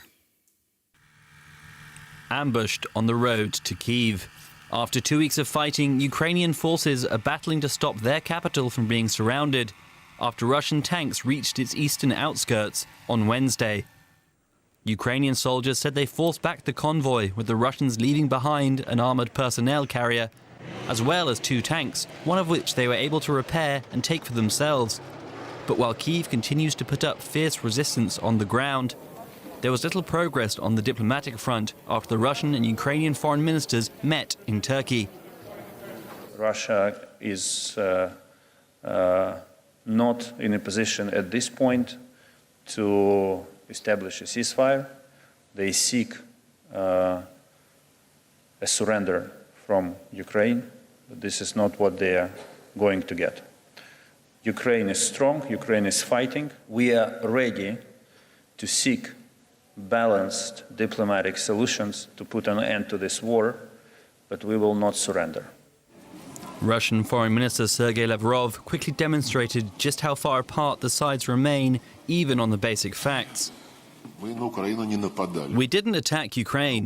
However, we just explained to Ukraine repeatedly that a situation posed direct security threats to the Russian Federation. Lavrov also said a maternity hospital in Mariupol that was bombed on Wednesday was empty of patients and occupied by far-right militia members.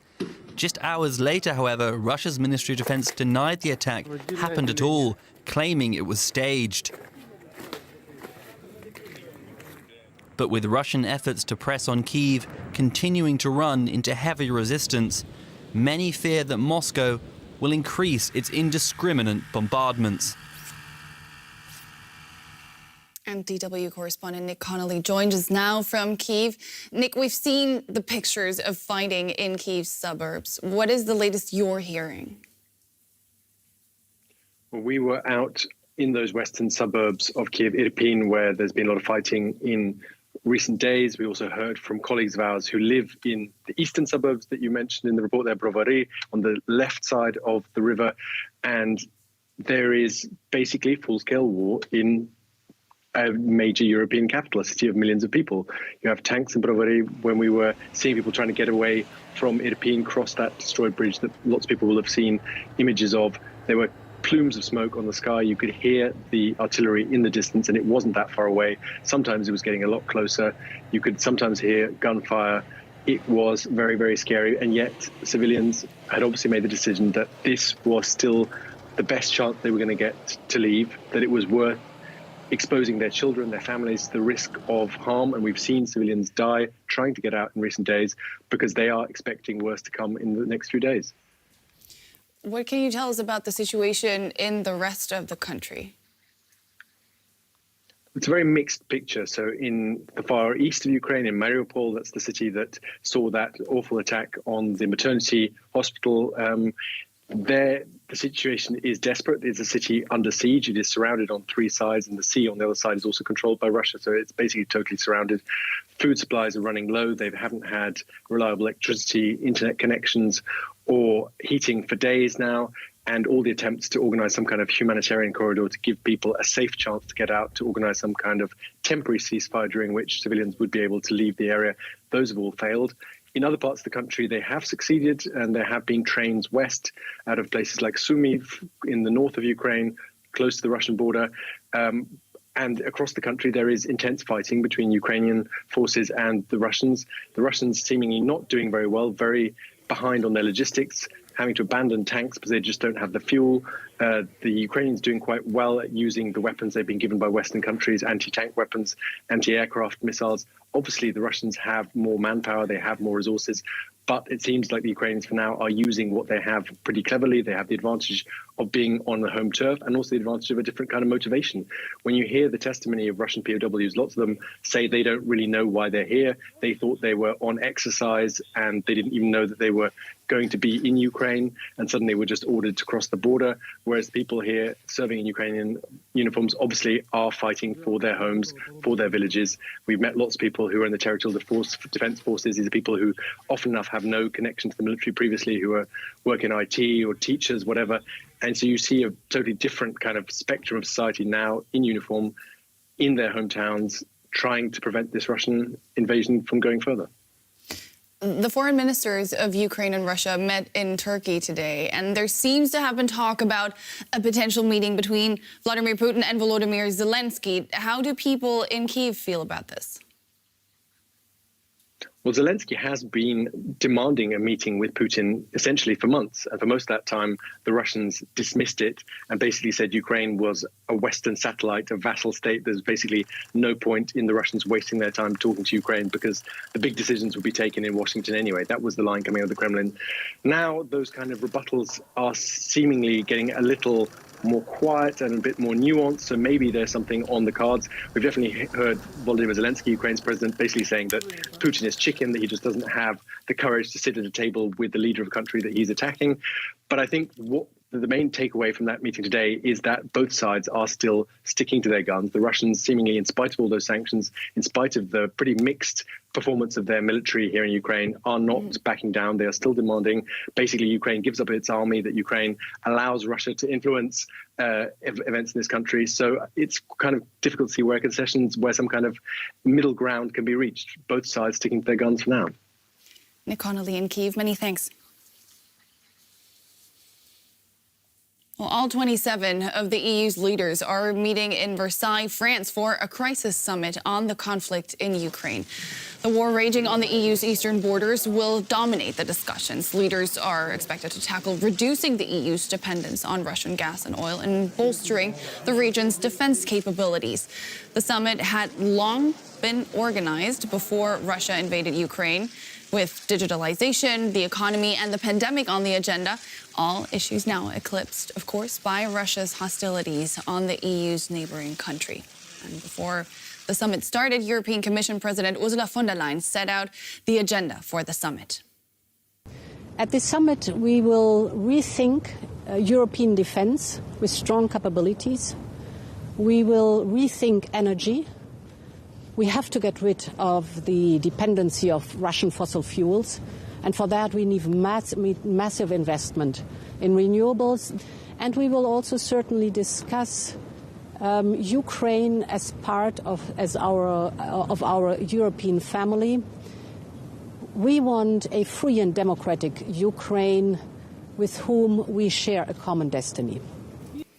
Let's cross over to Versailles now, where our correspondent Marina Strauss is standing by for us. Marina, a common destiny between the EU and Ukraine, but not all leaders there in France seem to be on board with making Ukraine a member, at least not just yet, right?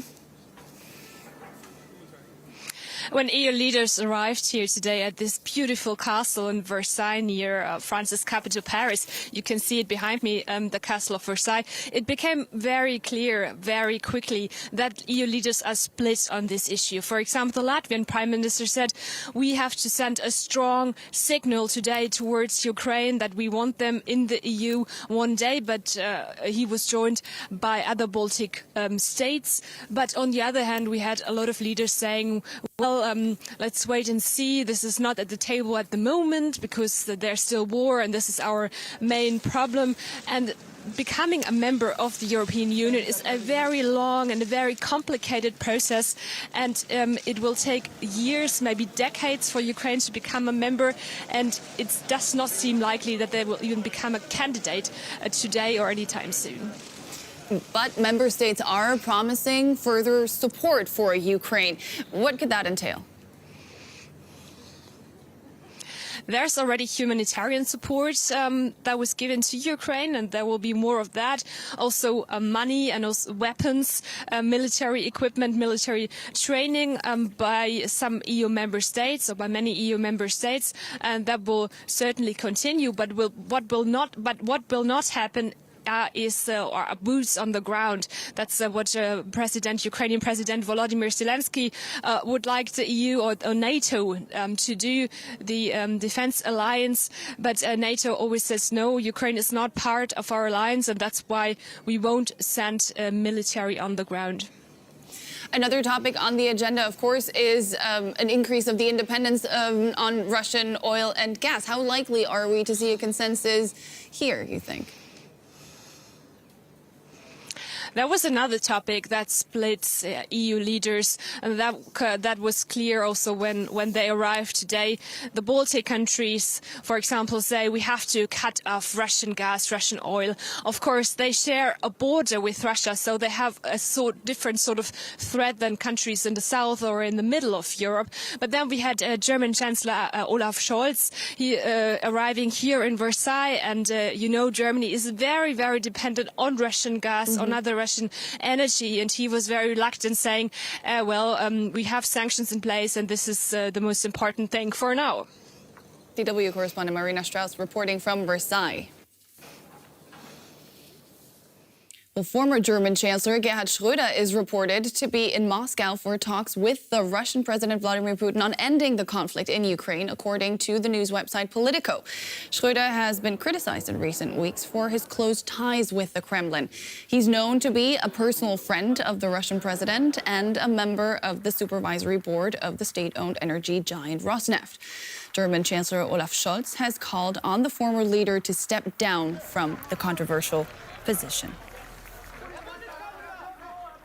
And we can now speak to Politico journalist Matthew Koniching, who wrote the article that states Schröder is in Moscow for talks with Putin. Matthew, thank you so much for speaking to us.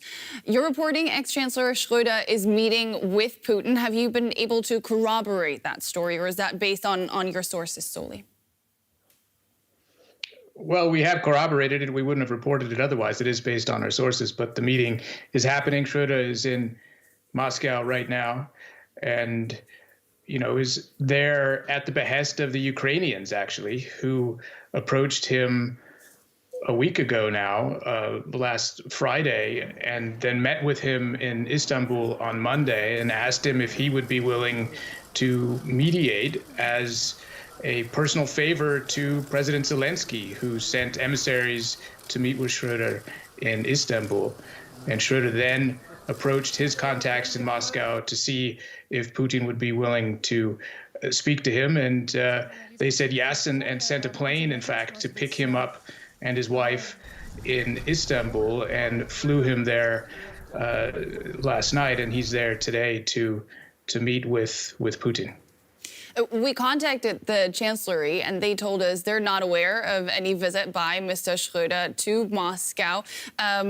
Chancellor Scholz didn't want to comment on the visit. On whose behalf is Schröder there? In what capacity is he conducting these talks with Putin? Well, as I say, he was specifically asked by an emissary of President Zelensky to go. It is interesting that he didn't inform the German government, and that the German government says that they were unaware of this, given that Schröder is protected by a security detail, which consists of members of the German federal police. So he was accompanied by them to Moscow, which raises the question, if the German government really didn't know or doesn't know that he was there, that he is there, then why don't they? Schröder has come under a lot of fire recently for failing to distance himself from Putin. Do you think this could be him trying to save face on the international stage? Absolutely. I think that this is the reason why he agreed to do it. It wasn't his idea. He was approached. I can see why, given all of the criticism that he's taken over the past few weeks, why he would agree to do it, to sort of cast himself as a peacemaker here, as one of the last people who has a direct line into Putin, who Putin respects and takes seriously. Putin obviously has been speaking to President Macron of France over the past weeks, but he doesn't have the same sort of personal relationship with him that he does to Schröder. So I think that everyone has sort of his own agenda for pursuing this course. Do you think that personal relationship that he has with Putin could give Schröder a chance in negotiating a ceasefire or making significant advances towards a ceasefire? It seems to me a ceasefire would be the best that they could hope for, and maybe Putin is ready to take that step given how badly the war is going for them so far. But I don't think that we can hope for much more than a ceasefire at this stage through Schröder's efforts, just given how determined Putin seems to be to push forward with this war. Politico journalist Matthew Karnichink, thank you so much. Thank you. And here's a look at some other developments in the conflict. U.S. Vice President Kamala Harris says that Washington is prepared to defend every inch of NATO territory. She made the remarks in Warsaw during talks with Polish leaders, including Prime Minister Mateusz Morawiecki. Earlier, the United States rejected a proposal from Poland to transfer fighter jets to a U.S. airbase and then deliver them to Ukraine. Washington is warning of a potential chemical or biological weapons attack by Russia in Ukraine. It comes after Moscow accused the U.S. of supporting a bioweapons program in Ukraine. The Biden administration believes the accusation could be an attempt by the Kremlin to justify such an attack. Now, many Western military analysts have expressed surprise at the apparent struggle Russian forces are having at pressing their invasion of Ukraine. Their progress on the ground has remained largely unchanged for days, and they still do not control the skies, despite an enormous advantage in troop numbers, ground force, artillery, and air power. Russian military planners may have underestimated Ukraine's determination to resist. Russian troops have also been slowed by reports of shortages of fuel and other supplies. Russia has one of the world's largest standing armies, but many of its conventional forces still use decades-old equipment and appear to suffer from poor maintenance. Given the harder than expected fight, it's possible that Russia has not committed enough resources to the invasion of Ukraine. And to help us better understand Russia's military situation, I'm joined now by Ed Arnold from the Royal United Services Institute, a leading defense and security think tank in the UK. Mr. Arnold, thank you so much for joining DW tonight.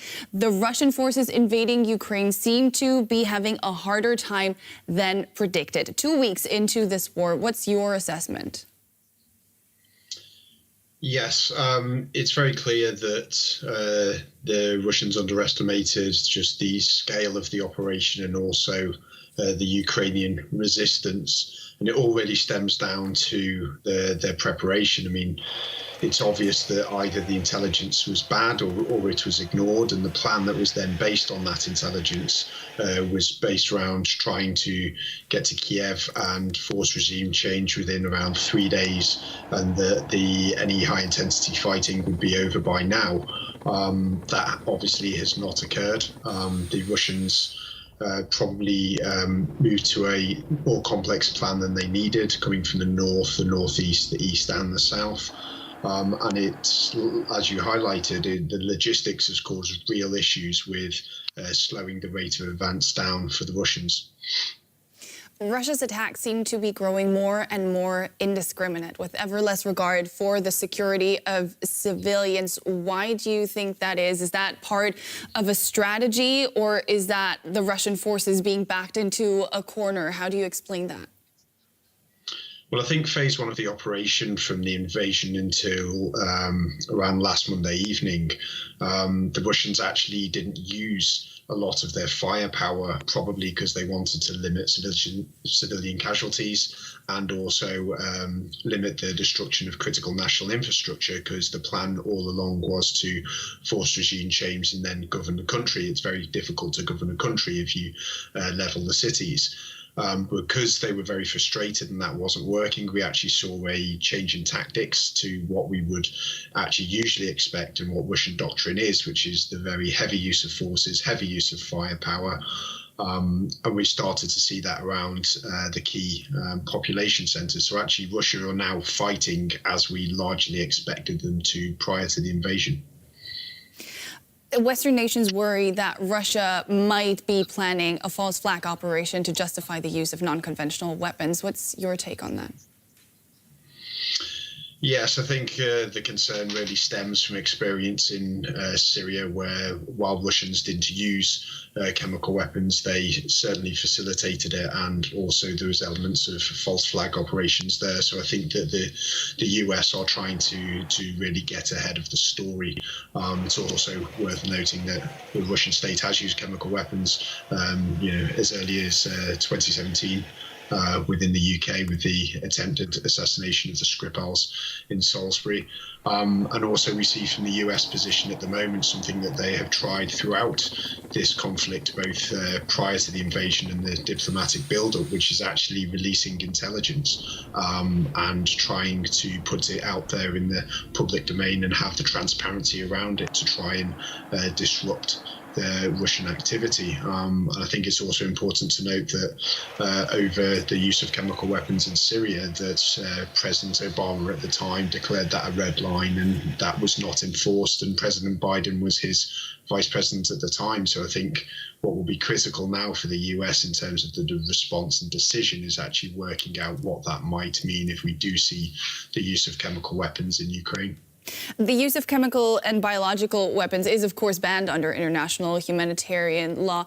If you could maybe sum up briefly why Russia would resort to using them in Ukraine.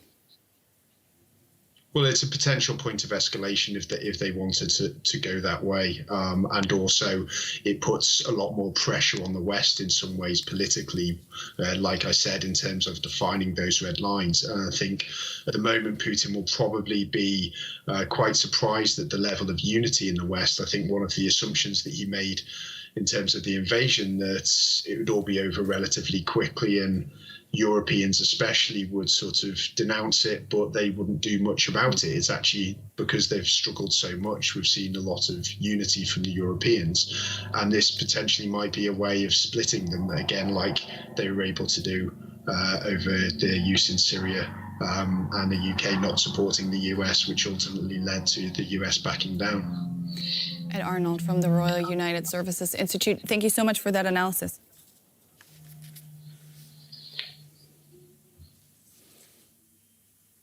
Authorities in Berlin say they're struggling to cope with a large number of refugees arriving in the German capital. City officials want the federal government to help relocate thousands of mostly women and children to other parts of the country. Thousands arrive every day, traumatized, exhausted, glad to be safe.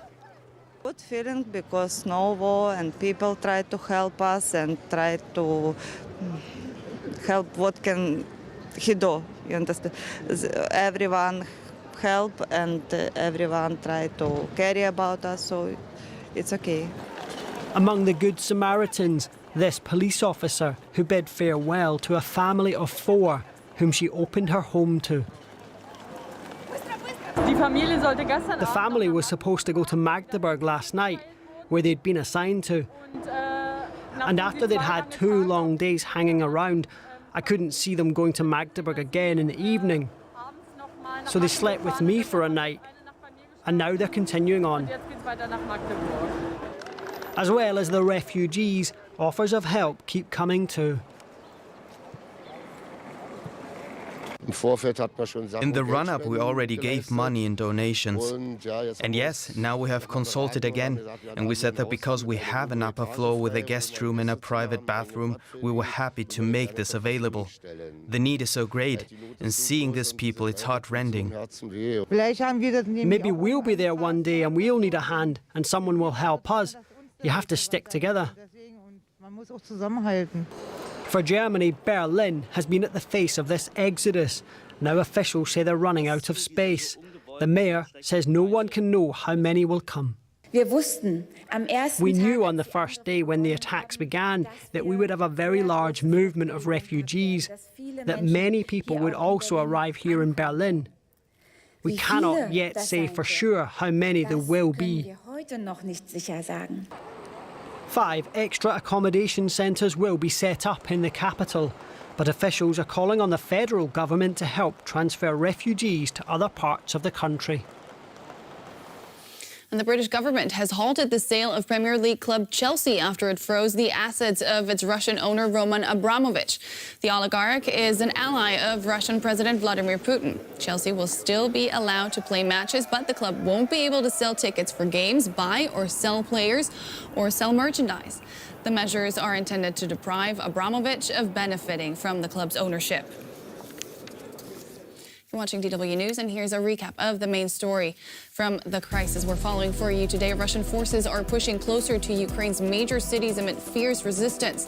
Heavy fighting has been reported in the suburbs east of Kiev, and Russian troops are continuing to shell the southeastern city of Mariupol. High-level talks on Thursday failed to yield a ceasefire. More on the war in Ukraine coming up now in our panel show To the Point. More headlines from the news team at the top of the hour. You can also get in-depth, around-the-clock coverage of the war on our website and social media channels. I'm Nicole Froelich. Thank you so much for your company.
International perspectives.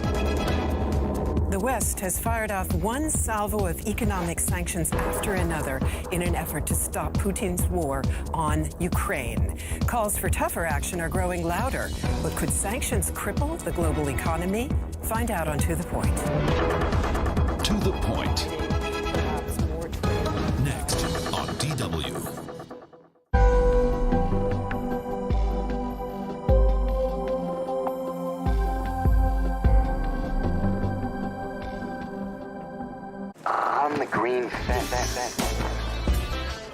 Do you feel worried about the planet? Me too. I'm Neil, host of the On the Green Fence podcast, and to me it's clear we need to change. The solutions are out there. Join me for a deep dive into the green transformation. For me, for you, for the planet.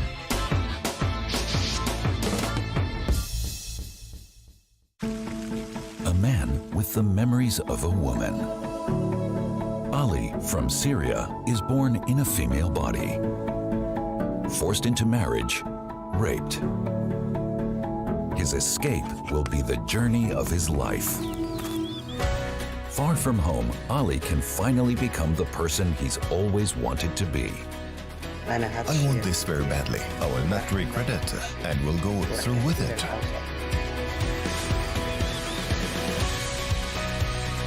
I Was Born in Berlin starts March 30th on DW.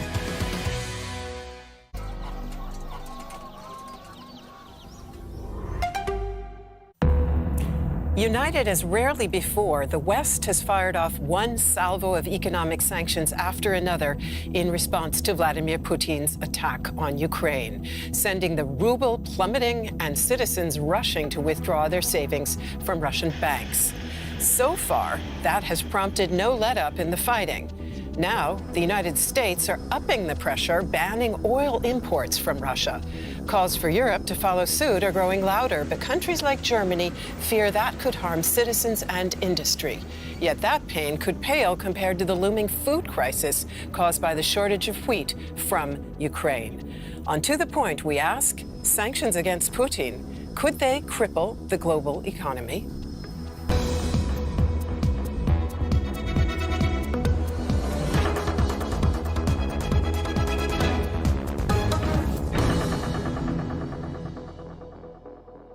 Pleasure to welcome our guests. Katja Gloger is an expert on Eastern Europe and former Moscow and Washington correspondent for the German weekly magazine Der Stern. And it's a pleasure to have with us Wendelin van Bredow. She is the European business and finance correspondent for the British magazine The Economist, based here in Berlin. And I'm very glad that my colleague Vladimir Espinov can join us. Vladimir Esipov, of course. He is with our Russian desk here at DW. Great to have you with us as well. And Vladimir, I'd like to go straight to you to know what you're hearing from friends and relatives in Russia. How much pain are the sanctions causing?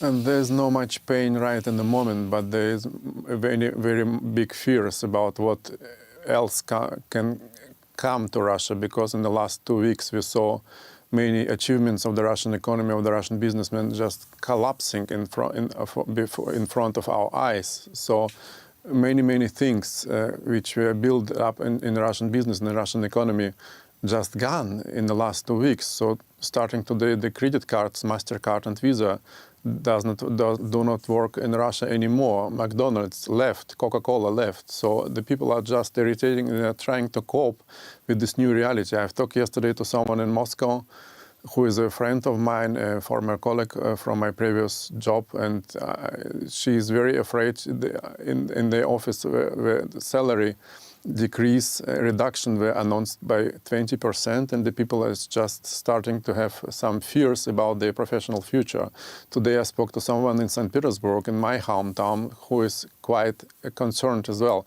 There's no food shortages, there are no panic on the streets, there are no queues in front of the ATMs, but there's a very strong sense of something which can be really worse in the weeks and months to come. It seems that numerous younger and well-educated Russians are now leaving the country. I actually know of a couple of cases within my own circle of friends. Can you confirm that, and what impact will that have on the country? As far as I know, the capital of Armenia, Yerevan, is packed with young Russians, professionals and yuppies and journalists arriving from St. Petersburg and Moscow. The flights are full. There's dozens, 20 to 25 flights daily arriving from Russian cities to Armenia alone. I'm hearing stories of people who are trying to get out of Russia via Armenia, Georgia, and then further to Europe. The people are desperate to get a visa for the European Union to flee Russia. It's a huge movement of young, smart, Western-minded people from the country right now. Wendelin, many of us had thought before this war began that Russia had sanction-proofed the economy since 2014. It has seen successive rounds of sanctions since the annexation of the Crimea. And yet, apparently, that sanction-proofing hasn't worked so well. Why? Well, because the sanctions that are being deployed now are much, much bigger, stronger, mightier than whatever we did after the annexation of the Crimea. For instance, that we cut off Russia from the SWIFT payment system, which is for international transfers. We didn't do that in the past. The fact that Russia cannot access its foreign currency reserves. They have about $600 billion in foreign reserves, but they're being frozen. So, that's something we haven't done in the past, the West hasn't done in the past. So what's being unleashed is incomparably bigger than what we did in the past. And will Vladimir Putin's new friend, Xi Jinping, will he be able to make up for some of this isolation in terms of providing perhaps more trade, an alternative payment system, and so on? Yes, he will, of course, and he will try to do so. And that's the danger in what the West is doing, right? That we further basically incite Russia to get closer to China. But I think that's a risk worth taking in order to defend Ukraine. And Katya, as I said when I introduced you, you know Eastern Europe well, you know Russia, and it was clear from your conversation before this show that you also do speak Russian. So also to you, the question about the impact that this is having on normal citizens and whether you think that will make any difference to Vladimir Putin, because autocrats, of course, don't have to really pay attention to public opinion.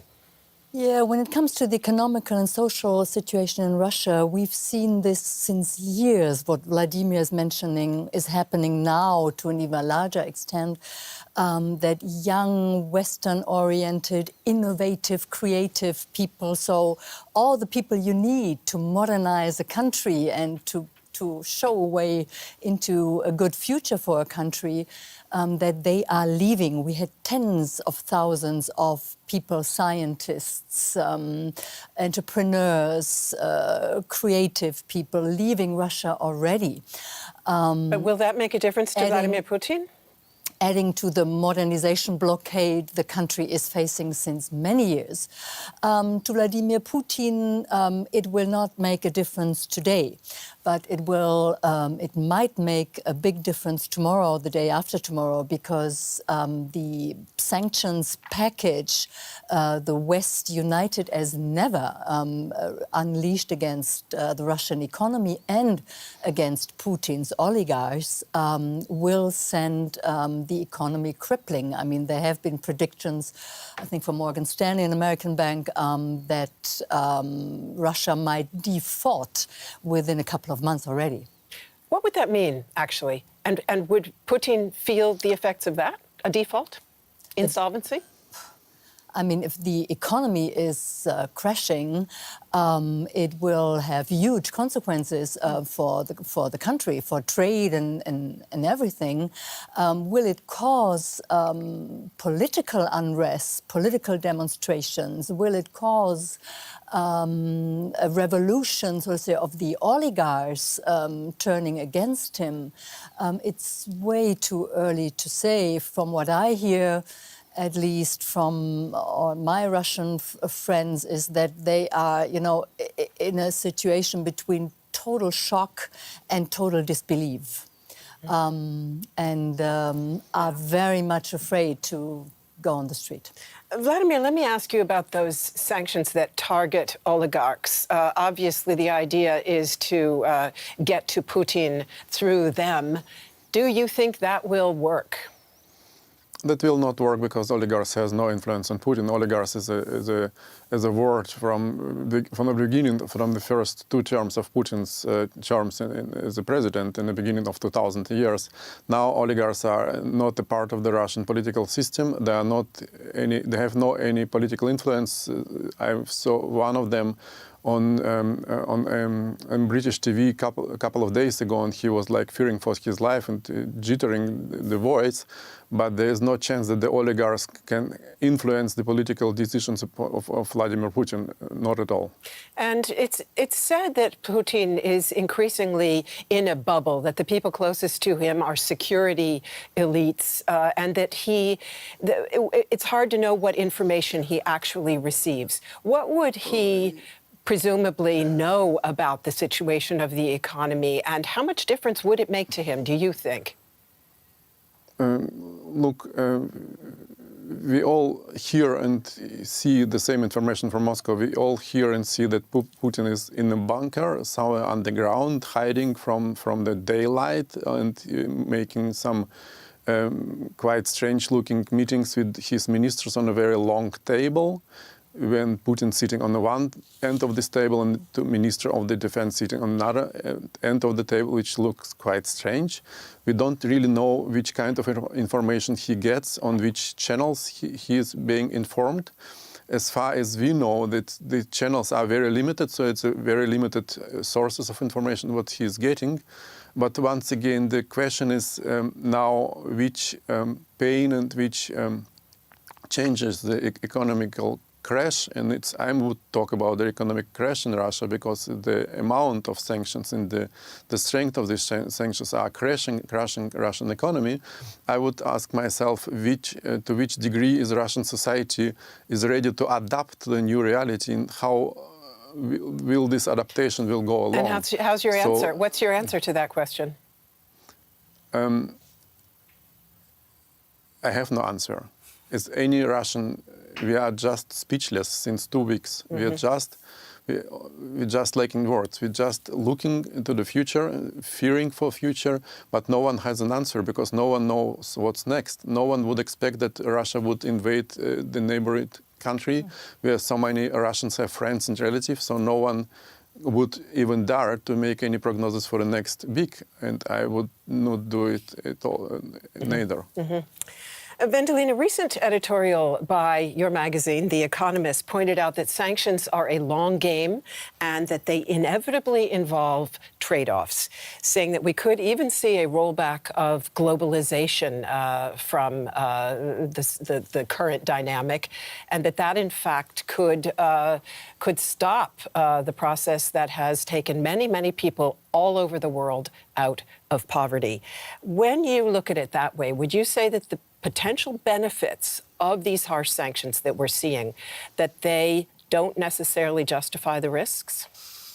It's hard to say. These are uncharted waters, right? I mean, we have never unleashed sanctions like that, as Vladimir says. What we did, in 2014-15 is nothing compared to what we are doing now. In particular, now that the US is stopping imports of gas and oil from Russia, as I mentioned, SWIFT, the international payment system. I mean, everything that we announced in the last video, it'll crush the Russian economy. I mean, forecasts are that GDP will go down by 35% this year. In the second quarter, and by 7% for the entire year. That's a lot. That's worse than the financial crisis in 2008.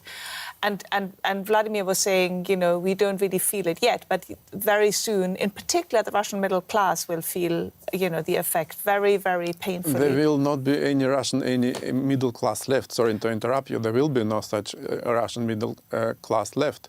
There will be all, the country will decrease or fall in the poverty on a very huge basis. So I would not talk about any middle class in Russia. Let us look at the calls now to ratchet up pressure even further. The U.S. this week cut off its oil imports from Russia. Let's hear why. Today, I'm announcing the United States is targeting the main artery of Russia's economy. We're banning all imports of Russian oil and gas and energy. That means Russian oil will no longer be acceptable at U.S. ports, and the American people will deal another powerful blow to Putin's war machine. Americans have rallied to support their Ukrainian people and made it clear we will not be part of subsidizing Putin's war. Katya, calls for Europe to follow suit are, in fact, growing louder. Now, here in Germany, one of the first actions that were taken by the government was to suspend operation of the Nord Stream 2 pipeline, bringing Russian gas straight to Germany. But that wasn't in operation yet. Exactly. So did that really make any difference? It was an important political step because it gave the signal that there is a real turn in German policy towards Russia. but with no effect on our, on the deliveries of gas and oil. What we see, though, that the markets react also to President Biden's announcement. So gas prices are skyrocketing. We pay more than €2 per litre of gasoline already. And there certainly is the political fear of social unrest if prices would soar, if we would suspend Nord Stream 1. And this is the discussion we are facing now. By the way, Putin himself has talked about shutting down shipments through Nord Stream 1. Nord Stream 1, of course, being the other pipeline that brings gas to Europe. What likelihood do you think there is that we are going to see a cutoff of gas supply to Europe, either from one side or the other? It very much depends, I think, on the situation on the ground in Ukraine, how the war is going on and what Putin is ready to do or not to do. The pressure, the political pressure, the moral pressure in the very end will go up if he doesn't stop or if there's no solution to be found. And in the very end, it comes down to the very simple question: we cannot do nothing. Mm-hmm. Okay, and we're going to drill deeper on that point. But let me ask Wendelin to tell us a little bit about what these soaring oil prices mean in the way of pain, for example, in the U.S. And I'm talking about political as well as economic pain. The U.S. is a country very dependent on the automobile. You are right, and in that sense, I admire President Biden for taking that step because it may hurt him politically. The gas prices prices for petrol are going up a lot, and that's not popular. I mean, he will try to compensate for it, right? I mean, I know there are talks with the United Arab Emirates, with lots of countries that can increase their production of oil, but you cannot make up for it so quickly. The US gets about 10% of its oil from Russia, so it's substantial, but it's not as much as the European Union, which is about a quarter. Right. Talk to us about that part of it. Europe is far more dependent on Russian gas than the U.S. is dependent on Russian oil. So what would happen if Europe were to follow the U.S. example? It's very hard to imagine because Europe imports 40% of its gas, of its natural gas from Russia, and a quarter, 25% of its oil. To just cut that off from one day to the other, I'm not entirely sure how that could work. Okay, now the coldest months are over, so, maybe over the summer we could find alternative routes, more LNG terminals. That's what the EU Commission says. It says it has built up now additional reserves, fearing what could happen, and that they will get us through the summer. But yes, but then there's the winter coming, and the winter might be harsh. I think it is probably possible, but it'll be very hard. Vladimir, two questions to you, starting with the effect on Russia. So you've told us the effects that the sanctions so far, the impact that you're seeing. What would happen if Europe were now to say, we're cutting off gas? Look, I think it's just too early to talk about it because the goal of the sanctions is not to punish Russia as a goal, but to stop this war. And as soon as this war will be stopped, the sanctions should be taken back step by step. So I think we are talking now long term, like end of this year, about possible cut off of the Russian gas and oil deliveries to Europe. But it could be that the war will be stopped much earlier, in the next weeks or months. So the whole topic of the cutting Russian oil and gas deliveries to Europe in the end of this year might be not anymore actual. Mm-hmm. Let me ask you this. Because you know, of course, Germany, Europe very well. What's your reading of public opinion here? Do you think people here would withstand the hardship that a gas cutoff from European side potentially would cause, meaning cold houses, possibly having to go without other things, comforts? I'm so busy to digest what the people in the Ukraine just doing and what hardship the people in the Ukraine experiencing right now. There's no cold houses in the Ukraine. The houses are being destroyed. There is no discomfort like $2 per gallon gas on benzene on diesel.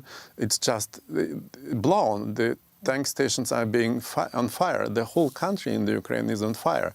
So I'm just struggling to talk about the hardships in Europe compared to the hardships which Ukrainian people suffering right now. Then let me tell you, to your question, let me ask you, when you say that, does that mean you think that this back door that the EU left open in its sanctions package, allowing energy deliveries to continue, do you think that should be shut?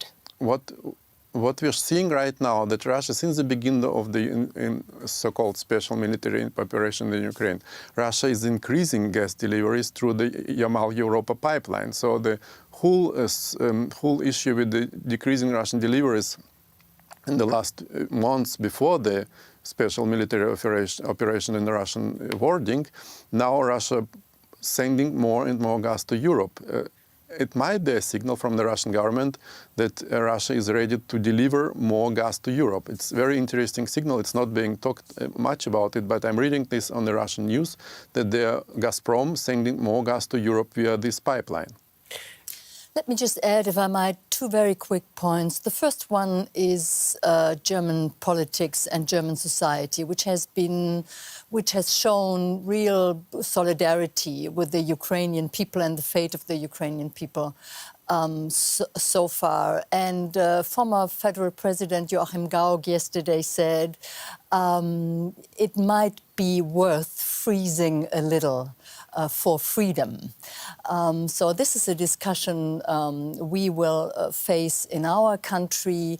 And then there's, in my eyes, the very important political sign from the European Union, including Germany, to finally get independent of Russian oil, at least oil and gas deliveries, and thereby also showing that the old mantra of, change through trade, Wandel durch Handel in German, that this was fiction in respect to Putin. I want to take us back to the global situation, because that, of course, was part of the title of our show. And when it comes to hardship, shortages of a very different commodity could spark an even greater global crisis. Ukraine is the world's 5th largest wheat exporter. Planting season is beginning, but many farmers are at war. In war-torn Yemen, the wheat reserves will last for another couple of months, according to the government. But many, like here in the capital city of Sana'a, worry about the rising prices for flour. The Ukrainian-Russian war will affect the whole world and not just us. This war will affect import, export, and trade because we are an importer of wheat and most of the foodstuffs are from abroad, so undoubtedly we will be affected. Lebanon says it has wheat reserves for just one more month. The country's largest silos were destroyed in an explosion in Beirut in 2020. The country depends on wheat imports, with 60% coming from Ukraine. Turkey depends on wheat imports from Russia. The country is in the midst of an economic crisis with sky-high inflation. There have been massive protests over rising food prices. Many Turks fear that the war will make matters worse, and basic food items even more expensive. Wendelin, inflation, food shortages, it's all troublingly reminiscent of the 1930s when global economic instability helped pave the way for the Second World War. Could we see a similar collapse of the global economy this time around, or is this time different? I hope not. I think this time is different. First of all, I'm hoping this will not be a long war. That as Vladimir said, then the sanctions will be rolled back one by one. We will see a spike in the price of wheat. We're already seeing that, and that's a big problem because and there are not many alternatives at the moment to Ukrainian and Russian wheat. But I hope we are not headed for the 1930s again. And Vladimir, to you, because you told us it's hard to look as far down the road as the end of this year. But you seemed to imply that you see chances for the war to end before that. But none of the peace talks that we're seeing so far are delivering results. But Russia cannot afford this war to take place like for 1 or 2 months anymore, because Russia in 2 weeks didn't achieve the military goals on the ground. There's a growing sense of fears in the Russian society about the young soldiers who are obviously being either killed in the Ukraine or taken prisoners in the Ukraine. So it's a very urgent sense of emergency in the Russian society, spreading more and more. And for economic situation in Russia will be in 2, 3, 4 weeks or 2 or 3 months on such crisis situation that Russia will be pushed to stop this war somehow. Katya, our title asks whether sanctions will cripple the global economy. Is there a risk that the war could, in general, could cripple the global economy to the point that it creates more instability rather than less? I very much hope that financial institutions and political leaders are more up to the task now. I could also hope and imagine when it comes to the economical consequences for a country like China, that China and Putin's new friend and strategic partner Xi Jinping would weigh in. Thank you very much. Thanks to all of you for being with us, and thanks to our viewers for tuning in. See you soon.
And the world economy.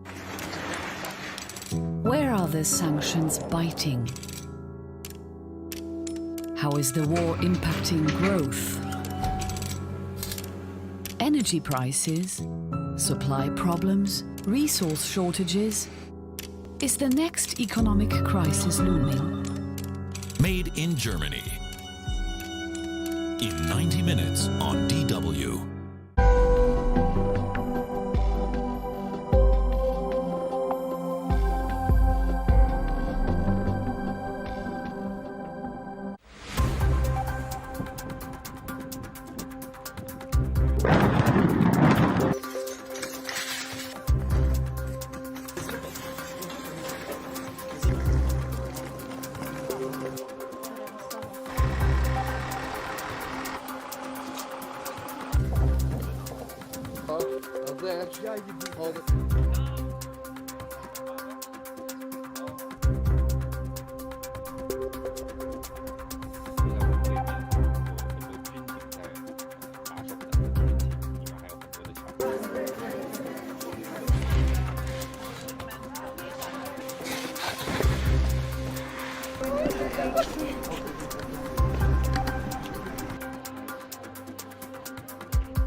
They've had no peace for 4 decades. The people of Iraq. Their country is devastated, and there's no end to the violence. How did it come to this? Key eyewitnesses reveal an unprecedented story. He behaved exactly like Saddam Hussein, and the poison spread from there onwards. Misery, misery, no more life. The great documentary series, Iraq, Destruction of a Nation. This week on DW.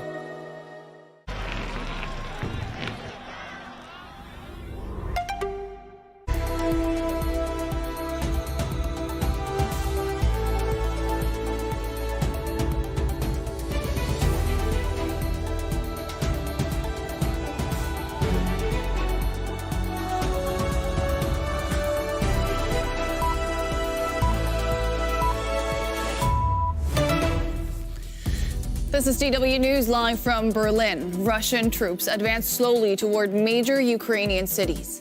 Heavy fighting is reported in Kiev's eastern suburbs. Russian forces are also pressing on with its siege of Mariupol in the southeast, a day after a deadly strike on a children's hospital. Also coming up. As the war in Ukraine rages on, EU leaders hold crisis talks. French President Emmanuel Macron hosts a summit in Versailles to help coordinate a response to Russia's invasion. And mission to Moscow? Politico reports former German Chancellor Gerhard Schröder is in the Russian capital to try and mediate an end to the war in Ukraine. Schröder has faced fierce criticism for his close ties with the Kremlin.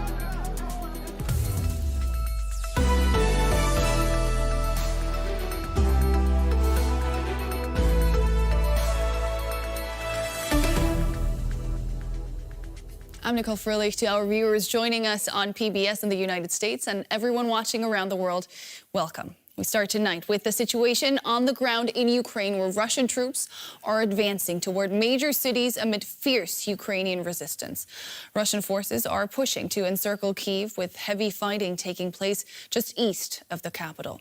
Russian troops are also continuing their siege of the southeastern city of Mariupol, a day after a deadly strike on a children's hospital. High-level talks on Thursday failed to yield a ceasefire as Ukrainian civilians continue to suffer. Ambushed on the road to Kyiv. After 2 weeks of fighting, Ukrainian forces are battling to stop their capital from being surrounded after Russian tanks reached its eastern outskirts on Wednesday. Ukrainian soldiers said they forced back the convoy, with the Russians leaving behind an armoured personnel carrier, as well as 2 tanks, one of which they were able to repair and take for themselves. But while Kyiv continues to put up fierce resistance on the ground, there was little progress on the diplomatic front after the Russian and Ukrainian foreign ministers met in Turkey. Russia is not in a position at this point to establish a ceasefire. They seek a surrender from Ukraine, but this is not what they are going to get. Ukraine is strong, Ukraine is fighting. We are ready to seek balanced diplomatic solutions to put an end to this war, but we will not surrender. Russian Foreign Minister Sergei Lavrov quickly demonstrated just how far apart the sides remain, even on the basic facts. We didn't attack Ukraine. However, we just explained to Ukraine repeatedly that a situation posed direct security threats to the Russian Federation. Lavrov also said a maternity hospital in Mariupol that was bombed on Wednesday was empty of patients and occupied by far-right militia members. Just hours later, however, Russia's Ministry of Defense denied the attack happened at all, claiming it was staged. But with Russian efforts to press on Kyiv continuing to run into heavy resistance, many fear that Moscow will increase its indiscriminate bombardments. And DW correspondent Nick Connolly joins us now from Kyiv. Nick, we've seen the pictures of fighting in Kyiv's suburbs. What is the latest you're hearing? Well, we were out in those western suburbs of Kiev, Irpin, where there's been a lot of fighting in recent days. We also heard from colleagues of ours who live in the eastern suburbs that you mentioned in the report there, Brovary, on the left side of the river. And there is basically full-scale war in a major European capital, a city of millions of people. You have tanks in Brovary. When we were seeing people trying to get away from Irpin, cross that destroyed bridge that lots of people will have seen images of, there were plumes of smoke on the sky. You could hear the artillery in the distance, and it wasn't that far away. Sometimes it was getting a lot closer. You could sometimes hear gunfire. It was very, very scary, and yet civilians had obviously made the decision that this was still the best chance they were going to get to leave, that it was worth exposing their children, their families to the risk of harm. And we've seen civilians die trying to get out in recent days because they are expecting worse to come in the next few days. What can you tell us about the situation in the rest of the country? It's a very mixed picture. So in the far east of Ukraine, in Mariupol, that's the city that saw that awful attack on the maternity hospital. There, the situation is desperate. It's a city under siege. It is surrounded on three sides, and the sea on the other side is also controlled by Russia. So it's basically totally surrounded. Food supplies are running low. They haven't had reliable electricity, internet connections, or heating for days now. And all the attempts to organize some kind of humanitarian corridor to give people a safe chance to get out, to organize some kind of temporary ceasefire during which civilians would be able to leave the area, those have all failed. In other parts of the country, they have succeeded, and there have been trains west out of places like Sumy in the north of Ukraine, close to the Russian border. And across the country, there is intense fighting between Ukrainian forces and the Russians. The Russians seemingly not doing very well, very behind on their logistics, having to abandon tanks because they just don't have the fuel.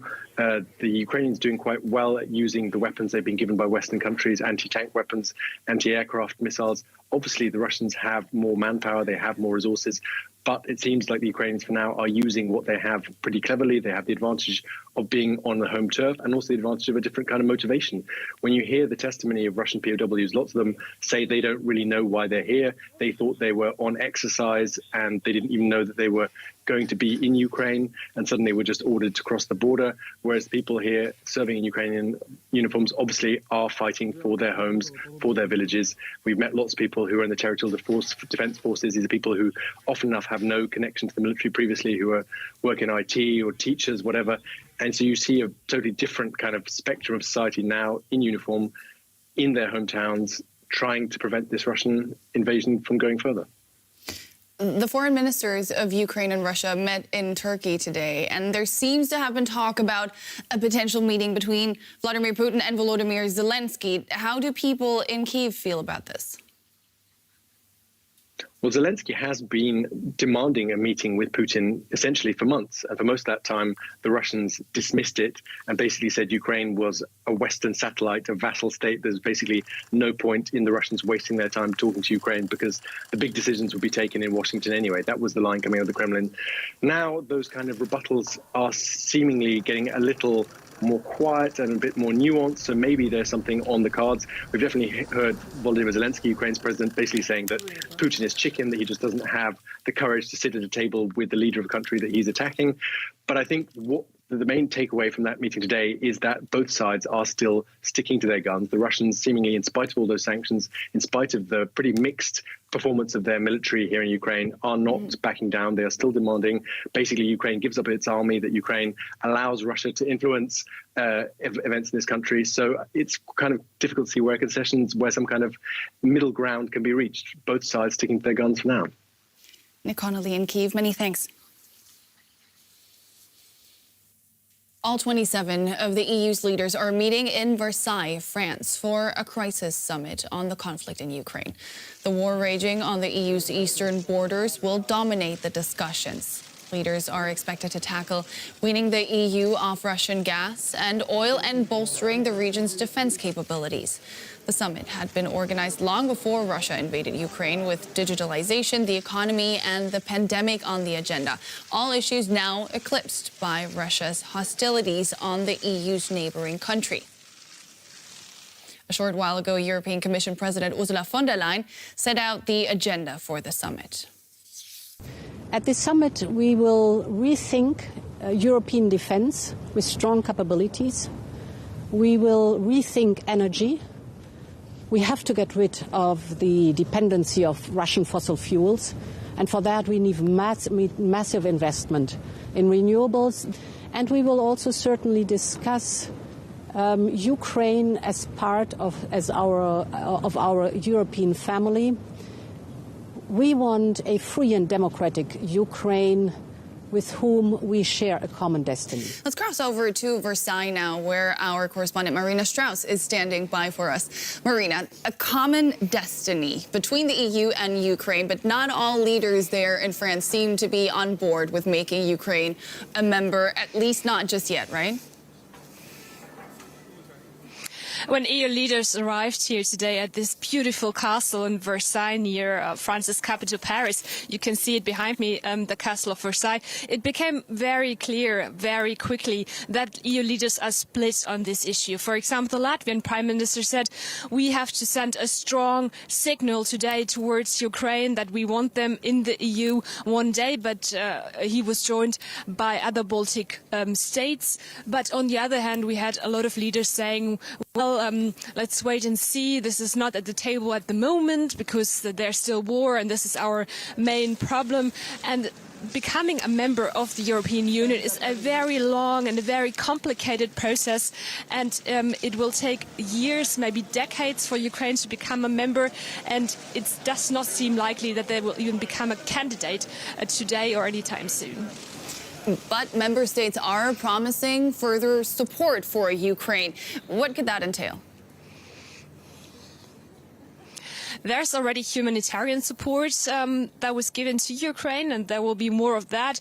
Also money and also weapons, military equipment, military training by some EU member states, or by many EU member states, and that will certainly continue. But what will not happen is boots on the ground. That's what Ukrainian President Volodymyr Zelensky would like the EU or NATO to do, the defense alliance. But NATO always says no, Ukraine is not part of our alliance, and that's why we won't send military on the ground. Another topic on the agenda, of course, is an increase of the independence on Russian oil and gas. How likely are we to see a consensus here, you think? There was another topic that splits EU leaders, and that was clear also when they arrived today. The Baltic countries, for example, say we have to cut off Russian gas, Russian oil. Of course, they share a border with Russia, so they have a different sort of threat than countries in the south or in the middle of Europe. But then we had German Chancellor Olaf Scholz, arriving here in Versailles, and Germany is very, very dependent on Russian gas, on other Russian energy, and he was very reluctant, saying, we have sanctions in place and this is the most important thing for now. DW correspondent Marina Strauss reporting from Versailles. Former German Chancellor Gerhard Schröder is reported to be in Moscow for talks with the Russian president on ending the conflict in Ukraine, according to the news website Politico. Schröder has been criticized in recent weeks for his close ties with the Kremlin. He's known to be a personal friend of the Russian president and a member of the supervisory board of the state-owned energy giant Rosneft. German Chancellor Olaf Scholz has called on the former leader to step down from the controversial position. And we can now speak to Politico journalist Matthew Koniching, who wrote the article that states Schröder is in Moscow for talks with Putin. Matthew, thank you so much for speaking to us. You're reporting ex-Chancellor Schröder is meeting with Putin. Have you been able to corroborate that story, or is that based on your sources solely? Well, we have corroborated it. We wouldn't have reported it otherwise. It is based on our sources, but the meeting is happening. Schröder is in Moscow right now, and is there at the behest of the Ukrainians, actually, who approached him a week ago now, last Friday, and then met with him in Istanbul on Monday and asked him if he would be willing to mediate as a personal favor to President Zelensky, who sent emissaries to meet with Schröder in Istanbul. And Schröder then approached his contacts in Moscow to see if Putin would be willing to speak to him. And they said yes, and sent a plane, in fact, to pick him up and his wife in Istanbul and flew him there last night, and he's there today to meet with Putin. We contacted the Chancellery, and they told us they're not aware of any visit by Mr. Schröder to Moscow. Chancellor Scholz didn't want to comment on the visit. On whose behalf is Schröder there? In what capacity is he conducting these talks with Putin? Well, as I say, he was specifically asked by an emissary of President Zelensky to go. It is interesting that he didn't inform the German government, and that the German government says that they were unaware of this, given that Schröder is protected by a security detail, which consists of members of the German federal police. So he was accompanied by them to Moscow, which raises the question, if the German government really didn't know or doesn't know that he was there, that he is there, then why don't they? Schröder has come under a lot of fire recently for failing to distance himself from Putin. Do you think this could be him trying to save face on the international stage? Absolutely. I think that this is the reason why he agreed to do it. It wasn't his idea. He was approached. I can see why, given all of the criticism that he's taken over the past few weeks, why he would agree to do it, to sort of cast himself as a peacemaker here, as one of the last people who has a direct line into Putin, who Putin respects and takes seriously. Putin obviously has been speaking to President Macron of France over the past weeks, but he doesn't have the same sort of personal relationship with him that he does to Schröder. So I think that everyone has sort of his own agenda for pursuing this course. Do you think that personal relationship that he has with Putin could give Schröder a chance in negotiating a ceasefire or making significant advances towards a ceasefire?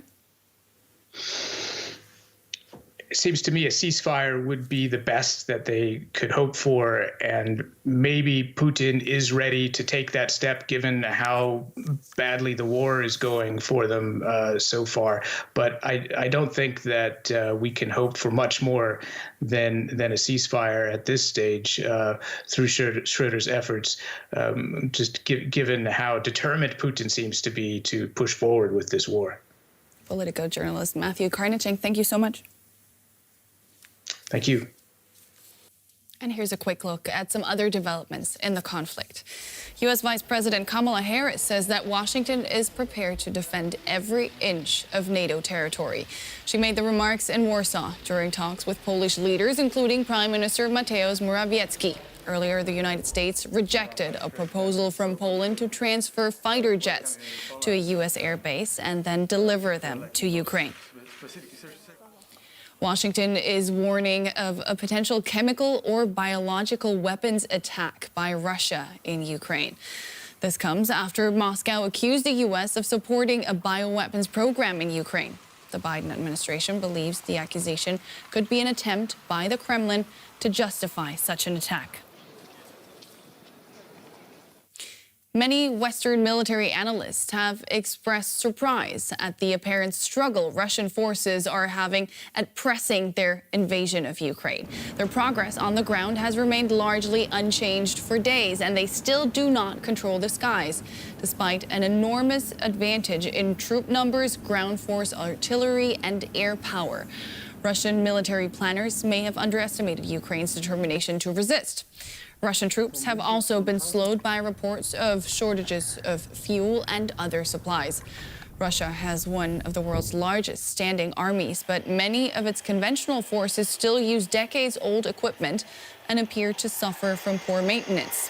Given the harder-than-expected fight, it's possible that Russia has not committed enough resources to the invasion of Ukraine. And to help us better understand Russia's military situation, I'm joined now by Ed Arnold from the Royal United Services Institute, a leading defense and security think tank in the UK. Mr. Arnold, thank you so much for joining DW tonight.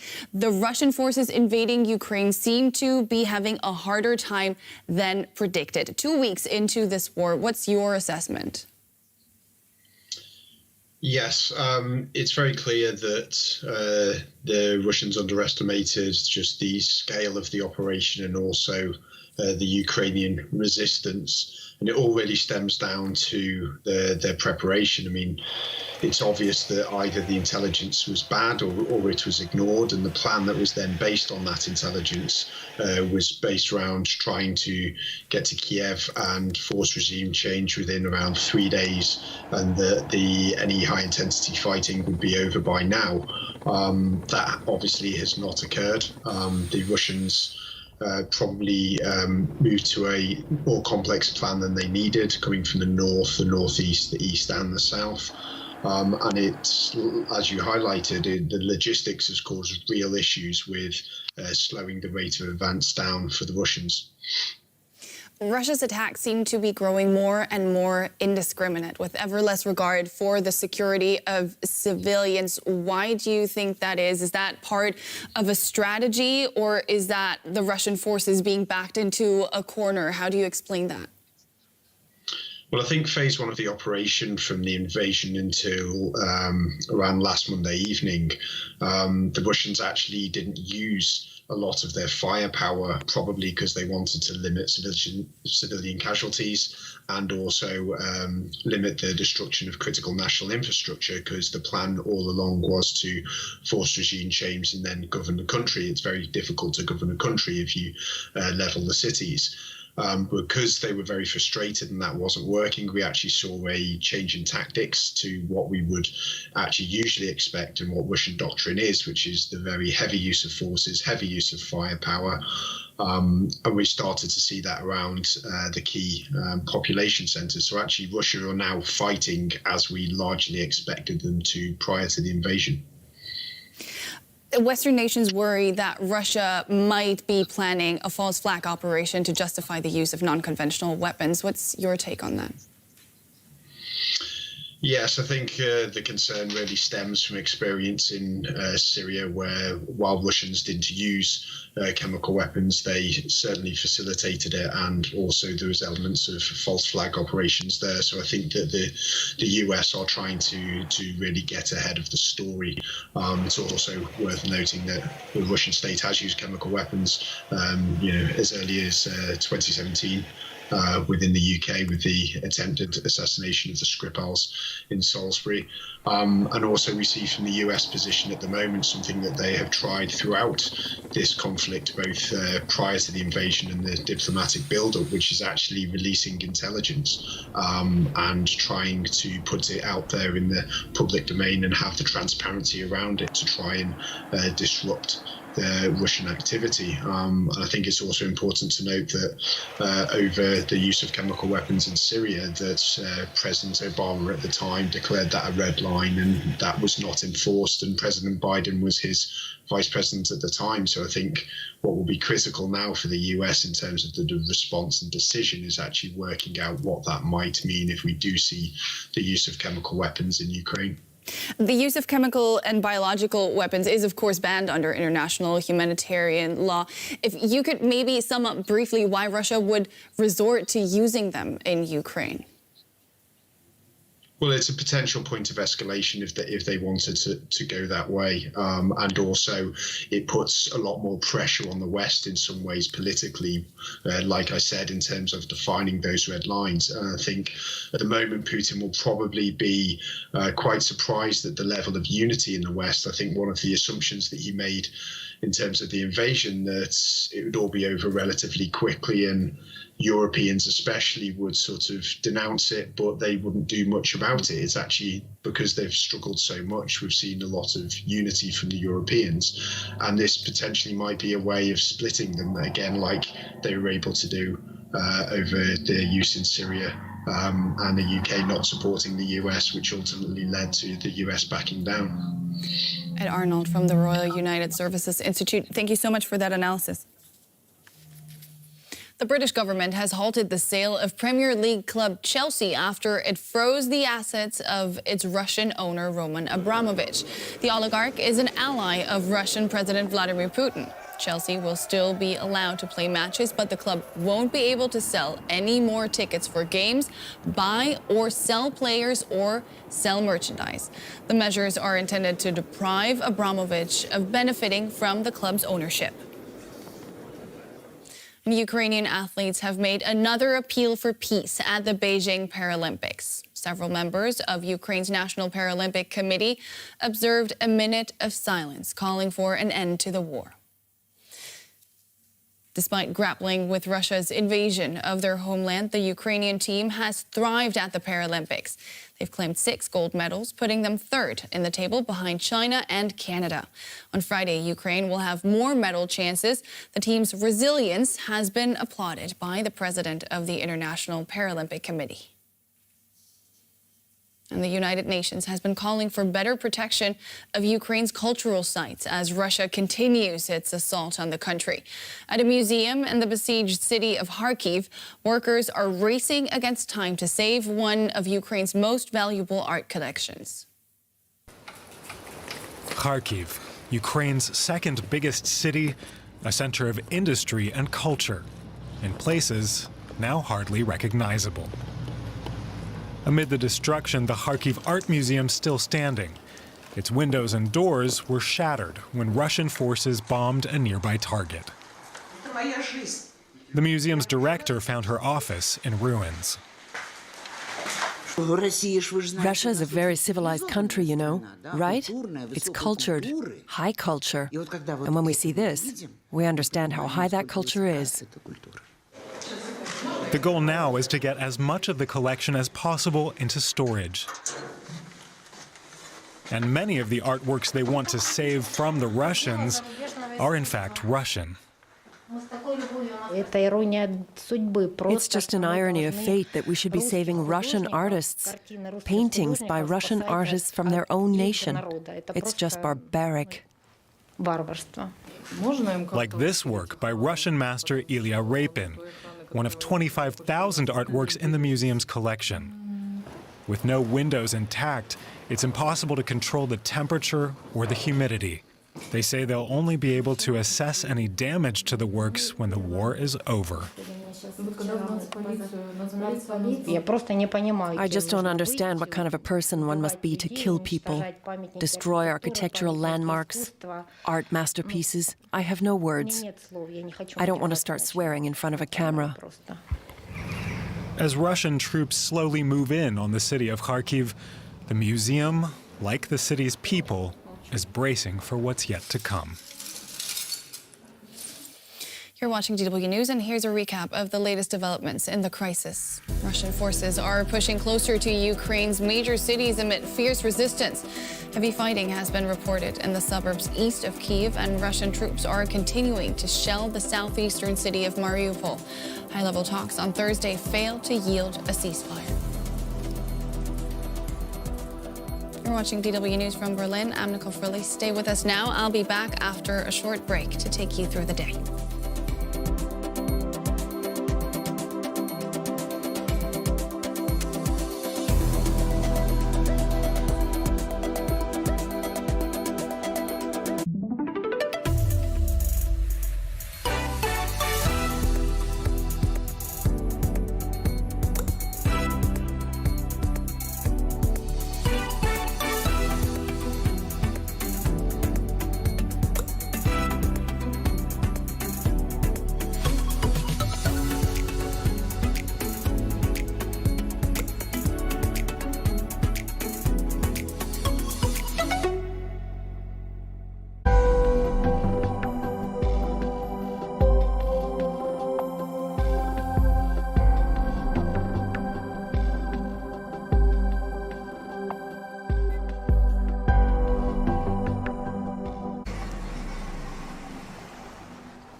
And the world economy.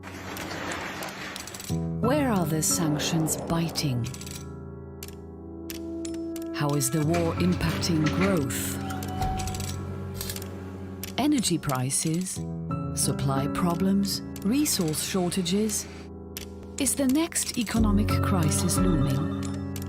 Made in Germany. In 60 minutes on DW.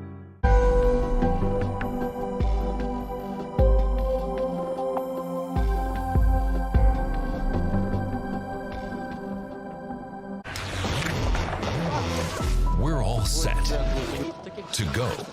beyond the obvious. We're all in as we take on the world.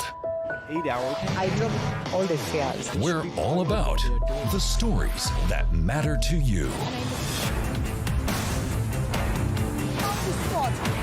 Whatever it takes. 5 policemen following. I am being detained. DW. Where we are here is actually on fire. Made for minds. Not just another day. So much is happening all at once. We take time to understand. This is The Day, an in-depth look at current news events, analyzed by experts and critical thinkers. Not just another news show. This is The Day. Weekdays on DW.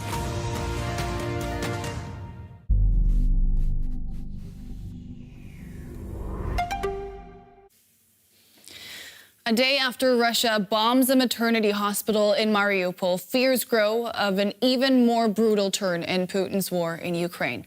While hundreds are dead and millions on the run, a negotiated solution remains out of reach. The first high-level talks between foreign ministers conclude with no significant result. Ukraine vows not to surrender to the aggressor, and Russia points the finger at Kiev for a war the Kremlin launched as the world watched in horror. I'm Nicole Fröhlich in Berlin, and this is The Day.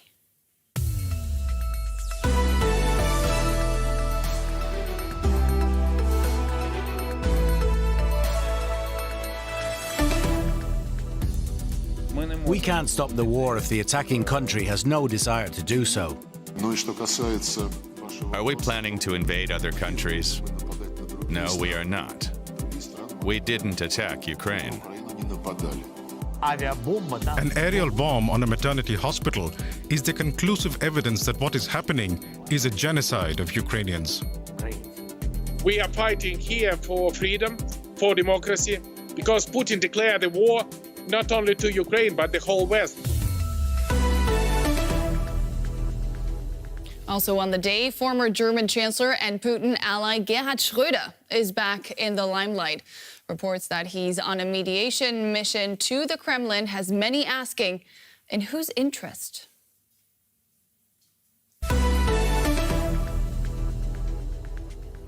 To our viewers on PBS in the United States and all around the world, welcome.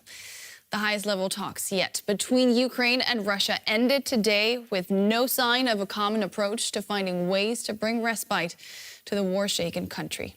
At talks in Turkey, both foreign ministers stuck firmly to their own playbooks, with Russia's Sergei Lavrov refusing to hold fire for a humanitarian corridor and repeating that his country was acting in self-defense. From the Ukrainian side, defiance and a refusal to surrender to Moscow's demands. Earlier, my colleague Sumi Samaskanda spoke to the former president of Ukraine, Petro Poroshenko. He had an urgent message for the West. You should have absolutely clear understanding. Putin do not stop on Ukraine. If Ukraine failed, nobody knows where tomorrow it would appear.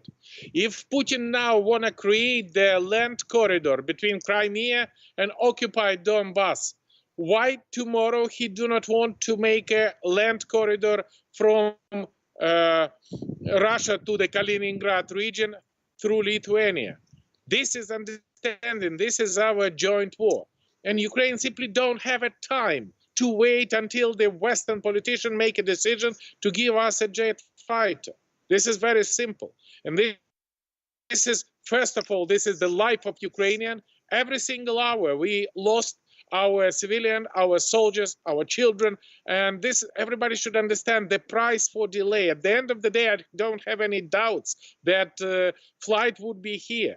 And for example, when we're talking about no-flight zone, and if you are reluctant, not you, but Western politicians are reluctant to give it to us because that is demonstrating that some NATO member states would be in the war, you should understand NATO is already in the war with Russia. And this war was launched not by the NATO member states, but by Putin. And if tomorrow, for example, Russia will continue the attack of the Chernobyl or Zaporizhia nuclear power station, which is 10 times more powerful than Chernobyl, that is the factor that the nuclear contamination don't have any border. And that's why we are protecting the nuclear power station, protecting civilian object, protecting Ukraine. We are protecting Germany. Please, as a president, we have very efficient work with Germany.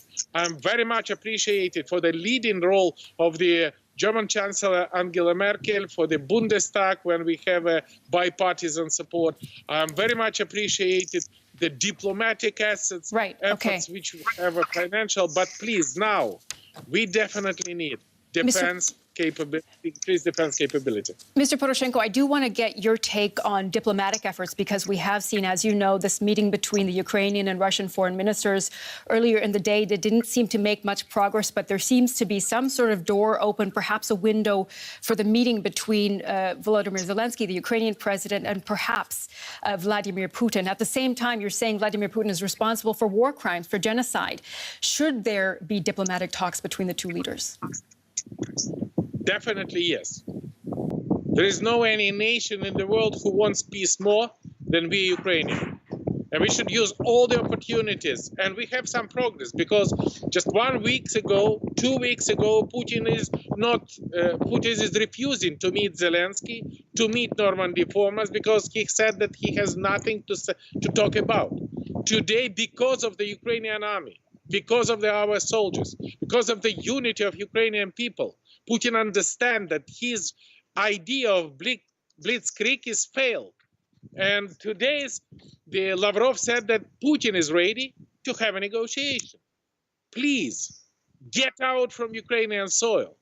Please get out your troops. Please stop killing Ukrainians. And this is absolutely firm basis for negotiation. I definitely know Putin very well, and I have 5 years experience in negotiation with him.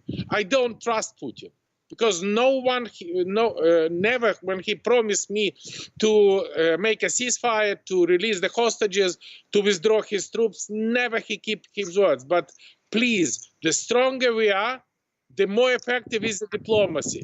Putin go as far as we allow them to go. And now, because of our unity, because of the sanctions, because of our cooperation, we have a unique chance to stop Putin. Please, let's not miss this chance. That was former Ukrainian President Petro Poroshenko talking to my colleague Sumi Samarkanda earlier today. Well, from one former leader making the headlines tonight to another, ex-Chancellor Gerhard Schröder is said to have traveled to Moscow for talks with Vladimir Putin on ending the conflict in Ukraine, according to the news website Politico, that is. Pressure has increased on Schröder in recent weeks for his close ties to the Kremlin. He's known to be a personal friend of the Russian president. He's also faced calls to step down from a controversial position on the supervisory board of Russia's state-owned energy giant Rosneft. And we can now speak to Politico journalist Matthew Koneching, who wrote the article that states Schröder is in Moscow for talks with Putin. Matthew, thank you so much for speaking to us. You're reporting ex-Chancellor Schröder is meeting with Putin. Have you been able to corroborate that story, or is that based on your sources solely? Well, we have corroborated it. We wouldn't have reported it otherwise. It is based on our sources, but the meeting is happening. Schröder is in Moscow right now, and is there at the behest of the Ukrainians, actually, who approached him a week ago now, last Friday, and then met with him in Istanbul on Monday and asked him if he would be willing to mediate as a personal favor to President Zelensky, who sent emissaries to meet with Schröder in Istanbul.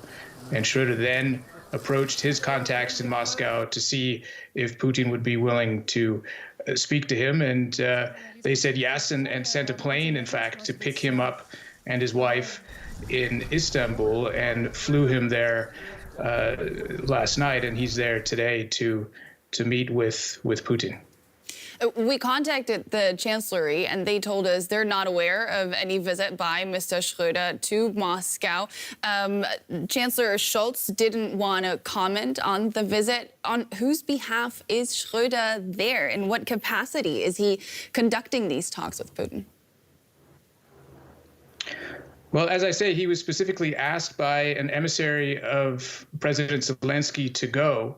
It is interesting that he didn't inform the German government and that the German government says that they were unaware of this, given that Schröder is protected by a security detail, which consists of members of the German federal police. So he was accompanied by them to Moscow, which raises the question, if the German government really didn't know or doesn't know that he was there, that he is there, then why don't they? Schröder has come under a lot of fire recently for failing to distance himself from Putin. Do you think this could be him trying to save face on the international stage? Absolutely. I think that this is the reason why he agreed to do it. It wasn't his idea. He was approached. I can see why, given all of the criticism that he's taken over the past few weeks, why he would agree to do it, to sort of cast himself as a peacemaker here, as one of the last people who has a direct line into Putin, who Putin respects and takes seriously. Putin obviously has been speaking to President Macron of France over the past weeks, but he doesn't have the same sort of personal relationship with him that he does to Schröder. So I think that everyone has sort of his own agenda for pursuing this course. Do you think that personal relationship that he has with Putin could give Schröder a chance in negotiating a ceasefire or making significant advances towards a ceasefire? It seems to me a ceasefire would be the best that they could hope for, and maybe Putin is ready to take that step given how badly the war is going for them so far.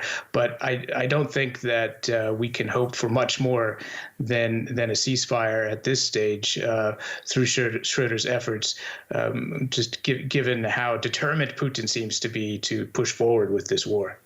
Politico journalist Matthew Karnichink, thank you so much. Thank you. The internet has added a new facet to the art of 21st century war. Hybrid warfare involving cyber attacks, trolling, and social media disinformation has proved an effective way of galvanizing support and even tipping the public mood. A group of Ukrainian hackers have been launching cyber assaults on Russian websites since the 2014 annexation of Crimea, but they're not the only ones using these methods to shape events on the ground. Russia's war against Ukraine. The attacks are not only taking place militarily, but also virtually. Ukrainian authorities accuse Russia of targeting government and banking websites, as well as deploying malware aimed at limiting the country's ability to defend itself, at feeding false information into social media, influencing public opinion, and reducing Ukrainians' access to information. But Ukraine is retaliating here too. Shortly after Russia invaded, Ukraine's Minister for Digital Transformation endorsed a grassroots group calling itself the IT Army.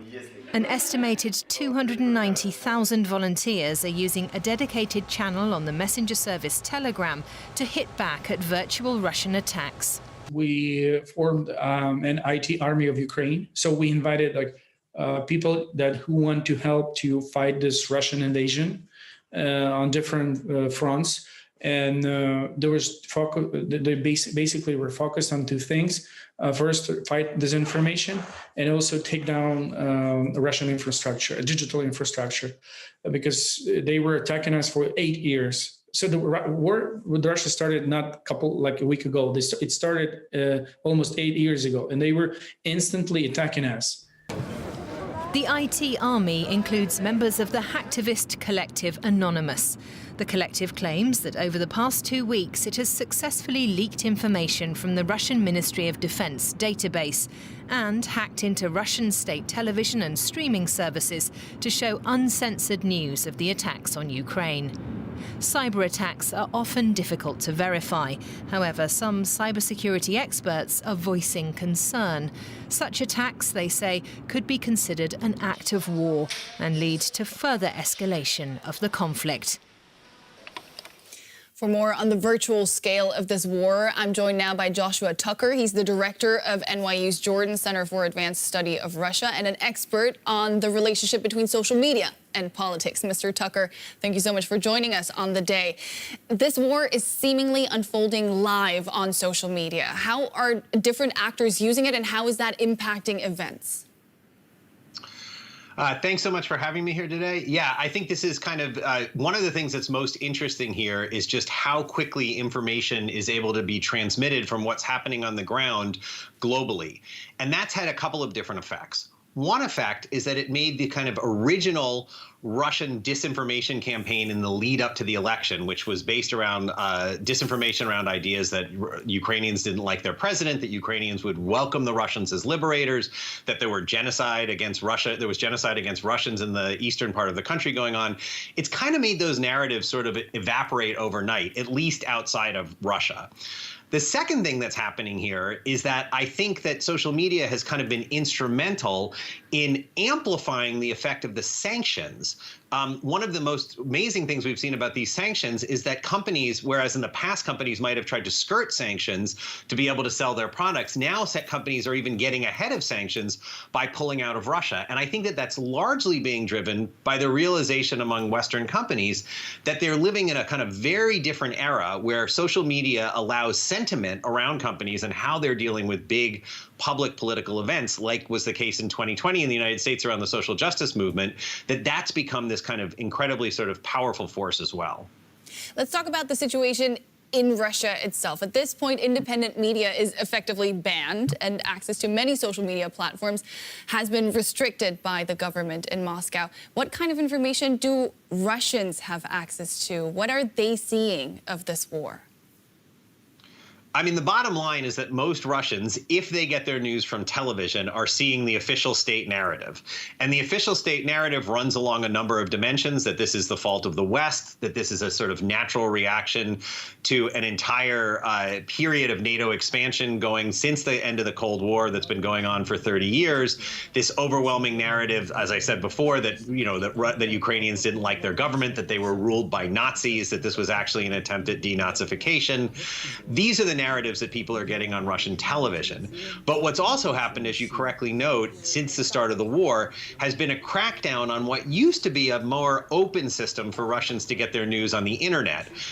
We've seen the end of or even on radio, we've seen the crackdown on sort of the last few remaining independent media voices that were accessible on the internet or on radio. And we've also seen moves to ban outside social media platforms like Facebook and Twitter, all of which is designed to make it harder and harder for Russians to get access to information that's circulating widely in the rest of the world about what's actually happening on the ground in Ukraine, including the sort of the setbacks that the Russian military is having fighting this war. But these restrictions must be noticeable to everyday citizens. How is the censorship being perceived in Russia? Yeah, that's a great question. And I think on some level, we might look at this and see that if Russians suddenly realize that Facebook has been taken away, that Twitter's been taken away, that television channels they used to watch are taken away, it might be something that signals to them that the war is not going as well as Putin might have hoped. However, it's important to realize that, you know, just as in Ukraine, this has led to a surge in patriotism. We generally tend to see when countries get involved in foreign conflict effects, what are known as conflicts, what's known as rally around the flag effects.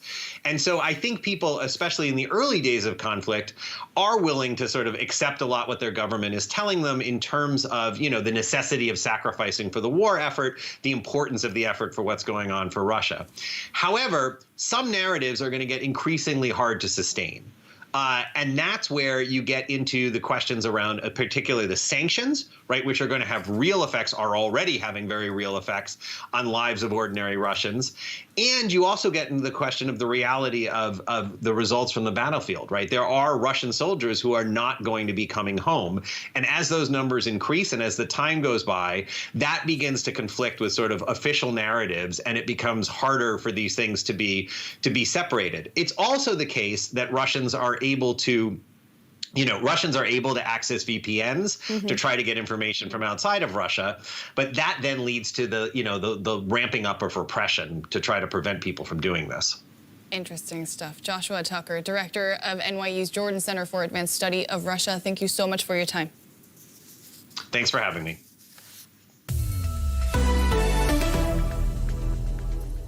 Ukraine and Poland are calling it genocide. Western allies are calling it the indiscriminate use of weapons. A deadly attack on a maternity hospital in the besieged city of Mariupol has prompted demands for an international investigation into possible war crimes. U.S. Vice President Kamala Harris has spoken of atrocities of unimaginable proportions taking place since the invasion began. Amid reports that Russia is using cluster bombs and thermobaric weapons, the war on Ukraine appears to be entering a new level. And I want to bring in now Lauren Speranza. She's the director of the Transatlantic Defense and Security Program at the Center for European Policy Analysis, and she joins us now from Washington, D.C. Ms. Speranza, good to see you. Russia's attacks seem to be growing more and more indiscriminate. What's the strategy behind that, if there is one? Well, thanks for having me. I do think the strategy behind this is Russia is resorting to its traditional way of war. It's the playbook that we've seen in Georgia, in Chechnya, in Syria, which involves this kind of indiscriminate attacks that we're seeing, applying massive firepower, rockets, artillery, missiles against major population centers, essentially to try and rough up the city enough that it allows Russian forces to move in and to facilitate their occupation. And I do think there is a blatant disregard for what they are targeting with these strikes and these shellings. But part of this is also their strategy to try and break the resistance of the Ukrainian people. So I'm not surprised that we're starting to see this horrible humanitarian catastrophe take place. Western nations worry that Russia might be planning a false flag operation to justify the use of non-conventional weapons. What's your take on that? I do think it's a real concern. I mean, we saw through the U.S.'s strategy of kind of aggressive declassification of some of Russia's false flag operations before the initial invasion, that this is clearly in the Russian playbook to try and manipulate the information environment. But I think the Ukrainian people, at least, and now increasingly Western citizens are very much aware of these types of tactics. And I do think that the Russians may attempt something like this to justify the use of a chemical weapon. I think the use of a tactical nuclear weapon is considerably lower than that. But we've seen the use of these weapons in other contexts, and I do think there is great concern that that's a possibility here. Now, while all of this is going on, the two sides met for the first time on the ministerial level in Antalya in Turkey. I want to show you a clip of what Russia's Foreign Minister Lavrov said after the meeting. Let's listen in and then come back to you. Are we planning to invade other countries? No, we are not. We didn't attack Ukraine. As we've explained many times, a situation directly threatening the security of the Russian Federation was created in Ukraine. And Lauren Speranza is still with us. The Russian foreign minister, they're saying we didn't attack Ukraine and we're not planning to invade other countries. The first statement is, of course, false. We know that. What do you make of the second? Ukraine's and Russia's neighbors, especially those without a NATO membership, have been holding their breath for months now. Right. Well, I think this underlines that the Kremlin cannot be taken at its word, of course. We can't believe anything we're hearing coming out of the Kremlin. And I do worry about the future of countries that don't have a NATO guarantee. I'm thinking about Georgia or Moldova, for example. The value of being part of the NATO alliance has been made crystal clear by all of these events. And I don't think that is a line that Putin wants to cross to invade a NATO ally. But I do think, other countries that are not part of that umbrella and have those security guarantees are at risk.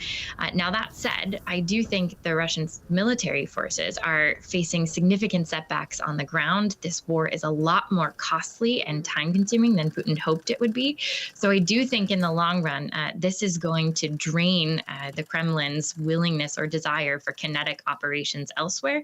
So while we might not see a conventional invasion in the short term, I do think they're going to continue to up the ante on political warfare and kind of other types of hybrid threats. On Friday, Vladimir Putin is going to meet with Belarusian President Lukashenko. What's his role been in all of this? Well, Lukashenko is trying to walk a very delicate line. I think, he likes to pretend that his country has no role in Russia's invasion of Ukraine, but his decision to dance to Moscow's tune is one of his own choosing. And he is contradicting himself in some of the statements, claiming that, Belarusian territory is not being used for certain strikes or as a conduit for Russia's invasion. But while he doesn't want to be dragged into a full-scale war with Ukraine, because I don't think that's in the populace's interest in Belarus, he also cannot be seen to be a traitor to Vladimir Putin, because he dug his own grave. He's completely dependent on Kremlin support. So both of those options would be disastrous for him if he can't balance these two. Now, this operation is not going according to plan for Putin. You said it before, he's facing tough resistance and he doesn't have the money or troops to occupy the country. What do you think could be an off-ramp for him here?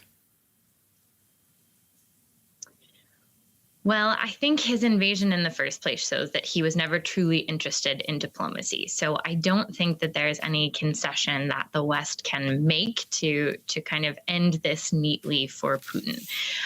Clearly, there is a lot of Ukrainian resistance. And I think the longer that this goes on, as you said, the more difficult it's going to be for Putin and the Kremlin to sustain. The sanctions are starting to squeeze. It's more difficult for him to be able to actually hold the territory. And even in the long run, I think Putin will be hard-pressed to be able to operate and build and sustain some of the critical infrastructure that's being destroyed in We're going to have to leave it there. I'm really sorry. We're running out of time. Lawrence Speranza, thank you so much for your insights. And that was the day. As always, the conversation continues online. Thank you so much for your company today.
And the world economy.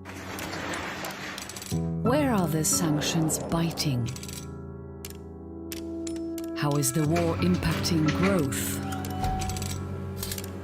Energy prices, supply problems, resource shortages. Is the next economic crisis looming? Made in Germany. In 30 minutes on DW. Is the end of the pandemic in sight? We show what it could look like. A return to a new normal. And we visit those who are finding it difficult. Experiences, successes, and news. In our weekly COVID-19 special. COVID-19 special. In 90 minutes on DW.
It's 9 o'clock. Welcome to our new show on Sky News, where I'm going to interview people who have something to say about the world and how it's changing. They'll be from politics, business, entertainment, public life, or they'll be everyday people caught up in the events of our times. But the main question tonight is, what now for the future of Ukraine? Will this war continue taking more and more victims, or could there be a way to stop it? And with reports now of streets lined with bodies and millions of people being forced to flee their homes, should NATO countries be doing more? Questions I'll be putting to tonight's special guests.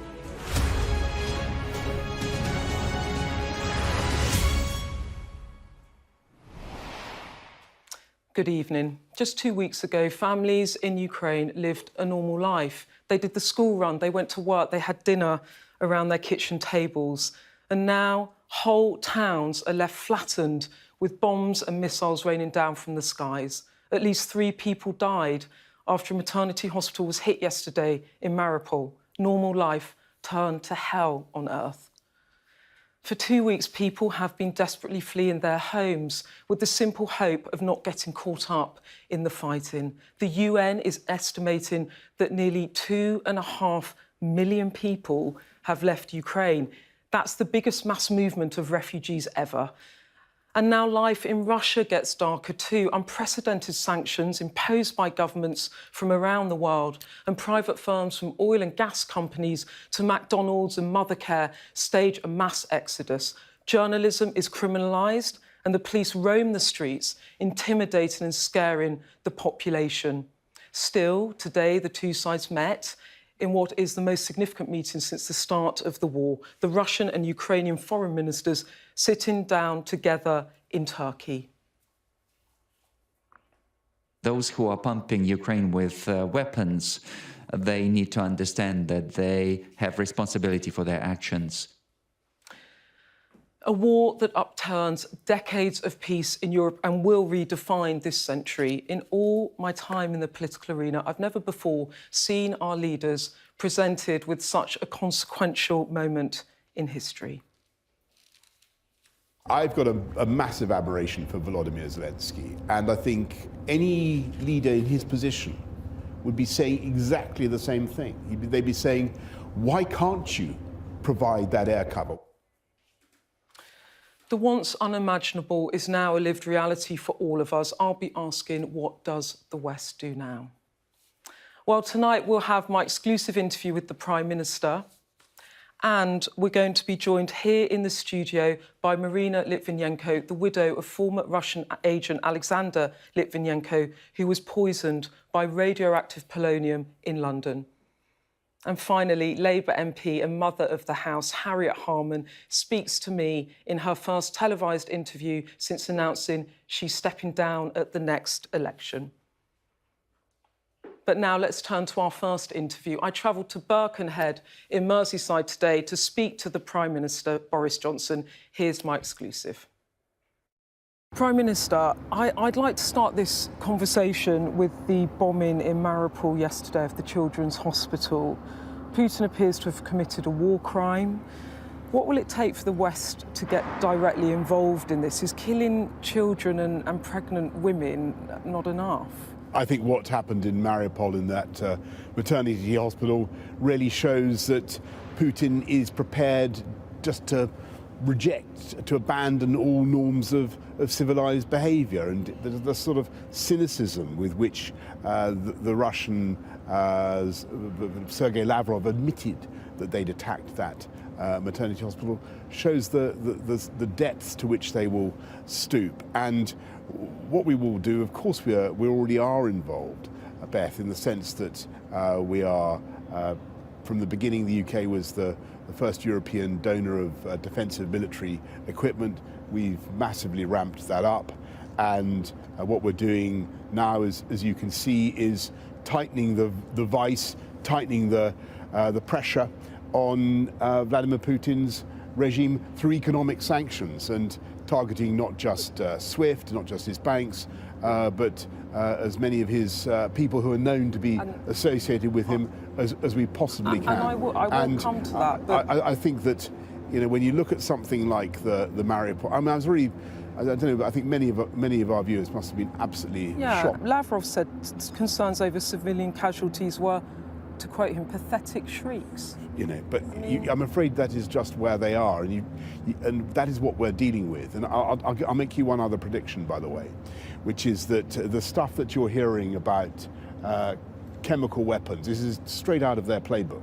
They start saying that there are chemical weapons that have been stored by their opponents or by the Americans, and so when they themselves deploy chemical weapons, as I fear they may, they have a sort of a Maskirovka, a fake story ready to go. And you've seen it in Syria.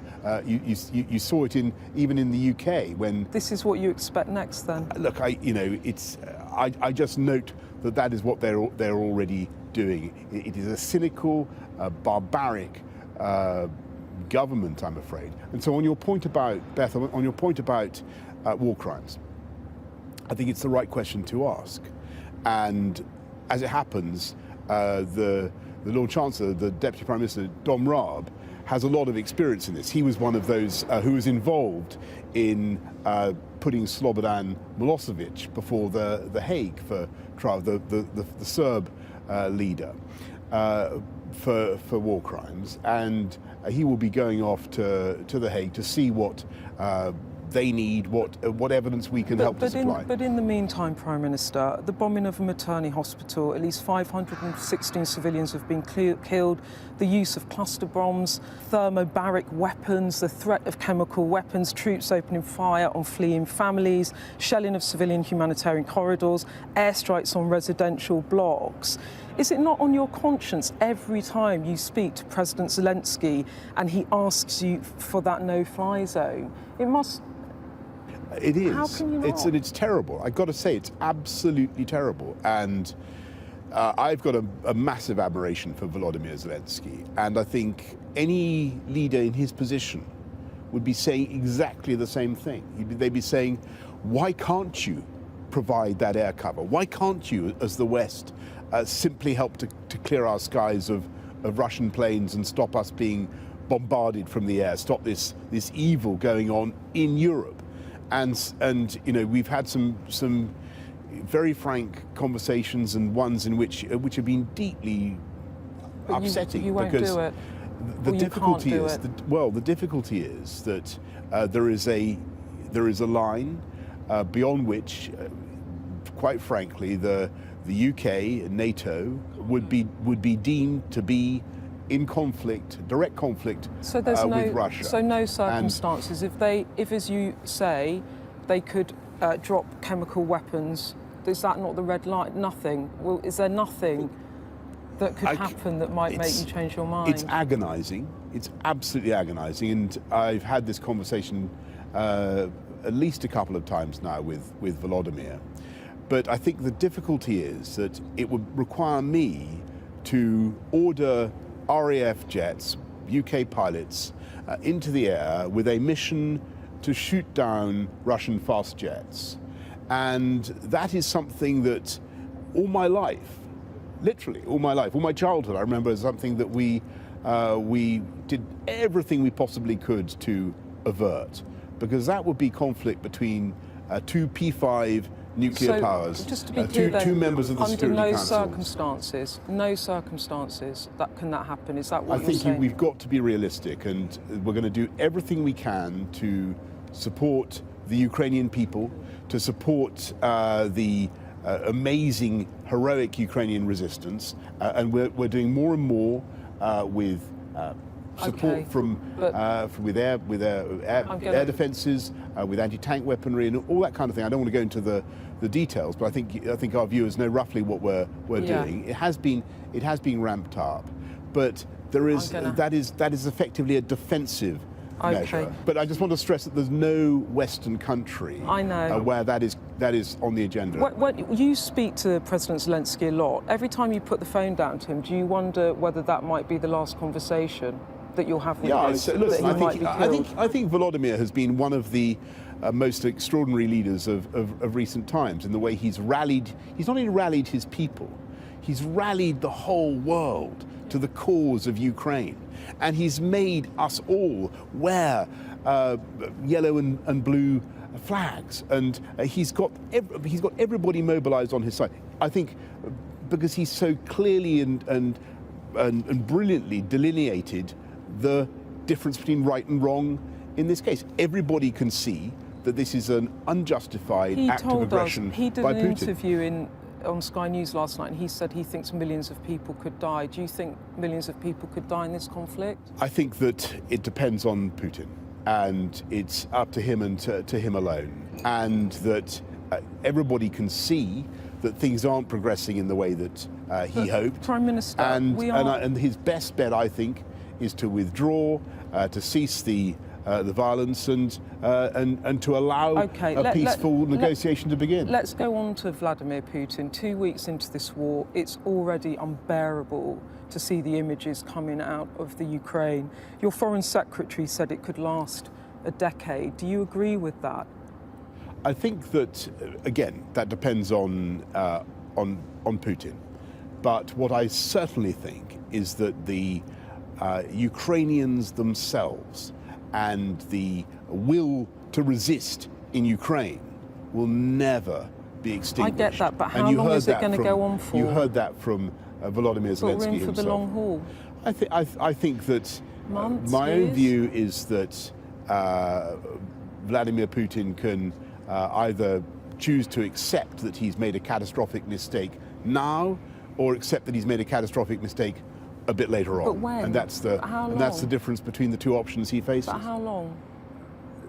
That is, I'm afraid, up to the Kremlin. You know, I wish Beth, I wish that I could tell you how long it will be. I think that he has said that he wants to give the military operations till the end of this month. You've heard what Putin's own narrative is. I myself don't believe, and I don't think most people looking at the situation believe.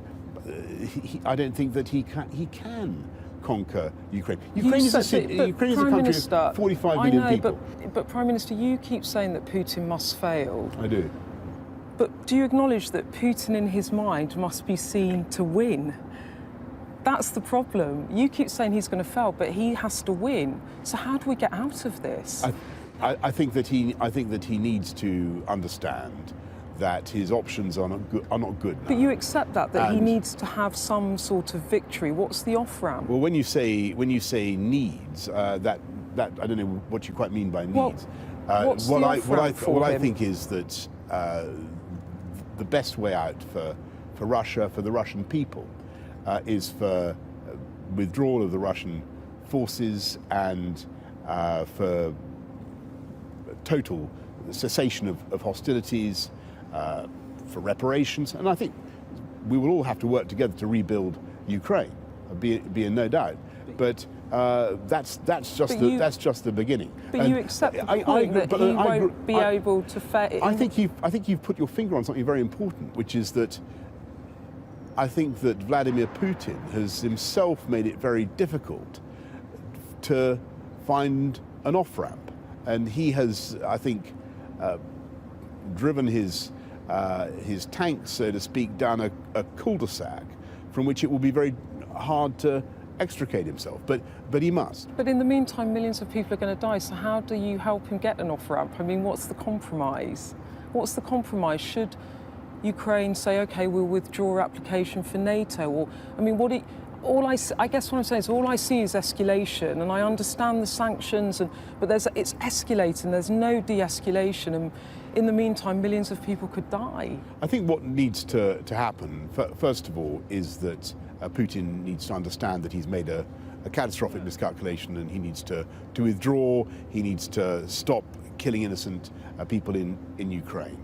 I then think that there is certainly space for a conversation about the future, but it's got to be in that context, and it's got to be something that the people of Ukraine and the Ukrainian government actively want, Beth. And I think this is the crucial thing. I don't think that you can have a conversation about Ukraine without Ukraine. They've got to be. They've got to be at the table. But it does seem to me that they've got to be.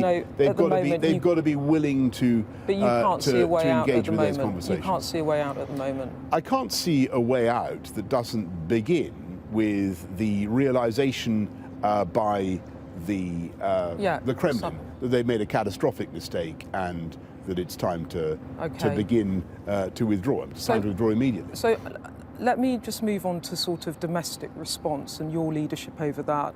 In terms of sanctions, today you finally sanctioned Roman Abramovich and 6 other oligarchs, something people have been calling for a couple of weeks now.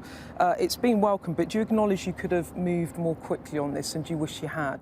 I think the UK has been absolutely out in front in the whole sanctions process, and don't just listen to me, listen to what the Ukrainians have said, look at what the Kremlin themselves have said about the UK's role in this. We drove the sanctions why didn't you go on SWIFT sooner, though, on Abramovich? Was it on just central bank, on why Aeroflot. didn't you go sooner, but on those individuals, don't forget that we've already done 200 or 300 individuals, and in the UK we have pretty tight protections of property rights.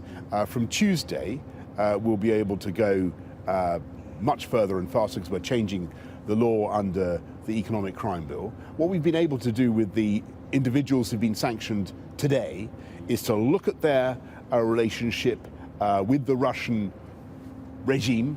The due process has been gone through, all the evidence has been assembled, which is the right thing to do, and they've been sanctioned and in a very tough way. But that's the way we've had to do it. When you campaigned to take back control, was it so that when we have issues like the Ukraine crisis, that you can be more restrictive than the European Union when it comes to visas? No, because if you look at what we're doing, we're historically and by nature a very, very generous and open, welcoming people. But people we've only issued 1,000. People want to.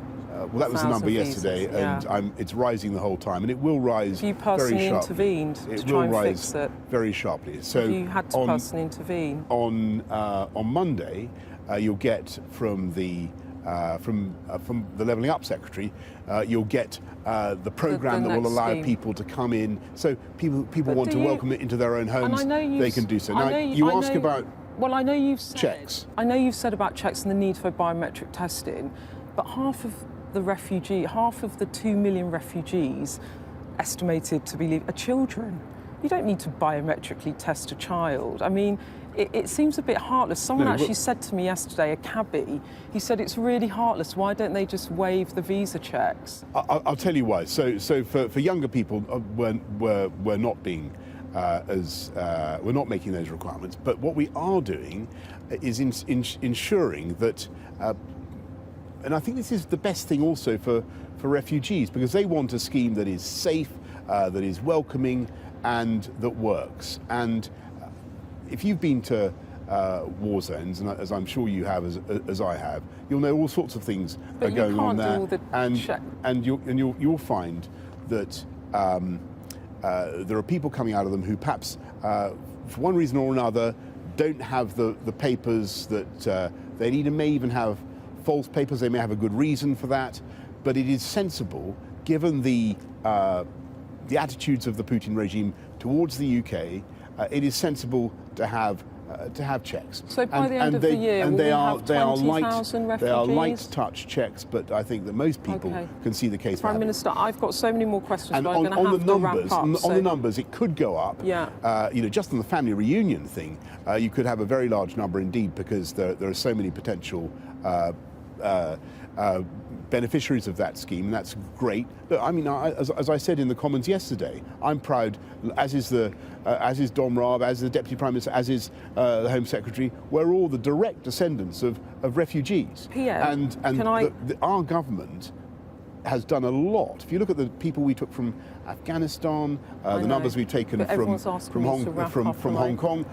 So I know what our viewers will want to know, because what the British people want to know is, are we going to be generous? And my answer is overwhelmingly yes. We're We'll test going to be on generous, that when because at the moment we haven't done very well on it, and I think the public are a bit annoyed. I also think people want us to have checks. Yeah, but I think people are annoyed that we haven't done more. I think people you will must find, accept that's a fair point for me to make. People want us to be generous, but they also want us to be careful. The final question I had for you, and this is about you levelling with the British people about the cost at home of this. Yes. Okay. Energy bills could go up to £3,000. Oil prices. I mean, do you even know what the cost of a litre of petrol now is? It's high as everything. It's 160 pence. It is. How bad is it going to be? Can you just level with people about the pain they're going to have to take? So we will do everything. So we've frozen the fuel duty, for instance, for 12 years, and we will continue to do that. We will do everything we can to help households, help people with the cost of fuel, particularly elderly, vulnerable people. And you know all the packages of support we're putting in, even more that the Chancellor announced the other day. That's not going to be enough on its own. So the best thing for dealing with the cost of living, I mean, big picture, is to have a strong economy, good high-wage, high-skilled jobs, such as the ones that we're creating with our shipbuilding strategy, which you haven't mentioned, even though we're in this shipyard. I'm sorry about that. You could have done, but I'm going to mention it for you. You're doing it for me. I'm going to just slide it in there. We are launchking our national shipbook. We're here in Camel Laird in Liverpool, but what we're also going to do, and this is absolutely vital. Not just have a high-wage, high-skill economy with record employment and almost record low youth unemployment, which is a great thing. What we're going to do is look at our energy supply. And what Putin is doing is proving how wrong we were in 2014 not to move away as Europeans, and the UK did more than other European countries, but we could do still more, to move away from dependence on Russian oil and gas. And so what I'm saying to you, Beth, is that now is the time, and it may be a bumpy period, but we will get through it as fast and as well as we possibly can. Now is the time to unleash an extraordinary program of energy independence. A bumpy period. Through massive investment in renewables, in more nuclear, a lot more nuclear, and also in sensible use of our own hydrocarbons with our own oil and gas without busting our carbon budget. But we're all going to have to take the pain in trying to defeat Putin, aren't we? So yes, I think that is right. I think that the West, and absolutely right, Beth, I think that the West is going to have to learn the lesson of indulging and appeasing Putin and failing to wean ourselves off Russian oil and gas. And we are now going to do the dramatic steps that we need to take to have independent energy supply so that we're no longer capable of being blackmailed by Putin. And that, I think, is the right thing to do. Okay. Prime Minister, thank you very much. Thank you. The Prime Minister there with a deeply concerning warning that Russia might use chemical weapons next in Ukraine doesn't bear thinking about. Stay with us, because coming up next, I'll be joined live by Marina Litvinenko, the widow of ex-Russian agent Alexander Litvinenko, who died in London from radioactive polonium poisoning.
love my job because I get to do something that is contributing to a better future.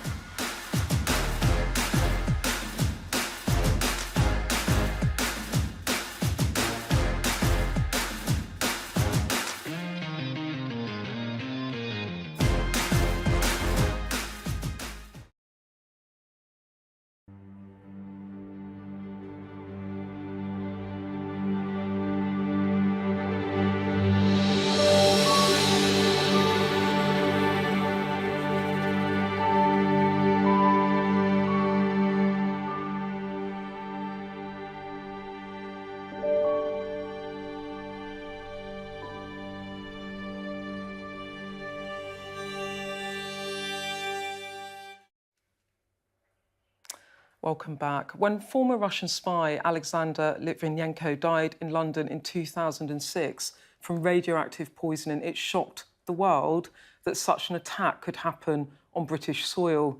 Since then, Russia has been found responsible for his death. Well, with me now is Alexander's widow, Marina Litvinenko, who is in exile living here in London. Marina, thanks so much for joining us tonight on my first show. I really appreciate it. Now, let's kick off with your recent holiday. You were in Ukraine, as I understand it, just in the run-up to the invasion. I think you left just after the invasion. You were with your friends. What was the atmosphere like, and how are your friends? And first of all, very good evening. And shall I start with a very special words, glory to Ukraine, Slava Ukraini. This is very important to all Ukrainians to hear it and to all people who support Ukraine now. When I went to Ukraine, I know it's a very tense situation in a board from side of Russia was very much unexplained and unexpected, and everybody discussed would be this war or not. But I decided to go 16th of February because I thought it's a good time to have a nice time in the very west of Ukraine, what is a very peaceful, very beautiful area. And I didn't think I would be in Ukraine and I received this news, war has started. And at the same moment, all this small town was mobilized. It was not panic, it was not hysteria. Everybody tried to receive news from their relatives in the east of part in Ukraine, from Kiev, from Kharkiv. It was shocking news. And this small town expected these all refugees immediately and started to think how they could accommodate them, how they could bring them to the port if they decide to travel to Poland or to another country. So they started to wonder, how could they help refugees? Did they start arming themselves? Did they... This was all just, I would say people were ready for something worse, but of course they didn't want it, but they've been ready for this because this was a lot of organizing of self-defense organization when all men were ready to go to this. People went to special station to give their blood. Even I went to do this. So you gave blood? So everyone went to build up the blood supplies for the army? Yes, and this was so many people. It looks like this whole town was ready to give their all blood to these soldiers, to casualties, to anybody. Did Putin miscalculate the Ukrainian people's spirit? 100%. I think 2014 gave them to Putin and to his alliance just this is wrong message. Ukrainian people soft, they're not going to fight, and like in Crimea, just will say welcome and would be happy to be part of Russia, but it was wrong. And how are your friends now? It's still quite serious, but this part is okay. It's in the west, so they're very not west, in the areas of conflict yet. Yes, it's even not Lviv. This is more close to Slovakia border, to Poland, to Hungary. But people in Kiev in a very serious situation. I have a very good friend of mine, a member of Ukrainian Rada, and she's a woman and a young, very promising politician. She's fighting with Kalashnikov. Okay. And Marina, let's talk about your late husband, Alexander, Sasha, as you knew him or spoke of him. I think we've got a wedding photo, actually, of you. There you are. Can you see it there, Marina? It's on the screen. Yes. Isn't that a lovely... That's gorgeous, huh? I just want to ask you about a letter that Sasha wrote, an open letter to Putin 2 days before he died. You'll know this off your heart. He said, "You may succeed in silencing one man, but the howl of protest from around the world, Mr. Putin, will reverberate in your ears for the rest of your life." When did Sasha realise that Putin was bad for Russia? From very beginning.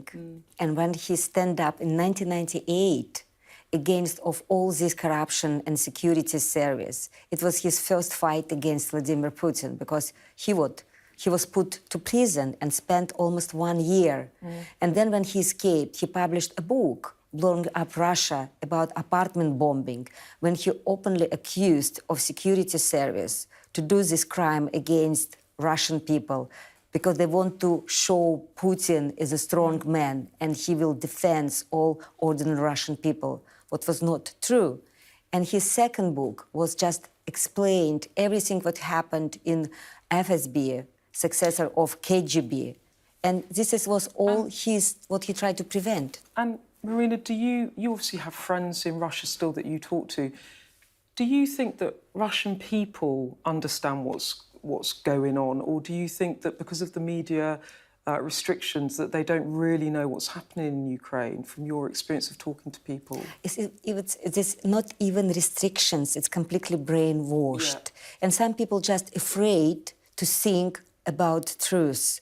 They maybe understood something very bad happening in Ukraine, but they're afraid to talk about this. What, because they can't believe that this is really happening, they're afraid of the truth? Because you need to accept you live in the country who's aggressor. And this is very difficult. And sometimes they started to defend Putin, defend all these actions. Marina, do you think that the Russian people might eventually overthrow Putin, or is it so repressive there that it's not possible? We don't know. Soviet Union collapsed in 1991 when nobody believed it, because it was the strongest country in opposition to all other world.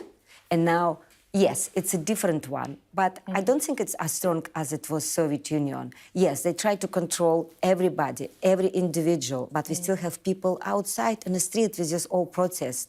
And Marina, can I just ask you as well, you've lived in Britain, your adopted country, since 2000, so over 2 decades now. Are you happy with the way that Britain has responded to the crisis? Now, of course, it's much better than it did happen before. And we every time cry for this, you have to do something. Now it's a huge international support, and it's this united country in European Union, United Kingdom, America, and other countries. What is very important, for Putin, it was always very important to make these all countries to work separately.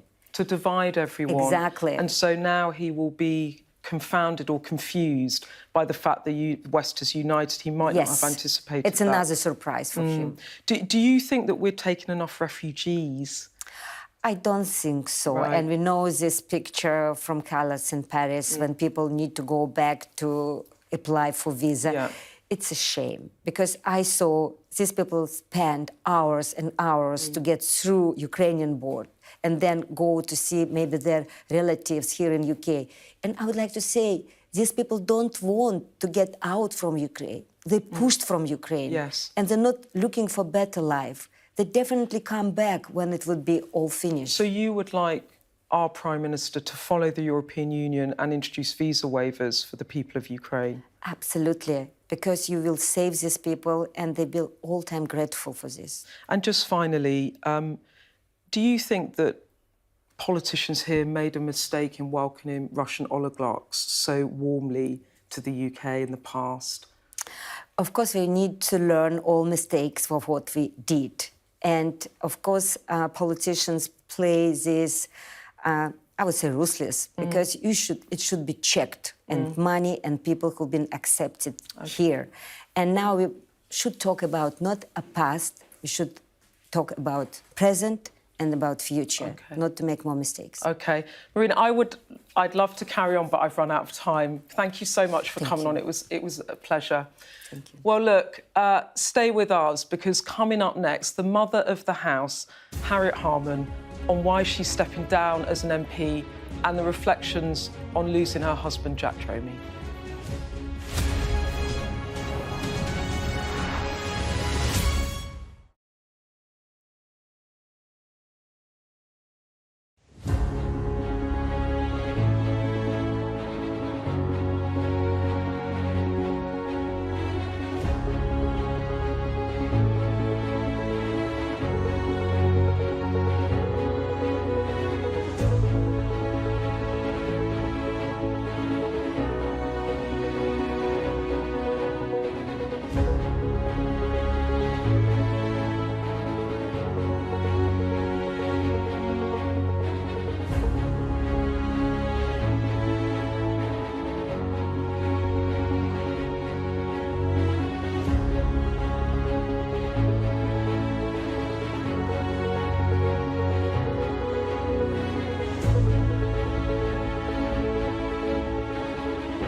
Welcome back. This week's been one to celebrate women. With International Women's Day on Tuesday, it's a time to recognise the achievements of women around the world.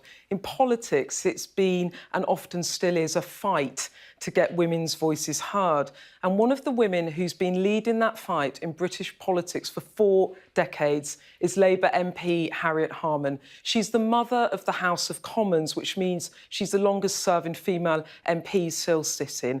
And earlier, I spoke to her in her first television interview since announcing her retirement. Harriet, thanks for coming on the show. You became an MP in 1982, and it was against the backdrop of mass protest against nuclear weapons. The women at Greenham Common, it ended up with thousands of people protesting across the UK. And now, as you prepare to stand down as an MP 40 plus years on, we've got this moment where President Putin has put his nuclear weapons back on alert. And I wondered what that made you think, as if we've gone back 40 years, back to the Cold War, back to a world that we thought maybe was in our past. Well, I think that the path we've tried to go on since then is to stop the proliferation of nuclear weapons, of having more and more countries becoming nuclear countries, and to reduce the nuclear arsenal of those superpowers that did have nuclear weapons. But it is one of the most frightening, in amongst the horrific things that's happened with Putin's invasion. And Harriet, you've been a lifelong supporter of Labour values of internationalism. What do you think is the principal position to take on Ukraine? That they should fight tooth and nail to liberate their country, that there should be an immediate ceasefire and talks leading to a compromise? What should we be doing? Well, I think what we should be doing is what we are doing, which is saying that they are absolutely right and entitled to defend themselves, and Putin is absolutely wrong to invade. We just have to be absolutely clear about that, and do everything we can to support them in their fight against Putin, which is a defence of themselves, a war that, as President Zelensky said to us in the House of Commons yesterday, a war that they did not start and they did not want. What was it like in the Commons yesterday? Well, it was a bit chilling, really, because it drew to your attention how safe and secure we are in the House of Commons, in London, in the UK, and we saw President Zelensky in such a position of jeopardy, with hundreds, if not thousands, of his people being killed and millions fleeing under attack from a nuclear power. I think it just showed the stark contrast. And Harriet, you obviously support Sir Keir Starmer's position, but it has stoked division in the party. 11 MPs signed a letter accusing NATO of sabre-rattling, and then Keir Starmer threatened those MPs with suspension. Labour's always been a broad church. Do you think it was a bit aggressive to sort of threaten people with suspension? Oh, not at all. I think that if you're the leader, you have to have a clear position, and you need to make sure the party has a clear position.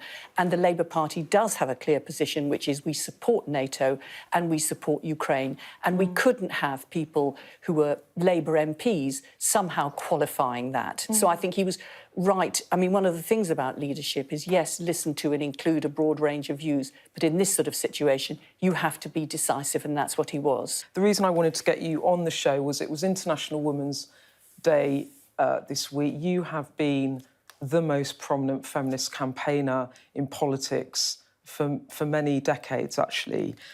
You're the longest-serving female MP. You're the true trailblazer.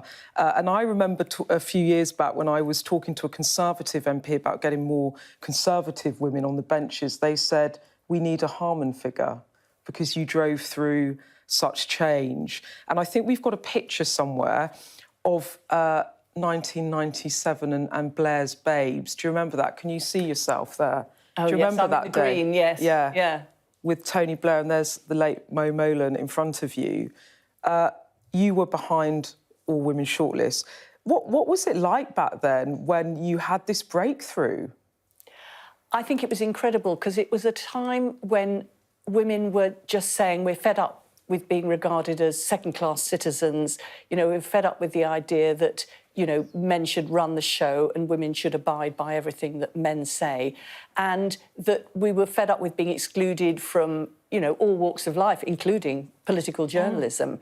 And so to have that breakthrough and to have women in the House of Commons representing a country which is 50% women was a very important moment. And, you know, as we went around, you know, if you went to the supermarket or you just went out and about in the street, people would come up and say, it's fantastic. Women would come up and say, it's fantastic to see you there in the House of Commons, because otherwise, previously, it had just been a sea of grey suits. There was 97% men and only 3% women, and Parliament was just downright unrepresentative. Yeah. And that affected the public policy agenda.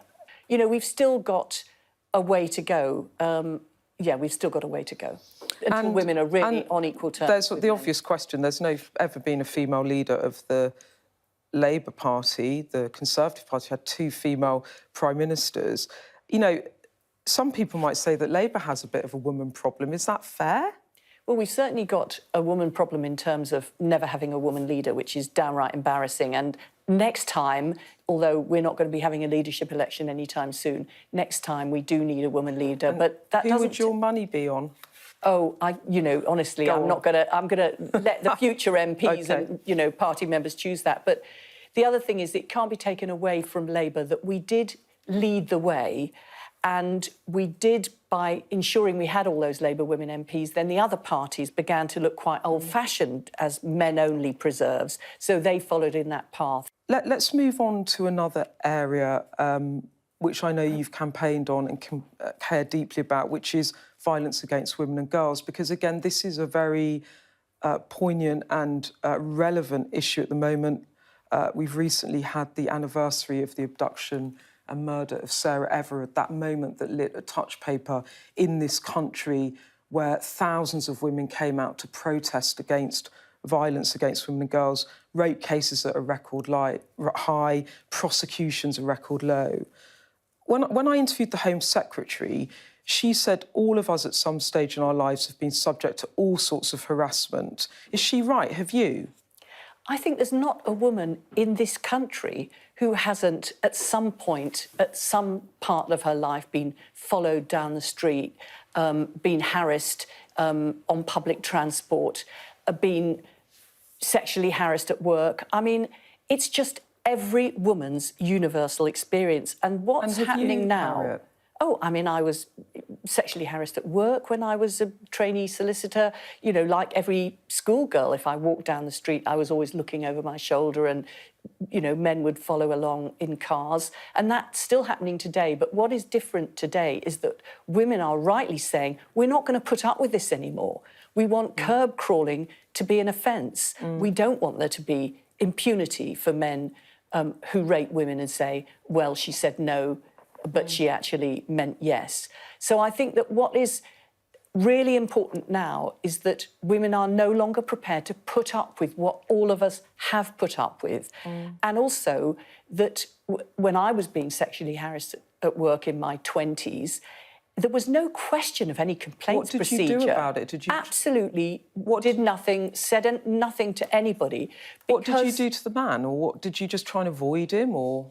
What? Well, I shrieked because he kind of came up and grabbed me from behind, but it wouldn't have occurred to me to be able to complain because he was senior and was, my sort of line manager, and my future career completely depended on not being chucked out, and all the partners would have sided with him and I would have been regarded as a troublemaker. It's the same old story that every woman... What did you do then? Just avoid him? Just be...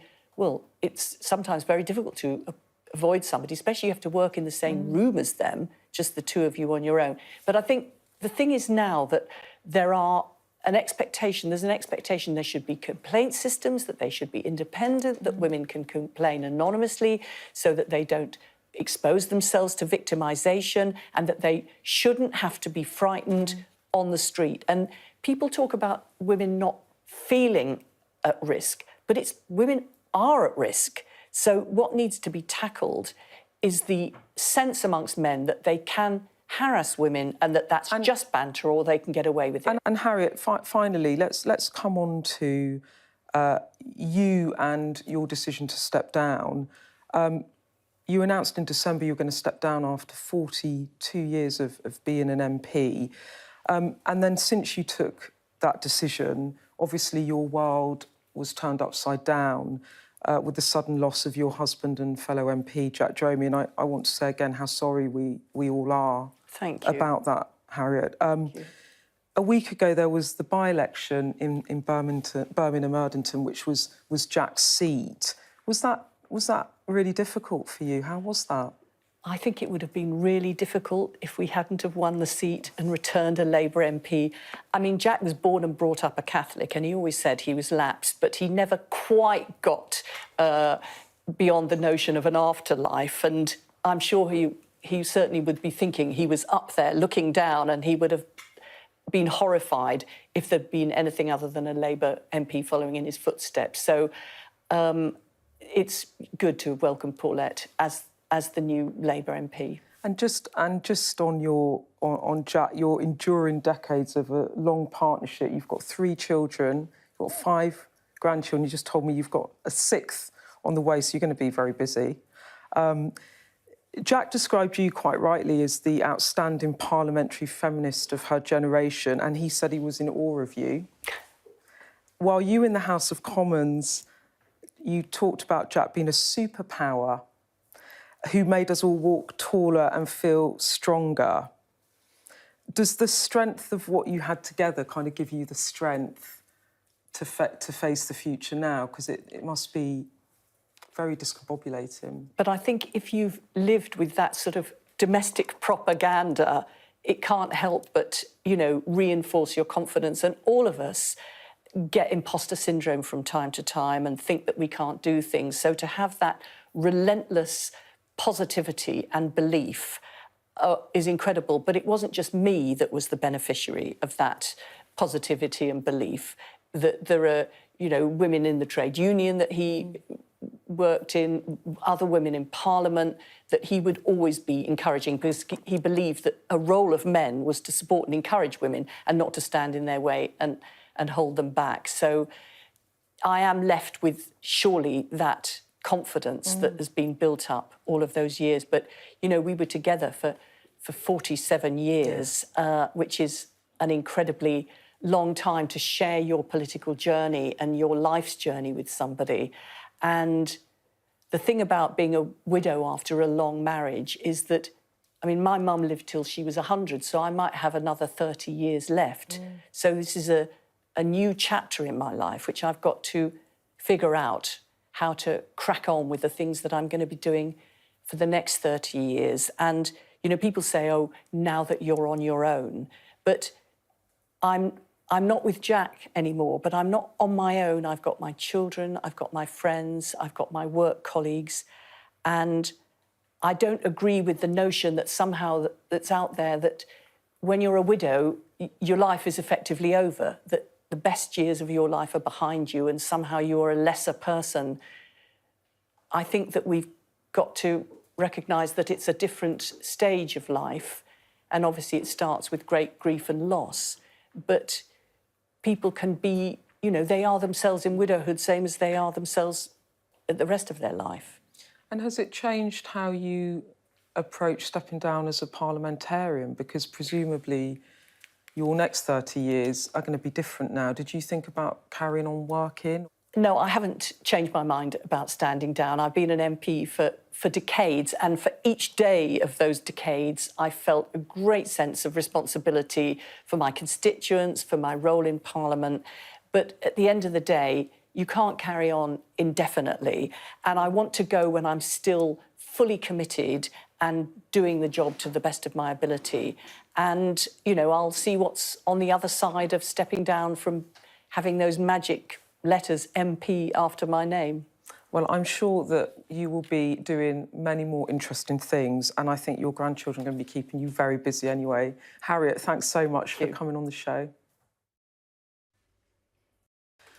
Well, that's all for today's show. Thank you to all our guests, Harriet Harman, Marina Litvinenko, and of course, Boris Johnson. And thank all of you for joining us tonight. Later tonight, you'll be able to get the Beth Rigby Interviews podcast with all the highlights of this show and a few behind-the-scenes bits too.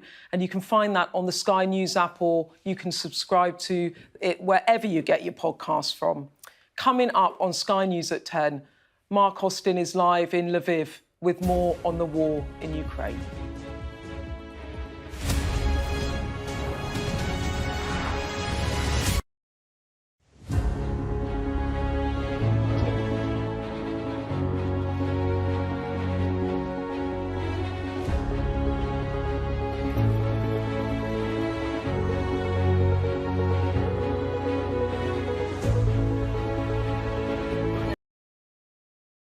Defining image number 5 is what the evacuation from one of the largest suburbs of Kyiv, Irpin, looks like. From a drone, you can see a sea of people on foot crossing a destroyed bridge to get across the river and to leave their city. Artillery and airstrikes have caused heavy damage in and around Irpin. India Today has been reporting from the ground here. Defining image number 6 on day 14. Appalling images from Kharkiv, which continues to be the most damaged city in Ukraine at this time. 40 kilometers from the Russian border, it is Ukraine's second largest city. A metropolis that was once buzzing with people now wears a deserted, ghost-like look. Buildings in many neighborhoods targeted in heavy shelling, cars and property extensively damaged in this part of Kharkiv. Defining image number 7 on day 14. Russia continues its onslaught in Ukraine. Russian troops destroyed a military dormitory in the Zhytomyr region just west, about 50 kilometers from Kyiv. Images show a shelled building and personnel or people trying to ascertain the extent of the damage. It is not known just yet what kind of damage was caused in terms of human life. Defining image number 8 on day 14. Footage shows a Ukrainian group on a tractor pulling a Russian tank amidst snowfall. You can see a man on top of the tank and another one driving the tractor. This video has been going viral on social media. Meanwhile, defining image number 9 on day 14, heavy shelling continues between Russian and Ukrainian troops in the Kharkiv region. It's just 40 kilometers from the Russian border. These images of shelling and rocket fire lighting up the night sky, becoming one of the most familiar images in different cities. This is from last night in the skies over Kharkiv. According to reports, Russian troops attacked a residential area of Kharkiv with heavy artillery, but this is a claim that's been denied by the Russian army. Defining image number 10 on day 14 as Russia continues to attack at least 11 different cities of Ukraine. 150 orphan children, mostly babies and toddlers from Lviv, arrive at the Semsil station in Poland. Volunteers and police officers are seen giving soft toys to kids as they're carried from the station and loaded onto buses towards an uncertain future in foster care. Russian anti-war protesters face a police crackdown. Meanwhile, on your screens, demonstrator being brutally arrested during an anti-war protest in St. Petersburg. The man was hit several times by Russian police after being arrested and then taken away in a truck. As Ukraine fiercely continues to battle Russian forces, this visual shows Ukrainian servicemen inspecting a charred Russian tank in the Sumy region of Ukraine, the same city from which over 700 Indian students were extracted as part of Operation Ganga yesterday.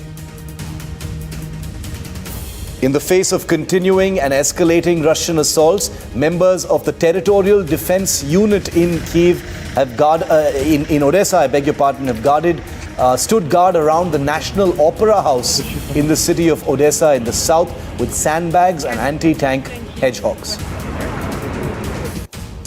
Defining image number 14 on day 14. Dramatic images captured on India Today's cameras by our correspondent Ihor Didenko in the city of Kharkiv. Footage exclusive to us showing what the Ukrainians claim to be the shoot-down of a Russian Air Force Sukhoi Su-34 fighter bomber. This was on the outskirts of Kharkiv. Listen into the sounds.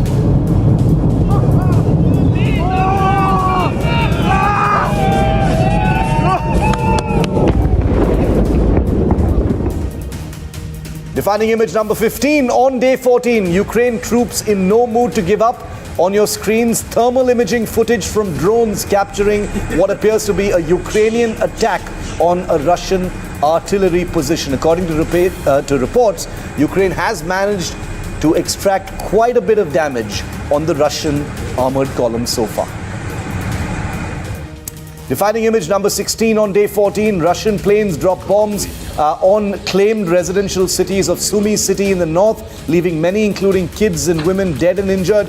On your screen is the aftermath of destruction that was brought to bear 24 hours ago. Defining image number 17 on day 14. Ukrainian troops claim to have shot down another Russian plane in the last 24 hours, not far from the capital city, Kyiv. Huge explosion as this aircraft hits the ground and catches fire. Massive plume of smoke from the wreckage as well. Defining image number 18 on day 14. CCTV footage captures a Russian attack on an oil depot in the Zhytomyr region just west of Kiev. The attack was followed by a huge, towering inferno as the oil depot caught fire. Similar images from another angle, more realistic, not CCTV images, but captured from someone who was close by the Zhytomyr oil depot. A huge, huge blaze that was seen for many miles around, lighting up that night sky. Defining image number 20 on day 14, footage from the northern city of Chernihiv, north of Kiev, very close to the Russian border, where Russians are said to have attacked another residential area, shelled buildings, damaged vehicles, broken glass, destruction all around. Chernihiv has been hit with a lot of shelling in the last few days. Defining image number 21 on day 14. Russia has stepped up the shelling in residential areas of Kharkiv as well. We are given to understand that many different places where this kind of look with cars damaged, a few people can also be seen trying to ascertain the extent of the damage in one neighborhood after the other. Russian troops also reportedly attacked the residential area of Brovary on the outskirts of Kyiv. This image from yesterday shows a church which has been evidently struck. There is no confirmation of any casualties in this particular attack just yet. Brovary is just east of Kyiv and is a suburb. Defining image number 23 on day 14 as Russian troops advance towards the capital. The nearby city of Irpin has faced a huge amount of heat. These images from India Today's cameras yesterday. Locals crossing a destroyed bridge as they get out of their shattered city. Defining image number 24. Russian nationals continue to bear the brunt of the economic sanctions imposed by several countries of the world. These images from the Varadero airport in Cuba, where almost 300 stranded Russian tourists were seen going through the boarding bridge to fly back home. The number of companies exiting Russia is huge. Moscow citizens are feeling the heat. Big defining image number 25 on day 14 as Russia continues the attacks on the streets of Ukraine. Drone footage shows refugees fleeing Ukraine from the port of Isakia in Romania on a ferry-like barge. Defining image number 26 on day 14. Big explosion in the separatist Luhansk region in the last 48 hours. According to reports, an oil depot was gutted in firing amidst heavy shelling from Russian forces. Defining image number 27 on day 14. Russia has also upped the offensive yesterday with shelling battering a residential building in the northern city of Kharkiv. According to reports, 2 buildings have been destroyed in the airstrike by Russian troops. Defining image number 28 on day 14. Russian troops target a residential building once again in the city of Kharkiv.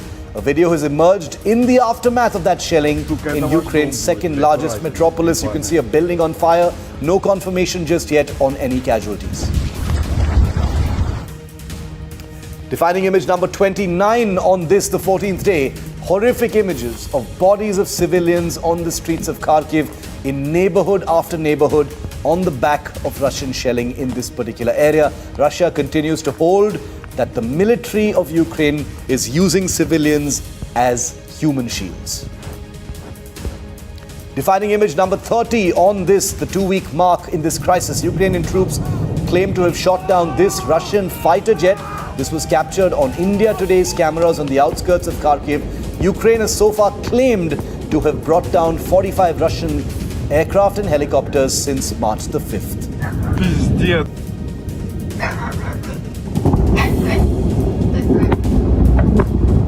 And we're continuing here on India Today, even as the election season is on, even as we're getting you all the live results, to also focus very, very importantly on the Ukraine war. Because what you see on your screens there, viewers, is the kind of death and destruction that continues in this country, this war-ravaged country, in a matter of 15 days. There's been a chopper that's been shot down again by Ukraine. Ukraine has said that they have now targeted many more helicopters and also Russian jets. Besides that, in Sumy, there's been massive destruction as shelling has in fact increased, become more aggressive in the last few days. Kiev, you've got Russian forces inching closer and closer towards the capital city, particularly with a lot more shelling and bombardment of neighboring cities, the likes of Irpin, where locals, you see there on your screens how they're moving through a broken bridge to get out of their cities. In Kharkiv, Zhytomyr, these are cities again that have been seeing maximum fighting. But what you have to understand here is that while Russia is upping the ante, Ukraine is not giving in either. They're not budging. They're saying we'll fight with all that we have against Russia.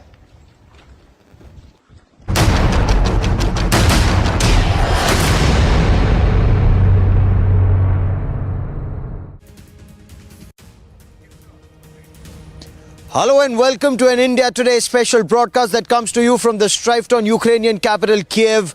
I'm Gaurav Sawant. The situation in Kiev does remain extremely tense. There was shelling that was reported in multiple parts of this country. We'll tell you about that in greater detail during the course of the hour and the day. But for now, we will concentrate on air power and the effective use of air power and air defense.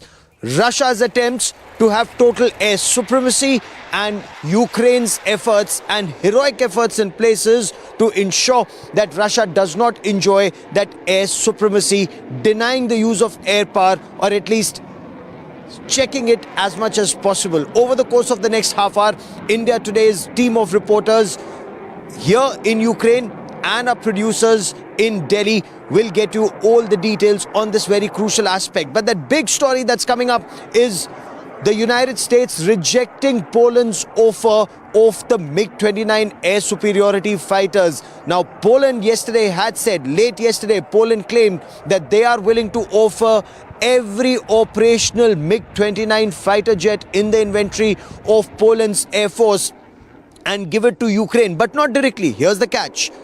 Poland said they will have all these MiG-29 operational fleets of MiG-29 positioned at the Ramstein Air Base in Germany. This is a crucial North Atlantic Treaty Organization air base in Germany. It's used by the US Air Force and US forces very extensively. So they said they'll fly all these aircraft to Germany, position all the fighters there, and Ukraine can collect it from Germany. Point one. Point two, the second catch. Poland wanted corresponding US fighters with the same airworthy aircraft, same shelf life, and whether it's the airframe, engine or avionics, they should be airworthy is what they said, and they wanted with corresponding lifespan. So even if they're second-hand aircraft, they have to have the corresponding lifespan. The United States has rejected that offer. The United States says this requires more discussion with other partners, and this, as the US put it, was completely untenable. This is the second time that the North Atlantic Treaty Organization, the United States, Poland, they appear to have let down Ukraine. And how? I quickly now want to cut across to India Today's executive editor, Shiv Arur, joining us for more on this big story. And Shiv explains why Poland's offer was untenable, as the US put it, and why Poland has been let down for the second time. The Ukrainians, including President Zelensky, have said that we need a no-fly zone, or plan B is we need fighter aircraft that our pilots can fly, if not yours, and therefore please give them to us as quickly as possible. Poland has said that we'll give you these fighters and we will send them to Germany. We won't send them to Poland, but we will send them to Germany, to the Ramstein Air Base. It says it's up to, they've put it in the US hands. They've said we'll send these jets there. It's up to the US to send the jets to Ukraine. So there's that caveat also. The US says the jet offer is untenable. you're sending them to us and we'll have to send them, so one of the NATO countries will be seen as indulging in an act of war against Russia. The US is unwilling to get drawn into this war. President Biden has already made that very clear. But the US wants these NATO countries, ki aap bhej do bhaiya, you send your jets to Ukraine and help them out, but we will not play a part in it. This is being seen. The reason why we're saying this is shambolic is because this is the second big betrayal after NATO has said that we will not accede to this request from NATO saying please impose a no-fly zone over Ukraine. Now the Western jet stunt this is how it's playing out in Europe. That is Warsaw. That is the capital of Poland. That's the country in which all these MiG-29 fighters are. The reason why MiG-29 fighters are important is because Ukraine also flies MiG-29 fighters. So it's being seen as a commonality, a common platform that their pilots can fly with very little, conversion training. They want to send it from Warsaw to Ramstein, which is in Germany. Germany doesn't have a border with Ukraine. Poland does.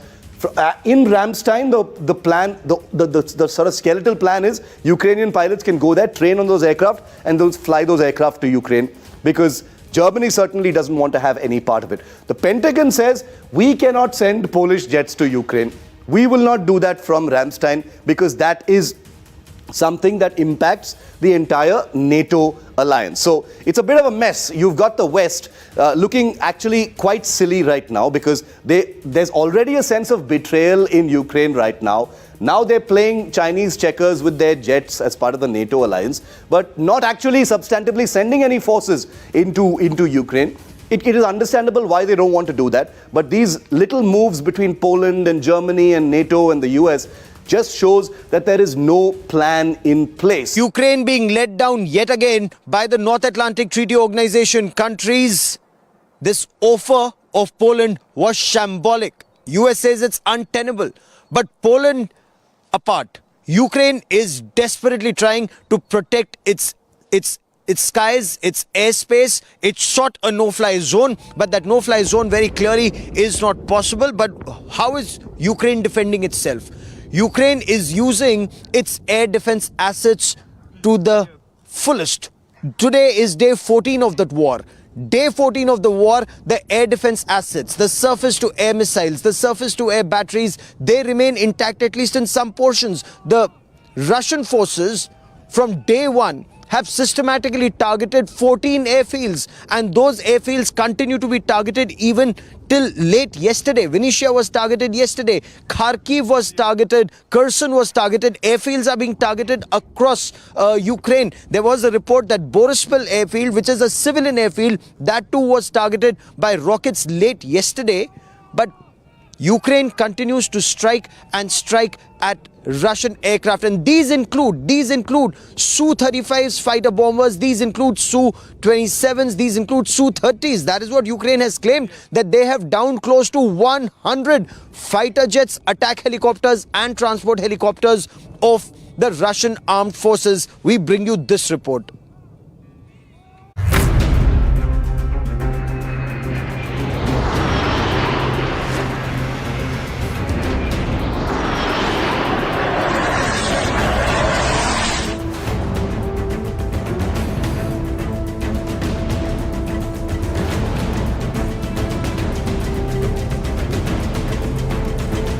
Russia fiercely escalates airstrikes on Ukraine. It is using its fighter jets to hit key Ukrainian cities. In the last 72 hours, Putin has unleashed the fury of Russia's hellbirds on Kiev and Kharkiv.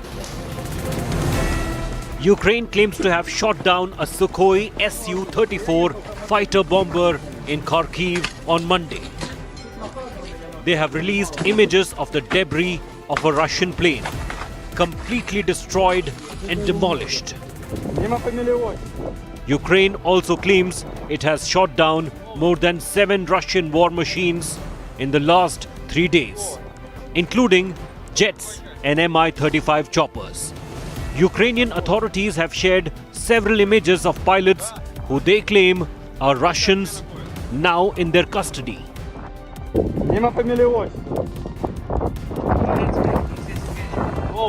Поездом? Нет, это я знаю. У тебя же летное задание было, где карта? Вот это. Russia is using its formidable air superiority to control Ukraine's skies.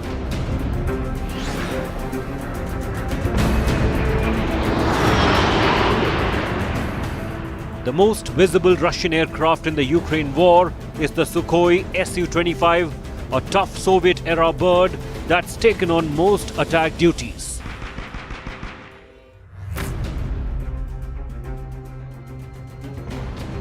The Mi-24 is also being used by the Russian forces.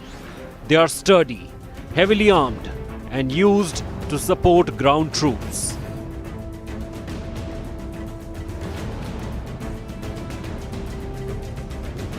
The third Russian aircraft seen in the skies over Ukraine is the Sukhoi Su-34, a supersonic medium-range fighter bomber used for tactical strikes. Su-34 have been in eastern and northern Ukraine.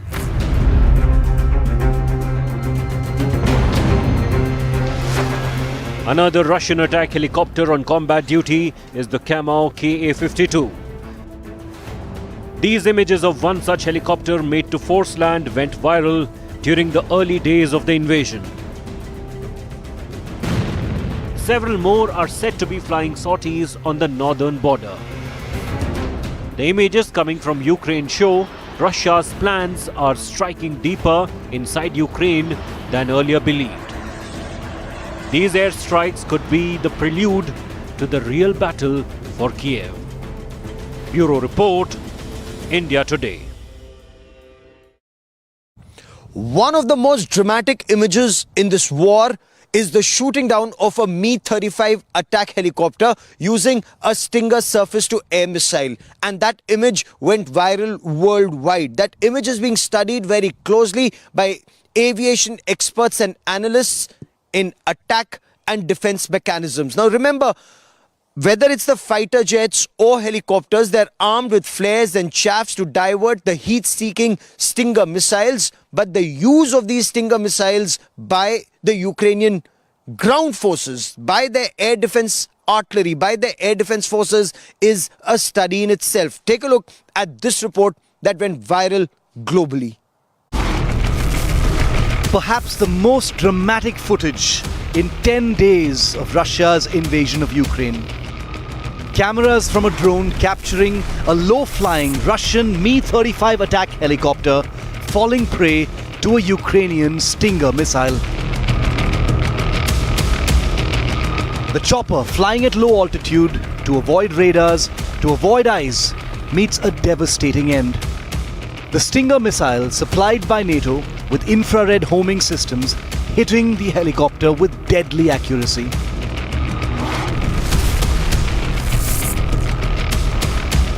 Both Germany and the United States have been pumping in large numbers of Stinger missiles to the Ukrainian military over the last few weeks in order to challenge and shoot down Russian air power.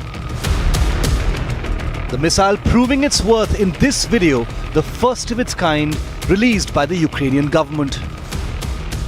Reported to be on the outskirts of capital Kyiv, showing the heavily armed military helicopter of the Russian armed forces ending in a massive fireball and a plume of smoke. A rapid and fiery end to an attack helicopter crew that could well have been on an attack mission.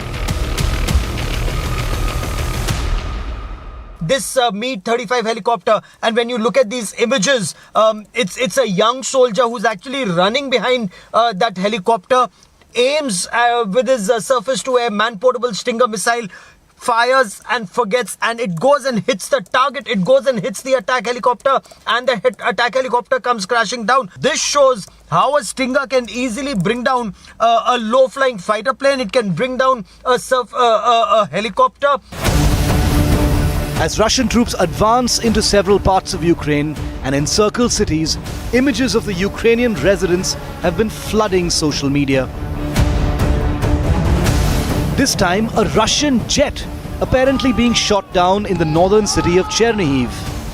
Captured on camera by local residents, while they cheered as the jet was brought down. It was later reported that the Russian pilot of the jet had been captured alive, while his co-pilot didn't survive. Another Russian plane was shot down in the city of Mykolaiv. A dramatic video of the plane's pilot being interrogated by Ukrainian forces has also surfaced.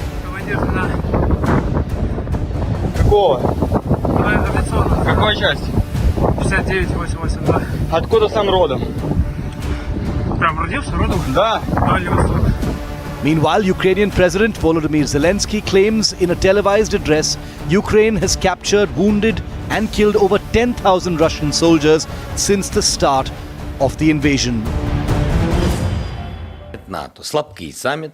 Almost 10,000 Russian soldiers killed. 10,000. This is dreadful. There's plenty of fighting. Airstrikes are basically an everyday occurrence all over Ukraine. Again, that's what Ukraine repeats its demand to close off the sky for the Russians. Russians are using those planes to hit civilian targets, pedestrian districts. Reality is this is a battle that is raging all over Ukraine, and Russia are using their air power advantage to push at the civilians like in no time since the Second World War. President Putin, meanwhile, has blamed the United Kingdom for triggering the military conflict. Can Ukraine successfully resist the overwhelming and intensifying scale of the invading force? With Gaurav Sawant and Rajesh Pawar in Kyiv, Bureau Report, India Today. The use of air power by Russia and the denial of air power by Ukraine. That's a study. In fact, aviation experts are studying this across the world. And the Russian Air Force, they've unleashed their best. Whether it's the Su-35 fighter bombers, state-of-the-art Su-30s or Su-27s, they have their fighter jets raining hell from the skies. Now, what are Putin's forces doing? They're systematically